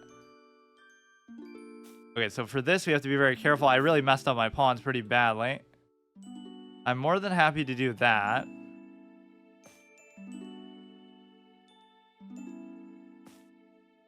But yeah, she even talks about Capablanca a lot because of that. I guess he's just the icon of that. Or even someone like Fisher gives you off that instinctive vibe. Like, he obviously studied and knew all the theory, but I don't think you can explain his success based on that. Like, there was just something about him that was beyond that, especially in the relatively short span of time. You don't have to be any of those people, but you can still play the game with a sense of honor and try to see, you know, just play it more instinctively. You are a M word and don't like into winning a movie, even though I'm the biggest Jude Polgar fan out there. I wrote literally a short story about her. But no, I think that would have given it a more realistic quality to it too. Just tell her story. Yeah, my short story is better than the Queen's Gambit. You go here. But yeah, they even made a season 2, but she already won the world championship. So what the heck is the season 2 going to be about then? This is double attack. The only way to do it might be to do this. And the problem with that is just that it's going to go on and on. Because I won't be able to move the... I won't be able to move that ever. He goes like that. This is already annoying.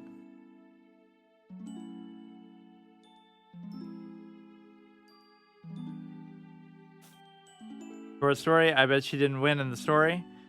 It wasn't really about that as much. It was just more about like her personal life and stuff. That's where some of my titles came from, like A4.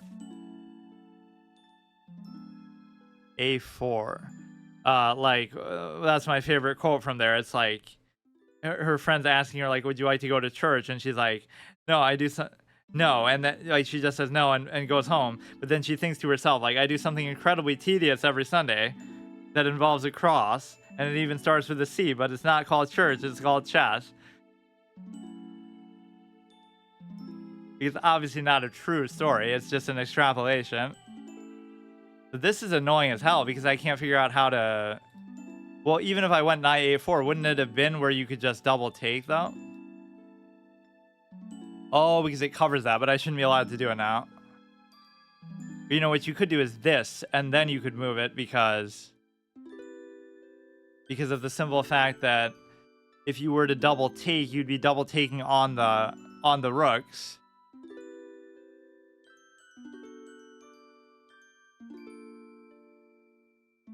But yeah, that is a good way to cover back. See, now I'll make a point not to do it just because I feel bad about that. But I'd actually go more here and try to take and check, but then you'll get trapped in there somehow.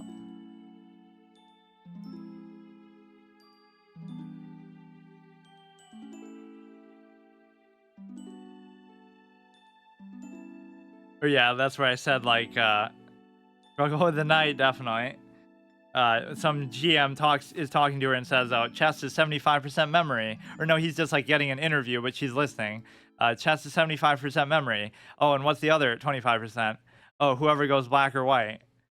Those are the two important components of the game. Take, take, take, take, take, take, take. But there's still going to be some problem with it. I would take, he would take... I would take, he would take, I would take, he would take, I would still take. Like, I'll do it, but I don't trust it. If you try to double take on the knight, it's not going to do anything. Because the queen still covers. Okay. Well, what could that even do? I don't trust it. Like, what could happen? I don't believe that there's any threat born of that. I just don't see it. Or it's the fact that this diagonal is going to open up, but it actually won't. I don't know if that was like a frustration attack, or I just don't see it. Or, okay, fine, you take a pawn, but was that really worth it? You're attacking there, but you can't take... This is a scary threat, don't get me wrong, but... I almost want to go here, and that way if something happens I could double take, but actually I wouldn't be able to. So this pawn is a little bit questionable. Right, so he's going to win some of this material back, to be sure. It's just... If I could attack the queen with this would be nice. You're going to come in like that and attack the queen 100%. So I want to unleash this. We could potentially take there. The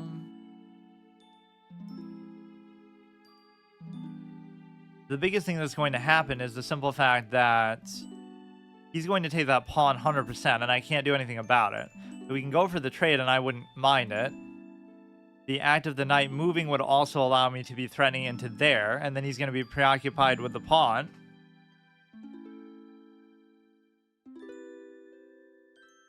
Chess is the kind of game where you can get stuck at whatever level you're playing at, because it's all just a psychological element of, you know, it's very easy to play down to your competition and things like that. Now we're threatening the check idea, which could be a big mistake. And we're also threatening the other idea here of that. The de facto fork without actually needing to be a fork. I could still give a check, but it's not worth it at all. So unfortunately, the knight ruins everything again. But I could do this, and then if he takes, but then he'll do this, and then I'm double threatened.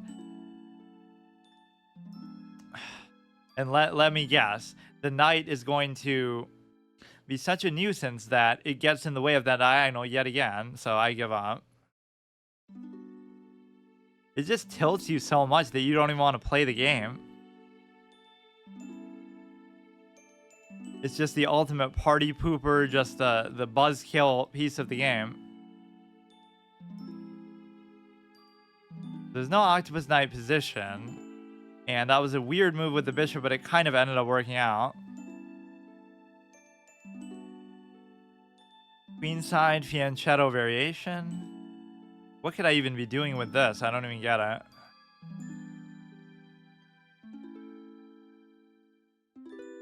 He's obviously going to see that now because... let's see. Could try to trade, first of all. This is acceptable because of the fact that you're just covering, everything's fine. The double threat there could be definitely consequential.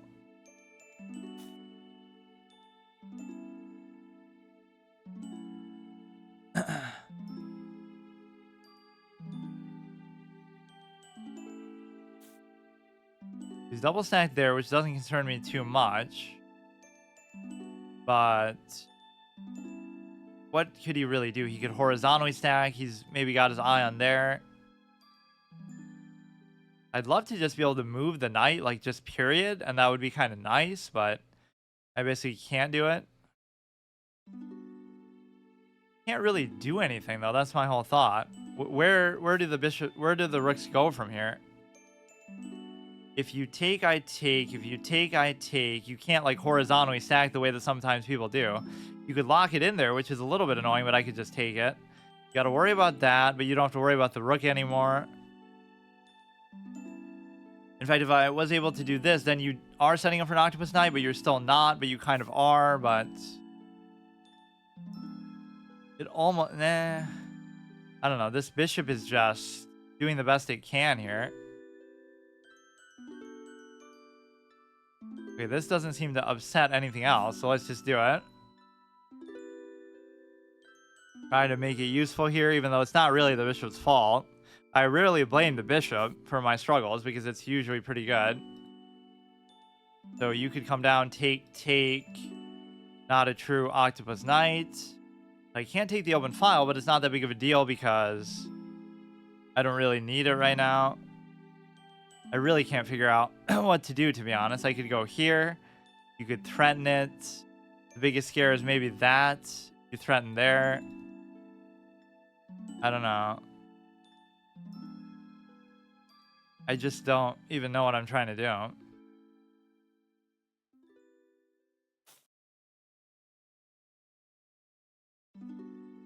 There's some kind of attack here that could be a problem, but I'm not letting him get in there for it, or he's going to have to push pawns like crazy.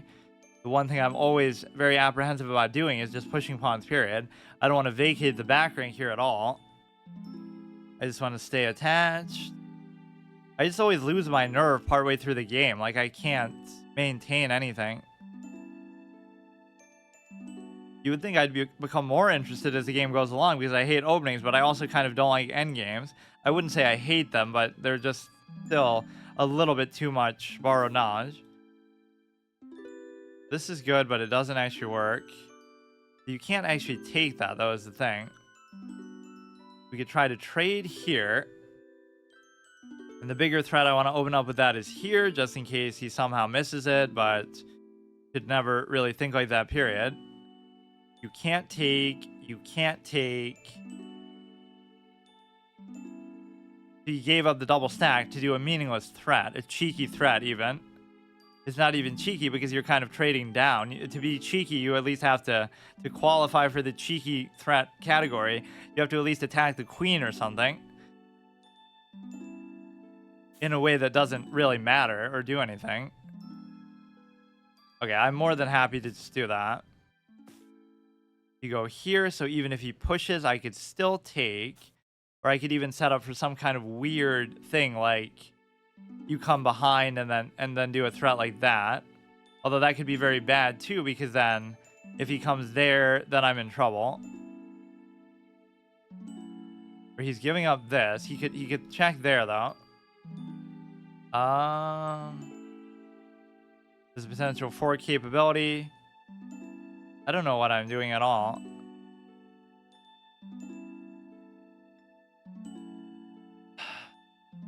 Maybe I should just go back. You're gonna push it out, basically, is the point. You're gonna push it out and then you're gonna take there. So I guess I could just try to cover it some other way. I would come here, but then it doesn't work either because... Okay, now I'm just kind of choking. Oh, okay. Come on with this time dog shit. What's my settings? Like, my time control is 10 minutes. That's so stupid.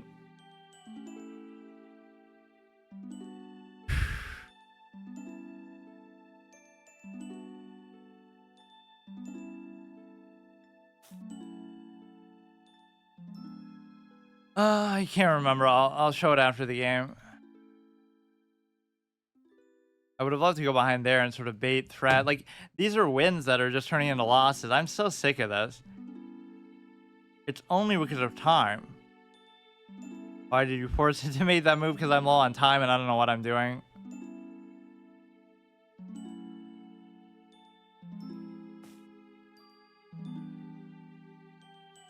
Try to maybe lock it in there. So at least you would be in a position where you can't really attack that. You try to sort of pin this down. I could give a check.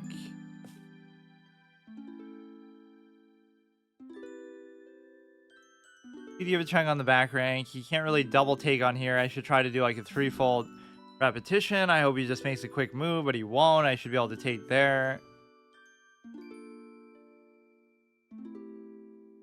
Yeah, I mean, now I'm just losing the time, which is very stupid.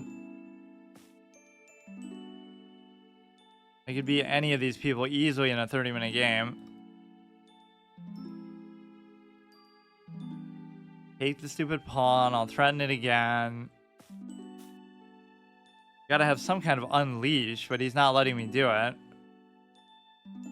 Got way too many pass pawns. 3, 4 connected pass pawns, if not for the double stack. Just blunder the rook, dude. Come on. He won't let you show the dog inside you.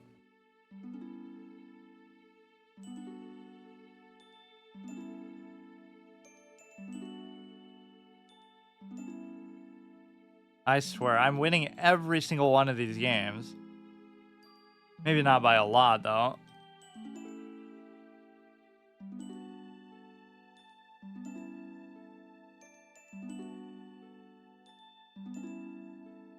$124, yeah, just flag, please.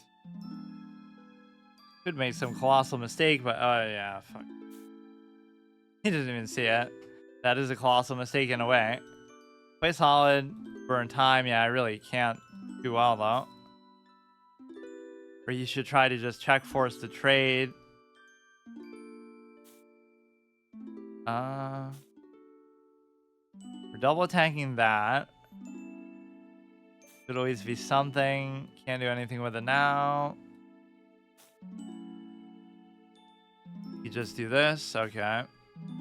Or you can always hope and pray for a stalemate, but actually it is pretty close to being able to do that.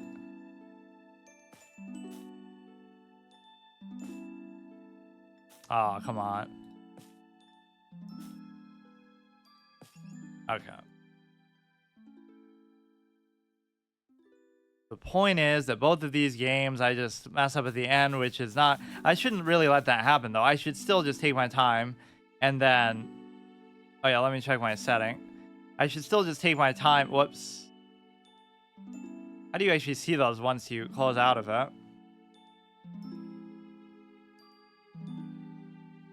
This is bases, blue, outside board. I've been using this actually for too long. But I love the arcade thing. Where does it show that? Oh, it must be him.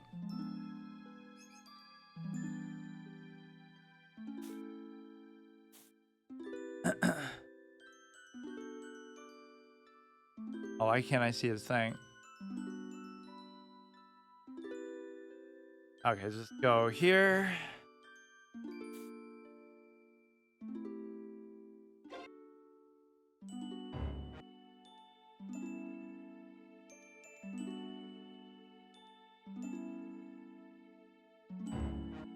Yeah, I love how Smash Brothers actually spoils me on some of the characters that I always hate that aspect of it.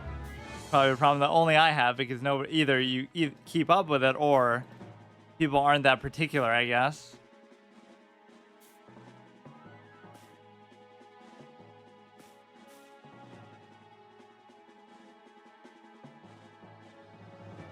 You're in class.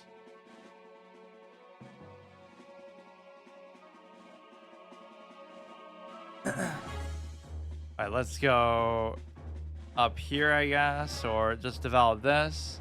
We wouldn't be able to take, and I don't know what to do about this pawn either in the center. So now you should basically just try to get it there, which I don't really understand fully, but this often doesn't work out for me. In fact, it doesn't work at all because that one pawn in the middle is just totally an odd one out.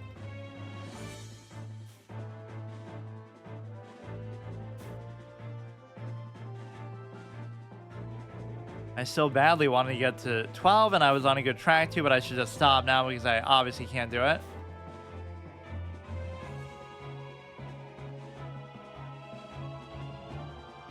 Just the way that I'm losing these games is almost encouraging, but it's just not really what you want right now. If I take here, you take back.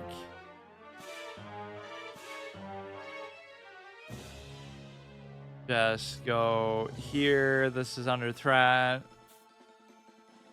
Go back. Yeah, these pawns are still a little bit weird. He takes, I could take, but it's not a big deal. Or I could take, he could take. But either way, you should be able to trade everything. I like that one guy who played that exact way, in fact. Get down to a simplified endgame. Some people will refuse to play like that, and that they are typically better for it. Trading with a sense of purpose instead of just, yeah, that is the purpose. That's just my style of play. So, see, like, even that's bad because I'm giving him then the open file.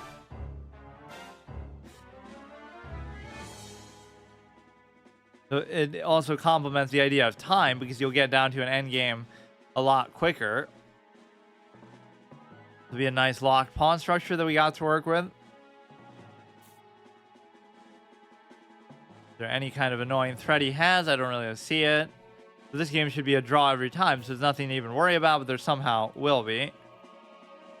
Or what that does pretty well is just, it makes it so that you could threaten here, and then I wouldn't be able to cover it.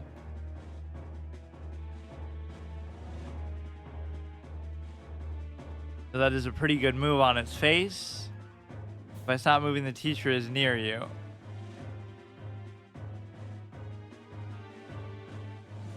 I don't know what that means. If you stop moving, the teacher will notice that you're playing, or... Oh, no, just to explain if he's taking a while. But I mean, he's still faster than me, so it doesn't really feel out of place.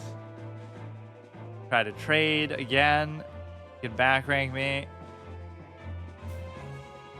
This is an Octopus Knight position. It's just, is it really that impactful? Or you could obviously double attack it with that for what it's worth. But from where? You could cover it like that, but then the problem is it could turn into some other whole double attack situation. The knight basically just can't do anything, so you could try to trade, but it wouldn't be worth it really. The knight just can't move at all, or it can go to like a3 to block where the rook was. Yeah, I could theoretically get my knight up there too, just like that. Attacks the rook itself, but he's no longer attacking this.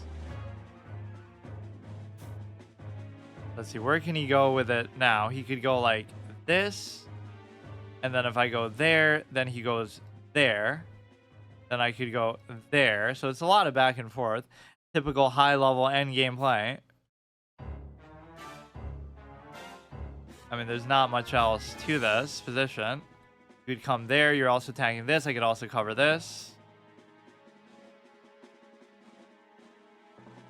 Now this would be quite good, but there's always the possibility of this. So if you take, I take. It's really quite the collection of moving parts over here that don't actually accomplish anything for either of us.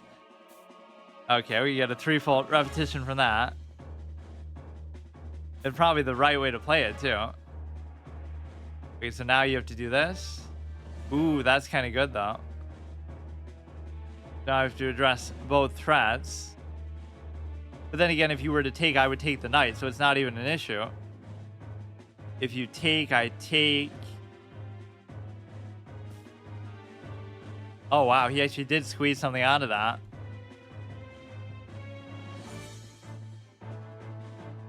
Okay.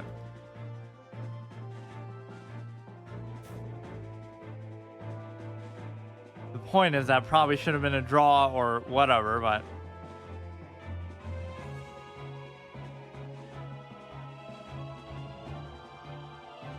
some of these games have been very tilting just because it really doesn't feel like I should be losing, but I keep letting it get down super low on the clock, which is almost just unfair, but it is my format of choice somehow.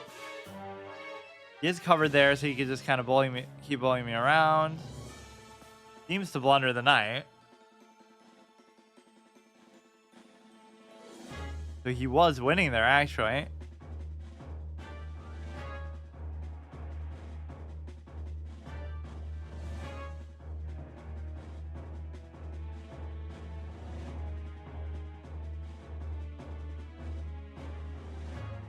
He's still in a good spot, though. You're not necessarily going to lose because of it. I'm only +1, actually.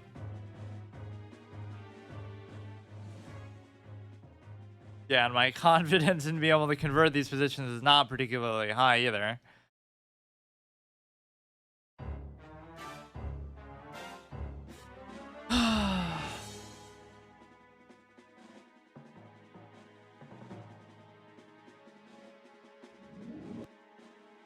I don't remember this song, actually. I keep doing it the wrong way.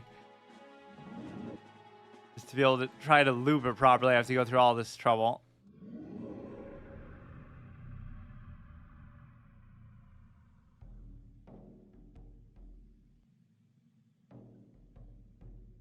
He still got a good shot. Somehow he can turn it into a pass pawn, or it doesn't necessarily mean that I'll still win. French defense, exchange variation. Damn right is the exchange variation, because we were both trading like clowns. Clowns who at least acknowledge they are clowns, because then they sort of you know your own limits, and you want to try to get rid of all the material early so you can't get attacked or you can't blunder it or whatever. Teacher literally started talking to me and told me to get out shirt. Doesn't do the work.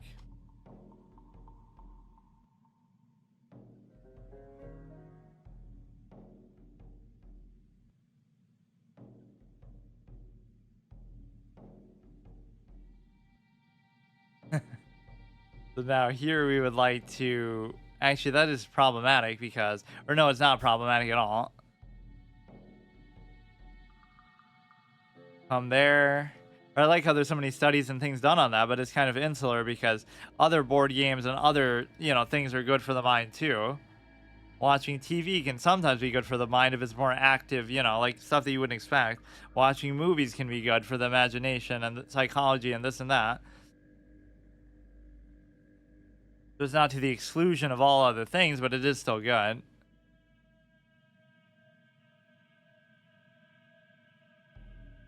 And now I can see why I didn't necessarily like this theme. Although sometimes these type of songs are good for chess, just like horror stuff or ambiance.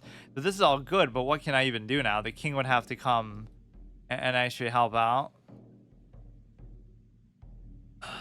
Or if the king covers any one of these pawns in a meaningful way.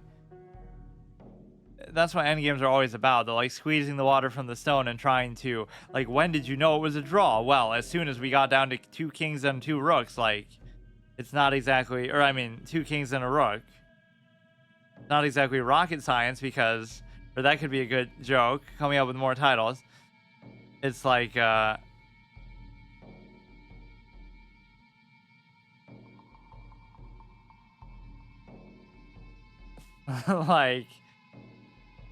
what was I gonna say? It's not rocket science instead of rocket science. Okay, so I can't do anything here. It wouldn't be worth it to really do this is the problem. I should just try to bully on the other side, I guess. Which really won't work, but this would at least split the pawn. I would take, he would take. I could check and take.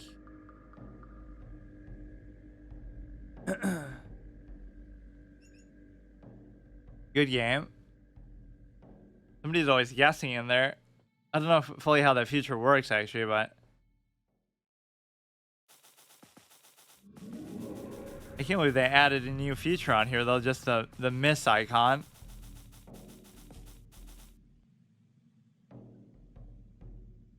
Okay, let's see what's next.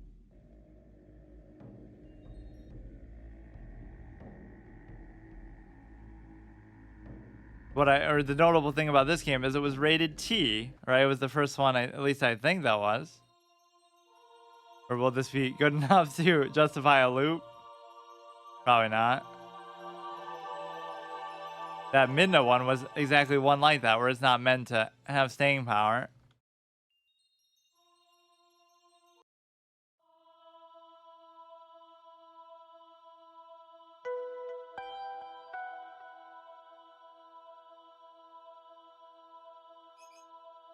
See what we can do. Don't do the Falk Beer. Don't do the Falk Beer.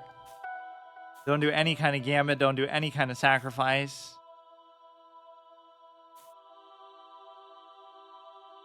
This is all well and good. You could try to go like that. You could try to stop the pin, which is arguably not a good move to do there, but it's just such an annoying thing. And again, it's predicated on the whole annoying development of the knight because you're not able to... you're not really able to develop the knight comfortably at all. That's just the nature of the piece. So now you would be tempted to go here, let's say.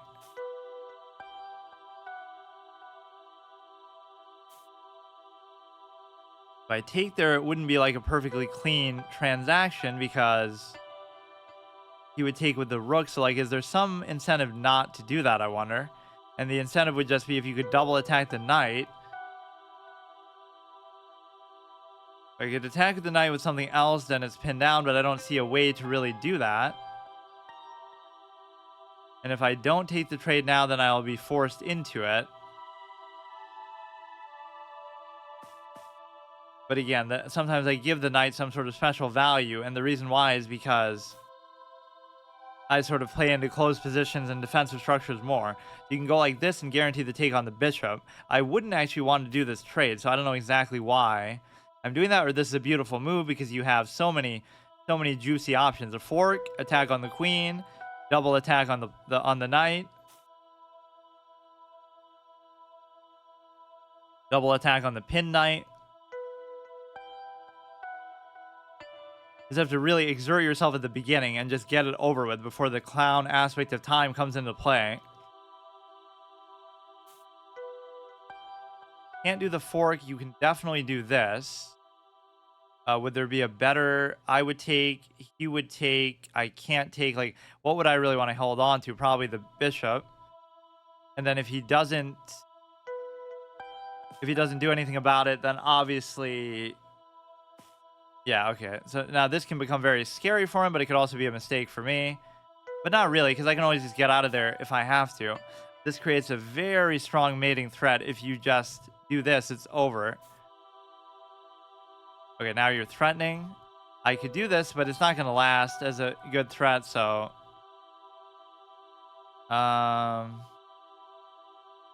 we'd go here, and then he can't really do necessarily anything about it. Or... I don't know. I guess the greed of trying to do that just didn't work, because if he goes there, I'm not going to be able to cover it anyway, so now he can take.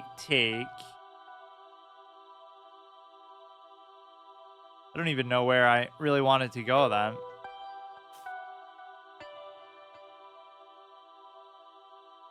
Just don't let him do some kind of crazy fork or something. So the only advantage here was just the idea of trying to open the king. So you don't really even have a tangible advantage that would show up in terms of piece advantage. But what is that icon? I can't even tell. We could try to double attack here, let's say. This could be problematic a little bit. In fact, you could leave the knight here. So this is like a hexagon knight that can't be pushed out very easily. Or no, it can be. This is an awkward pawn. Oh, let's see. You'll put the queen here. You could put the thing there.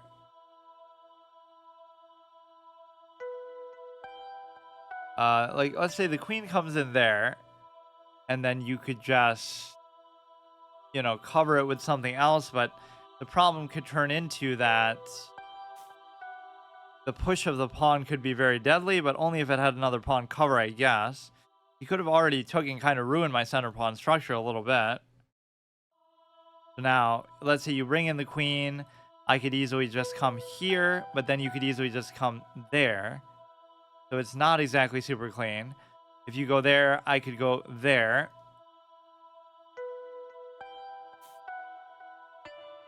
That seems to be an acceptable move to make. There's nothing else that you can take. And so that's okay. If you take, sack, if you go here, then what I would like to do is just maybe trade off, actually. There's no other good way to cover this. You just have to accept that loss. So you could take, I could take, you could take, I could still take. Okay. Now you will be able to take that. That is unfortunate. There's nothing I can do about it. You could shore back like this. Or no, you can't do anything. Where can you go now that would be annoying? It's not a huge deal, but I definitely don't like it. Now I almost like this, but you can easily push this guy out, but the double attack is not really present.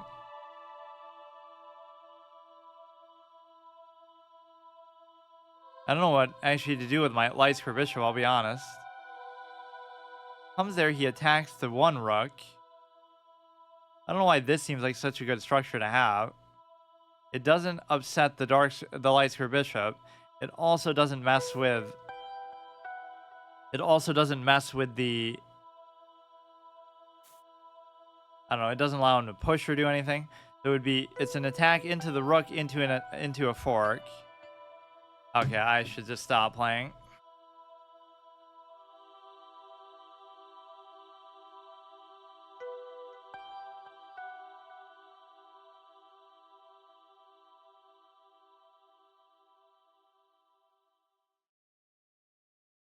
You're gonna take that no matter what, so I should maybe just stop the fork. Good threat. We're still only +3, like we've seen ourselves and others squander bigger leads than this, but if I lose this, I'll just stop. I'm thinking I can't do it only because of that reason, but that is a legitimate, you know, it's not an excuse. Like, if I can't just play good consistently, I can play 1 or 2 good games a day or a week, and then I'm just done, so it's just impossible.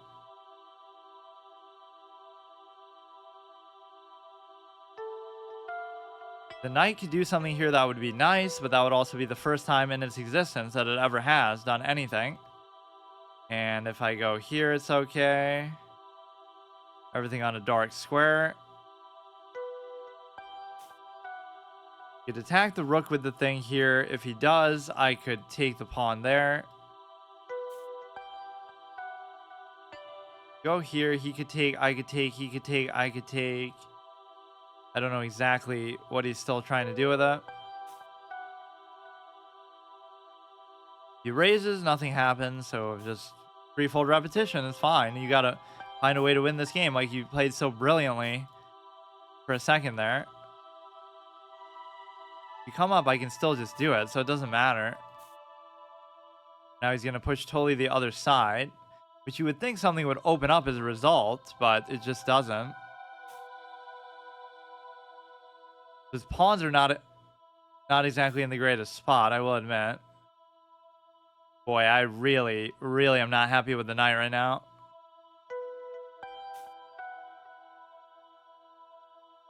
Okay, so the idea is you could create a double stack threat on there. This would be okay, I guess, right? You want to... Yeah, just consolidate there. There is a little bit of a problem, but it's not a big problem because you could cover from here in any case, like that. Back there I could take if you come there. I wouldn't be able to come up. And again, of course, the knight is completely and utterly useless. Which you could always blame me for that, but...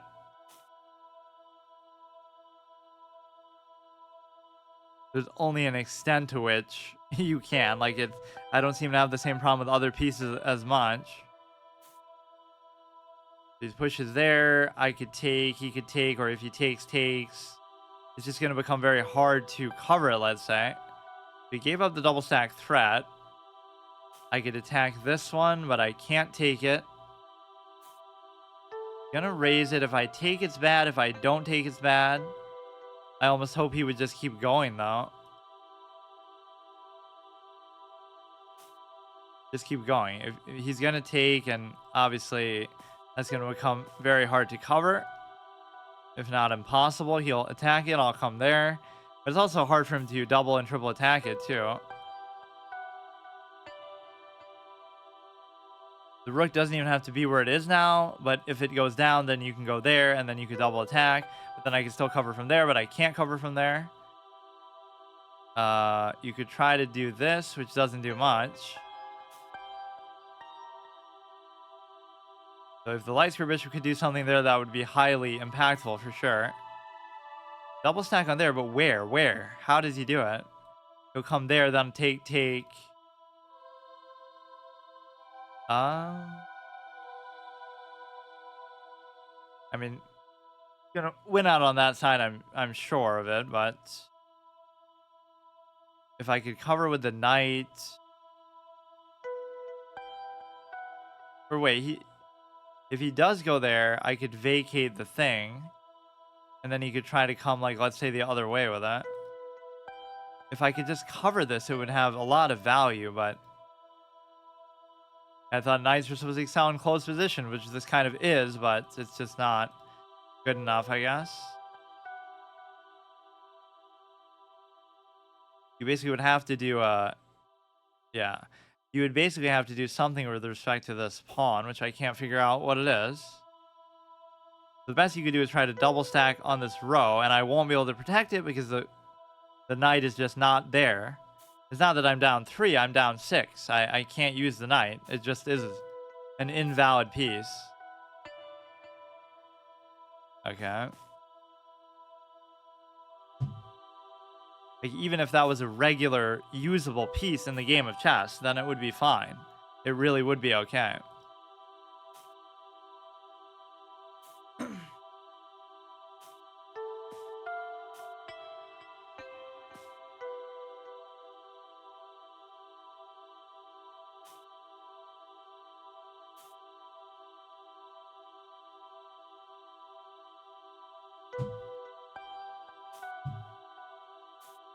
Yeah, this is. I think it's actually not going to happen now. Like, I'm still going to try the rest of the month, but if this is going to be what it's like, I just can't do it. That's fine.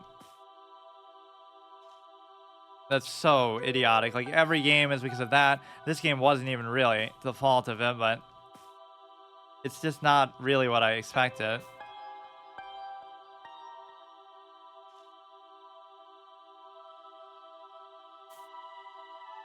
Yeah, once again, I should stop when I'm at a high peak. Like, if I get to, but how do I know, right? Like, how far I'm gonna go to be able to say that? But as soon as I lose like 1, I should stop.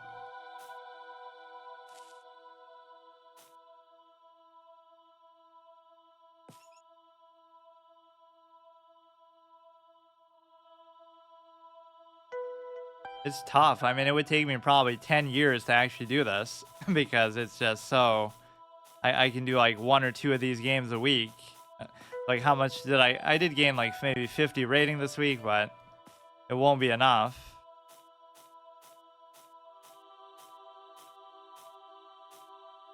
I don't know. This feels like I'm not trying half the time, which I don't know why. Just impatient, trying to get it over with too quickly, too easily. That was a pretty good threat there, but then I don't know what happened. That's a miss. You're supposed to go there, attack the queen, which I even thought about, but then you come there, so then what? That might... Oh, then you'd be able to do that and just leave it for at least the time being. This just becomes kind of a claustrophobic mess. That's a great move. For once, one of my trades is good. That's a blunder. Of course. You're just supposed to take... Like, how do I explain this move? How do you justify it? It'll be valuable later somehow, and you're not down material. Or, of course, I know how to validate the move. The fact that the knight just sucks and shouldn't exist as a piece, that you should get rid of it as quickly as possible. That I can certainly get around the logic of. Yeah, of course. I was supposed to sack the knight, and if I don't, I just lose. Or, like, what other... There was no, like, other good response to the fork.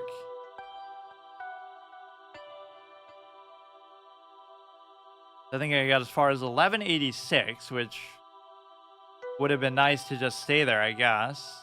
I almost just want to keep going too, but I don't care.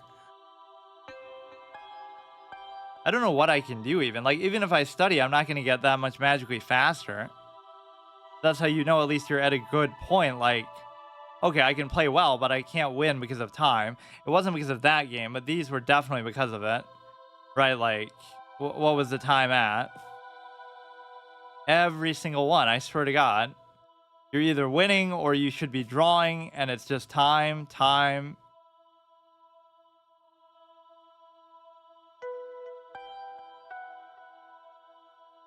Wait, I only lost 2 games though, so why am I even so tilted?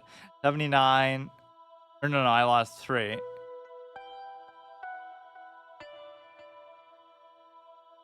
Yeah, what was the time here? 26. 2. And then this one I won't even blame on that. It's always like a lack of, yeah, 1250, but you can't. Like, yeah, how often does a does an 1100 play at an 1100 level? It's like as inaccurate as the bots on the site. Like they never play like that. Okay, there you go. Like even I'm playing above my rating, 1200. I don't know how they even estimate that sometimes because, you know, oh, accuracy is just relative. You're just padding your accuracy in the end game. There's so many ways to sort of game the system, but let's see what these ones played like. 1550, like okay. Partly because I'm playing so badly though, obviously. 1450. Okay, so this is starting to become a weekly tradition format, like sort of in between my 2 Saturday categories. I do sort of a permanent session of chess, just where like I play till I lose, but I have to actually stay true to that because sometimes I say that even in the course of normally playing, like, oh, this will be the last one. If I lose one, I'll stop, but then I go on really bad streaks. So how bad of a streak can you go on if you stop after one game? So it's not that I'll always do it on Saturday, but it's not like a fixed format, but just it's kind of a good good way to do it because I can't make enough progress just in the course of a week normally. Oh, did I actually save that? Hang on. This will already hurt my time. Oh yeah, I did. All right, so here we just kind of focus. You could try to take the center here. If he comes like this, I take, check, which is a pretty normal sequence for me to do. The only problem is this maybe becomes a bit vulnerable if he would have somehow took with that. So you can almost do like a double move like that, but it doesn't necessarily matter too much. Right, but you're trying to develop that anyway, so it's okay. There's always this temptation to go fast, and I do best when I do best when basically might be worth it to do that now just so you can do this, but you can always bring it back. Or maybe now he can't. Oh, here we go. We're already out of my prep, out of my comfort zone. I just tunnel vision on certain ideas, so here it's very bad though, because if he takes, or even if he covers takes, but no, it'd be like cover, then take, can't take. We see the hillbilly thing happen a lot. I'm very unsophisticated. You could sort of do this, and then if he takes, I can't really do anything about it. But the thing with a threat like this is how far do you really want to take it? Like, this seems acceptable, but then what do you do to really add to the threat? You really can't. So back this thing off, and then I don't really like the position of what's going to be my king. This is going to be very vulnerable. Can't get in there yet, but it's just not worth it to do that. I hate doing that move, but I guess I allowed him to pin down. I'm playing like so overly aggressive, but I don't have the instincts of an offensive player, so it just isn't going to work. Let's see if it actually improves my play, playing for my life, but it normally I'll go on a couple game streak and then I'll just tank it, so it's better just to stop before you do that. It's a little bit confusing because I don't know how you would press this threat anymore. I guess you just can't. Let's just try to develop. I don't know if I should even bother trying to castle. His development is kind of subpar.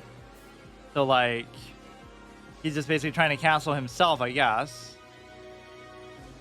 I can't really decide what to do here. Everything looks fine. We could bring this here. You almost have to bring the king there because this is going to be a little bit hard to cover, but then how does he attack it anyway? You'd have to like come there and then he can threaten it with the queen, so you have to remember.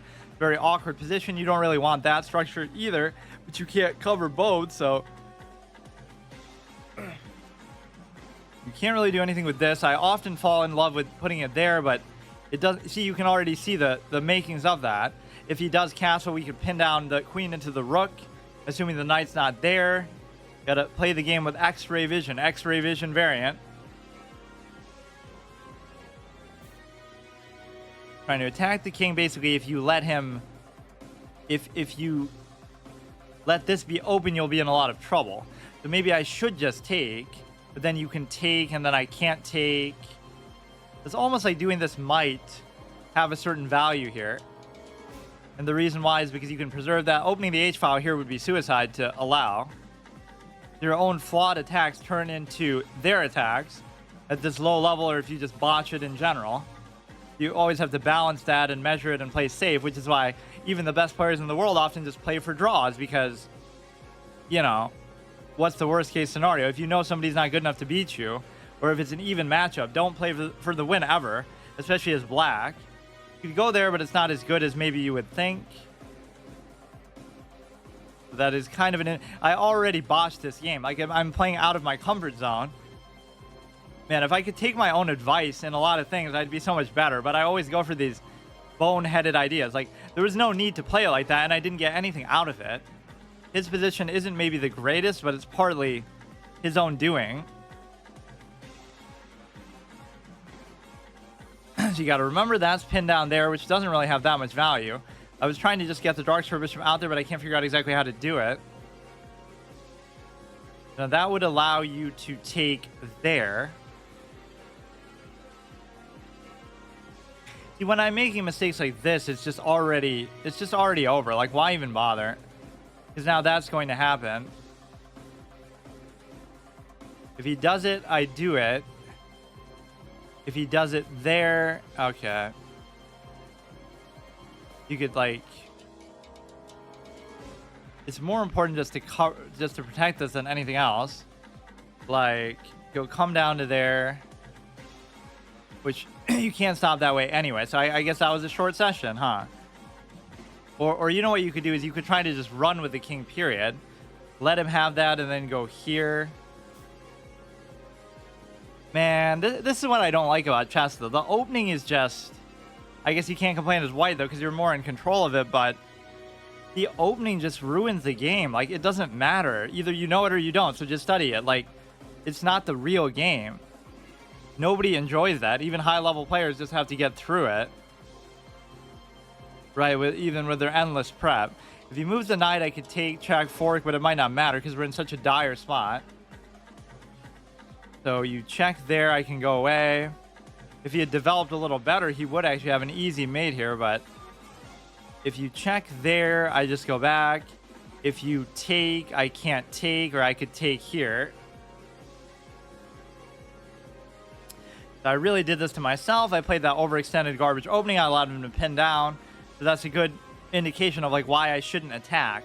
I tried to attack in this game, and you never do that. Just don't attack in the game of chess. Unless you're literally a 2400 super IM or whatever. Just can't do it. It doesn't work.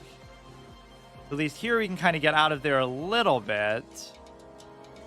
I mean, who knows? That might turn out to be the best move, but I don't see any immediate check you can give, but the biggest point is just you could take and I could take.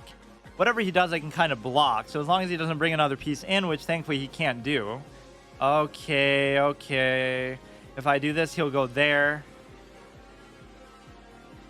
Okay.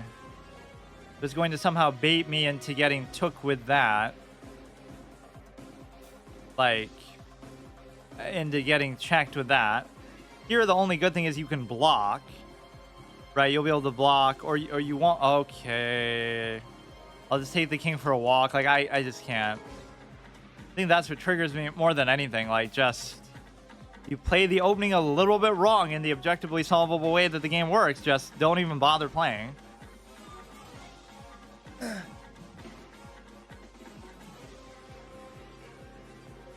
Take. He could take. Like, okay, the king is gonna slip in there, let's say, and just be fine. This is the way that you actually properly queenside castle. I'm sure there was an easier way for him to do something here, but he could check, I could take, he could take, I could take.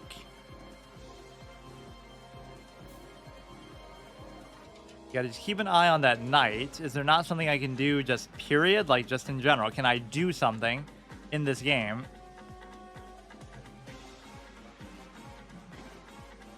I don't know what that move even does, to be honest. Just trying to get my pieces actually in a little bit. They could help me a bit. He can't really push the bishop out there. We cover the pawn, and then if he would take, I would take, he would take, I would still take, I would still take. He would take. So my attack fails, his attack potentially fails, and then we kind of go from there to see what we can do. Gotta watch that bishop. We gotta watch that knight. I almost want to go like, I don't know, if I'm just watching that, if I could displace it, but it's not gonna happen. This is actually safe there, so you don't even have to worry about it. And this sort of gives the king somewhere to escape to as well. I'm not exactly sure what I'm doing with the bishop, but this is one of those rare cases where you're not trapping the bishop because it still has the ability to not be pushed out by a pawn there. You could try to do this, but that no longer works. I mean, it's still just a good check, but... And he won't even be able to block. Like, how do you turn this around and into an attack for myself? And I guess... Okay. Is there something I can do forcing to try to trade here is the big question. I guess this is relatively safe to do. Like, it might seem stupid, and in fact, it really is stupid, but... You could move the knight... And so what's going to happen with that is basically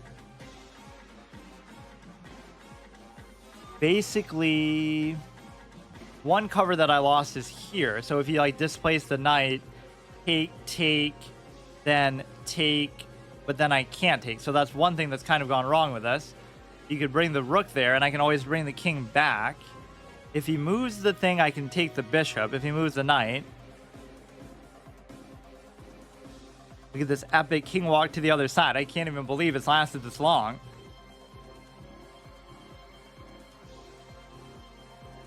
Come on, he's low on time, so it shouldn't be but so simple to do this here. I should almost just trade for anything and everything, but I kind of don't want to let that bishop get inside too comfortably.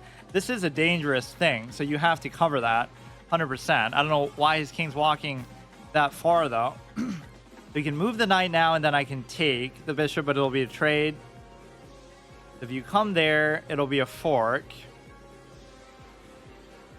And so...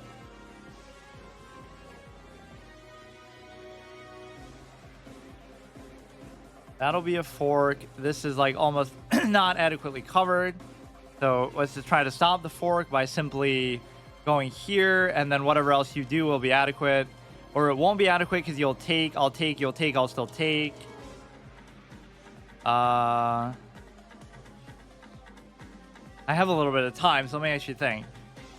If he takes, I take. If he takes, I take. Sometimes you can't worry about these dinky little threats at this crucial juncture, you know. You can come here, and then you can even be threatening to give a check for what it's worth. Yeah, the whole threat here is just try to check and fork. We shouldn't really allow that to happen. The king can always go back, so it should be relatively safe on b2 there.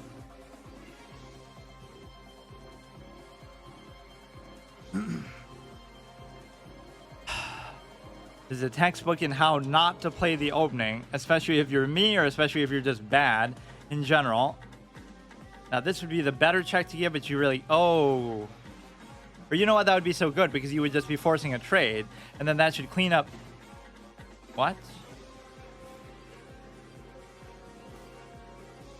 You can just clean up the position. Just trade. I don't care. Wait, that was a big mistake, but I don't know how we could have exactly dealt with it. Oh, that's a disaster, actually. Not the first time trading has done me wrong. Oh, how did that go so bad? Okay, now you should win even with 2 minutes, but we survived that pretty well. I don't know what exactly happened there. He was threatening the fork, and he was attacking there. We would have had to cover it with the bishop somehow. Possible for him to mess up, but I just kind of gave him way too much there. If I just didn't try to trade, we might have been in better shape. I don't know.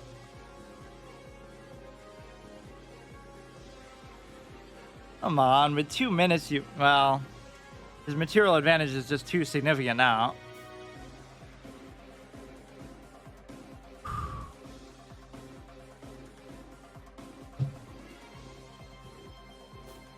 I obviously didn't deserve this one in any sense, man. That is the worst part of chess by far. Like, openings are just trash. Because anybody can learn them. So, okay, just spend some time and just learn them. Like, what do you want? Just so boring. So much of the game comes down to that. Like, and even in an extended sense, you might say, oh, openings are basic, but like even super GMs are prepping them for the world championship. Like, there's still elements of it that you're just like, here's the optimal counter against it and stuff like that. Just lose on time, dude, please. I can't do this.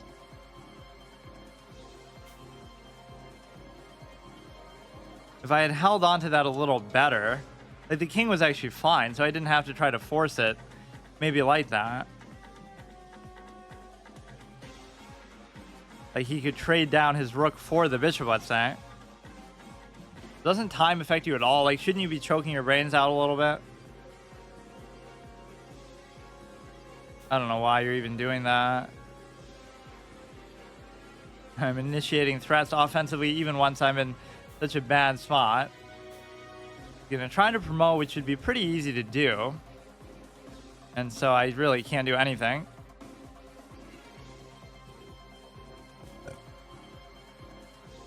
Checks. I don't want to go there.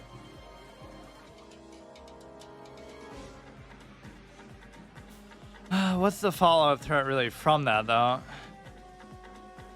And that was almost a masterclass in playing defensively, just if you could just actually maintain it. But obviously, now the only factor is time.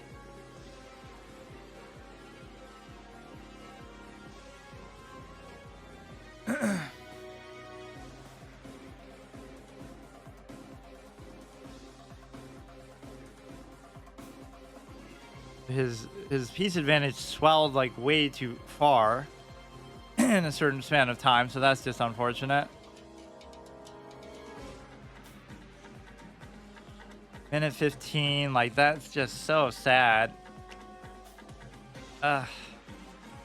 Yeah, don't try to even play fucking openings at all. Do the same exact thing every single time. Just forget it.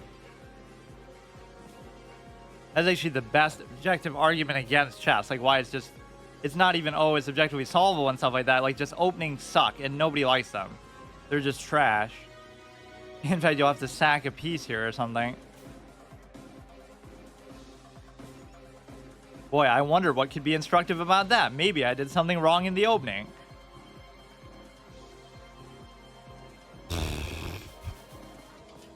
It's just garbage. It's garbage. I had more discipline as a kid. Like, I would just probably do the same fucking thing over and over. Although I kind of wouldn't, because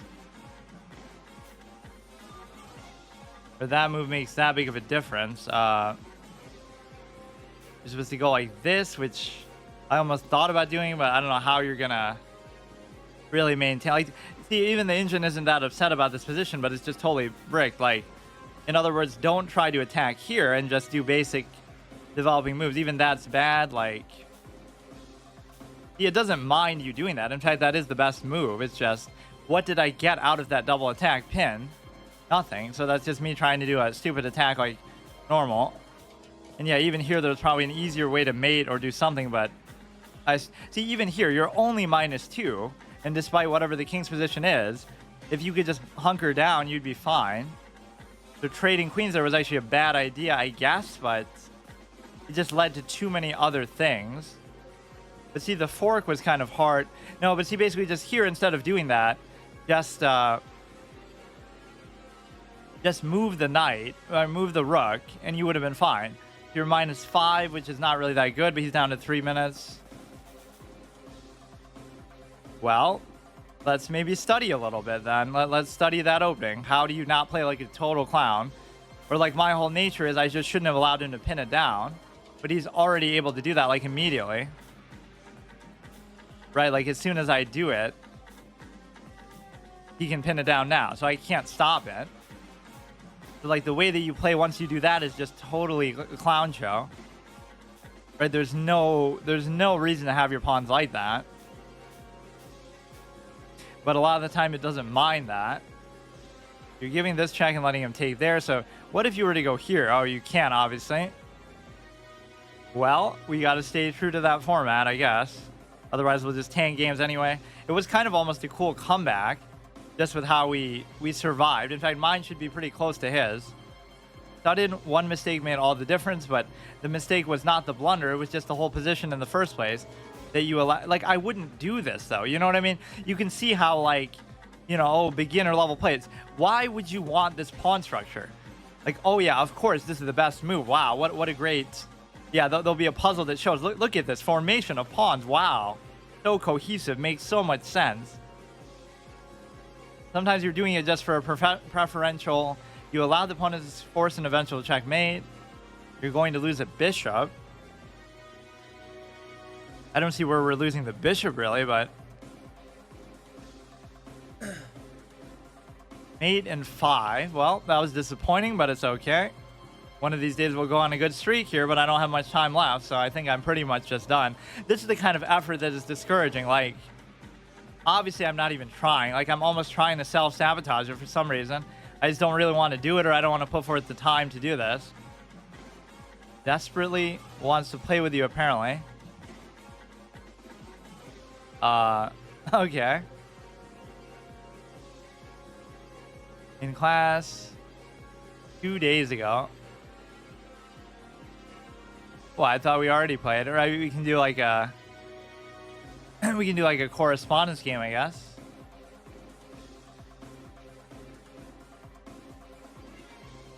I'm at 2,000. New challenges should your game will start when your opponent accepts. Okay, I've had enough already.